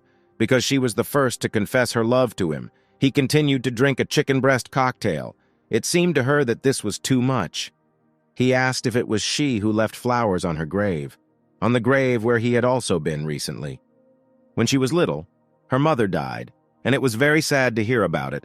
But the girl added that everything was normal, and there was no need to talk about it, because she just came to say hello to him, since her mother talked a lot about him.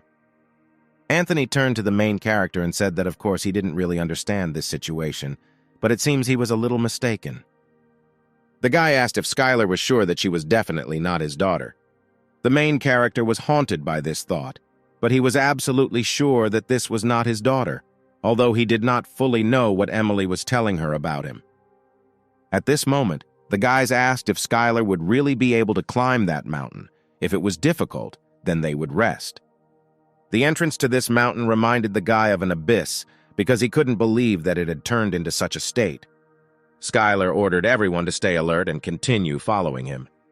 At this time, from the International Battle Control Room, Emily's daughter was closely watching Skylar. The man asked if she knew him because he saw them talking at the hotel. The girl replied that she had a feeling that, on the contrary, the man knew him and had seen him in the past. When the man laughed loudly and added that he knew him a little and had met him a couple of times in the dungeons. Jane became incredibly interested in who this person was and asked to tell us more about him. But the man only remembered him as being hanged during constant training. He said that the guy had always been a hunter who made every effort to do whatever he took on and had a really good character.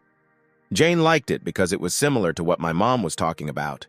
She often praised him for taking care of his own body. Then the girl suggested that since they knew each other, they should meet and all talk together and tell the guy why she was good and everything else. At this time on Mount Anthony, it seemed that the path they were following was much worse than the one he found.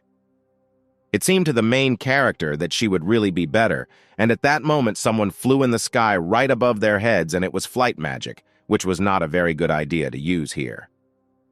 Due to the fact that there was strong space magic, the hunters who were in the air immediately fell to the ground, and this was too predictable for Skylar. Then the guy took out a sword and chopped small stumps from the trees, which later served him as heavenly steps. Thanks to them, he began to move through the air and be at the level of the air steps. It was one of the highest-level martial arts, the owner of which was capable of walking on air, but Skylar simply used infinite internal energy to fly through the sky, and that was air walking.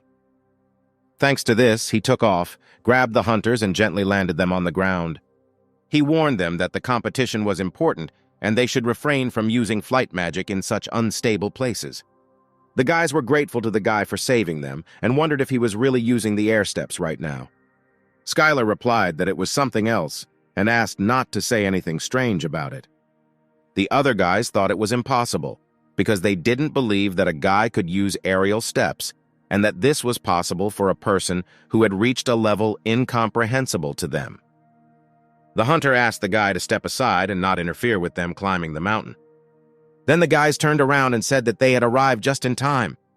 The guy was horrified because he realized that they were getting rid of other teams by force. And that was absolutely true, and the hunter was done with him. At this time, one of the hunters whom Skylar saved was walking next to him and lost a significant flow of mana. The guy said that he had better rest because it was just a friendly competition and there was absolutely no need to get injured here. The hunter agreed with these words and asked if he was Skylar by chance because he constantly hears a lot about him and sincerely thanked him for everything. After these words, the guy's skill increased, obey the strong and help the weak, and his strength increased and the skill of the dignity of light was activated. He received more light power, and at that moment he realized what it meant. The kitten said that this was a skill of creation, but the guy did not specialize in this at all. The main character picked up the sword and decided that it would be difficult to make it right away, and decided to put light on top of the sword's energy. Suddenly, someone shouted that they had a problem and that someone was fighting upstairs. When they ran upstairs thinking that there was a monster there, they saw a clan of hunters lying on the ground. Skylar assumed that these were Japanese hunters, because he did not think that monsters had tried here. After all, having lost to the monster, it was simply impossible to survive, and most likely they fought with Chinese hunters. The guys tried to figure out who their opponent was, and Skylar saw the wounds left by martial arts. Fortunately, one of the hunters was conscious, and he confirmed the words of the protagonist that they were attacked by Chinese hunters and suddenly went against them. Anthony thought that eliminating competitors in this way was very smart. The main character could not just leave them and decided to provide first aid using healing magic. The guy had an ordinary fracture, and using the goddess's magic was a big overkill. And so Skylar simply decided to force his arm back. The hunter shouted something in Japanese, and the main character decided that he thanked him and immediately offered to help him with his leg. After these manipulations, the hunter lay almost unconscious. Then the guy looked at the others and said that now they are next. But the hunters shouted that they were fine and nothing hurt at all, but Skylar didn't believe it because he noticed how their arm was bent and said that he just wanted to help them. At this time, the hunters were glad that now there was no one better on this path except them. Suddenly, one of the fighters yelled that that man had appeared again. It was Skylar and his team, and it seemed to the guy that he was using air steps to move through the air. The main character was a man who began his own training with an abyss tornado, and some kind of space magic could not stop him in the air. The hunters did not understand what he was doing and shouted that they needed to run after him urgently. At that moment, Skylar's team landed near a small crater where no one had ever reached. The team heard that it was usually always dry, but today the crater is somehow filled with water, and perhaps this was due to the influence of mana. Suddenly, some bubbles began to appear from under the crater, and Skylar ordered everyone to prepare for battle. A huge monster, Argo, which was rated as a class, appeared right in front of them. As soon as the dragon appeared, he immediately began to use flames to destroy the entire team. Skylar then responded by using his own magic to prevent any damage. The guys were shocked that he also knew how to use this and shouted that this A-class monster they should retreat. Then the guy realized where he had come from. Although it was unexpected, it was necessary to stop him here so that civilians would not get hurt. The main character confidently said that they would kill him, but Anthony replied that he was crazy because there were only 3 of them. At this moment, Skylar calmed him down and said that he would use the power given to him by the constellation. Anthony was surprised that the guy would use the power of the constellation and shouted that he too would fight and was not going to retreat. Although it was dangerous for him, once they had the power of the constellation that Skylar served, he began to be overwhelmed with curiosity. And at that moment, the guys began to use spells to destroy the huge dragon. When Skylar went to the dragon and dealt him a crushing blow, the guys did not believe it, because it turned out to be too powerful and too simple for the power of the constellation. Then the girl invited Anthony to look at his mana reserves, and they shocked him, because only hunters of rank A could have such a reserve. At this time, Skylar was fighting, and for him it seemed more difficult than he thought, but there was nothing that he could not kill. Thanks to advanced martial arts and internal destruction techniques, the guy could ignore muscles and armor, and Skylar learned this technique to survive in the abyss. Then the monster Argo summoned an ice storm and a huge whirlwind, and the weather in this location became simply terrible.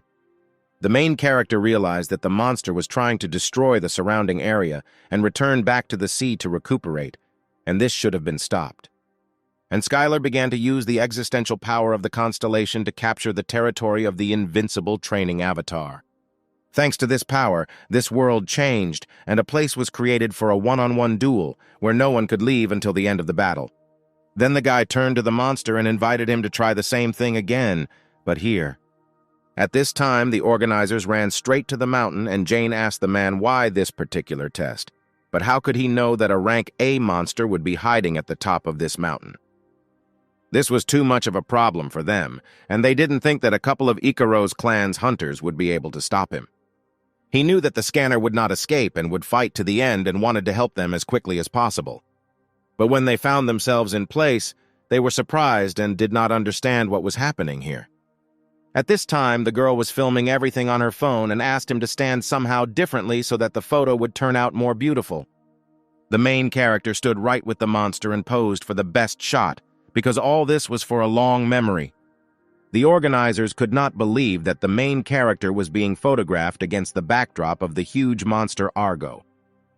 They did not believe that they had defeated Argo, but Lee replied that the hunter Skylar had done it completely alone. The main character admitted that he borrowed power from his own constellation to win this battle. The organizer couldn't believe that the guy defeated an A-rank monster single-handedly. Skylar said that he would definitely tell everything, but first he needed to butcher the beast himself. Everyone around was in shock, and for them it was very surprising that even in the abyss the guy succeeded in this. It turned out that he was also a professional monster butcher. When the guy was cutting up the monster, he saw a small soul stone inside and believed that a constellation had put it there. The soul stone can only be used by the constellation, and thanks to it, it could control Argo, and the stronger the monsters of the abyss were, the more difficult it was to control it, and most likely someone was going to somehow use this monster, but eventually abandoned it. The guy will return to this later, but for now, he will finish cutting up the monster, and after a few tens of minutes, a huge skeleton of a monster lay in front of him with fresh pieces of meat nearby. The main character decided that he would be happy to feed all those who worked hard on this. When some hunters went to the top, they saw the scum who attacked them. The hunters were surprised at how quickly their rivals recovered and decided to break everything for them once again, since they did not understand it the first time. But their argument about who was stronger was stopped by the smell that came from the top of the mountain, as if someone was frying meat. They immediately decided to postpone the fight until later and check where this smell was coming from. When they ran to the place, they saw Skylar frying huge steaks right on the fire. Skylar was glad that more people came here because there was enough meat that he could share it with everyone. The main character said that there was a monster here, and this was his meat, and offered to eat a few pieces. For the first time in his life, the man held a large plate of monster meat and was afraid to taste it. While some were thinking, others were already gobbling it up on both cheeks because it was too good. When the man tried one small piece of this meat, he could not believe that his strength was restored so quickly, because it melted in his mouth and the taste was incredible. When the chairman saw all this, he could not understand what was happening here. All the hunters were having fun, eating meat and dancing around the fire. Just recently, they all fought each other like dogs, but now they have concluded a truce to eat, and as soon as they return, they will most likely fight again. Still, the man found it incredible and asked if he could have a couple of pieces. The guy agreed with pleasure and asked to give it to his daughter Emily and tell her to strengthen her own body with the help of it. When the guys returned back, they were already at the international airport and thought that this time the international battle was very interesting. Although a monster appeared unexpectedly, everything ended very well. Right at the airport, the guys were met by a man from the Bureau of Hunter Affairs in Korea and invited Skylar to talk a little. The man's goal was to resolve the misunderstanding, but the guy could not understand what kind of misunderstanding he was talking about. The man then added that they know that Skylar hates Korea and he is here to talk about it. The man was referring to the Great Invasion in the past, and due to the fact that their country did not take any serious countermeasures, other great hunters left this side. The government acted very badly at that time, and there was no excuse for it. The man continued that the system had already completely changed, and from now on everything would be different, but Skylar could no longer believe it. The main character apologized, but he didn't need anything. Of course, he was sad to see his former clanmates die or how they were denied compensation, but at that time, he wasn't even in Korea. The man didn't know how to persuade the guy because he needed to resolve any misunderstandings and build a good relationship with him, but he didn't even hold a grudge. The main character asked that if this was all he had, then he would go, since his flight would soon be announced. Skylar was surprised that he had met such a strange man and could not understand how he could even rise to this position. When the guy returned back to Las Vegas, Sam immediately met him in the office and asked how he liked Korea. He replied that overall it was pretty good and some things had changed, but some remained the same. But Sam was more interested in the question of what happened to the monster Argo. The guys decided that that monster was sent by the constellation of a demonic god, and this version turned out to be the most likely, and they decided to figure it out as best as possible. Later, the man added that one hunter wanted to meet with Skylar, and the guy was not at all against this meeting. At that moment, the door opened and a man entered the room and introduced himself as Mackenzie. He was a B-rank plus hunter from the United Kingdom, a promising and first-class hunter who ranked 4th in the B-rank Hunter Battle League. Sam decided to leave the two of them alone so that the guys could get to know each other better. Mackenzie said that he had been watching Skylar for a long time, at which time he took out a ticket and said that the guy probably knows what it is. It was not just a ticket, but the right to challenge the B-rank league champion, Glenn. If we talk about the hunters who adore America the most, then he will always be at the top of this list. The fighting arena is a place where fights take place only by agreement of two parties, and in order to fight him, you need to be the chosen champion. The guy added that due to special circumstances, he could provide him with this ticket. The main character did not understand why he needed this, and Mackenzie replied that the guy was aiming for rank A, and if he used this chance and became a champion, it would greatly help in achieving this rank. Skylar thought that indeed, defeating monsters alone would not bring him rank A and asked what he wanted in return. Then the guy invited Skylar to take part in a 2x2 constellation battle. It was important for the main character to know everything down to the smallest detail, and it turned out that the guy served the constellation, a fighter of sweat and blood.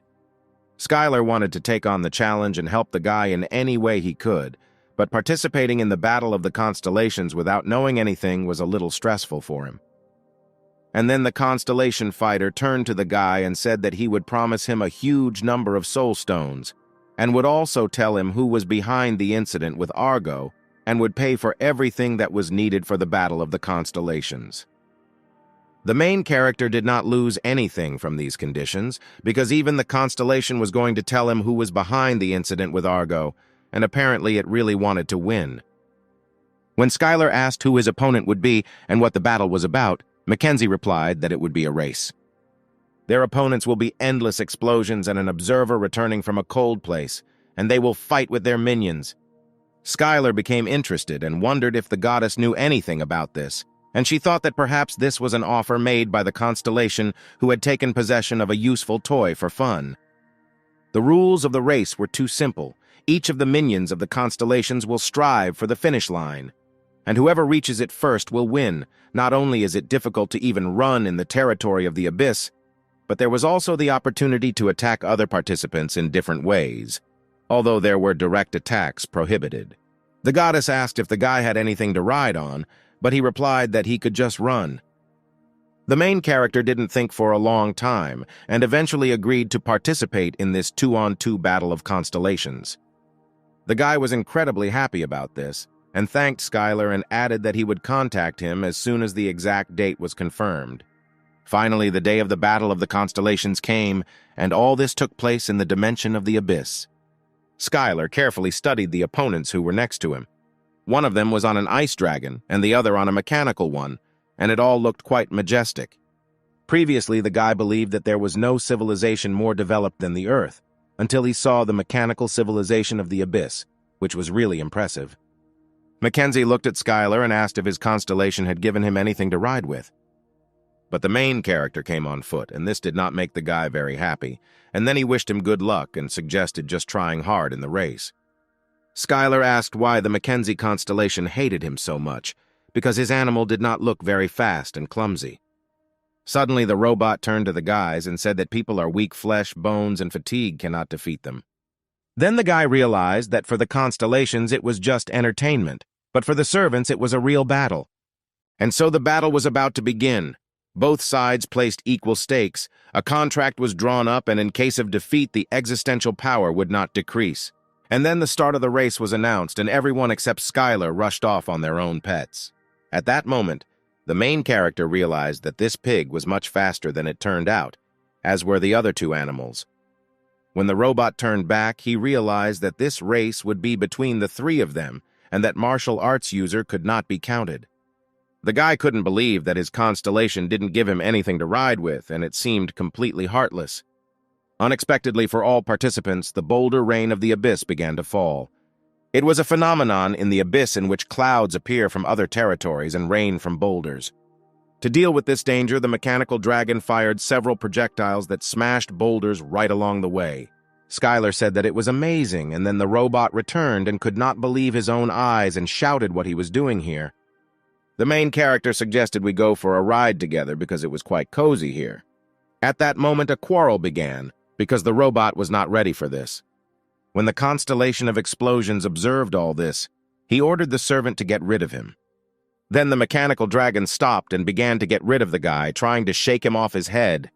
At this time, his rivals were already slightly ahead, and Skylar advised him to concentrate on the race rather than lagging behind.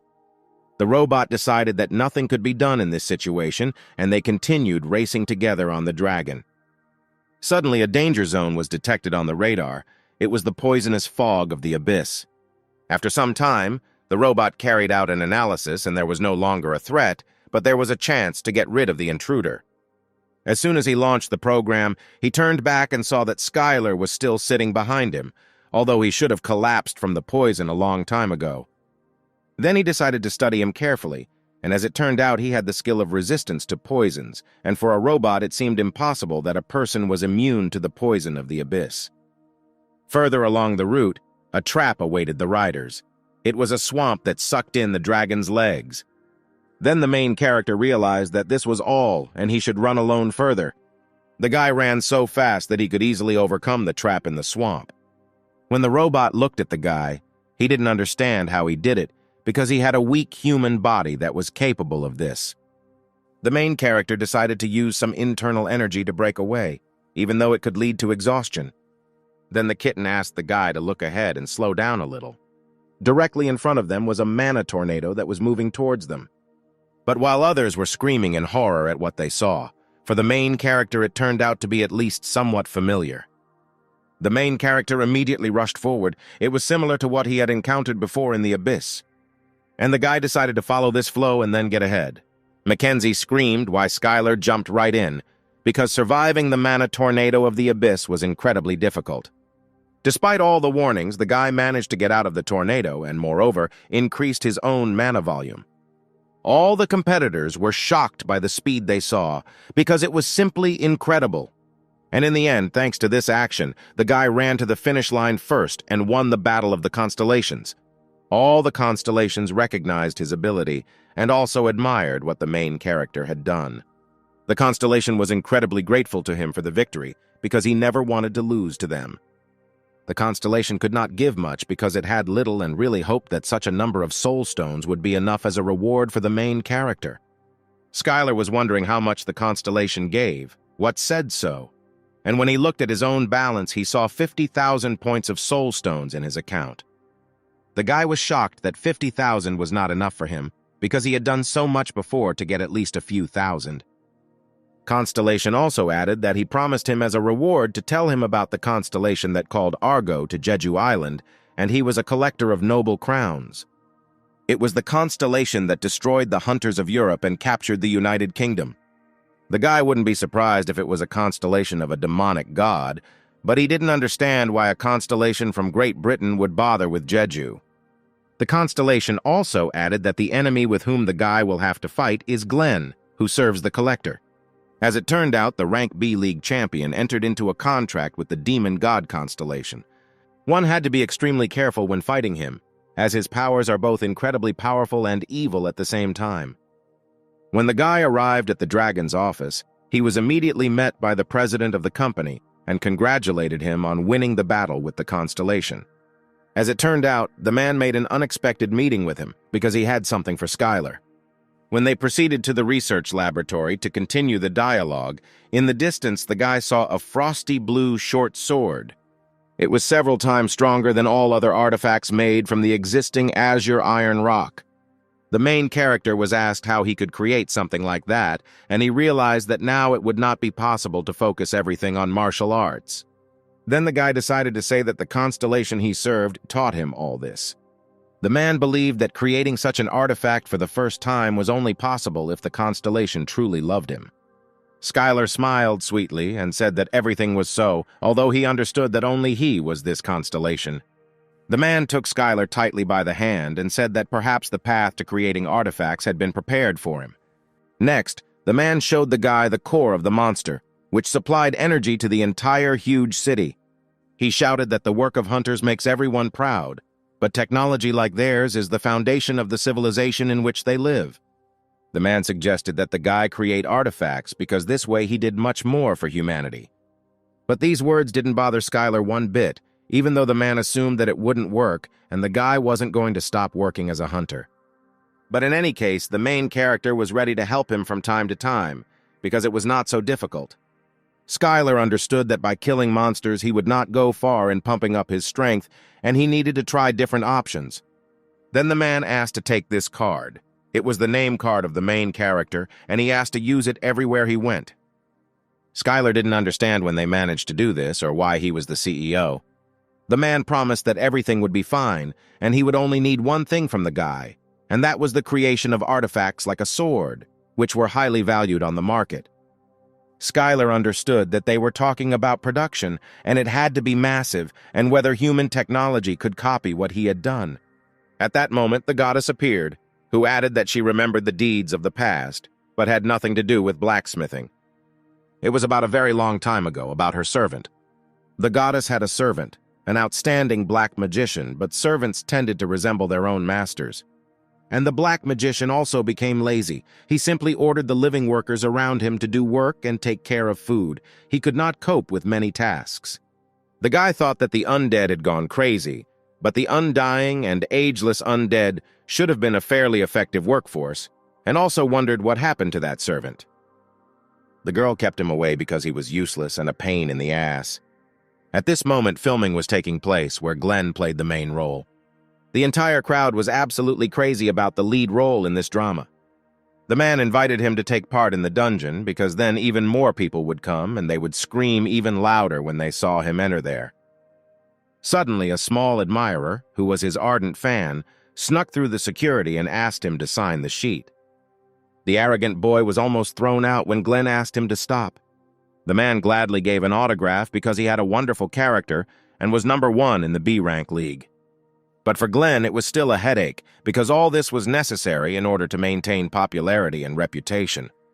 Glenn's assistant reminded him of the challenge ticket he gave to Mackenzie and added that the guy gave that ticket. This ticket was now in the possession of Skylar, that guy who was a user of martial arts that had recently become wildly popular. The man could not understand why the guy did this. Glenn was a great fighter, and in every battle he always gave 100%, and it didn't matter who he was fighting against, he always tried. Then the man made a call and said that he wanted to organize a fight and show the arrogant upstart what kind of dough champions are made of. The man decided that he should simply be defeated because all this would be for the sake of the collector of noble crowns and just for fun. On the day of the fight, the Icaros clan was in the stands, who did not understand why the stands hated Skylar, but among the fans there were those who continued to support him. Skylar thought about how they didn't like the fact that the first rank was fighting the 20th and continued to go to the center of the stage, and thought about how he just needed to win the fight. When the guy stood up, Glenn immediately greeted him and said that he hoped for a good match. And the long-awaited countdown of the match for the title of League Champion of Rank B began.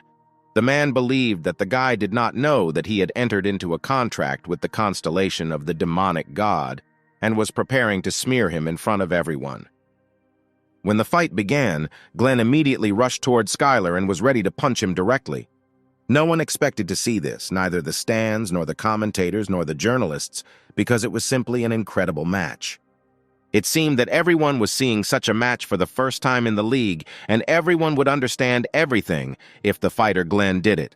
But Skylar.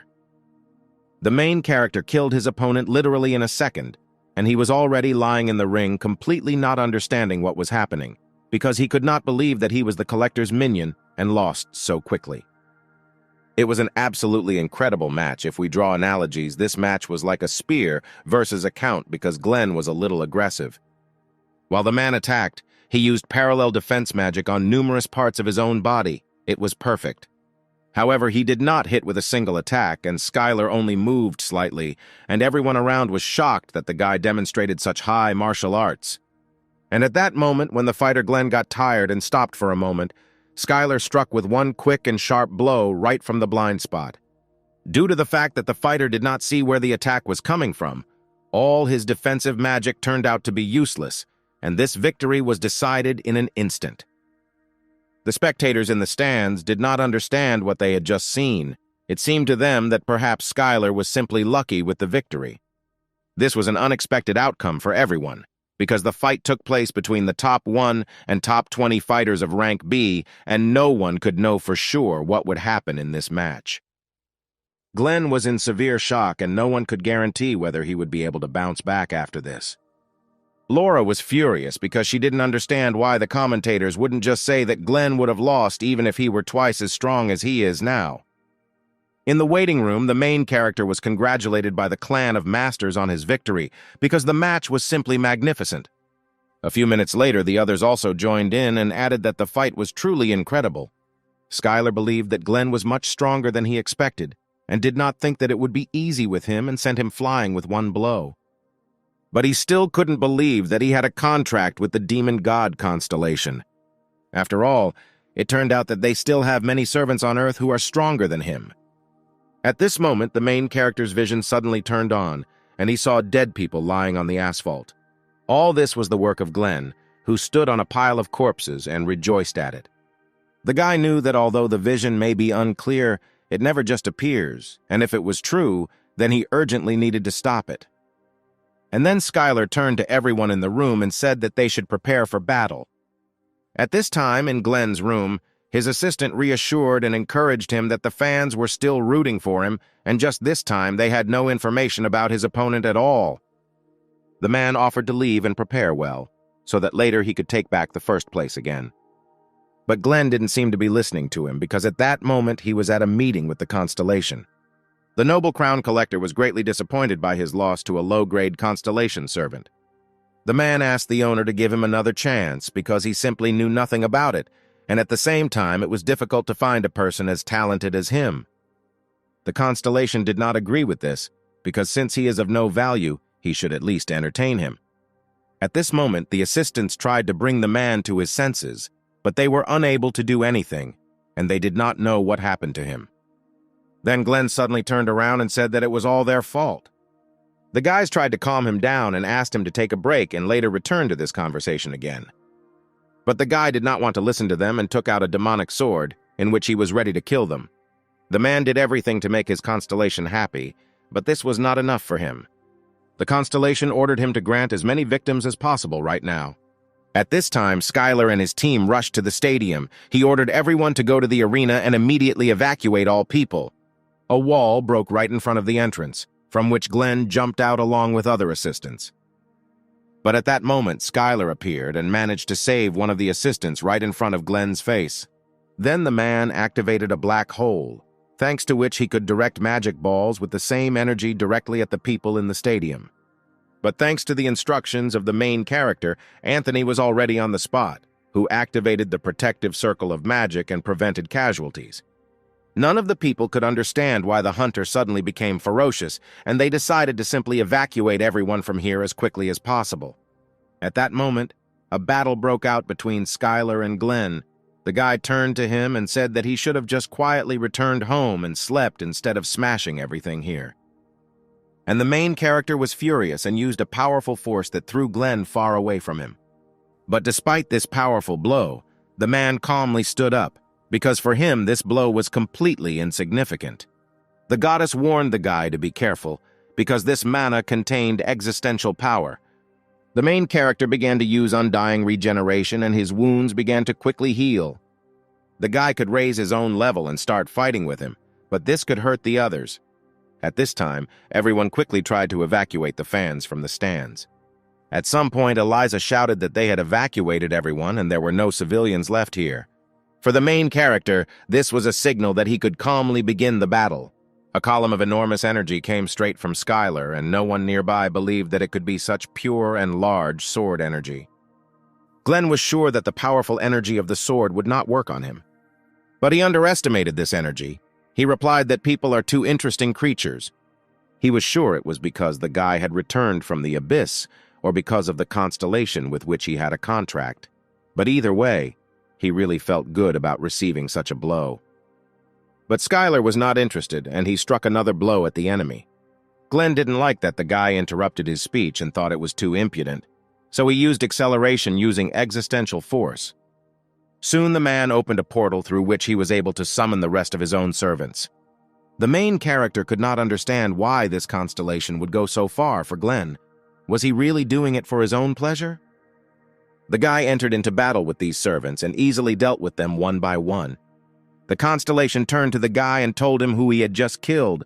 One of them turned out to be a member of the royal family of the United Kingdom. After all the summoned servants were human and the collector was currently ruling the United Kingdom. But Skylar said that all people die sooner or later and he didn't feel much about killing other people.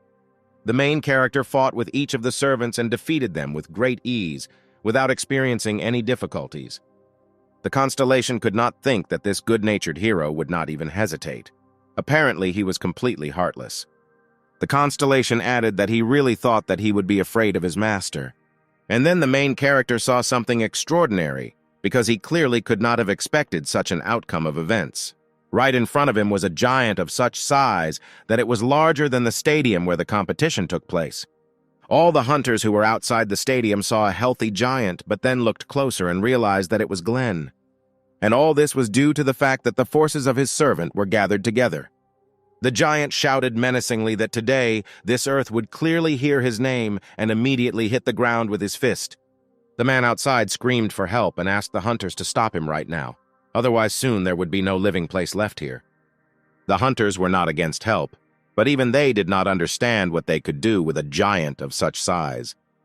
Suddenly Skylar came running to them and asked if everything was safe. The main character turned to the hunters from the School of Masters and asked them for help, but warned that they could refuse because he does not force anyone. The request was that they go with him to put an end to this evil giant.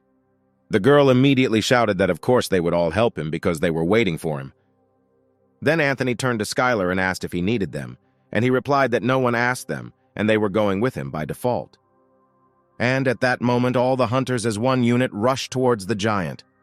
Skylar commanded that the hunters from the School of Masters make the construction of the Azure Prison Sword. Skylar created the Azure Prison Sword formation specifically for martial arts users, because it increased the strength of the weak several times so that they could fight the strong. The guys both attacked and defended together, because it was not so easy to break this giant, and sometimes they were completely not enough to win. The entire team continued to maintain formation and use martial arts in battle. Suddenly, Skylar broke through under the leg and with a sharp blow of his sword, cut off half of his right leg. Then the main character gave the next command for the second attack, led by Iris, and they attacked from the other side of the leg. After these attacks, the giant fell to the ground and could no longer rise on his own. Constellation did not understand how this happened and why simple martial arts could create so many problems for him. The moment came for the final phase, and the Icaros clans began to use magic for the next attack. At that moment, the guy pulled straight behind the giant's back and tried to get through to Glenn so that he would not listen to this evil collector constellation. But the giant did not want to listen to him because he believed that Skylar was again playing some kind of trick and his servant should not hear him. The guy made another attempt and turned to Glenn, asking what he thought his master would do to him if he really was him. Wouldn't he really have helped him much earlier? Wasn't Glenn upset that he got involved with some strange constellation? Because someone like him most likely could achieve great success if he signed a contract with another constellation. The constellation understood that every minute it was becoming more and more difficult for him to control Glenn, and he ordered him to obey only him and no one else. After all, if he continues to use this power in this way, then he may lose all the glory that he has deserved and achieved for so long, and his time will be wasted. And then Glenn realized that this was true, and it was not too late to return everything back, because the collector was simply using him, and Skylar was right that he was a victim. At one point, the giant shouted that he had regained control of his body and asked him not to attack him anymore, because he was not going to destroy anything anymore. The main character could not believe that his words had an effect, and the constellation of the demonic god disappeared. Glenn added that all this time his mind was controlled by the constellation and asked not to beat him anymore, because he would have to pay for his own sins all his life. The hunter has earned a very good reputation over the years, and now he will have a chance to justify himself by blaming the god's constellation. But Skylar was not impressed by these words, and he delivered a powerful blow to the jaw with his fist, because did the giant really think that everyone would forget what he had done with a click? The guy beat the giant until he turned back into his previous form. Suddenly, a demonic spirit began to emerge from Glenn, which began to gradually get rid of this body. Everyone who stood nearby did not understand what was happening, because it turned out to be very strange for them. They had never seen the expulsion of the spirit from the body. Suddenly, Skylar saw a constellation that was next to Glenn, and turned to the guy saying that starting from Jeju Island and until now, he would never forget what happened today. After these words, the constellation left the earth, as well as the hunter's body, but it believed that someday it would definitely finish off the guy. The next day, already at Sam's mansion, everyone joyfully congratulated Skylar on becoming a rank A hunter. All this seemed to the guy too early for rank A, but he still thanked the guys for the holiday. But Sam explained to Skylar that this is usually the case, but this time the scale of the incident was too great, and if it weren't for the main character, a great misfortune would have happened. In order to present the guy with a certificate of promotion to a hunter in rank A civil servant appeared and was happy to notify him of this. The man handed the guy a new hunter's map and documents and asked him to look at them. But due to the large number of pages, the guy replied that he would definitely read it all, but later, because he didn't see any pleasure in it. The man left and finally said that he hoped that Skylar would continue to serve for the benefit of humanity and civilization. When the civil servant left, Sam turned to the guy and said that he couldn't believe how quickly he received rank A and that he would soon become a real hunter, because there are two dreams. The first of them is to return all the territories of the Earth captured by the constellations. The guy doubted this because, despite all this, the Earth was teeming with the servants of demonic gods, and it seemed that it was completely impossible to win these lands back. Then Sam added that there is a battle of the constellations that he wanted to talk about, because now Skylar has become rank A, and people will ask him to participate in the battle of the constellations, and if this happens, he will have to refuse at every opportunity. The main character did not understand why he should do this, and then the man replied that most of such proposals were garbage, and while he was not on Earth, quite a lot of repulsed people had increased in the world. Sam decided to give an example and reached for Skylar's phone and asked to look at the Knights of the Sacred Temple. After the demon god constellation took over the United Kingdom, the exiled royal family and their hunters founded this group with the main goal of reclaiming the United Kingdom.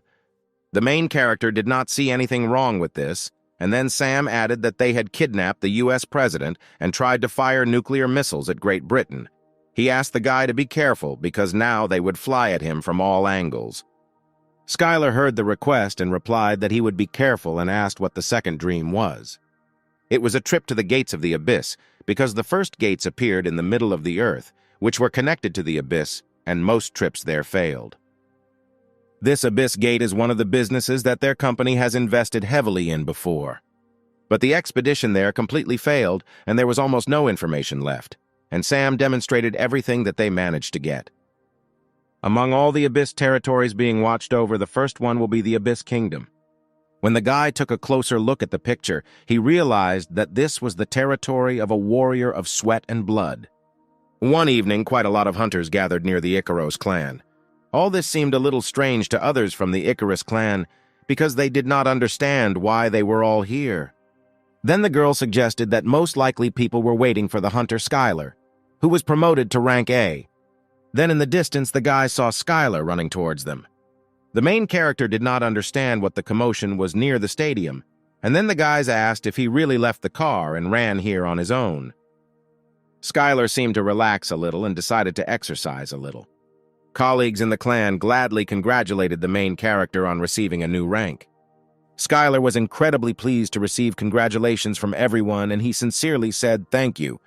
Suddenly, the guy clapped his hands and said that now, since he was an A-rank hunter, he no longer felt the responsibility assigned to him. The main character will do his best to help other hunters of the Icaros clan become stronger, but in exchange, they will strictly follow the commands of the main character. After all, from now on, Skylar will control the Icaros clan. Sam transferred all powers to him, and now he becomes the main one, and warned all clanmates to prepare for the consequences from now on if they do not show up when he asks them to.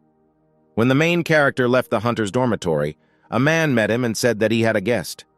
A man appeared in front of the guy, who looked many times larger than him, and said that he was looking forward to him, because he really wanted to meet no matter what, and introduced himself as West. West was one of America's premier A-rank hunters, known as Ominous Rock. The man asked for help, and then Skylar offered to go to his room and discuss everything there. When they entered the room, the man congratulated the main character because he had heard about how he became the manager of the dragon artifact and added that he was now working with the Parker family. No matter how good a hunter is, what matters is the power in the hands of the company. Skylar agreed with these words but wondered where he was going with this conversation. West added that he also wants power because he never received the shares of the company that he was promised. One day, Sam walked by and threw the phone right into Skylar's hands. The main character saw the company's shares because they were absolutely his, but despite all this, the guy didn't need it. The main character replied that this story is not about him. He has had his shares for a long time. The man grabbed his head and said that Energy Park should have given him all the shares and forced him to work for them. And now they are simply paying him hundreds of millions of dollars so that he would not have any complaints, and the guy thought it was a little too much. That is why the man wanted to work and fight with the main character, but he never thought that he would be treated so well. He immediately offered half of his shares from Parker if the guy would help him, and Skylar saw absolutely no reason to refuse. Then the main character asked how he was going to convince the chairman. The man took out a folder with paper and added that although it would be difficult, he had a way to negotiate with him. In his hands, the main character held information about the White Dungeon. All dungeons are divided into two large categories: red dungeons having restrictions on the number of people and time, and white dungeons, which are many times safer due to the absence of any restrictions or prohibitions. It was clear that the white dungeons had special value because they could hunt monsters without any time limits or clearing the dungeon. This dungeon was rank B and meant almost an endless golden duck. Parker's company has illegally acquired this dungeon and is using it to finance its own factories. West decided to organize a campaign against him in order to negotiate with him, since they had already gotten their hands dirty and was sure that they would try to hush up the problem quietly. But the problem was that this dungeon was guarded by a rank A hunter, and even for a man it was difficult, and so he decided to ask an expert for help in the fight against people, and then the guy asked if he knew what kind of hunter he was. And this hunter's name was Jane, who was from Korea. The main character could not understand that it was she who guarded the white dungeon of the Parker family. Then the main character replied that he could not interfere with her work, asked for an apology, but the man would have to forget that he even started such a conversation. The man offered an additional proposal and asked to think about it again, because he could include Jane in the share, and then it would be possible to divide all the shares into 3. In any case, there was little difference in dividing them between 2 or 3, since there was a lot of money at stake. Then Skylar told the man not to have much hope, because even if she refused to join them, their chances of success would not increase much, and they could forget about this idea. The main character dialed Jane's phone and approached her with an offer to work together on a small matter.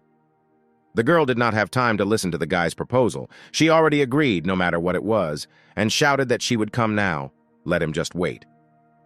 The main character was shocked that the girl didn't even listen to him and immediately agreed. At this time, Jane had a great opportunity to show Skylar her abilities, which were supposed to make a good impression. When the girl arrived at the office, Skylar immediately told everyone about the rough plan. She replied that the plan was really cool and was looking forward to its implementation. The main character didn't mind if she didn't want to go with them, just let her know about it. But at stake was 10% of the Energy Park shares, which were worth at least a couple of $1 billion, so it was much profitable to participate in this. Then Jane immediately took the phone and decided at that very second to break the contract with the Parkers. That same night, the guys decided to enter the territory, but 2 guards stood in their way. But Jane offered an alternative and said that we could just come in and showed her ID. After the security confirmed her identity, she and 2 visitors successfully entered inside. The guys couldn't believe that everything was so simple, and it looked like these people had not yet been told about her termination of the contract with the company. When they walked through the territory of the plant, the guy realized where materials from the White Dungeon were processed. And the most surprising thing was that the dungeon was located right at this plant. Jane warned that the dungeon could appear anywhere and even on the wall of a house. When the guys went upstairs, the girl was greeted by a security guard and asked where the director of the laboratory, Locke, was now. And the man replied that he was talking with the general director right now. Then Skylar asked if by CEO they really meant the first son of the Parker family, and everything was just like that and quite unexpected to come here so suddenly. The main character couldn't understand why this was so important, because they could just knock everyone out and take everything they needed. But if they did that, they would arouse great suspicion. Then Jane made the guys happy by saying that this plant was illegal and they would get absolutely nothing for it. When they went towards the meeting room, they were met by a security guard and ordered to stop. because right now there was a meeting taking place there and entry was prohibited. But this didn't really stop the girl, and she immediately went into battle with the guards. After that, they kicked out the doors, broke in and ordered everyone there not to move and stay in place. But at that moment, there were already other hunters there who had already tied up all the company representatives and were ready to leave the plant. One of the hunters immediately began to attack, and the man immediately built a defensive wall for protection. And then the guys realized that these were unusual guards, and they needed to take them as soon as possible and run away from here. Jane screamed that they weren't going anywhere and used magic on one of them, and the man, along with the wardrobe on his shoulders, flew up into the air. Then the man took one of the chairmen of the company hostage and threatened that he would kill him now. But the girl did not appreciate such a threat, because she did not care about some two old men. Then Skylar joined the dialogue and asked why they needed this closet, but as it turned out, this was a dungeon, and the spatial gate was in this closet. The guy assumed that there were industrial spies in front of him, and he said that he would save their lives if they gave him the cabinet. Skylar said that they also came here for him, and said that they should do whatever they want with them, because they only need a dungeon here. Suddenly, at the same second, a powerful explosion occurred throughout the entire territory of the plant. The guys shouted that this was the work of those hunters, but they denied it, because they were going to get out of here quietly. They had no need to cause such a powerful explosion. Skylar noticed a strange slime that was dripping down the windows, and he thought it was a monster and asked how they ran the factory to have such creatures in it. And it was really a monster, and the main character shouted that he was coming after them and ordered everyone to follow the exit. When they successfully got out of the building, they were slightly shocked, because he could not have expected liquid slime. Jane decided to attack first and summoned an advanced wolf, who immediately rushed at the monster. The girl couldn't believe it, but there wasn't a scratch on the monster. She didn't want to embarrass herself in front of the guy and warned him that she was not that weak and wanted to try again. But at that second, Skylar shouted carefully and miraculously managed to save her from the poisonous mucus. The main character told the girl to concentrate. He himself did not understand who he was, because even in the abyss he had never seen him. Then he suggested that this was another attempt by another constellation to cause a disaster for the city. This monster absorbed energy from the core of the refinery and became stronger and stronger every second. At that moment, West approached Skylar and said that something terrible had happened, because all the nuclear factories around the world were attacked at the same time. The main character did not know who was behind all this, but this man was very smart, because the summoned monsters became stronger if they were called to the core factories. And something had to be done about this, but for this it was necessary to quickly finish with this monster. Then the main character decided to cut him until he died. Skylar immediately rushed straight towards the slime to deal crushing blows to it. Unexpectedly, other hunters came running to help, but they were too late, because the guy had dealt with him a long time ago, and for him it turned out to be surprising, because in other regions there was a fierce battle. Jane approached the main character and showed the main news at the moment, and it said that all factories in China, Korea, and other countries were attacked by monsters. At that moment, Sam called Skylar and asked if the guy knew anything about these monsters, but no one fully knew where they came from, and the man suggested that some idiot could have done this, and the stock prices flew into some kind of abyss. Sam simultaneously talked and fought with the slime, and he realized that in order to defeat them, it was necessary to burn them until they stopped regenerating, and asked the guy if he had tried this. Then the man asked where Skylar was fighting now, but in response he heard that he was a little busy and would call back a little later. Jane invited the guy to go to Korea, and he thanked her for her help and added that he would send her share as soon as he finished dealing with all this mess. The girl was embarrassed by this, and she replied that she was not here at all for the reward, but would gladly accept it. As the guys loaded the closet into the pickup truck, Skylar said that he never thought that a dungeon could be in the closet. Then the men heard some mooing from the side, and it turned out to be those hostages, and then they remembered that the representatives had not yet been released. The representatives asked how they knew that this would happen. Skylar replied that they quickly received information through their own sources and came to help for joint defense.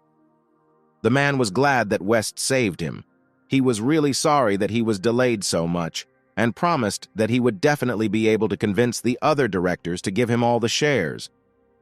But Skylar whispered to him that most likely it was just dust in the eyes, because sincerity was not felt even a single inch. And it was all true, because Skylar was a constellation, and he was able to recognize Jacob's lies as soon as he said those words. After all, advanced martial arts users were able to read the thoughts of their opponents, and this seemed amazing. Then West turned to Skylar and said that they were done with everything here and they needed to move on, and after that they left in a pickup truck.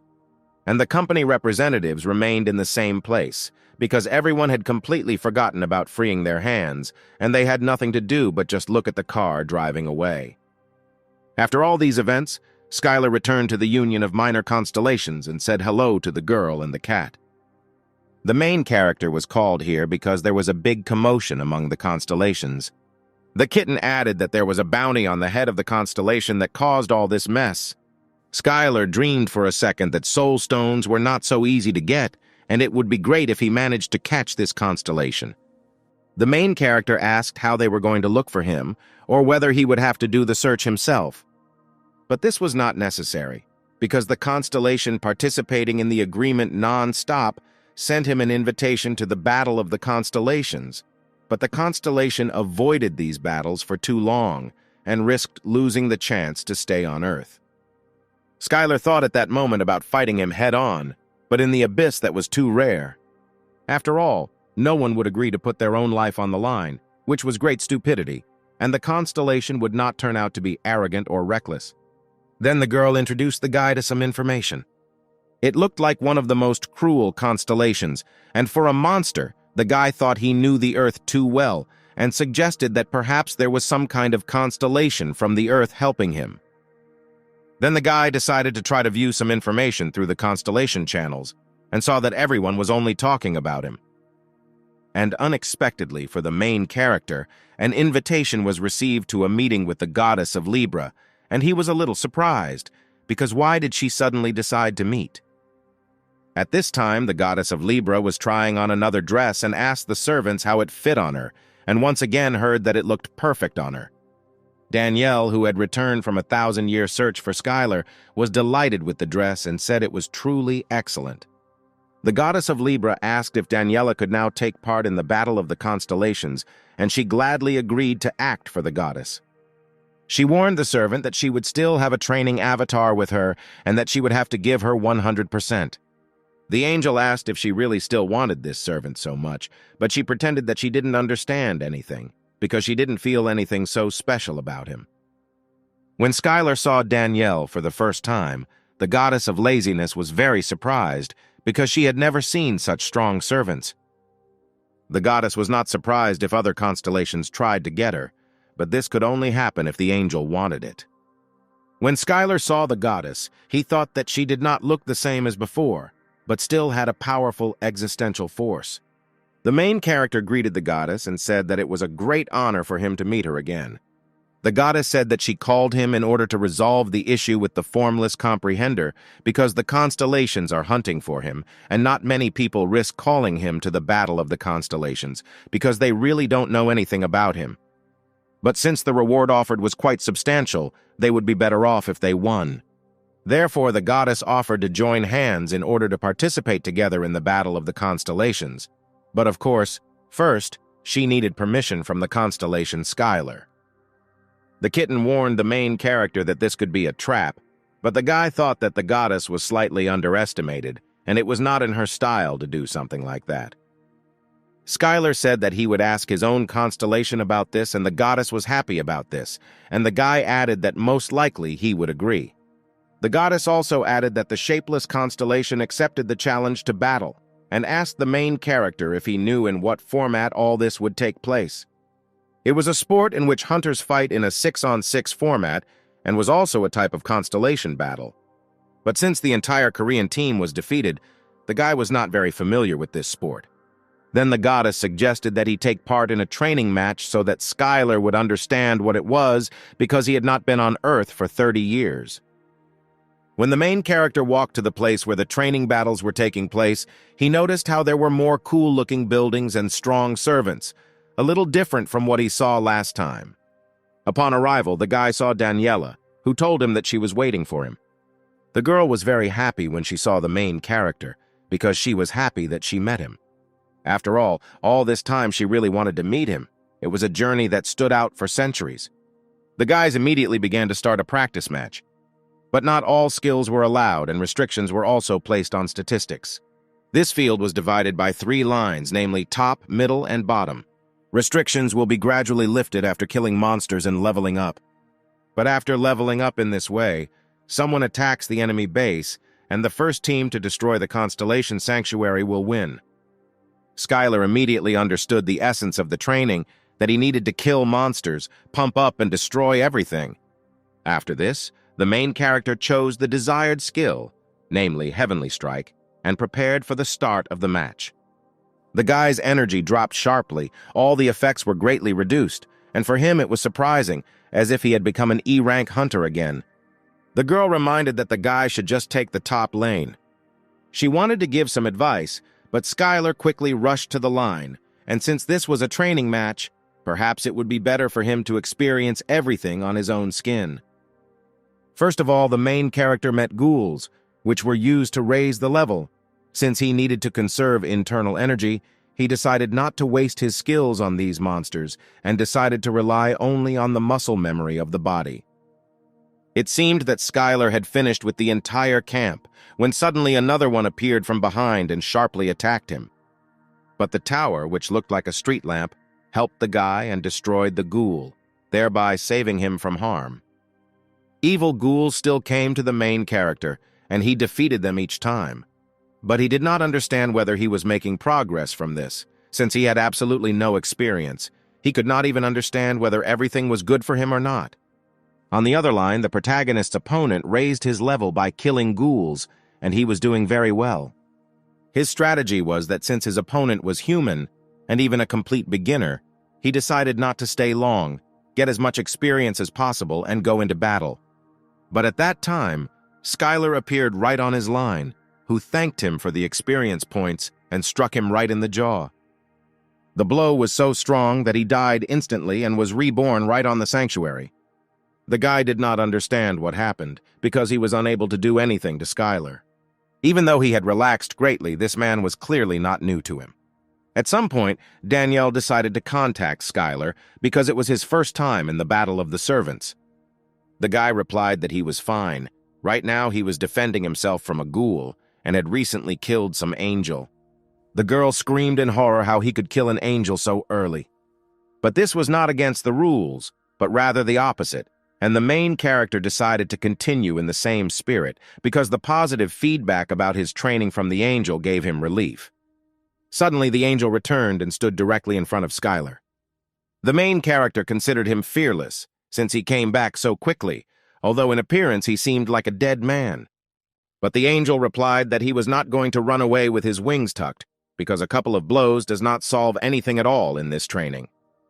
The angel tried to provoke the main character and shouted for him to try to hit him again and see if this time he could do something critical.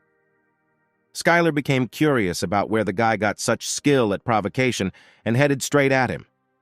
The angel understood that in any case he had no chance in close combat, and he decided to simply lure the guy into a trap and limit his movement. He placed a magical speed reduction trap right in the path of the main character and waited impatiently for the guy to step on it. The guy looked at it like a little child and couldn't wait for the guy to step on the trap. But this never happened, because instead of provoking so stupidly, he should have learned to control his emotions. And then the main character used the celestial finger spell, and the guy didn't understand, because only recently he was waving his fists, but he was already attacking using ranged attacks. In the middle line of the training battle, 2 angels were also dealing with ghouls. Suddenly their friend flew into them and asked for help on his line. They asked why he was not on the top lane and what was wrong with that new guy who should also be on it. At this time, Skylar was already moving towards them and said that it would be difficult for him to answer this, because when he asked him to show the way, he refused him. The main character was here because he had already captured the top lane and was moving on to the next one. The angels did not understand why such crazy energy was coming from the guy, because it was impossible to reach a high level so quickly. The guy did not wait for the fight to start, and in this case started it first. But as soon as Skylar approached the angel to strike, a notification suddenly appeared, saying that the training match had ended with the consent of the two parties, and they would soon be teleported out of the arena. Suddenly, the servant of the Libra goddess appeared, and the main character asked him why the training match ended so abruptly and what happened. Then the angel showed a notice that said that the formless comprehender who pierced everything had surrendered. The guy asked if this really happened, and the angel replied that no, and most likely this could be some kind of plan of the goddess because she is the best in this matter. No one could have expected such an outcome, but suddenly Skylar received a notification that a formless comprehender was requesting a meeting, and the guy did not understand what he was up to and what he needed. The kitten suggested that this might be an attempt to negotiate due to the feeling of being squeezed into a corner, but the main character did not think so. When Skylar and the Libra goddess arrived at the meeting place, she became suspicious of why the training avatar had sent him instead of coming in person. Skylar was not taken aback and replied that his constellation trusted him in many ways. At one point, the guy saw a huge rock, but it was a formless comprehender piercing everything, which greeted both constellations. The main character was not going to spare him since he gave up, because he was aware of the damage he caused to the Earth. The formless comprehender replied that he had no other choice to contact the constellations that had established themselves on Earth. He added that it was dishonest, because he was not the only one who planned all this, and the goddess of the scales screamed that it could not be that the monster did not do this alone. The main character asked who was in the deal with him, and the comprehender replied that he was not going to hide anything, and the collector of noble crowns persuaded him to do it. Everything became clear to Skylar because he set him up big time in order to use him to anger other constellations. The comprehender replied that he had guessed so and said that other constellations now did not speak to him and began to beg the main character for help. Skylar thought that he was stupid, but was it related to the fact that he is a monster? But still, if the guy can take revenge on this collector, then it will be great. And the main character decided to help him with this, and then everyone around was shocked by this answer because the goddess of Libra said that he didn't even need to help him, and if he got into a battle of constellations with a collector, then it would definitely not be better. But the guy replied that the goddess should not worry about it, because he was not going to participate in other people's battles. He added that he was going to ask a kitten he knew for help, and at that time the kitten, stunned, asked if it was really about him. When the guy returned back, his rank was currently 98%, and he was glad that he finally had a double-digit number and would soon be able to target high-ranking constellations. The goddess of laziness warned the guy not to rush to go to Olympus, otherwise other constellations would not be happy with this, and it would be better to take a short break, and the guy really thought about it, and therefore decided to look at the territory that belongs to him. When the guy arrived in these territories, he was very surprised, because it seemed to him that a lot had changed here, and immediately drew attention to the cow that he had brought. Suddenly a chicken appeared that he had recently brought here, but they didn't even raise birds. The fantastic rock golem greeted the main character and said that he was glad to see him in this territory. Skylar replied that these territories had changed greatly, and was it really he who did all this? But the golem replied that it was not him, and most of it was done by the orcs. The guy had a hard time believing this because honestly, if he had been told earlier that the orcs were an agricultural tribe, he would not have believed it. The orcs were very happy that their master had finally returned and immediately offered to take a look at what they had achieved. The guy noted the orcs for their good work because while he was flying here, he saw what a colossal job they had done. He also asked if they really raised the cows and chickens that he gave them, and everything was exactly right. The main character wanted to cook something out of them, but the orcs thought differently and raised them so that they would be strong and fit the main character's reputation. But as soon as they heard that they could kill them, they were quickly overwhelmed by the rage of the berserker, and all their efforts went down the drain.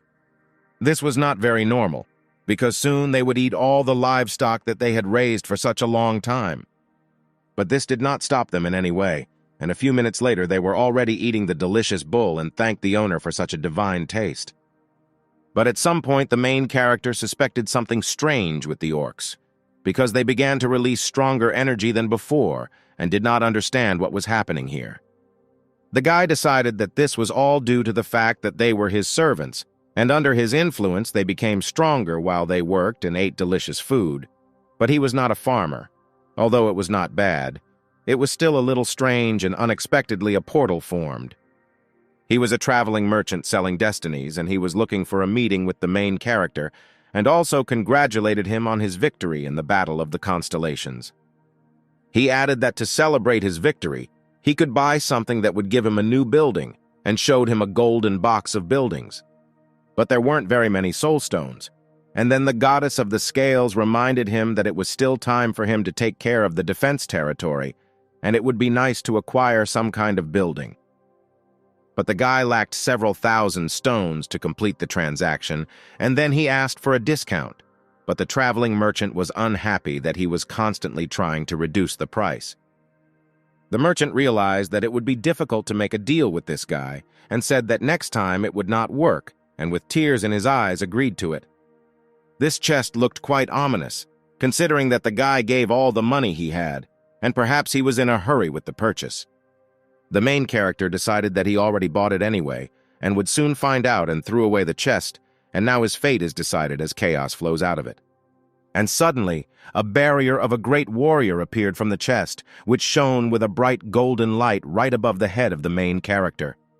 The barrier of the great warrior protected from the storm in the abyss and granted strength to all servants, and it was also possible to transfer this skill to followers.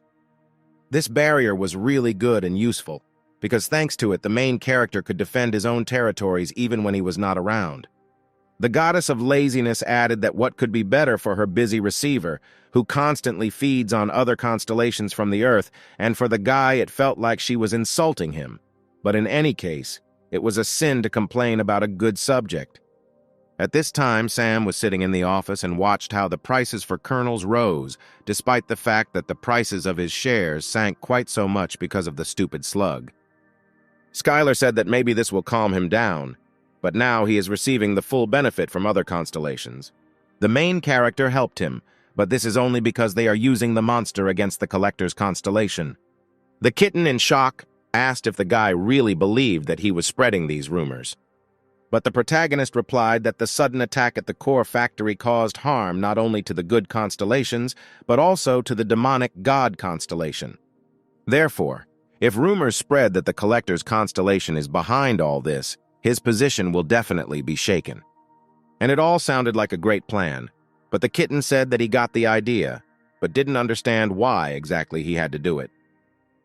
But Skylar said it's because the kitten is an expert gossip and he leaves it to him. The news broadcast urgent events that a moment earlier, A-rank hunter Joseph Grant had announced that he would participate in the campaign to the Abyss Gate. When Sam heard what this guy said, he was very indignant, and the two of them began to watch the news. At this time, in the conference room, a man was talking about how for too long humanity had been under the control of the constellations of the Abyss, and they were constantly being attacked by monsters. The reasons for all this lie in the hands of the Abyss, and for quite a long time, out of fear, they avoided the truth by all means, but perhaps it was too late. But the guy decided to fulfill his own duty as a rank A hunter. At this conference, Joseph Grant stated that he was going to the gate, and of course he would not be able to do it alone, and therefore would need help from other hunters. He, along with other hunters of rank A and above, will fight, and the rest will be responsible for support. The man added that if someone has a sense of duty as a hunter, no matter what rank he is, then he asked to join him and liberate the land together. The guys replied that the guy was really passionate, and Skylar didn't understand what the problem was, and Sam replied that he had always thought about something like that, but it was all a problem.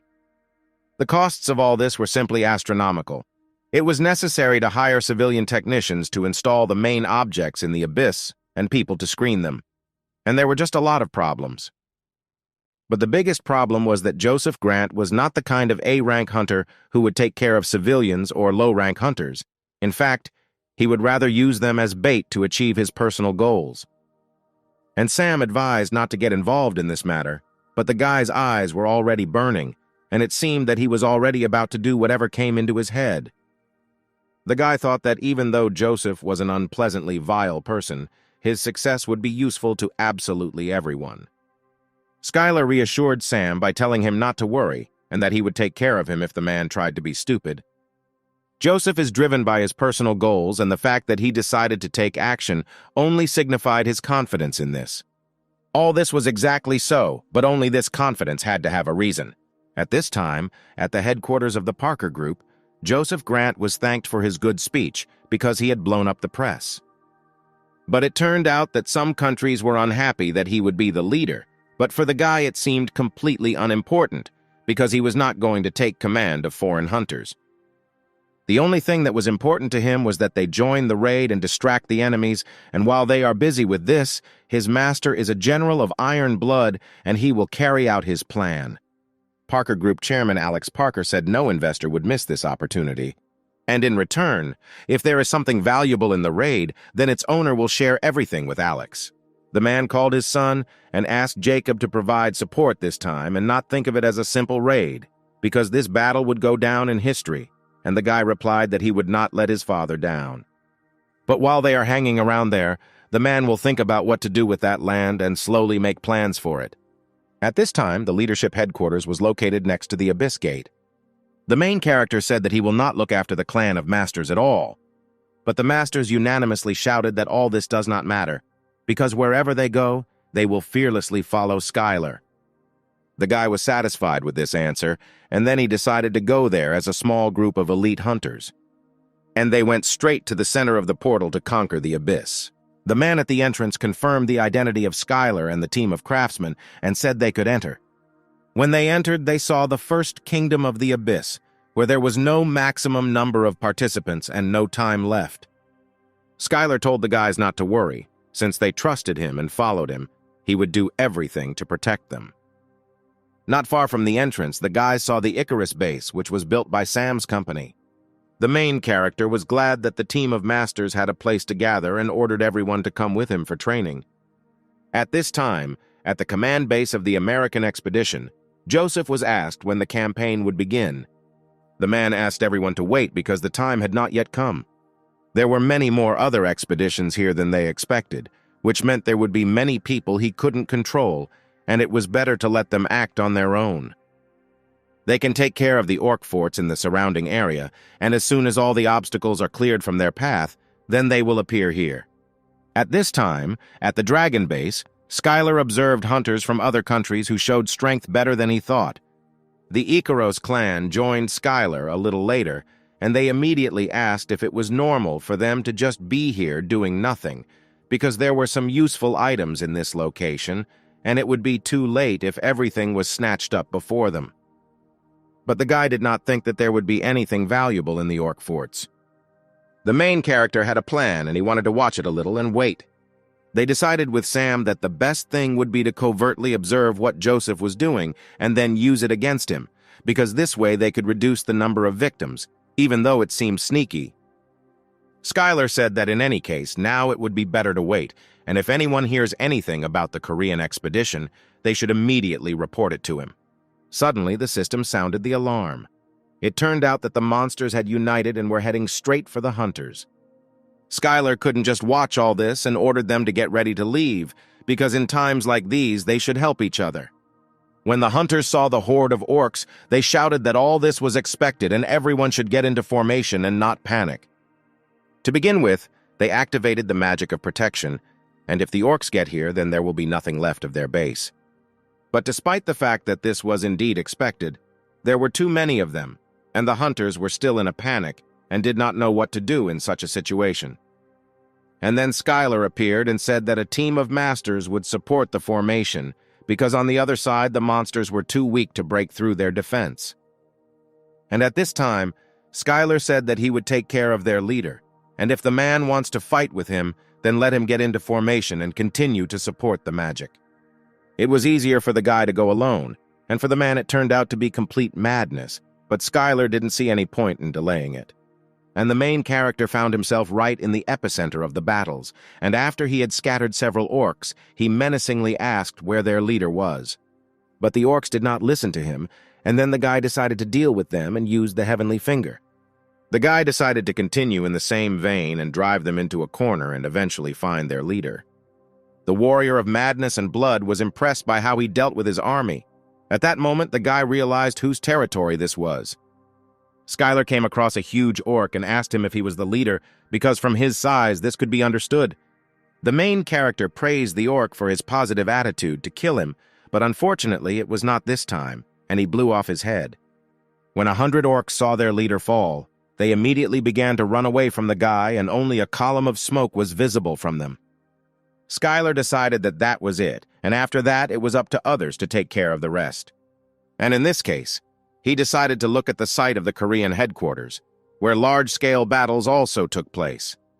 One of the A-rank hunters in Korea had already personally killed 100 enemies, and he didn't even have time to rest. At that moment, a huge orc with a powerful axe suddenly attacked him from behind, and he barely had time to block this blow.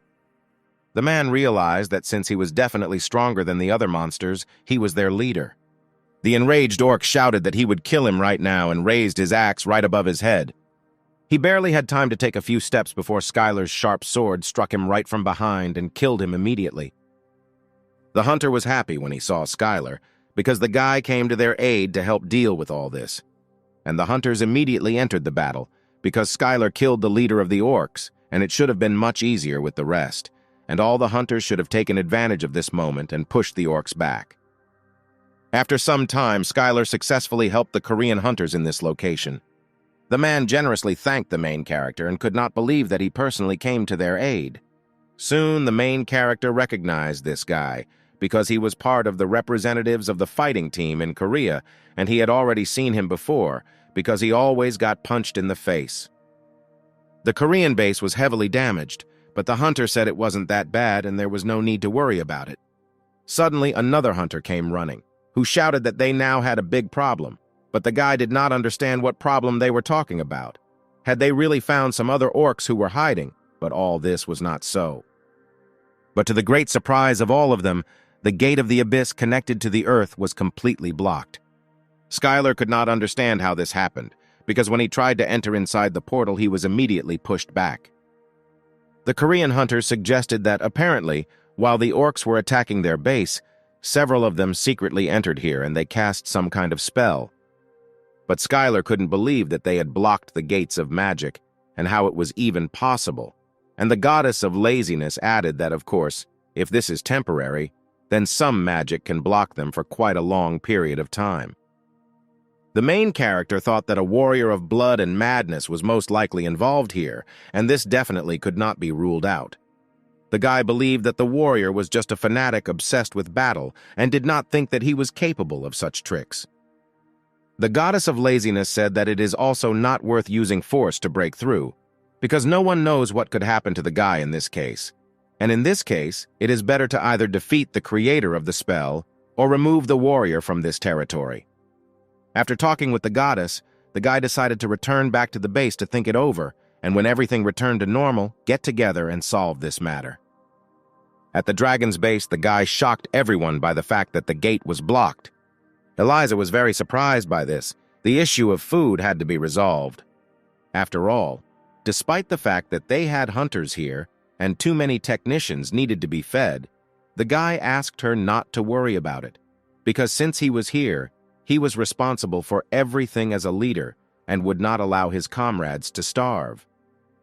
And with the help of the portal, a mountain of provisions appeared in a second.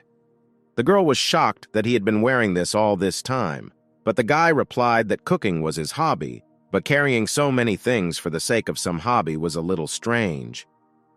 Skylar ordered the hunters, who had nothing to do, to move everything inside, and the technicians to start repairing the base. He also asked Eliza to warn the Korean Expeditionary Force and tell them that they could use their base while they were repairing their own, but the girl did not understand why they needed this. But the guy reminded that the Korean squad suffered the most from the attack, and since they are fighting together, they should help each other, because they are neighbors. The main character added that he knows that they will not do this, but if anyone dares to humiliate or bully Koreans, he will take it as disrespect for him, because he is also a Korean. But none of the hunters were going to discriminate against them, and were willing to accept them with open arms, and there was no need to worry so much. When the Korean hunters arrived at their headquarters, they were greeted with balloons and a huge banner, and everyone hoped that they would get along until their base was restored. The hunters began to kindly offer fried rice with kimchi, packaged for consumption in the dungeons, and the hunters did not understand what all these joyful greetings were for and sincerely thanked them for everything. They did not understand why the Americans greeted them so well, but in any case, they needed to rest and explore the entire base. The man was wondering how well everything was arranged here so that they were able to receive hunters from other countries, and this place was truly gigantic because he wandered around it contentedly, but there was no end to it. Suddenly, the man reached what he thought was the training center. Suddenly, Skylar appeared, who was delighted at such a meeting and did not expect to meet him here.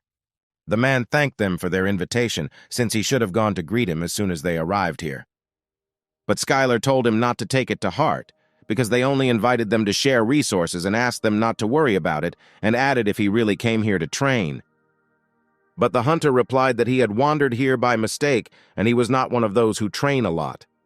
Skylar didn't understand what the guy meant and why he didn't train. As it turned out, he was already quite strong, even without additional training. Then the main character said that he always wondered why their squad constantly failed and why people criticized him, and it was all because of people like him. The guy grabbed the hunter by the clothes and said that right now he would go train with him and stop only when he allowed him to do so. At this time, at the American base, people looked at how insidious the orcs were. After all, they moved in small groups to steal supplies and were much smarter than usual, and at this rate, the American hunters would very quickly run out of all provisions. Joseph then ordered the expeditionary force of each country to be contacted and informed of the proposal to begin preparing for the final attack on the organs. The man added that if they promised to carry out their orders during the operation, they would hand over all the supplies. It didn't matter to them at all, despite the fact that they themselves did not have enough supplies, but they needed to reduce the number of mouths in the form of low-ranking hunters and civilians. But they had one goal. As long as there was at least one worthy hunter, they were obliged to conquer the orc fort located in the center. At this time, Skylar was training the hunter. Did he really think that his opponent would just stand there and wait for his high-level magic to fly at him? The guy added that he should learn to force him open to keep his opponent under control, but the hunter had no experience in one-on-one fights. And the main character left him no choice, to train every day until they returned to Earth and undergo special training with him. Suddenly, Eliza ran into the training room with urgent news from the American base and was surprised what the two of them were doing here. The girl said that in order to receive supplies from them, they would have to join the final attack and unquestioningly follow their orders, and all this sounded more like a reminder of the threat slipped under the guise of an offer. Skylar decided that they must be slightly underestimated, because he would never have thought that he would be so openly treated like a non-entity. The main character turned to Eliza and said that since an offer had been made, it was worth giving a respectful answer, and asked to make sure that all the words were conveyed exactly as he said, word for word, and to send someone to watch him in reconnaissance. At this time, at the American base, the men accepted positive offers from troops from other expeditions. Everyone seemed to be seriously affected and almost immediately responded to the offer, and the offer of help worked perfectly. Even hunters from Germany and France, whom they contacted through a special channel, accepted their special offer and everything went just fine. But they did not receive a response only from China, Korea, and the Dragon Company, but for them this was absolutely expected. Unexpectedly, the dispatcher said that they had just received a response from all of them, and everyone immediately rushed to see the response to their proposal. Skylar recorded a video message where he said that they would join the final attack, but since they already had enough supplies, they would not listen to orders from someone like them. The guy also added that if they did not want to follow them, then they would show mercy and consider such an opportunity. The man was skeptical about their proposal and said that they could do whatever they wanted, because nothing would change if someone like them refused to join them. He also added that the dispatcher should tell all the expeditionary forces who accepted their proposal to gather and bring all the hunters here. And as soon as everyone gathers, they will begin the final attack. The main character paid attention to the orc fortress and realized that they had quite a lot of people. Then he looked at the exhausted hunters and realized that they would not be able to fight in this state. The protagonist's team said that everyone had finished preparing and were ready to move out. The main character asked Eliza if there was any other intelligence news. And at that moment, a powerful explosion thundered. This sound came from the great fortress. One of the hunters ran up to Skylar and said that the Expedition Alliance had begun their operation. But the guy didn't understand how they could start the operation if they hadn't even moved out yet. But it turned out that this was a bait-and-switch strategy, and the low-ranking hunters making up the vanguard would lure the orcs. And as soon as the orcs are surrounded, everyone else will deal with them at once, and they will soon move out to set up an ambush. But with this strategy, most of the vanguard hunters would die, but this was their own choice, and there was nothing to talk about. Orcs were fairly simple creatures, so it could work, but they were also too quiet despite the fact that the fortress gates were under such attack. The main character suggested that it felt like there was no one inside. And everything was exactly like that. On a high mountain, the main orc watched all this and laughed at the stupid people, because their master said that they would all gather at one point. And the great warrior orc shouted about the start of the operation, and his master's devoted servants ran after him to kill every last one of the hunters. At this time, the vanguard of the hunters heard a loud stomp on the ground. When they turned around, they saw a horde of orcs that were rapidly approaching them. They could not understand why the orcs were here, and after a few seconds, they realized that it was an ambush, and the orcs had already arranged it for them. The constellation watched all these battles and did not understand how stupid people were that they could think so about the orcs, that they lay so openly in ambush and relaxed their vigilance so much. After all, no one could even guess that among them there were a bunch of spies from the constellation of warriors of blood and madness. But for the constellation it was even better, because in any case, the more deaths they bring, the stronger he will become. Suddenly, another squad appeared among the crowd of people, which greatly surprised the god of blood and madness. He saw the main character and immediately recognized him, and realized that now everything would not go according to plan. In this situation, it was reasonable for everyone to retreat, but then all the hunters who were in the ambush were lying, and Skylar began to go forward with the squad. The guys walked around the battlefield because since ancient times the house should be stormed while it was empty. The hunters did not understand why the barrier was so strong, and they could not get inside. After all, if they fail or escape, the detachment will not only not receive supplies from Joseph, but will also be obliged to issue compensation for insubordination and violation of the contract. It was necessary to destroy at least the gates of the fortress, since they could not lure the orcs out. At that moment, Skylar appeared and asked the hunters that they still could not break through the gates of the fortress. The man said that they attacked as much as they could, but the barrier was too strong. Then the main character thanked them for their efforts and offered to rest while he finished everything here. Gathering powerful force into one fist, he launched a heavenly strike that destroyed the barrier in one blow. The main character said to follow him, because now they had to destroy the gate and quickly break through, and in comparison with the barrier, it was nothing. The guy asked not to worry about the other hunters, because he was also going to help them so that they could rest. At this time on the battlefield, Joseph was already fighting with a large army of orcs and did not understand how they knew about their plan. The retreat might not work because their base was too far away, and by the time they got there, they would all die and no one knew what to do. But thanks to Skylar, who used existential power and captured the great fortress, he was able to reach out to everyone below. He shouted that those who wanted to live quickly ran to the fortress. The man couldn't understand what he was doing and when he managed to get there because he wasn't even here. At this time, all the orcs were shocked by the conquest of the great fortress and were also slightly stunned. Then the leader of the orcs shouted that they should stop standing like a pillar because they would easily win it back after killing several hunters. The orcs were not particularly smart and asked various questions about what they would do if the owner got angry because they gave up the fortress and what they should do. First, recapture the fortress or kill these people. And the man made a strong-willed decision and gave the order to everyone to immediately stop fighting and retreat to the great fortress before the orcs came to their senses. When everyone arrived at the fortress, Joseph was glad to meet the hunter Skylar. He thanked the guy for the fact that while they were fighting, he was able to secretly and brilliantly capture the great fortress. But just gratitude was enough for him because at such a time in such situations, everyone had to help each other. The man asked what they would do next, but the guy replied that he had nothing to do with it, and he would assign a region to each country and asked him to make sure that they defended their own well. The man was furious because Skylar really wasn't going to take control of the fortress despite the fact that he captured it, but he didn't need it at all because no one here wanted to listen to him. But the main character also added that he needed something from Joseph.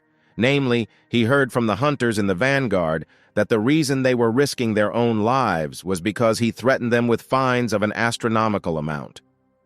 But the man replied that someone dared to set him up, and this operation was completely agreed upon. And then Skylar warned that if he tried to somehow deceive him, he would throw the man out of the fortress at that very moment. Then the guy shouted for everyone to take their places. He knows that it was hard, but he doesn't think that now there is time to rest. But at that second, the whole earth shook, and this meant only one thing: the advance of the orcs, who decided to attack with everything they had. None of the hunters had any strength left for the next attack of the orcs. They fought non-stop all day, and didn't even eat anything. Skylar approached the guys and asked if anyone here was hungry. The main character used the portal where he always kept prepared food and offered to try the rice balls, which he constantly made as a hobby. The hunters were surprised that the guy did so much because of a simple hobby, and the rice in these balls was special because it restored mana.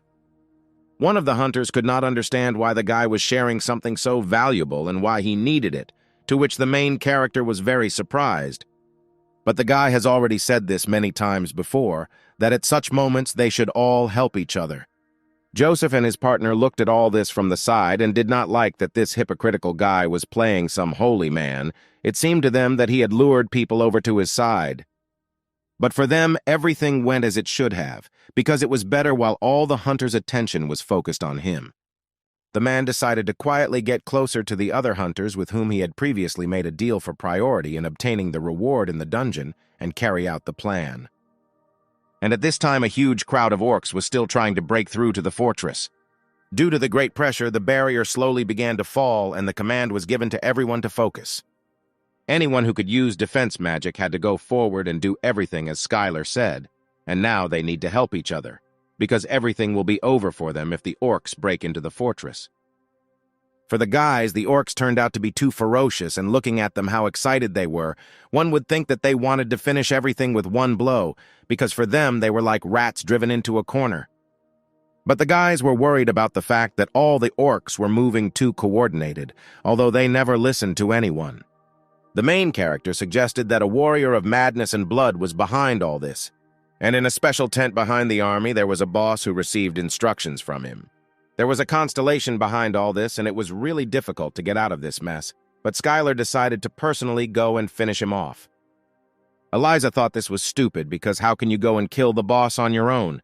But the guy replied that it would be even better if he went alone. At that moment, the guy noticed how Joseph and other hunters ran out of the fortress, and it seemed to him that they were planning something again. At this time, the great leader of the orcs, Igor, rejoiced as the stupid people fought with them, because he understood that soon they would still dance to his master's tune. After all, as soon as they give up, he will personally break into the fortress and smear their heads, and thanks to this will increase the reputation of his master.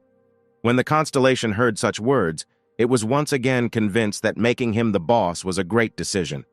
The constellation waited impatiently for the simple people to be precisely and completely defeated. At this time, Joseph was watching all this and saw how the orcs relaxed, as one person said.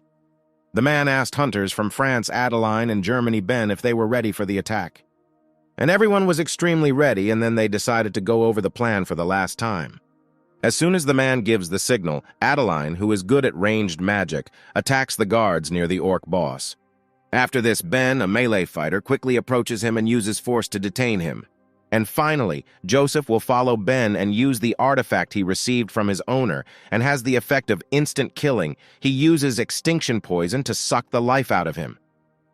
Ben asked if one blow would be enough to defeat him, and the man replied that, of course, because this dagger is the same as the cloaks they received from the owner. It was a special cloak that allowed them to feel incredible power, and the stealth skill of this cloak was simply amazing. After all, thanks to him, they were able to make it all this way without using magic and were as if invisible. This artifact could not be revealed unless there was a constellation nearby, and the man was calm that the orc boss was definitely not him. This entire dialogue was heard by Skylar, who was on a tall tree directly above them. The main character did not think that Sam's plan would work, and he could not expect this even in his own dreams. The man reminded the other hunters that if the boss had the blessing of the constellation, he would see them if they approached him too quickly. If because of this they screw up, his security will be tightened. Then they will no longer have a chance to kill him, and the operation should be successful on the first try. And then they began the operation, and Adeline began the attack as planned with ranged magic. The orc boss was furious and did not understand what was happening here. He was informed that the people had decided to attack them on the sly. The next stage of the operation was up to Ben, who used a rocket dash and came close to the boss. When the guy approached him, a fight immediately began. He turned to the orc and said that he was wondering if he was really so strong and that's why he was here. The orc boss was shocked that such a vile rat began to compete with him in strength, and said that the man had no bounds of arrogance, and immediately began to surpass him. At that moment, Ben realized that despite the fact that he was under numerous enhancements of magic, the orc was much stronger than he expected, and if he did not end this now, it would be very dangerous later. And fortunately, Joseph jumped out from behind with a powerful blade, which was ready to attack the orc at that very second. When he plunged the blade straight into the back, the orc's strength began to slowly leave him, which meant that the poison had entered the body and now he just had to wait for it to spread throughout it. When the constellation observed all this and saw the blade, it suspected that it was covered in disgusting existential power, and it must have belonged to the General of Blood and Steel. In the entire abyss, it was difficult to find such a monster that could withstand such poison, and most likely they could simply be counted on one hand. For him, it was surprising that a powerful constellation would give such a valuable item to an ordinary person. Could it be that this time the general decided to give it his all? But only the constellation knew that Igor was the strongest of that handful of monsters, and he was a warrior with the strongest life force. The orc grabbed Joseph by the throat and began to hold him in front of him and shouted that he was a servant of the warrior of madness and blood and would never lose until he died. He threw Joseph towards the hunters, and they could not believe it because they were confident of victory. Since the man said that he would die from one blow, then why is this monster still alive and full of energy? But his master told him so. Even for him, it was a big surprise, and he suggested it was better to run away from there. The orc boss Igor said that if this was the case, then it was time to pay for their stupidity, and now he would bring down even greater force on them and finish them all off. The mad orc ran towards them, and in gratitude for the blessing that his master had given him, he would cut off the heads of these rats and present them as an offering. And at that moment, the hunters realized that they had no choice but to simply start running away from here. But Skylar suddenly appeared and asked the orc, because he was the one who said that he would not lose until he died. He presented the sword directly to the orc's neck and added that now he could fall with peace of mind, and for the orc this was a great surprise, because the guy found himself behind him and he didn't even feel it. And in an instant, the main character blew off the head of the orc boss, which flew straight towards the fleeing hunters. Joseph, just like the constellations, were furious and did not understand why Skylar was here again and defeated this orc with ease. The great leader of the orcs, Igor, fell. The warrior of madness and blood lost this battle, and the first kingdom of the abyss became the territory of the earth. For the constellation, this was impossible, because all the orcs were expelled from this territory, and at that very second, this only meant victory for the people. At this moment, the orcs, one after another, began to disappear and disappear from this land. But Joseph was not very happy with this turn of events. He did not understand how Skylar got here. The guy replied that apparently they were both thinking about the same thing, and thanks to his distracting maneuver, it was much easier for him to convince him. But the man didn't want to admit it because, according to him, he just snuck in and took all the cream. Joseph could not let the main character take the title of clearing the first territory of the abyss alone. After all, this meant only one thing: to give away the rights to all the resources of this territory. The man had only one plan left, which was to intimidate him with their force in order to share these rights, since he was here completely alone.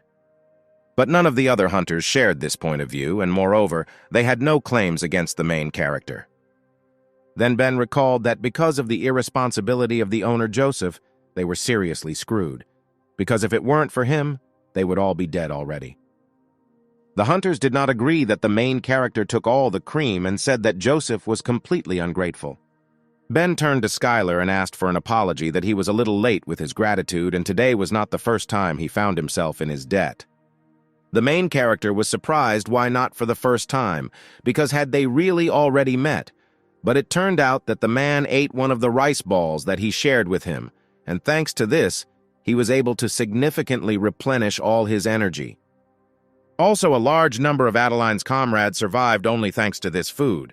The man wanted to repay when the opportunity presented itself, and he was incredibly glad that he could help him right now. Joseph was perplexed that Ben was really ready to give up rewards for going to the dungeon because of some rice ball. But the man was categorically against cooperating with someone who threatened others with supplies.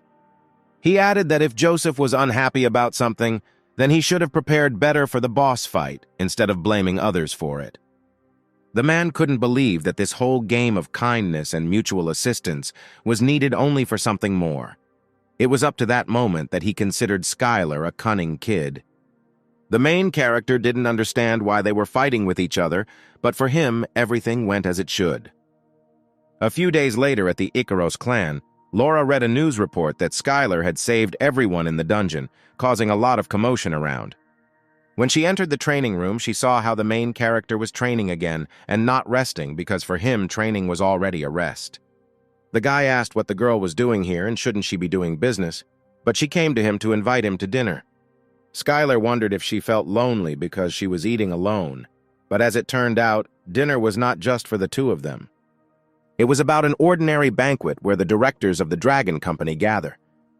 And since Skylar was one of the SEOs, she did not invite him until now, because she was not sure that he and such meetings were a good combination. But he accomplished one of the greatest feats, and because of this, people became more interested in the artifacts of their company. But the main character thought this was an opportunity to see if he could be an SEO or not. The girl warned that as soon as he sat down, a lot of aggressive questions would fly towards him, and she tried to refuse until the very end.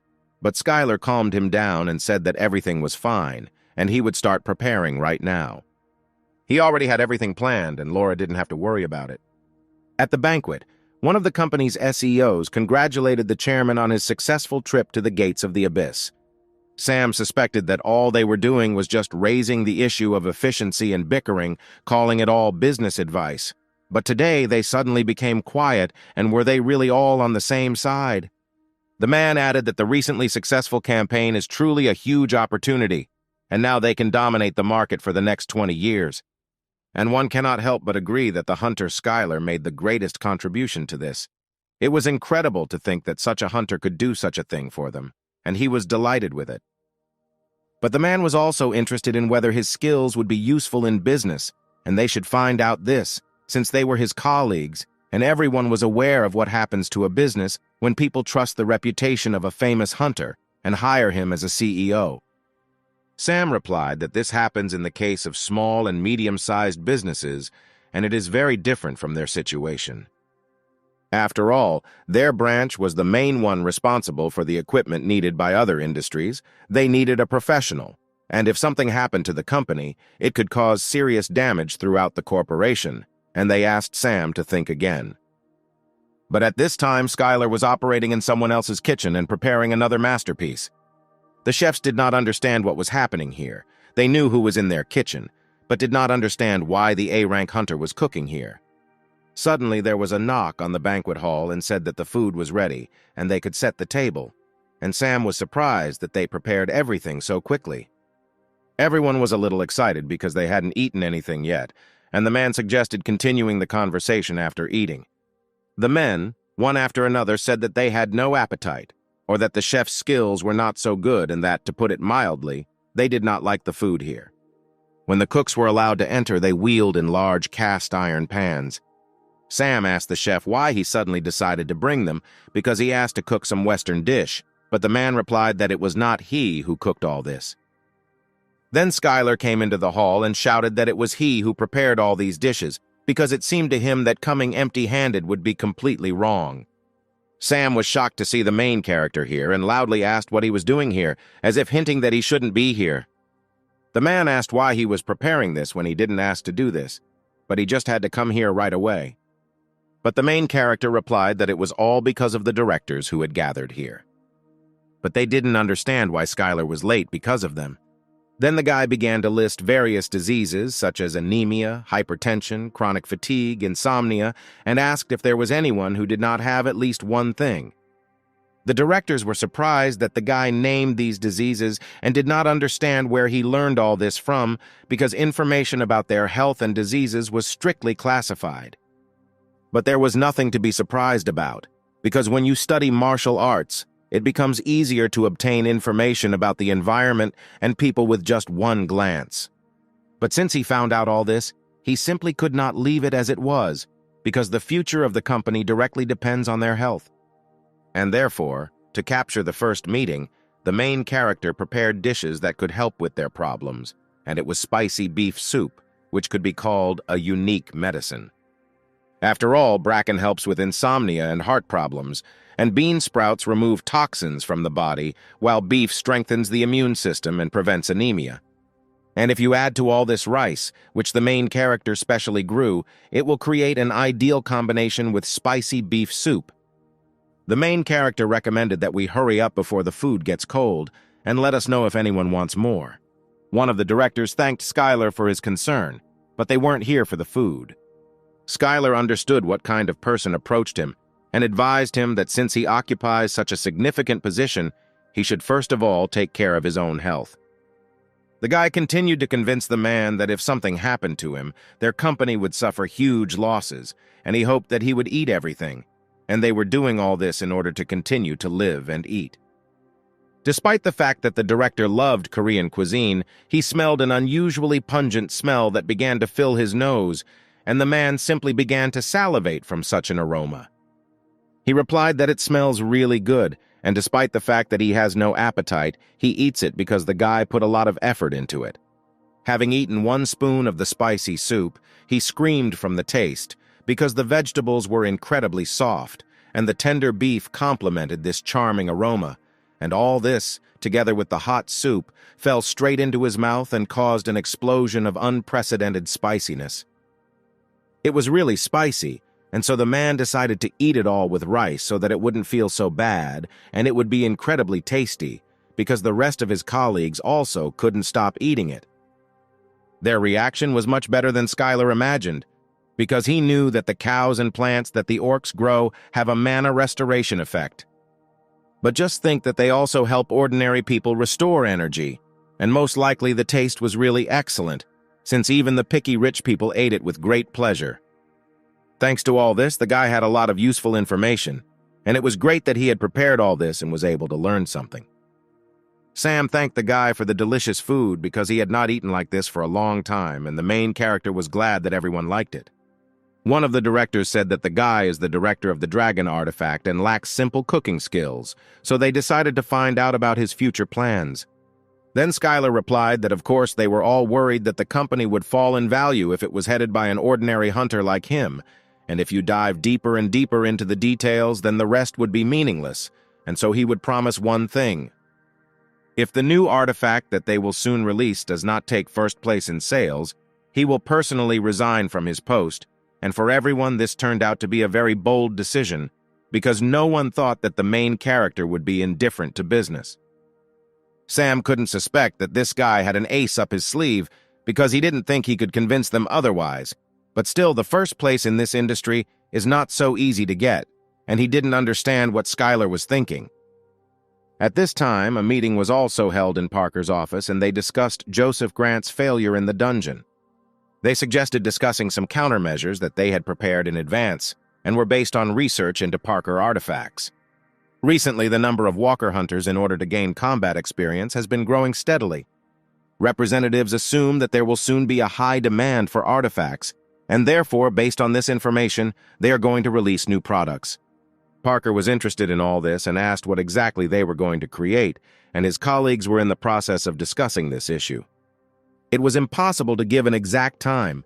There was also no information about the advertising strategy, when everything would be ready, And what about the production timeline?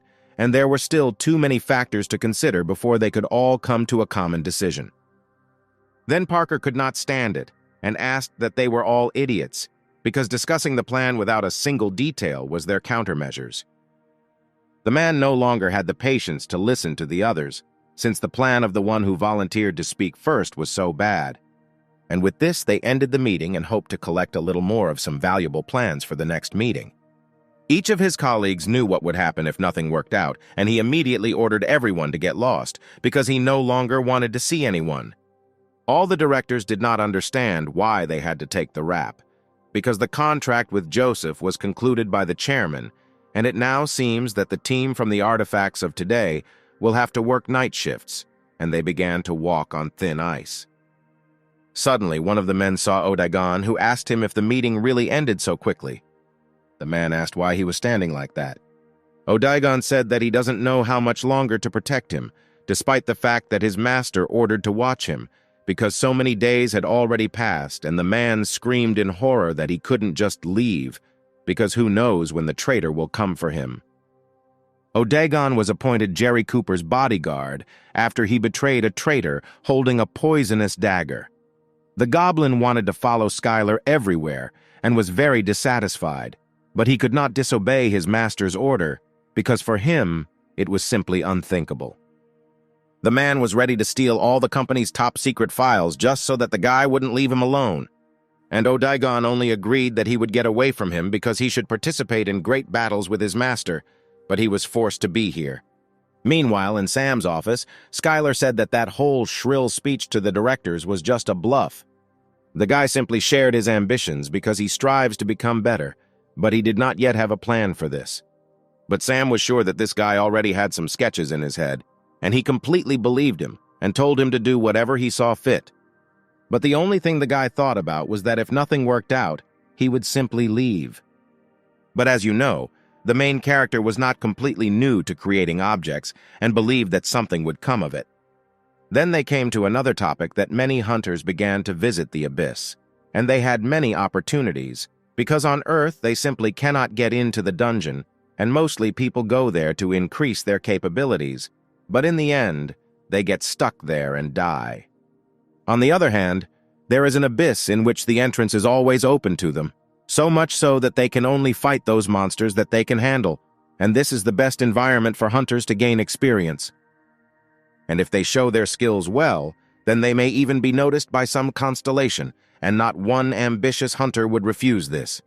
The guy didn't understand that they really shouldn't stop them, because underestimating the abyss was not a very good idea. Sam replied that he had ever seen hunters take advice, and so he suggested sending their hunters there so that they could gain combat experience there. And he offered to go with them and said that Skylar didn't have to worry about finances, and that sounded really tempting to him. But first, the main character needed to check something, and he saw 99 unread messages.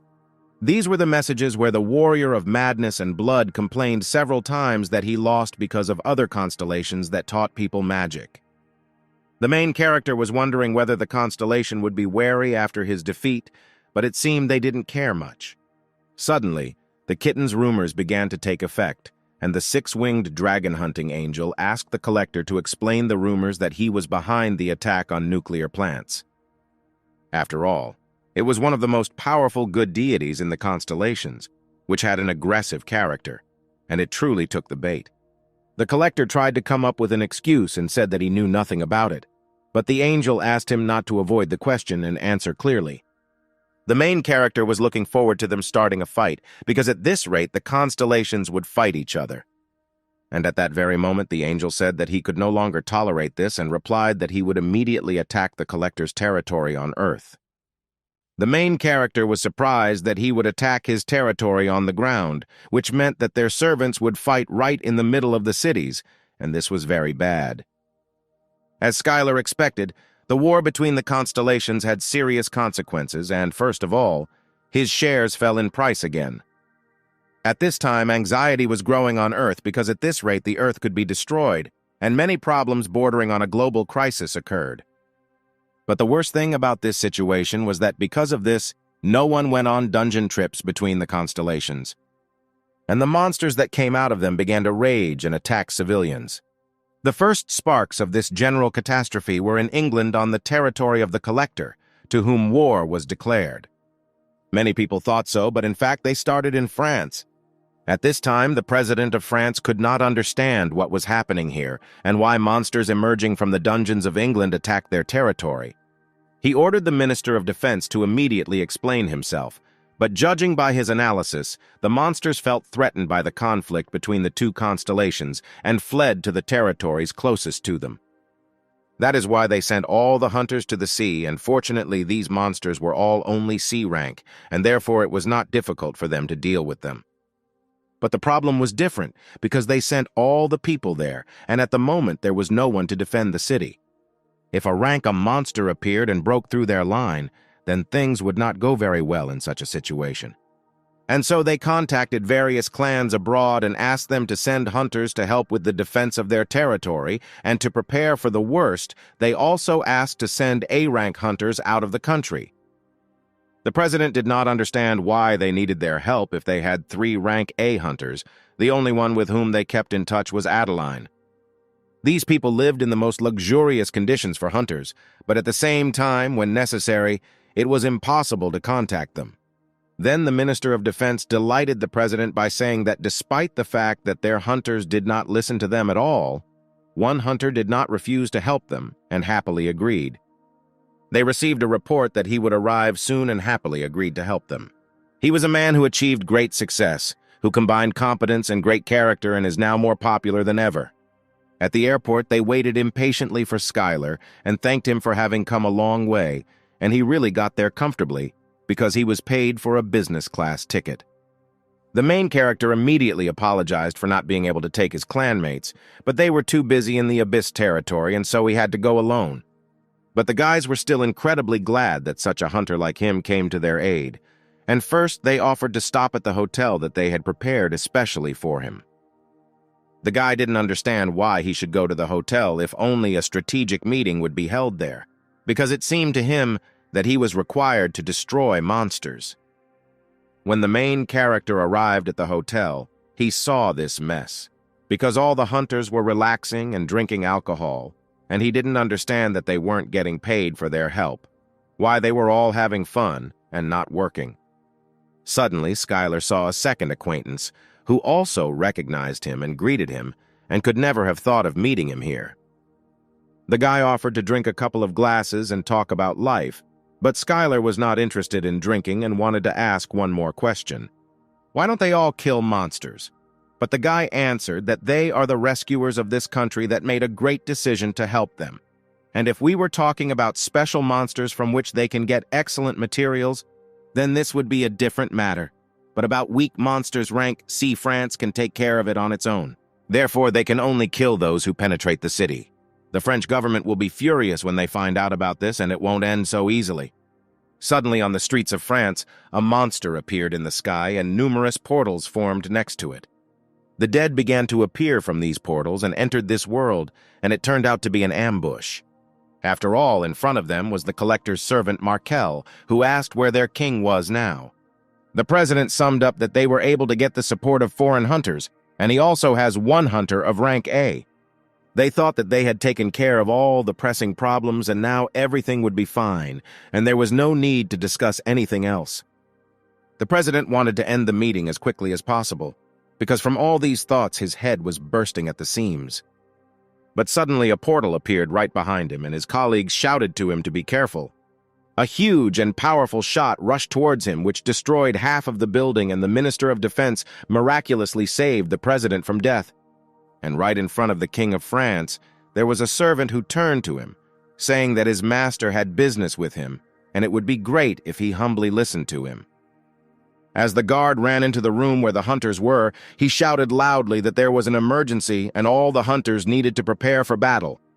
But they were not inspired by this, because they understood that it was not worth making all this farce because of C-rank monsters, and now monsters are not a problem at all. Then the man could not stand it and shouted that their president had been taken hostage by the collector's servant. This excited the hunters a little, and they decided that now was the time not to fool around, and began to quickly get ready to return back to the country as quickly as possible. The president's assistant began to tearfully beg them to stay, because before they left, they first had to save the president. But the hunters understood that they were doomed to failure, because he himself said that there was a servant sent by the constellation, and there was no way to fight with him, since he was on a completely different level. The hunter added that if they want to send someone, then let them send their own, and left, because it was no longer his business. And suddenly their savior appeared. It was Skylar, because he had rank A. This was not a problem for him. Then the main character asked if he was on the front line. Would they be able to fight him? And the second hunter did not believe that he was going to understand this situation. It seemed to the hunters that even an A-rank fighter would be dangerous to confront the servant of the constellation, because they did not come here to give their lives. Then the main character realized that these guys were even more unscrupulous than he thought, and he needed people to take care of the small monsters. And unexpectedly for everyone, an angel appeared in the air, who asked people to fight and not run away, because her owner saw with his own eyes the hard work of these lands and personally sent her here. It was a servant of a 6-winged angel hunting dragons, and on the orders of her master, she came to them to help deal with the collector's servant. And then the hunters realized how extensive this battle would be, since the constellation sent a second servant here. She asked the hunters to take care of the little ones, and in the meantime she would independently fight the collector's servant. But the hunters were not very happy about this, because even though she was a servant of the constellation, she could not give orders to do anything. And then the girl told them not to worry, because she had prepared an impressive reward for them for their help. And at that very second she strewn the room with the most precious artifacts, and all the hunters felt mana from just looking at them, and for each artifact they could buy an entire building. She invited them to join, and then she would give these treasures to her owners. The servant added that in return she would choose who would be the first to choose items in the order in which they would swear to fight her. And a few seconds later, all the hunters immediately swore allegiance to the servant, because they were ready to save France, since they were here. The servant thought that people were too simple, just as her master said, because they were blinded by their own greed, and if she used these people to get rid of the collector's servants, then they would be able to greatly reduce the ranks of opponents without much loss. And at that moment he asked one question: what exactly was the angel going to do? Because the president was being held hostage by the collector. He asked what plan she was talking about, since she was so actively inviting hunters to join, and the servant was worried that the man was too calm in front of all the master's treasures. She saw that this man was too different from everyone else here and always remains a man. And then the soldier said that there was no need to worry about this yet, and rather than explain in words, it would be easier for her to show everything. This was the current situation in the Élysée Palace, where a barrier was installed by the collector's servant. He was needed to use the return magic because he absorbed a lot of mana to connect the earth and the abyss, so he uses it to buy some time. And then Skylar said whether he likes it or not, he will have to stay here. Suddenly, the president's assistant ran into the room and shouted that new monsters had appeared in the city. The crazy dead attacked the entire city, and the main character did not understand where they came from, and most likely they were brought by the collector's servant. The guy decided to get rid of them first, rather than go to the Élysée Palace, because if left as is, there would be numerous casualties. And the servant shouted that he should not make her laugh, because it was much more important to get rid of the collector's servant, and not to protect anyone. At one point, Skylar could not stand it and turned to the angel, saying that she was a servant of a 6-winged angel, and he was an avatar of training, and he was not going to listen to her orders, and asked her to get lost for a while, because she was starting to get on his nerves. And then the angel began to feel pressure from an ordinary person because his aura was very strong. The other hunters couldn't believe their eyes that Skylar had just defeated an angel whom the constellation had personally sent to Earth. The main character asked everyone to get ready because from now on the hunters will exterminate the dead in this area and move towards the Élysée Palace. The guy will distract the dead, and at this time others will just need to support him with magic. The hunters did not understand why an A-rank hunter had to do such a trivial job, but Skylar was one of those who hated people who shirked their own work. And he added that if someone suddenly thought of something like that, he advised them to quickly change their mind. The hunters immediately began to listen to him in everything and follow his commands, and the guy was glad that everyone decided to work together. Skylar yelled for them to take advantage of this moment and get this over with quickly. But the hunters had not yet managed to conjure an increase in magical power when the main character had already burst into battle. Skylar rushed past them like lightning because these damn corpses should have stayed on the ground, and now it was their turn to go back to their own graves. At that moment, the main character was attacked by the local boss. It was a huge wolf, who immediately received a heavenly blow. After several minutes, all the opponents were ready, and although from the outside it looked like recklessness, Skylar defeated them all almost single-handedly. The hunters were inspired by this moment, quickly gathered and entered into battle to kill every last one of the dead. At this time, in the Elysee Palace, the servant believed that everything that people possessed was just low-grade garbage. But while he was collecting mana for the magic circle, this alcohol brought him true pleasure, and people no longer seemed so bad. The servant rarely and not so often praised people so much, and they could consider it as something great that happened to them in life.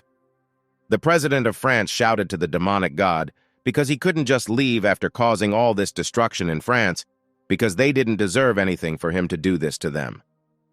And then the servant replied that if he only wanted, he would take over their country, because they are pathetic people capable of maintaining their own autonomy only thanks to the generosity of his master, and how dare they show ingratitude and take the side of the good gods. After all his master wanted was to just talk to the king of these lands and wash his brains to get rid of these obscene thoughts. The president of France was surprised what it meant to rinse, and in this case, the servant gave him a little taste of it. The servant asked to stop resisting and just accept this magic because the effect is still incomplete, because he temporarily borrowed power from his own master, and this is how he will become much quieter.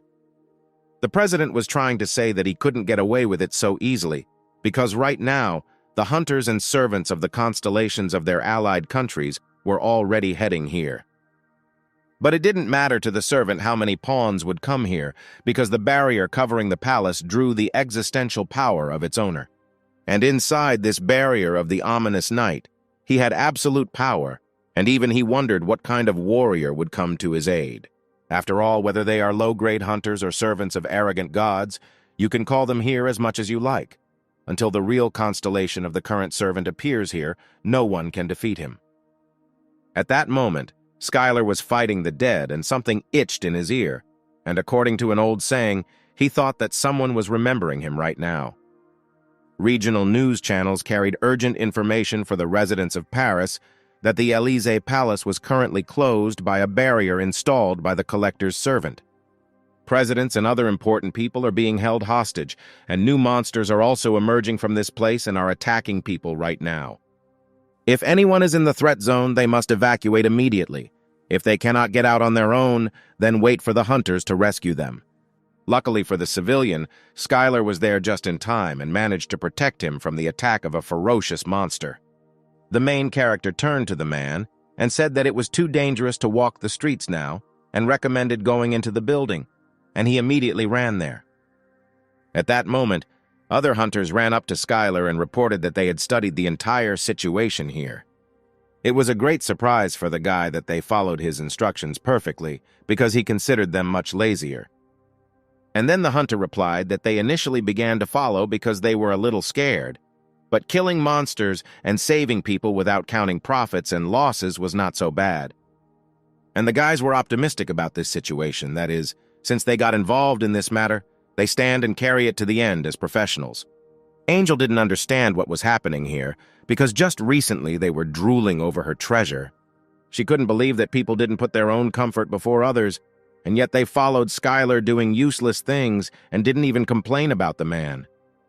Then the girl flew up to the guy and asked how much more time he was going to waste, because she did not feel the energy of the dead in this area at all. Skylar replied that her character was too vile for an angel, and he heard her and asked her to calm down. He would proceed to the instructions of her master. Soon, the barrier of the ominous night was discovered, and everyone felt a strong existential force from this barrier. The goddess of sloth thought that it would be more difficult than she expected, because in order to defeat the servant inside this barrier, the main character needs to use existential power, and quite a lot so that people can understand that he is a constellation, and this will put him in a difficult position. The barrier was so powerful that it seemed to block the vision of the constellations from the outside, except for the collector. And she figured that if the guy used the power inside, the other constellations would not know about it. But he would need to avoid being caught by that angel. And just at that time, this angel found Skylar and asked why he was standing and idle. At one point, the guy just wanted to gouge out her eyes, but unfortunately, it was impossible to do that. And since it was impossible to lose more time, the guy decided to enter the barrier. The servant immediately sensed the new guest, and he was wondering, since he was the new owner of this place, whether he should follow all the formalities and meet him personally. At this time, the bewitched president sat still and asked the owner to be extremely careful. When Skylar went inside, he was surprised that it was much quieter than he expected because he suspected that there might be some kind of trap here. But the angel screamed that there were no traps here and she would now just go to the servant and ask the guy to follow her and cover her. The servant suspected the vile Mana because she was one of the servants of the six-winged angel, and he decided to get rid of her first. The girl didn't even feel the presence of the servant's power, and first decided to get rid of it as soon as possible and tried to fly higher. But the servant was not so weak and could not allow her to simply fly away. The angel could not move, and at that moment the main character shouted for her to duck down immediately because he was ready to deliver a powerful blow. And the collector's servant shouted loudly that he dared to challenge him like an ordinary little man. He could not believe that he was losing in strength to some person, and it was completely impossible. When Skylar threw it into the distance, the moment came to use a ranged attack, because it was the ideal distance for the Skyfinger. And to avoid this, Markle used the shadow of a collector of noble crowns. He could not believe that such a person existed, because in addition to incredible strength, he also had an excellent sense of battle, and was not at all open to attack. For him, the angel's servant was never a problem. All this was too unexpected, and the collector's servant needed to retreat. And in an instant he disappeared. Skylar realized that he quickly assessed the situation, and he fought quite well, and it would indeed not be easy to deal with him, as expected from a servant of the abyss. But at the moment there was a more complicated problem, because there was something wrong with the angel. The servant's mana was rapidly absorbing her mana, and although he was much stronger than she expected, this ominous energy was definitely the control magic of a necromancer. If this continues, then she may become a puppet of this servant, and all the hunters around are scared because of this. One of the hunters approached Skylar and suggested that if she was right, then maybe it would be better to kill her right now. After all, if she becomes a dead man, then they will have one more problem. The angel heard this and added that the man was right and asked to kill her, and she spoke in all seriousness. She is a servant serving the six-winged angel, and she will die if necessary, but she will never become a toy of the constellation of the demonic god. The guy was happy because it was cool that she made an incredibly strong-willed decision, but as he said, he does not intend to obey her orders and will do as he sees fit. He suggested using even greater power to erase that bastard's mana from her body. The angel felt that it was not so simple because even she could not do anything with this mana. And then the main character began to use his own internal energy and try to do something. He warned that there would be a clash of completely alien forces in her body, and therefore she might experience excruciating pain, but in any case it was better than dying, and she had to just endure it. All this healing was observed by the collector's servant, and was shocked that this man was refining his mana. Although it was just a part of his master's power, it still contained his existential power. He needed to have a strong body to use the Dark Knight, and he did not believe that someone like him could exist, because Skylar was only a mortal, and he would do anything to get him. After some time, the main character was able to heal the angel, although it turned out to be incredibly difficult, and she was infinitely grateful to him for this. After all this, the girl promised that she would listen to him in everything and asked what he was going to do next. The main character replied that since their goal was first to free the hostages, they would simply break into the central zone where this bastard was located. And at that moment, Skylar felt strong magic behind his back. It was a servant who thanked the people for the journey they had made, and now he wants to make them a very tempting offer. The servant said that since they were here to save the king and his subjects whom he had captured, he would release them right now, so that they would not risk their own lives. But for this, he will have one special condition. He wants them to sacrifice the person who just fought him, and that was Skylar. After all, if they give him up, then he swears in the name of his own master that he will return the hostages and all the others back safely, and then everyone will become heroes for saving the king of these lands. The servant was pleased to see the shocked face of the protagonist, because this was his ideal strategy for defeating people using their own ambitions, and now he was waiting for his comrades to be captured and thrown into a terrifying hell as a living sacrifice. And the servant will simply have to look down on all this and look forward to victory.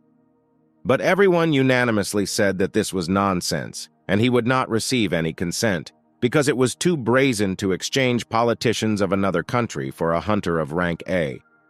Even a truckload of these politicians is not enough to buy even a fingernail from the hunter Skylar. He couldn't believe that the king really wasn't important to them, and that Skylar was a being superior even to the king. The hunters immediately began to argue that, frankly, their president is still a bastard, and someone heard that half of France can't stand him. It has reached such a point that perhaps it will be easier and better for the French to elect a new president. But all this time, Skylar carefully analyzed and came to the conclusion that he agreed, and he was ready to agree to the servant's proposal. The angel shouted that this was nonsense, and that in this way he would fall straight into his trap, but for the guy it seemed like an excellent solution to end it instantly. This was too dangerous for the main character, because this was an unusual servant, and even he would have problems. He asked the girl not to worry too much because he had a plan, but she was not worried and did not want to show it that she would worry about some person. Then the servant turned to him and said that he had noticed a faithful man, and he was very impressed with him, because this is how heroes must sacrifice to save the king. He hoped that he and Skylar could create a truly strong relationship, and told him to apply for one of the symbols in the center, and after that, he would immediately meet with him. And he immediately, as promised, freed the king of these lands and his subordinates. The main character did not think for a long time and stepped onto the circle, and the servant liked how quickly he acted. The main character turned back and confidently said that he would definitely return, and even if they didn't worry. And then Skylar appeared inside the core of the barrier, and although he expected it to exude darkness, it was only that much. Right behind him was a servant who turned to him and said that it was a little sad to hear him say this, because he had put a lot of effort into decorating this place. It seemed to him that despite the fighting skills of the main character, he was not getting enough in his body, but it didn't matter, because as soon as he made him a death knight, everything would be perfect. The guy was surprised that he was trying to turn him into a dead man, and that is why he brought him here, because initially the servant did not plan to turn people into death knights. But it was all due to the fact that Skylar was able to surpass even the warriors of the abyss, and it was from that moment that his power attracted him so much, and because of this, he decided to free the hostages just to bring him here. The servant hoped that the guy without tricks would become his soldier, because although he promised to free all the hostages, no one said that he could not capture them again. Then the guy asked what would happen if he refused, and the servant was greatly amused by his audacity because of course he could refuse. But this place was created thanks to all the power given to him by the master, and it was created especially for him, because even the constellations cannot look here, and the guy is completely isolated here, and he will have no choice. He silently ordered to give his own body to Skylar and accept all the conditions. But the main character liked the fact that this surrounding world was completely isolated, and for him it was just great news. And then he used all the existential power that he had, and the servant could not believe that he had removed all the shadows created by the power of his master. The main character was not going to explain to him how an ordinary person had so much existential power, because he would soon die anyway. Without the servant, everything happened completely differently than he expected, and he decided that it was time to retreat. But Skylar was so fast that even shadow teleportation could not allow him to escape. And then the guy dealt a powerful blow, and in that moment he realized that he had used too much existential power after a long break. And the servant was still intact after all this, and then the guy decided to finish him off with the next attack. The servant's thoughts were that he could not cope with this hunter, and that he could not even stop him. But there was only one way among the shadows that he could call upon, and it was the strongest shield that should stop him. The main character was surprised by this magic. He did not understand what the servant had pulled out this time. It seemed to him that he had one more trump card up his sleeve. And this trump card was an angel who suddenly appeared from the portal and suddenly began screaming in horror what was happening here. The girl couldn't understand how it all happened, but the guys really underestimated the servant's strength too much. But as it turned out, anyone who has ever touched his shadow will not be able to escape his submission. And the servant turned to the guy and told him to get out of here as soon as possible, otherwise his partner would end. Then, the angel screamed loudly so that Skylar would never listen to him because he already knew everything, because she was ready to die for the sake of her owner. And the main character is already very bored with these words, because she has been dying like this all day. Then Skylar shouted that he understood her and would do everything in the best possible way. The guy quickly attacked the angel to punch him right in the face, but at one moment his fist stopped right in front of her eyes. The servant laughed loudly, because he knew that the guy was just pretending to be tough, but in fact, he was a simple and weak person who controlled affection for his allies. And the demon again announced that he could still become his soldier, together with his partner. The guy turned to the angel and told her to hold on a little, because now it would hurt a little. The main character began to use the celestial finger directly on his partner, and energy was absorbed, and, in addition, not only mana was depleted, but also the power bestowed by his owner. Skylar's energy was so powerful that he instantly absorbed all of his shadows, and the power of the Shadow Crown was also absorbed. And thanks to this, the guy managed to save the angel, and he also saw a message that he had absorbed the enemy using a shadow, that he had power, and the absorbed opponent became a devoted servant, and for this, the guy was very grateful to the demon for such a wonderful gift. But was it worth it now for Skylar to give something in return for such a generous gift? And it seemed to him that it was worth it. And he dealt a crushing blow directly to him, and the servant could no longer do anything without the power of his master, and did not have a single chance of victory. And then he decided that he needed to somehow escape from here, and called upon the elite warriors of his shadow army from the portal. The servant ordered them to stop this brutal man who was threatening their master. But all this was useless, because it was just a pathetic attempt to gain some time to escape, and if the protagonist's assumption is correct, then he can no longer play master for them. The servant could not understand what the main character was talking about, because these were his soldiers who had just been called up. And at that very second, Skylar shouted for them to grab Markel, because it was he who was threatening their lives at this very moment. The servant could not understand what these scum were doing to him and tried to stop them in every way, but everything was absolutely useless, because they were no longer under his control. Apparently, he did not fully understand the essence of his power given to him by his constellation, but everything was in the description, because when a skill is stolen, all subordinates also pass to the new owner. The main character asked Markel not to be too upset, because he didn't care much about his puppets, and he was just going to finish him off along with them. At that second, he noticed that the angel was unconscious due to the art of absorption, and therefore there was no need to worry too much and use all the existential power. Markel screamed in horror who was in front of him, and even the Lord of the Abyss did not have such power. And Skylar told him that he had already said in advance that he was not going to explain this to someone who was going to die anyway. And the owner of the power, Markel, was killed, and at that same moment the entire city began to be cleared of dark and gloomy shadows. Following this, the barrier of the ominous night also began to disappear. All the servants and monsters began to evaporate right before people's eyes. Suddenly a man came out of the palace, holding a girl in his hands, and all the hunters paid attention to this and looked there. As soon as the silhouette approached, they saw that it was Skylar, and they shouted joyfully that the main character had returned, and could he really defeat the servant of the abyss alone? At that same second, the angel woke up and began screaming that she remembered that something had happened to her, how she was grabbed by the collector's servant, and the main character calmed her down and asked her to relax, because he had already defeated him. But the girl did not relax and asked the guy to let her go right away because she could walk on her own. One of the hunters was glad that everything was fine with the guy, and he returned to them safe and sound.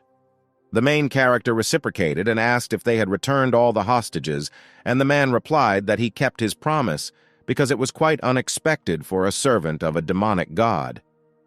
The hunter added that only the president was still in a strange state, but this was quite expected because he almost died. All this could not be denied because it was the greatest success, but the main character was worried about another question. What kind of nuclei lay all over the earth? These cores fell from the dead they killed while the main character was away. They didn't pick them up because of the commotion, so there should be a lot more of them there. The main character asked everyone to look for these cores for him, because even though they were of so-so quality, it was simply a shame to throw them away. Angel thought about why people are so greedy, and they need these simple cores. And at that moment, when Skylar asked to find them and bring them to him, something seemed to click in her head. She snatched one cannonball right out of the hunter's hands and said that it belonged to her. It seemed to her that her body was moving of its own accord and did not obey her in any way. She approached the guy and offered to take this core, and the main character was very surprised that this was happening to her. Why was she giving it to him? Skylar was wary of this because perhaps it was because of the power that he stole from that scumbag, but when Markel used it, the effect was not so strong. Then the goddess of laziness told the guy that this was all due to a change in the user's power level, and he had taken possession of a very useful power, and while she could not observe him from behind the barrier. Most likely, this contract worked at full power only when the constellations used it. This is probably why the collector tried to drag the president into the abyss, because brainwashing cannot be done through contract forces alone. His goal was to bring back the brainwashed president and use him to drag France into a war against the six-winged angel. But he could not imagine that in the end, Skylar would steal this power from him, and now he could only wait until this effect subsided. The goddess advised her to first take this core, and then the girl would come to her senses because she had fulfilled his order. And at that same second, the angel seemed to wake up and ask the guy what it was just now. Skylar replied that all this was due to the fact that he absorbed his power, and in the process, power over her also passed to him, and in other words, her body was no longer hers, but his too. The angel was horrified by what she heard and asked her to stop it immediately, but the main character did not know how to remove this effect because it can only go away with time, and asked her to calm down. And the girl immediately screamed for him to stop giving her orders and not force her to calm down. After that, the angel flew into the sky, because she could not believe that this man had seen her in all her worst states, and now he was also commanding her. Skylar watched as the angel moved further and further away from him, and thought that the distance between them was a great way to solve the problem, and they would definitely see each other again. At that moment, the president's advisor ran up to the main character and said that the president was behaving a little strange, because he was collecting every core he came across. And it seemed to him that his behavior was similar to that of that angel, and he came to the conclusion that the servant of the demonic god could have done something to their president. And now the guy could control the president of France, and if he said something wrong, an international conflict could begin. And in order not to create problems for everyone, Skylar asked them not to worry, because everything would be fine and he would just leave it a secret. The main character was not going to order the president to do anything, and therefore he should be fine, and this A-rank hunter should be trusted. Back then, Skylar had no idea that the Shadow Crown had an additional effect, and it created strong feelings around the user among her servants. And all this could become the starting point of unprecedented decisions that will go down in the history of France for a long time. A few days later, restoration of the building began at the Élysée Palace, and builders began to actively repair damaged areas. The president of France read the news that a true miracle had occurred, and there were only 0 deaths thanks to the achievement of the American hunter Skylar. This incident was very serious for this country, and everyone realized how useless the selfish hunters of France are. And all this time, the president said that it was pointless to be kind to hunters. The president's aide understood that he was starting to complain again about the uselessness of the hunters, but with every second it was getting worse and worse. Although this made sense, considering that no one from the A-rank hunters appeared besides Adeline. The French president admired Schuyler because he flew from another country to protect civilians and risked his life to defeat the servant of a demonic god, and is a true hero. And so he ordered the preparation of France's most honorable medal, which will be higher than the Legion of Honor. Giving away a simple medal when he saved the president and representatives of the nation was a disgrace for all of France. At that moment, another assistant knocked on the door and said that all preparations for the medal ceremony had been completed, and Hunter Schuyler had already arrived at the scene. The French president proudly presented the medal to Schuyler as a thank you to all the foreign hunters who protected French citizens. From the monsters that occurred in the incident, they awarded the representative of the hunter Schuyler this medal. The president did not have enough words to describe the guy's entire character and brave deed, but despite all these words, the main character simply did the job. The president added that the guy is very modest, because he cannot be compared with hunters from France, because now the entire internet is teeming with similar comments and texts. And the main character also felt this, because now he is famous throughout France and therefore his existential power has increased several times. The president added that this incident is that the hunters of his country are inferior, and he decided to offer Schuyler a business on which the future of France will depend. The man wanted the guy to take responsibility for building a French base in the abyss. All the reporters and journalists were shocked by such a statement, because as a foreigner would be in charge of a base in the abyss, this was complete madness.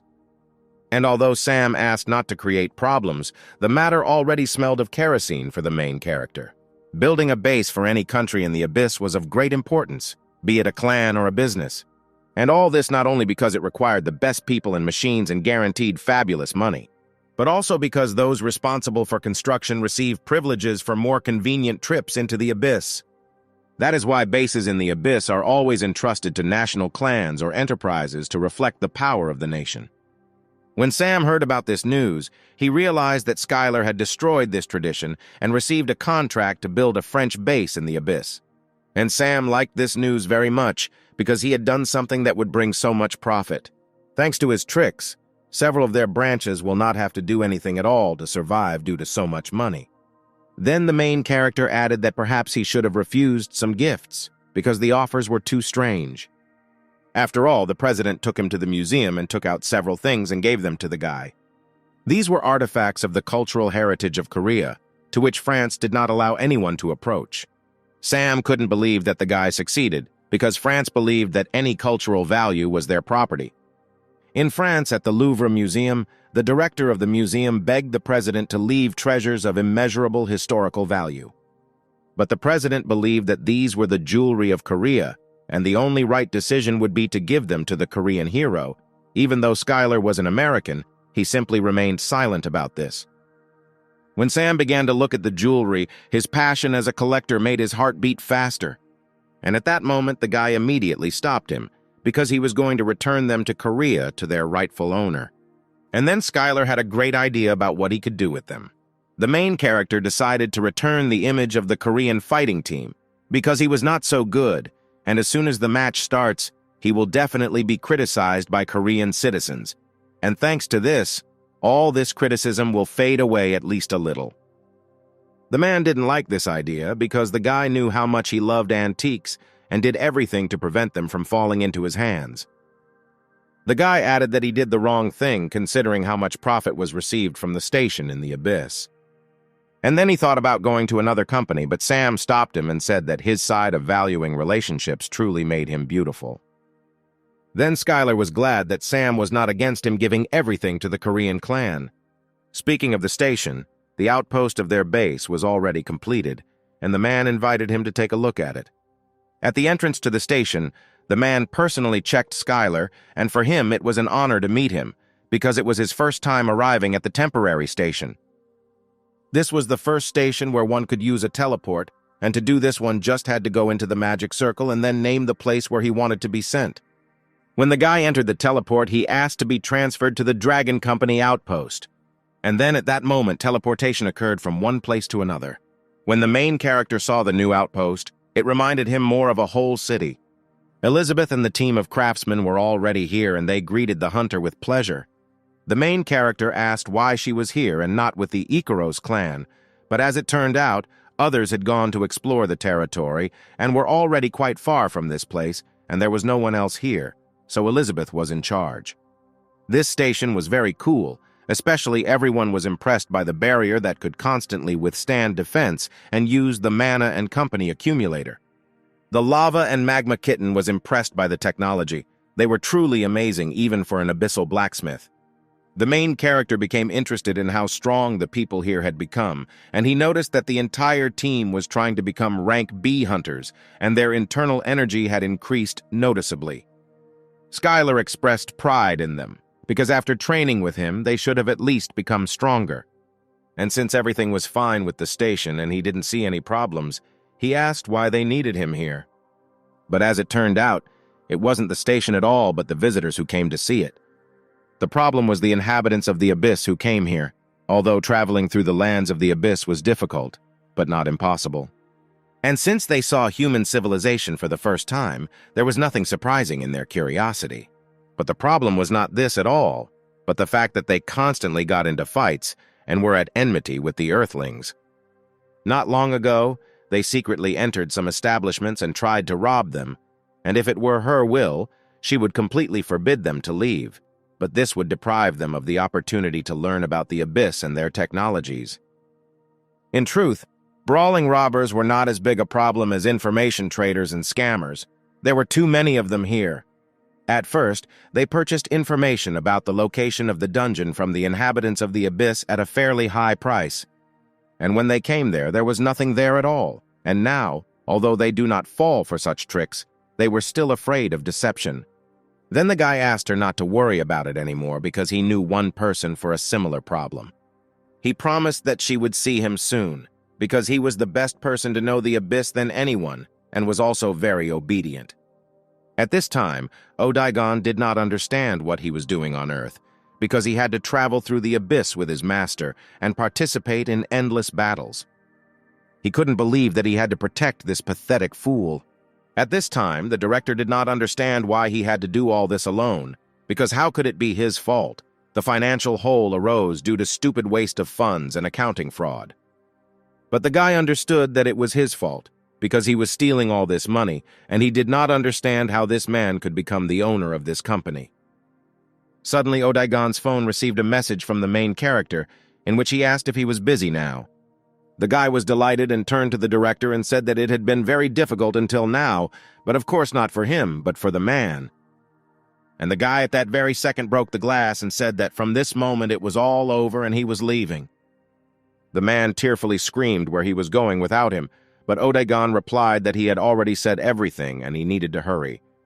He showed the phone with a message and said that he was returning to the Abyss to its owner, or rather to the hunter Skylar, who was waiting for him for a great battle. The president did not want to let the guy go because he could not do this to him, but Odaigon shouted to him that he could continue to steal money the same way he had stolen before.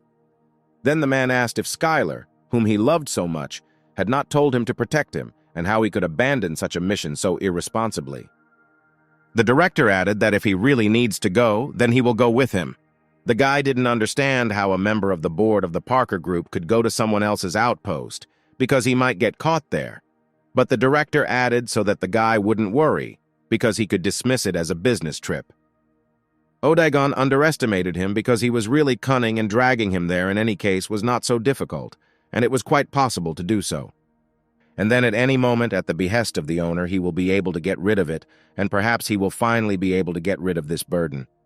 Odaigon decided that the man would go with him, but he would behave quietly and below the grass, and most importantly, if he dared to stand out in front of the hunter Skylar, then punishment would await him. The director replied that he didn't want to attract attention at all, and the guy didn't even have to worry about it. At this time, Skylar was looking at information about the Parker Group company, and he could not believe that the manipulation of financial statements, theft of funds, and all the stolen money went to shares of other people's companies. He turned to the director and said that he was much more talented than he thought, but in any case he thanked Cooper for coming to him, because now he would provide him with housing and security, and offered to stay here as long as he wanted. Cooper thanked the guy for the opportunity and said that he would go get some fresh air and think about a couple more ideas. Odaigon turned to the owner and asked if he should just throw him out, but the guy didn't think so because he was a spy for their competitors. And then Skylar said that's enough about this and it's time to get on with the real thing. Odaigon was very happy about this and began to list what they could do. Perhaps it was a trip to an unknown dungeon or maybe a raid on a super powerful boss, so that it would not be his servant who was ready to give his life for him. All this was too encouraging, and the guy was the only one to whom he could tell this. And this was an incredibly important mission on the outcome of which the future of their station may depend. Odaigon could not believe that the main character was entrusting such an important mission to him. The guy replied that his master could entrust him with any task, and he would do absolutely everything, and Skylar ordered him to get rid of the traitors. The next day, a line of traders lined up straight to Odaigon. One of the sellers convinced the guy that this was a fire spirit crystal buried here and that he really didn't need it. And in return, he asked to give him their mana battery, to which the guy replied that it was just ridiculous. After all, how can a spirit crystal be underground? And all this was like an ordinary fire lizard gallstone, which is worth nothing. The merchant was very surprised that such a simple little man could know this.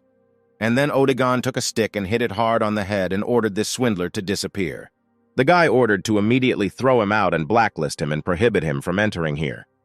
He didn't understand how it was even possible that everyone who showed up with excellent offers turned out to be scammers, because there were about 42 of them on his account. Odaigon already had a trigger for the word sentence that brought him out, and when once again a new merchant approached him with an excellent offer for Skylar, and it was about the possibility of mutual assistance. But the guy couldn't stand it and didn't even listen to him and hit him sharply right on the head, because to him they all seemed like idiots of the abyss who decided to show up here, and he didn't understand why there were so many of them. But the man started shouting that he was a fraudster, and that he was an official from China, and that he was an ordinary person. Odaigon immediately stopped and apologized for all this, because he thought that the man had simply disguised himself as a person and should have reported this earlier, but he did not have the opportunity because the guy did not let him begin the sentence. When Skylar walked towards him, he wondered what the official from China had forgotten here. The main character apologized that his subordinate showed disrespect to him and asked him to treat it normally because he was a little overworked. But the man started screaming that the guy had attacked him and that he would file a complaint with the American government. Then the guy replied that perhaps this would not be enough and offered to talk about his proposal over a cup of tea. The conversation was about the fact that they had made a deal with a distant tribe and received information about a rank B dungeon, and they were going to organize a raid with it and share the rewards. The man added that this is all exactly so and the contract is very profitable because they bear all the losses. But for the main character, all this was too suspicious because the Chinese Hunters Association, which he knew, would never accept personal losses. And at that moment, Skylar became incredibly interested in what these scum were up to. In the current world of hunters, there is a customer whose requests will be rejected by even the most money-obsessed hunters, starting with false information to attract unknowing newcomers and ending with a contract leaving them with a bare thread. Infamous and strange requests coming from the Chinese Hunters Association. The Chinese government is behind all this, and they still agree to such a proposal. And there was a smell of something strange here. But it would be a shame for a guy to just give up a B-rank dungeon without any evidence. In addition, this was a good opportunity to find out how strong the team of masters had become. And the main character accepted his offer, but warned that if he tries to pull something off, he can immediately prepare for the worst. The man replied that they could not do this to an A-rank hunter because it was simply unthinkable and asked not to worry because such a thing would never happen. At Skylar's request, the entire team of masters gathered in one place. They discussed how to go on a hike, and the girl assumed that they were plotting something against them or the elves.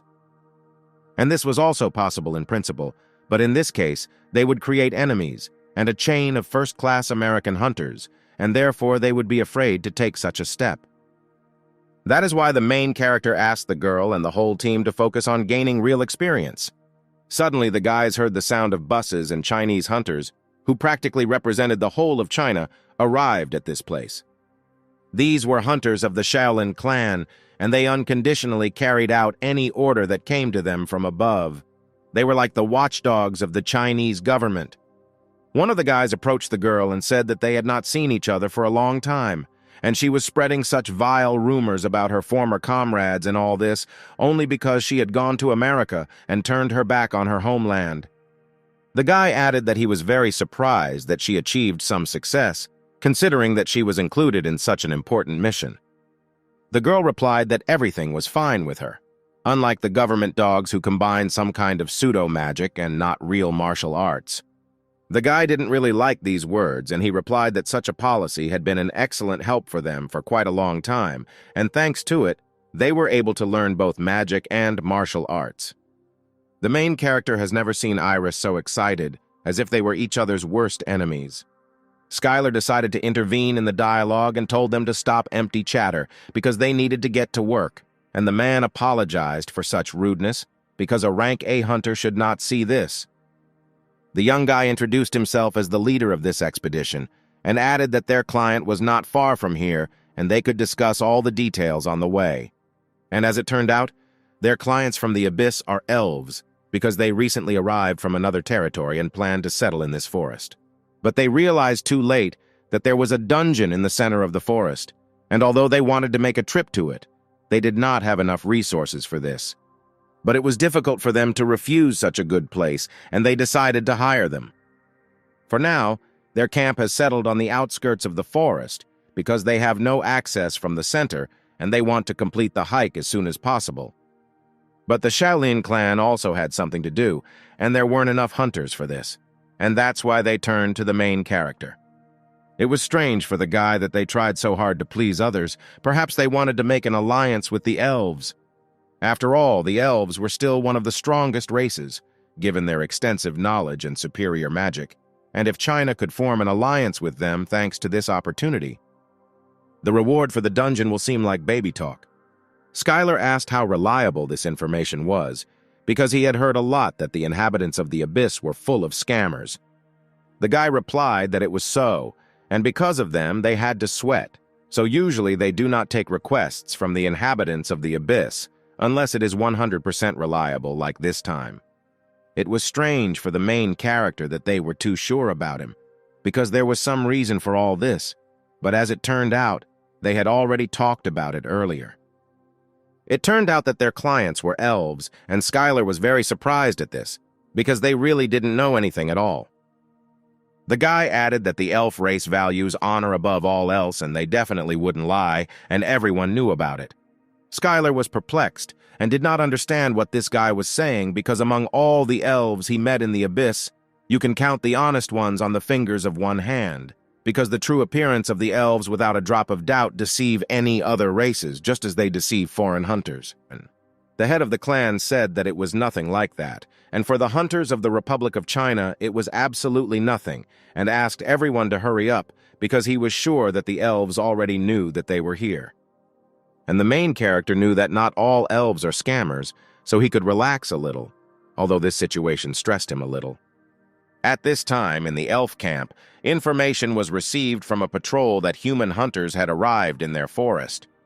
The head of the elves was happy about this and asked to greet them personally because they are very important guests.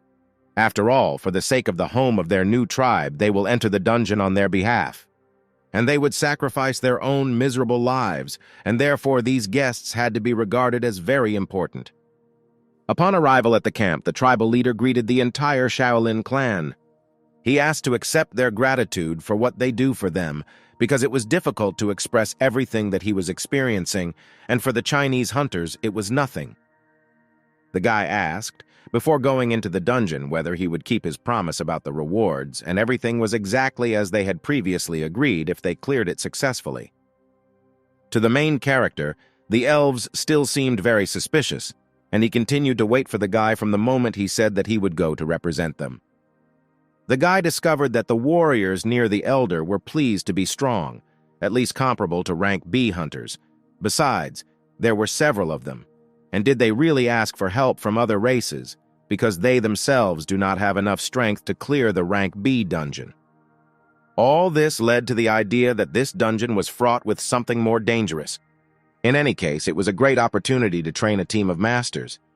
The eldest elf asked the guy what kind of person was standing in the distance, and he was told that he was reinforcements, and they should not worry about him.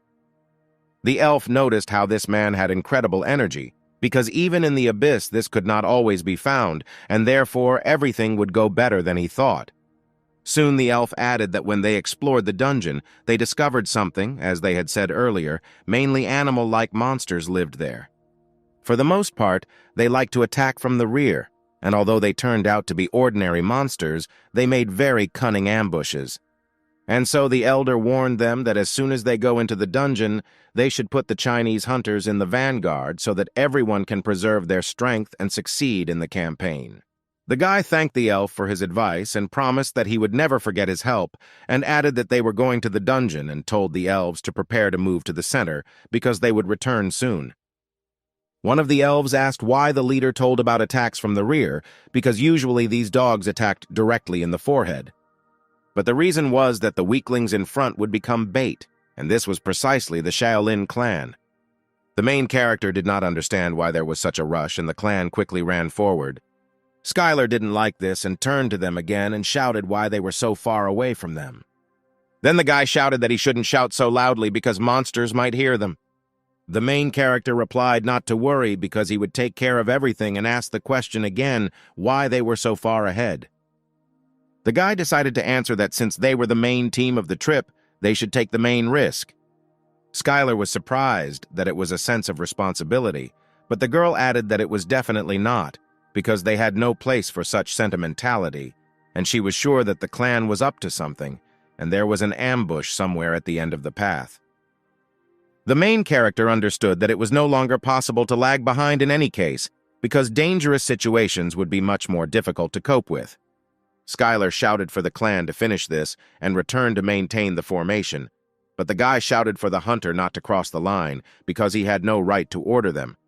It seemed to him that since they proposed this campaign, they would command it. The main character couldn't believe that he was reacting this way when he simply suggested slowing down, and he no longer had the strength to argue with it, and he decided to let the clan do what it wanted. At one point, Skylar noticed that there was something strange under them and asked him to listen and come back. But the guy stood his ground and shouted that only he would give orders here and he was not going to repeat this again. After these words, the main character could not stand it and began to run straight towards him. The guy was surprised because despite the fact that the hunter had rank A, he couldn't even keep up with him with his own vision. But all was not lost yet, because his clothes had high-rank spell protection, and therefore he could withstand one blow with ease. But how sad it was to realize that everything did not work out as he planned, and he received a powerful blow to the stomach and his plan did not work. Hunters from the Shaolin clan were surprised how their captain could lose so quickly, because he was carrying expensive artifacts, and at that moment Skylar said that he would order them all. And he immediately ordered everyone to immediately return back if they did not want to die.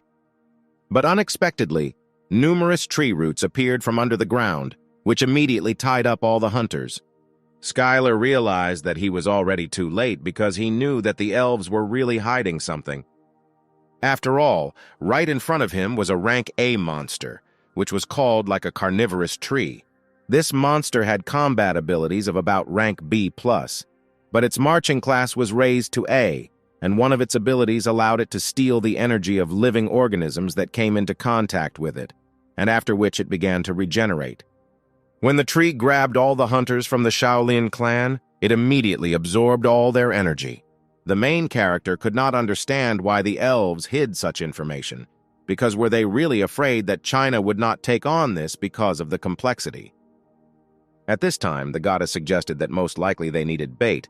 Although the carnivorous tree was a monster, it was surprisingly quite cautious and would never appear in front of an enemy who was stronger than her. If the elves revealed the real level of the dungeon, that an A-rank squad could come to this place, and the carnivorous tree wouldn't even show up and this hike wouldn't make any sense. Most likely they walked ahead precisely because the elf told them to, since the elves had planned to use them from the very beginning. One hunter from the Shaolin clan shouted for everyone to prepare for a general attack and destroy this vile tree. They activated the summon of sword and fire and immediately attacked the monster. The main character wondered what they meant by combining magic and fire, although it looked bizarre, their martial arts were garbage, because they moved in a straight and predictable territory. The entire clan ran straight towards the enemy as he attacked from underground. At that moment, his students ran up to Skylar and thanked him for the training in energy detection and footwork, because thanks to it, they were able to avoid death. Then the guy offered to show what they had learned over such a period of time and take it all as a real training session. They decided to show these pseudo-freedom what real martial arts are like. The hunters no longer had any strength left, and the strong branches hid their throats and exhausted them with every second, and then they saw Skylar and her squad running to save them. The guy shouted that in order to defeat the tree, you need to deprive it of the ability to use energy absorption, otherwise it will simply regenerate endlessly. In other words, they needed to first cut off those branches with Shaolin fighters, and only then the roots that absorbed energy from the ground, and then kill the tree. The main character ordered that as soon as they saved them, they waited for his signal, and the squad immediately made the construction of a jade sword and strengthened the user's internal energy several times. The fighters were too fast and unpredictable, and such tree attacks could only work on Shaolin boobies who couldn't even use their legs. Literally, in an instant, everyone from the Shaolin clan was saved by a team of masters, and the girl screamed that the attack could be launched. And Skylar began the fight with enhanced sword energy and headed straight for the decaying tree. But the combination did not end there, and the next blow was a heavenly fist, with which he tore the tree from the root and it flew into the air. The guy immediately ordered everyone to finish him off as quickly as possible, because if he falls to the ground and takes root, he will quickly regain his health, and before this happens, it was necessary to chop him into pieces. And Skylar's clan successfully coped with this task, and this is what real martial arts were called. For the Shaolin clan, Skylar's team of masters was incredibly strong. They no longer believed that they would allow these traitors from the team of masters to take all the credit, and if their association found out about this, then they would all be finished, and the guys did not know what to do. And everything would be fine, but in such situations the leader should always take responsibility, but their leader lay unconscious. No one from the team of masters was injured in this battle. Everyone was ready for the next training, and they collected all the trees that were possible and loaded them onto their backs. At this point, they began to make their way back to their precious client, who had a lot of explaining to do. At the entrance to the camp, the elf greeted them joyfully and was glad that their heroes returned safe and sound, and apparently his prayers reached heaven. But unfortunately, one of the main hunters of the Shaolin clan was not in the best shape, but still he thanked the heroes for their help. The fighters did not understand this, because it was they who were trying to deceive them, but now their reaction turned out to be very sincere, and they suggested that perhaps the elves did not know about the carnivorous tree. Skylar couldn't believe that a bunch of hunters again fell for these words, and he understood why the elves decided to carry them out, but it was none of his business. The guy thanked the elder for such an emotional greeting and added that he would like to discuss the distribution of awards with him personally. He revealed that there were several amazing items of approximately S rank, and there were too many ears around to reveal such information about this, and he suggested that they and several members of the clan move somewhere more secluded. And then everyone moved to the elder's tent because the magic of isolation was cast on it, and a better place could not be found here. The elf was incredibly happy that they were not only able to clear the dungeon, but also got hold of S-rank treasures, and they had to make the most of this situation, leaving them with a couple of unnecessary treasures. When they entered the tent, the elf invited them to sit down at the table, because the conversation was not going to be short. The elder was looking forward to how they would discuss S-rank treasures, but the guy interrupted him and said that he was lying about it. The main character immediately slammed the elf's head on the table and said that it was all a lie, just like the information about the dungeon that they gave them. Skylar knew that the elves knew that there would be a carnivorous tree in the dungeon and therefore used them as bait and asked the elf to stop lying, because the slightest trick and he could say goodbye to his head. To which the elf replied that they knew about the existence of a carnivorous tree, but they used a Chinese hunter as bait, so he told them to go in the vanguard so that he could calmly finish the campaign. But the main character continued to be tormented by the question of how the elf had the courage to commit such a deception, because if the Chinese Association found out about this, they would definitely take revenge on him. But the elder was sure that they would not dare to break in here, because their warriors would quickly stop them using the advantages of the terrain. People are not adapted to moving through the forest, and they were confident that they could stop them no matter how many hunters came. But apparently the elf was not aware of how many fighters we were talking about, because he suspected that China was a fairly large country and assumed that there were a couple of juicy fighters, or at worst, 2,000. Then Skylar said that if it were some kind of tribe from the abyss, it is unlikely that a couple of thousand warriors would have come for their heads. But the population density on Earth was completely different, especially in China, and amounted to more than 1 billion. The main character warned that after this, they would have to deal with about 1 million hunters, and this was not a joke at all.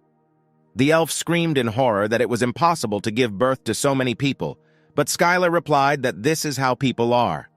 The elder began to think that even if they mobilized everyone they had, and if only hunters were brought here, then his tribe would end.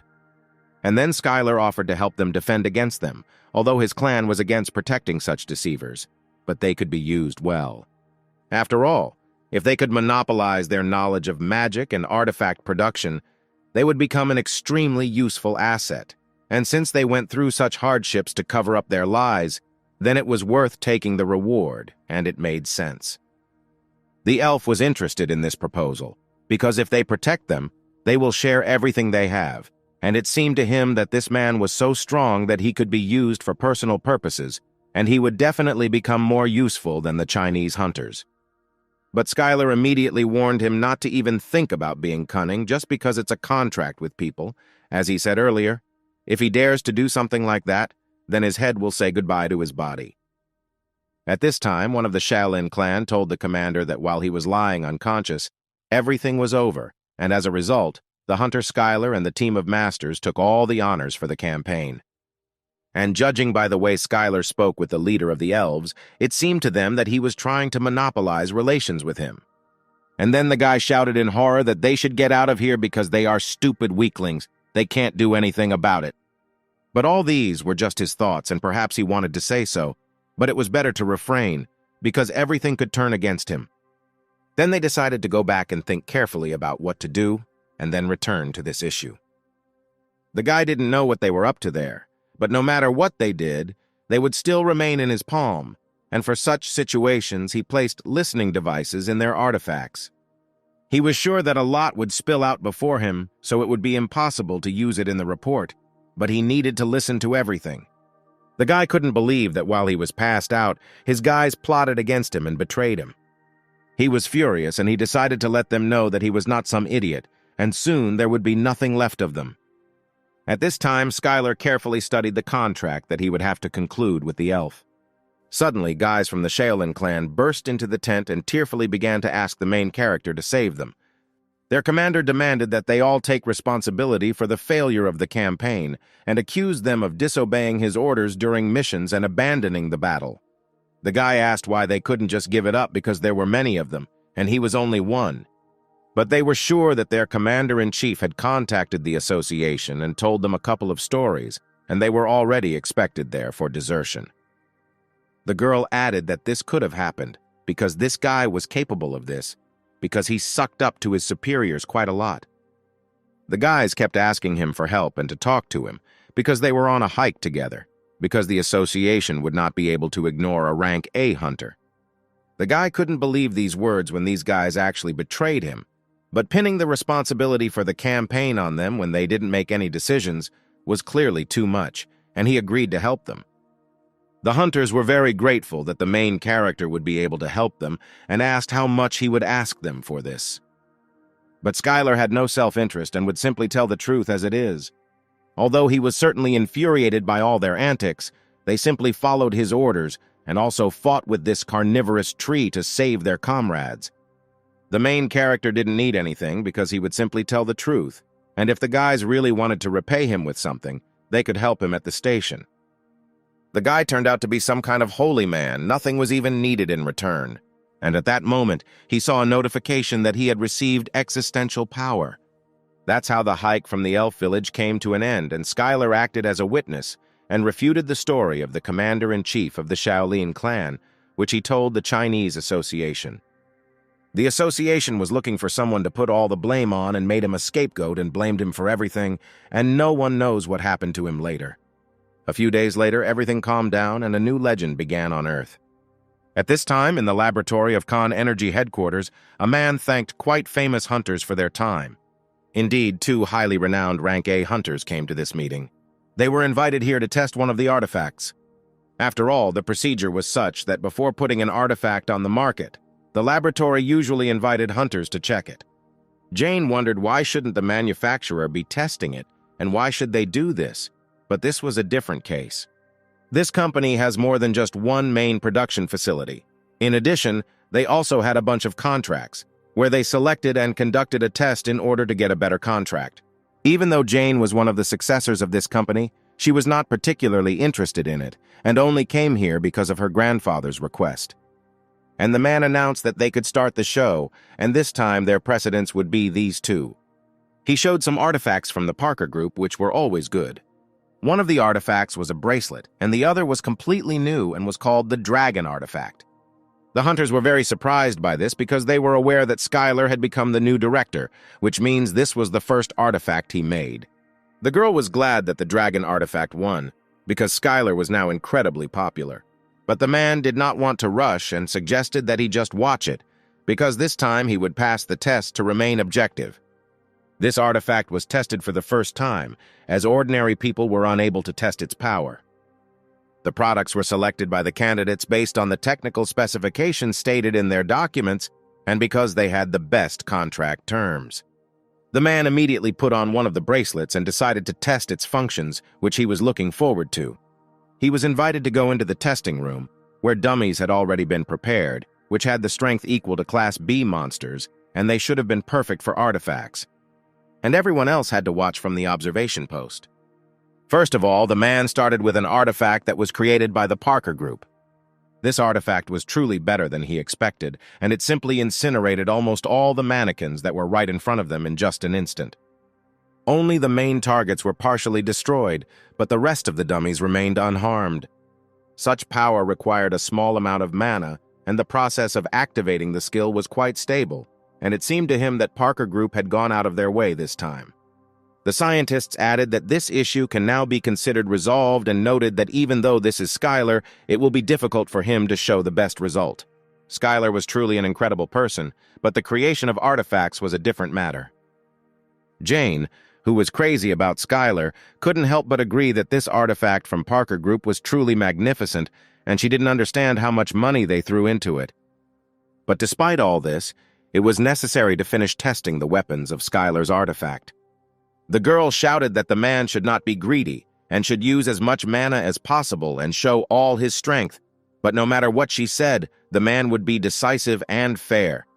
Suddenly, the man felt the power of some other dimension. It was a hurricane whirlwind that flew out of the sword and was directed towards the mannequin. The girl thanked the man for listening to her and using a lot of mana, but he replied that he did nothing of the kind and used the same amount of mana as in the previous artifact. All the laboratories were incredibly surprised by this and thought there was nothing more to discuss here, because this time they should have concluded a contract with the Dragon Artifact. And on this day, the company announced that it was entering into an exclusive agreement with Skylar's company. Afterwards, the 2 companies were able to successfully cooperate without any problems, and thanks to this, Skylar's artifact successfully went into mass production. Soon, Skylar's epic work began to appear on the hunter market. At this time, at the headquarters, Skylar was reading the news and was not particularly sure that in the end, they were dealing with the company that had always ranked first in the artifact market, namely Parker Group. When they received an exclusive contract, he was already pleased with the result, but his artifact ended up in the top sales with a stunning result. The guy wondered why this happened and whether someone had bought a bunch of artifacts without his knowledge. But the girl replied that of course not, and if he really wanted to know the truth, then she would assume that 80% of the matter depended on him. After all, many hunters left reviews on social networks, and this was an incredible case, because usually hunters do not share an opinion if it is not sponsored, and therefore they carefully studied this issue, and the reason turned out to be Skylar. From those with whom he shared food during the last expedition to the hunters of the Shaolin clan, everyone who left feedback is the hunters who fought alongside him. It might sound a little strange, but all his good deeds paid off. But the main character still wasn't very proud of it, because it was most likely a huge pile of money, and he knew that she would have a similar reaction, and so moved on to the next question. And then there was an urgent call from Ikaros, where Eliza screamed where Skylar was now. Despite the important meeting, she interrupted it with the fact that something had happened, and there was a warning about the discovery of a large wave of monsters. And that location was in his homeland right in Korea. When abyssal monsters invade the Earth through a crack in a dimension, the phenomenon is similar to a dungeon breach. The only difference was that the monster emerging from the cracks was at least S-class. And one such sign of such a wave was discovered in the Yellow Sea right in Korea. The Korean government has promised to generously reward every corner of the world that sends them hunters. All this only led to a huge wave of foreigners just because the monster showed up in Korea. But as it turned out later, most of them were here because of monetary rewards from the state or because of a thirst for fame. But Skylar came here even before the government made a request and even gathered the elite of their clan and brought them here. The girl suggested that most likely he was doing everything possible because this was his homeland, but this was not the case, because he was simply taking part in the cleanup. He wanted to take the opportunity for the guys to gain experience. Suddenly, other hunters appeared on the beach, one of whom was Jane, who was incredibly happy to see Skylar, and he reciprocated. The girl ran to Skylar in her arms to announce that the artifact he had put on the market was simply amazing. She was crazy about him, and even in this matter he was good, and she gave 5 stars when no one asked for it. She also took a photo and uploaded it to social networks and forced all the hunters she knew to buy it. Her partner could not understand that this was really the Jane who fought like a dog when she got even a little upset and knocked all the anger out of everyone who caught her eye. She had changed since the last meeting, and it was no longer a mad dog, but rather a tame one. Then she turned to her partner and said that if he dares to do something stupid and gets in the way of the hunter Skylar, then he will not leave her even in Class A. The main character also recognized the second hunter, and he was very surprised that he came to him without permission, because he was a little guilty before him. After all, if you look back, he was too rude to him, so he admitted that he would be uncomfortable when meeting him. But if he came himself, it means he liked the main character's methods of education. But in the end, everything was not as Skylar thought. In the clan of the Six-Eyed Demon, the guys attached themselves to Skylar in this wave of the monster. The CEO of the company and his father did not understand why his son was so surprised by this. He wanted the guy to fight alongside the most competent hunter class in modern times. He hadn't forgotten how the guy had complained about how difficult Hunter Skylar's training had been during his last trip into the abyss. The guy wanted to prove that he is not a slob and is not afraid to go through these trainings again, and he promised that he would try. He added that after he went through his training last time, he realized how lazy he was. That's why he wanted to be with them and watch them fight and learn how to do it. And Skylar thought that Chuan would be glad to hear this. Suddenly, the guy saw the bets on the monster wave, and it was like a competition to see which of the servants participating in the campaign would make the greatest contribution. And since all the servants of the constellation will be involved this time, it will be a big event, because they want to take advantage of the opportunity to see whose servant is the strongest. The main character did not understand that they were really bored with life, although this was not bad, considering how passionate they were about this bet. They bet a fairly large number of soul stones, and the invincible training avatar also joined the bet. The rare opportunity to get a bunch of soul stones could not be missed. He invited everyone to gather here, but now they have more people, and so they need to discuss strategy again. Suddenly, the main character had a vision that one of the monsters would appear during this wave. But all this was quite strange, because this place was not even close to the sea, and if this was Korea, then why were people on the ground?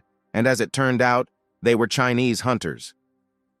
When the guy returned to his normal state, everyone around was scared and did not understand what had happened to him, but he said that he had just seen something.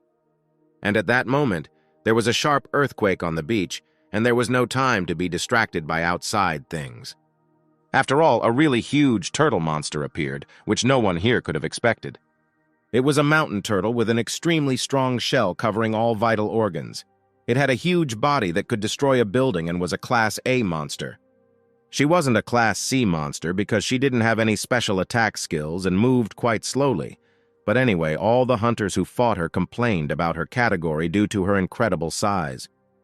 It was quite difficult to fight with her at close range, and therefore they tried to attack her with long-range magic, and together they tried to do this at the same time. But unfortunately, this method did not work. At most, it could have gained some time for further attacks, and the turtle began to attack people. After this magic, not a single scratch remained on it, and besides, monsters lived in the holes of the shell and pounced on frightened prey. The hunters were not prepared for such a development of events and began to run away from the monster. The main character heard that when she appeared before, even the hunters blessed by the constellations and leading the attack experienced difficulties. But they did not have such combat strength comparable to this, and hunters of higher classes began to play it safe and run away from the monsters. It was important for Skylar to study the situation at least a little more, but at this rate everyone would die. The guy ordered the clan members to deal with the birds. This could lead to colossal casualties. And a class of monster will be dealt with by hunters of appropriate rank.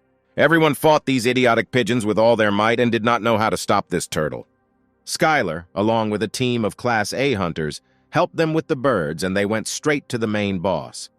On the one hand, the hunters were glad that the A class began to somehow move, but on the other hand, they did not understand what the three of them could do against such a monster. But the main character knew that killing the mountain turtle was easier than it seemed, because the source of energy moving its huge body was a vital organ that was hidden deep in the shell. And after the legs stop moving, they will deliver a powerful blow to one point and break through the defense. The guy wanted each of them to take a leg and immobilize it for a while, and he would do the rest. Everyone understood Skylar's order, but the guy didn't understand how he was going to break through the turtle's shell alone. Then Jay couldn't stand it and screamed that Skylar had a plan, and that the guy should stop complaining and do what he was told. The girl used high-class fiery wolf magic and immediately summoned him, while the guy was using the dimension sword art. And thanks to teamwork, they were able to inflict significant damage on the turtle's legs. Skylar used aerial steps to climb right above the turtle, as mountain turtle trekking was not a new experience for him, because he had fought her in the abyss so many times, and now it was his turn to attack. Of course, he never had any difficulty fighting her. And with a little extra existential strength, he became so strong that he could break the shell with one blow.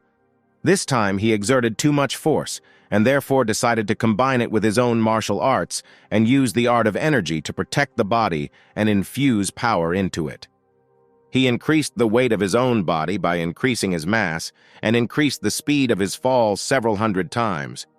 On the way, he shot down annoying pigeons, and one could say that Skylar had already become a projectile that was rushing straight into the turtle's shell. The hunters watched all this. The guy single-handedly killed the turtle with one blow. The guy showed everyone what kind of power lies in martial arts. After this victory, the guy saw a message that his trust in martial arts and faith in him had increased significantly, and his existential power had increased, and his current rank became 61. Because of this, he had gained martial arts territory, and from now on, any faith and trust in martial arts would be converted into his strength.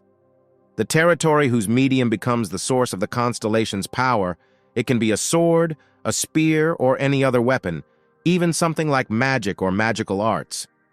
What they have in common is that the more people believe in the power of a medium, the greater the power of the constellation he will have.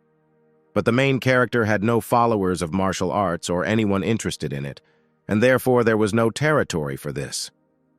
But this fight made a tremendous impression on everyone around because they filmed it all on their phone cameras and admired the martial arts.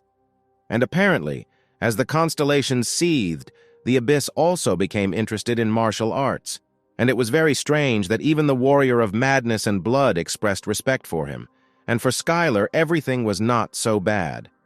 After the battle, Jane could not contain her emotions and immediately ran up to the main character and shouted that it was incredibly cool. Skylar thanked the guys for following his instructions and doing a great job.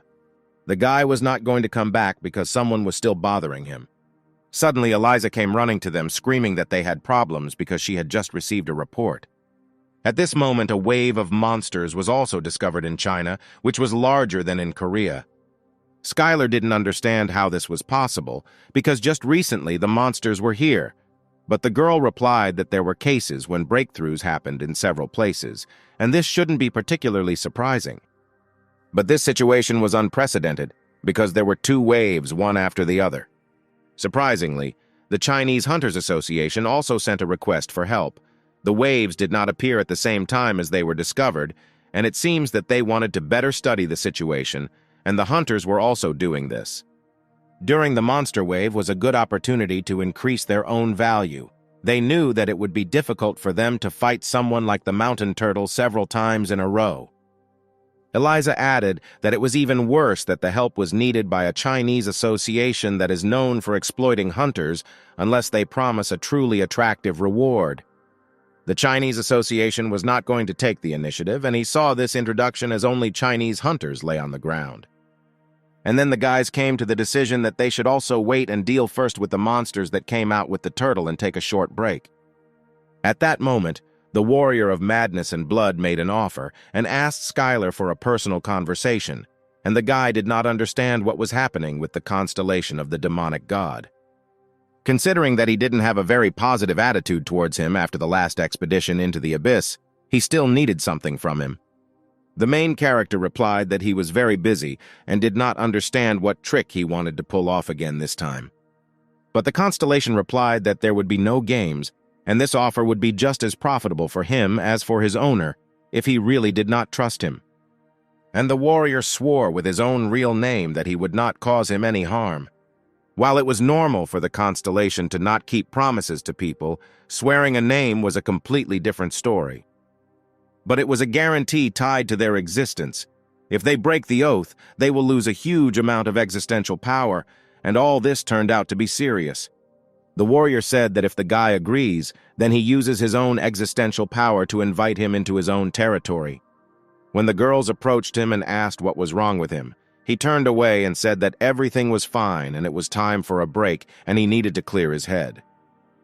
After some time, Skylar found himself in the territory of the constellation to meet with this madman. The demon god was quite pleased that they had finally met him in person, because what he had done the last time was truly magnificent.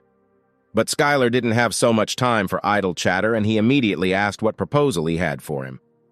The warrior was surprised that the guy was on his territory, but still remained arrogant and decided to get down to business. He proposed an alliance with his master, the invincible training avatar.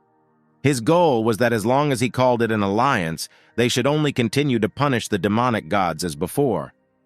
After all, after the Earth stole his territory, other constellations began to laugh at him, and the fact is that because of this, his followers on Earth began to leave for other demonic gods. Constellation was furious that the cunning demon gods dared to steal his followers while he was in decline and took the opportunity to throw him out as the strongest in the abyss.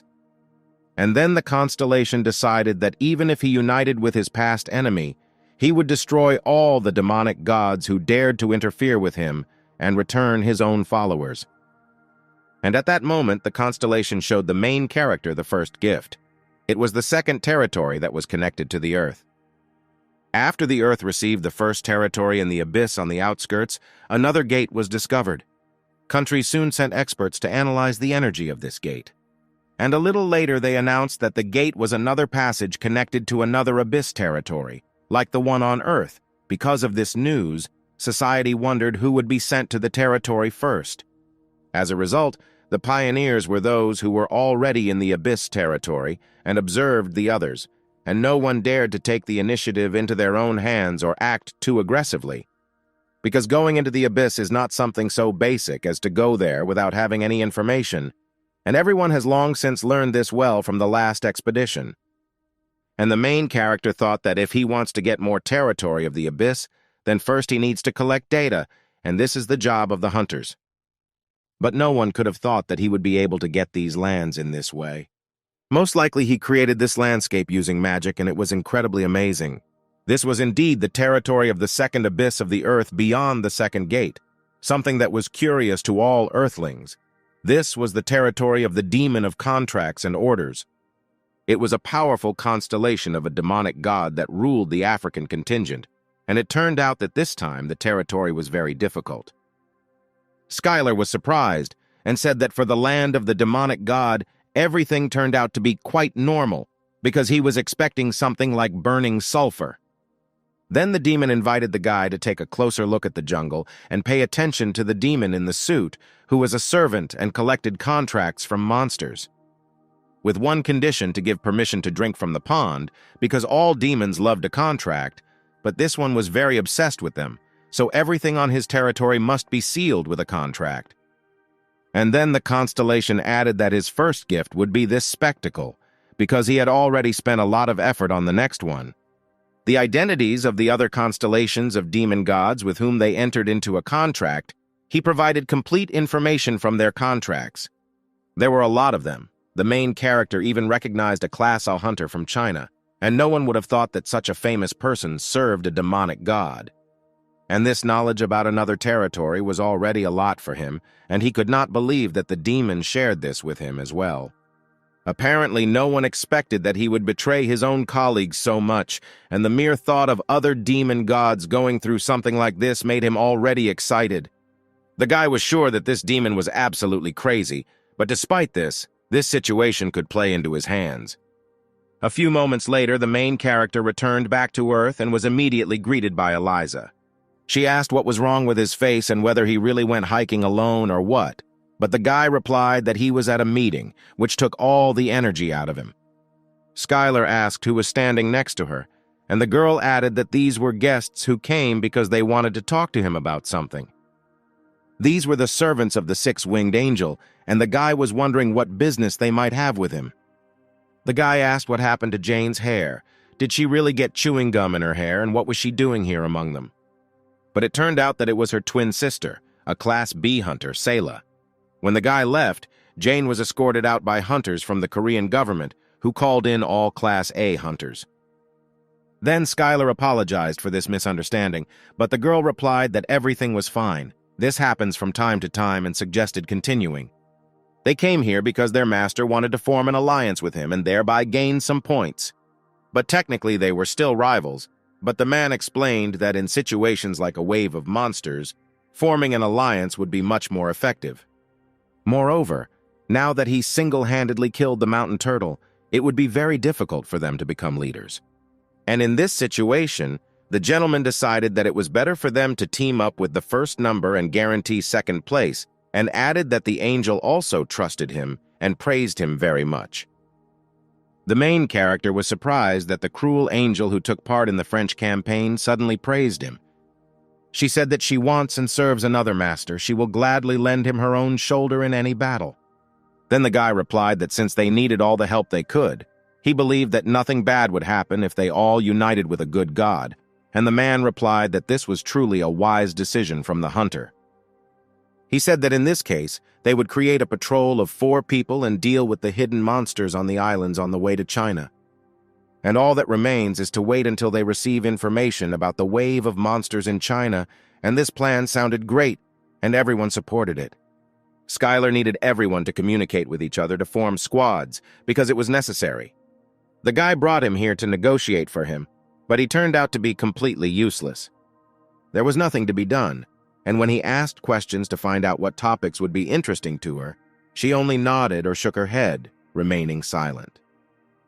They had no choice if they continued to force her, because the situation could become even more awkward, and so they decided to forget about it.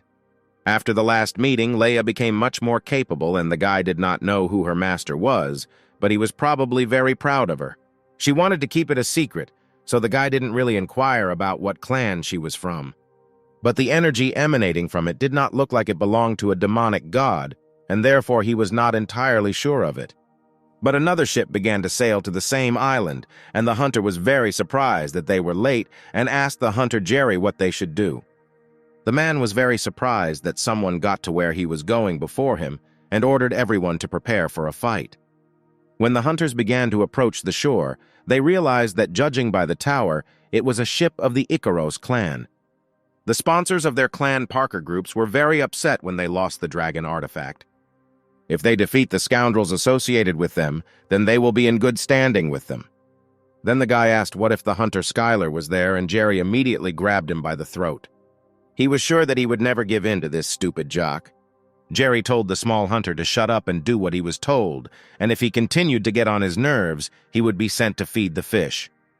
One of the hunters asked Skylar if they could move to another place, because it seemed to them that they were a little late here. But Skylar still felt the presence of many monsters here. Suddenly, the main character saw several ships that were about to land on the island. It seemed that there was a possibility that they would collide with their ships, and apparently these hunters were unfamiliar with the rules of hunting ground etiquette. These were the Western Shielders, a large American guild sponsored by the Parker Group, and therefore often in conflict with them. And the one at their head was an A-class hunter, Jerry Gilbert. He was a highly skilled assassin with powerful enhancement and restoration skills. The man could control his colleagues with his own incredible support abilities, and was also notorious for forcing them to fight until they were on the verge of death, and this is why he was called the puppeteer of death. The guy asked the main character what they should do if they came into conflict with him, because it would be difficult with this guy, and first they decided to try to establish a dialogue with him. When the ship's crew landed on shore, Jerry immediately said that he knew that there was someone here, because there were ships off the shore, but he did not expect to meet such big shots. The man began to get acquainted with Skylar and began to introduce himself, but the main character asked without self-presentation because he was not interested. He wanted to hear the reason why they landed on this shore, even though it was obvious that they were here. But Jerry replied that they didn't need reasons because they were rivals, and it was normal for them to intercept each other's prey. The man added that it would be nice if they crossed paths even by accident and they could contain them. Skylar asked what kind of trick this was, but Jerry asked not to worry, because they would just hold them, as he said, only until the monsters on the island were dealt with. They were only interested in the smallest things. They wanted to get all the points on this island. Although Skylar could have scattered them all, Jerry added that they were broadcasting live, which was transmitted directly to the headquarters, and if they attacked first, he would send this video to the media. They edit it very well so that no one will ever guess how everything really happened, and if this material is made public, the reputation of the main character will be tarnished, and he will no longer be able to become a hero. The guys couldn't believe how this hunter dared to threaten them so dirty. They asked Skylar what they should do, because he could very well do it, and then they would be at a disadvantage if they acted rashly.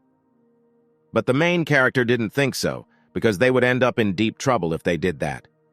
And at that very second, they began to attack the unfriendly clan. Hunter couldn't believe that Skylar didn't care what happened to his reputation. He replied that if they asked him, he would answer that he was dealing with the servant of the demonic god and his subordinates, but for the man it sounded like some kind of nonsense. To the boss's surprise, their secret was revealed, and Skylar pointed to his partner, who was serving the demon. The hunter could not believe that he had been discovered, because he was sure, since the master told him that no one would ever guess. But fortunately, the main character had a bird who sang all about it to him. Although she was a little eccentric, her abilities were quite useful. And he even knew that his master was the greedy master of the treasury. It was a constellation that owned the territory of greed, however, after the abyss became connected to the earth. It absorbed the greed of the crowds of capitalist society and began to grow at an alarming rate, becoming a powerful demonic god constellation. Unlike other demonic gods who loved destruction and dominance, this one preferred to wreak havoc on the world of money through economic crises, and was also known as the constellation of capitalism. And after that, the guy realized that his way back was cut off, and he took out the magic sword of the fallen Avenger, because he had no other choice but to immediately begin executing the plan. And then the guys grouped up to turn on their defenses and fight this hunter. But to the surprise of the main character, this guy did not come for him at all, but for Jerry, and his commander was shocked by this outcome of events. The man didn't understand what was wrong with this bastard and what he was doing, because had the guy really forgotten how Jerry cared about him all this time? But the guy did not agree with this opinion, because he called it a concern that he forced him to work for him during the campaign without stopping. The hunter longed for only one thing, the death of Boss Jerry, and was already ready to launch a close attack with his sword. The main character did not understand what was happening here, but ordered the guy to stop it immediately.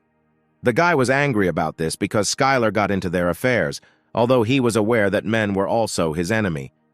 But the main character did not have a goal to help him, and he decided to simply subjugate the servant of the evil god standing in front of him. But the guy didn't care much about this, and for that matter, he unleashed all the power of the Lord of the Treasury directly on them. Skylar said that he received a lot from the master, but among these gifts there were probably no artifacts that gave him extra life, and he immediately struck a heavenly blow. The rest of the hunters stood in horror, because the guy defeated this monster with one blow and no one even had time to stop him. At that moment, Jerry realized that he had disgraced himself in front of his own subordinates, and now he was completely helpless in comparison with him. The man was safe and sound, and he added that thanks to the main character, they avoided a disaster, although of course he could have completely figured it out on his own. But he still thanked him. Hearing the words of gratitude, the guy was glad that everything went that way, and after that he told him to get lost, because this was their place, and threw him straight into the sea. Skylar turned to the other hunters and said that if they get in his way again, he will pull out all their brains, just as he did with their leader. The guy was glad that everything ended well for them, and his team thanked him that he had dealt with everyone cleanly again. The main character was interested in the question of whether Sayla was interested in how he saved them, but the hunter replied that not really. She only asked why he was helping these bandits. But when he threw Jerry away, it seems she was a little pleased because when he helped them, she was very upset, but now she's feeling better. The guy knew that she didn't look like Jane, but they really were completely different. The main character decided to deal with the remaining monsters and quickly return because they needed a break. But the man replied that most likely the guy would not have time for both because there was an urgent call on the radio. He added that China had finally contacted the overseas clan and other countries, and they had promised a very attractive reward and wanted Class A hunters to be sent to them. At this time, in the office of the head of the Chinese Hunters Association, the head of the Tao Association could not believe that they had to bow to other countries because of some monster. This was a great shame for them, but nothing could be done, because the monster that appeared during the wave was none other than an S-class dragon monster. This dragon torch had already destroyed more than 10 villages, and was not going to stop there. And if that was all there was to it, they would have managed it without any problems. But the real headache was that he was going to where the foreign corporations were. It was about the heart of the Chinese market of Suzhou, which was famous in the economic market and was one of the 10 best cities in the world. If not for this, they would have allowed him to destroy as many villages as he wanted and head to other countries. But everything was getting worse every minute. The man asked what the countries and clans they contacted responded to and whether they sent Class A hunters. The countries were willing to accept the proposed reward, but wanted them to be sincere first. Since they were sending Class A hunters, everyone wished that they would equalize the efforts and send him. And in this situation, they had no choice, and the head asked to convey to the countries that put forward such a demand that if they send hunters, they will reciprocate. And they will send the strongest hunter, who was the symbol of the first-generation hunters, the S-class hunter, Chan. At this time, in the center of Suzhou City, the meeting point for overseas hunters, no one could have thought that so many A-rank hunters would gather here, when usually there would be none. The guy thought that this was normal because in China they not only offer an attractive reward, but also the opportunity to meet Chan. Jane asked if he was really that good because she had only heard his name, and the guy added that this hunter was exceptional among all the first generation. The guys were amazed at how Skylar praised this hunter, and he must really be incredible. But the main character heard that his whereabouts have been unknown for more than 10 years, and the Hunters Association could simply be hiding him. But it was difficult to imagine who the Class S hunter needed to be protected from. Suddenly, all the hunters paid attention to the approaching motorcade. It seemed to them that it was just him. The long-awaited hunter of all times, Hunter Chan, came straight out of the car. It was really him, despite the fact that there were rumors that the man was dead, but he looked completely healthy. The main character could not believe that he was seeing the legend of the first-generation hunters with his own eyes, because, to be honest, he considered him much weaker. But despite this, the enormous amount of mana he emitted was the same as in his heyday, and it was very strange for the guy that he used protection when he was so strong, and perhaps there was something they didn't know about. When the man came out, he immediately drew attention to the hunters and asked what they were doing here, because he had never seen them before. One of the hunters replied that they were sent here to help deal with the dragon torch monster. The hunter did not understand what they were talking about and what monster they were talking about. Then he began to look around and noticed that he was really in China. While he was speaking, a security guard was already running behind him, who kindly asked him to just be silent and wait 1 minute. But there was a feeling that this great hunter was not here, and he immediately asked if anyone had any goodies. S-Class Hunter Chan had heightened senses so that no one could follow him, as well as a strong and modern body from endless training. On top of that, he had a noble heart and put other priorities in life, and some could argue that all of his characteristics reached the pinnacle, but he remained a legendary hunter of the first generation. The main character couldn't wrap his head around the fact that his idol had dementia and was not in his right mind. None of the guards understood what happened to him because in the morning everything was fine and why he fell into madness again. One of the guards could not stand it and shouted at him and reminded him that he had come to take part in a campaign against the monster on the orders of the Chinese Hunters Association. But these words made him very angry because how dare he lie to him, because Chan did not look like the one who would listen to these rotten bastards. And now he understood why there were so many unfamiliar faces here. They must all be spies from the Hunters Association, sent to kidnap him. And the old hunter could not allow this to happen and wanted only one thing, so that all the spies around would die and begin to use magic against them. The main character did not understand what this crazy grandfather was doing, because he was in a completely terrible state, but he could still move so perfectly it seemed that this hunter was on a completely different level. But it was clear how strained his relationship was with the Hunters Association. And at this rate, all the hunters who were going with great difficulty could die at the hands of an S-Class hunter, and not a monster. Skylar managed to stop him slightly and immediately asked Hunter Chan to calm down a little, because they were not kidnappers from the Hunters Association. The guy added that they were rescuers from abroad who had come to get him out of here. The historian could not believe that they had come here for him. Skylar continued that he had killed many hunters, and there were many foreigners here, and if you looked closely, many had huge noses. He quietly whispered that they, under the guise of a squad fighting the monster, would take him back after the battle, and therefore asked him to cooperate with them, because they would not only save him, but also feed him delicious food. The old man liked it and said that first they would kill the torch dragon and then have a delicious dinner. The security could not understand what happened there and what the guy said to the hunter, which is why he calmed down so quickly.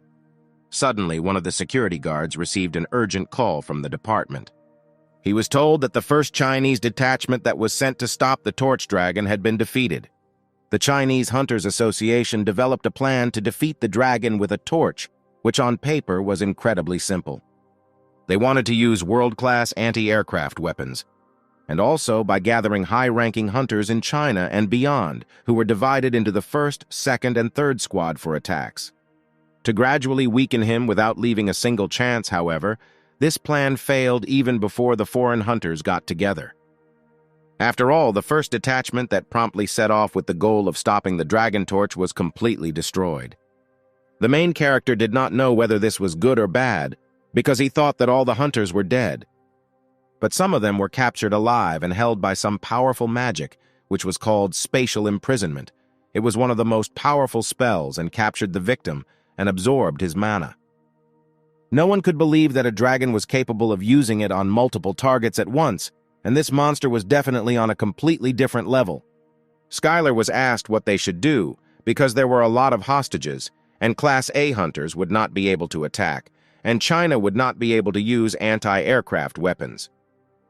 And at that moment, the main character regretted 1,000 times that he took these hemorrhoids and probably should not have accepted their offer.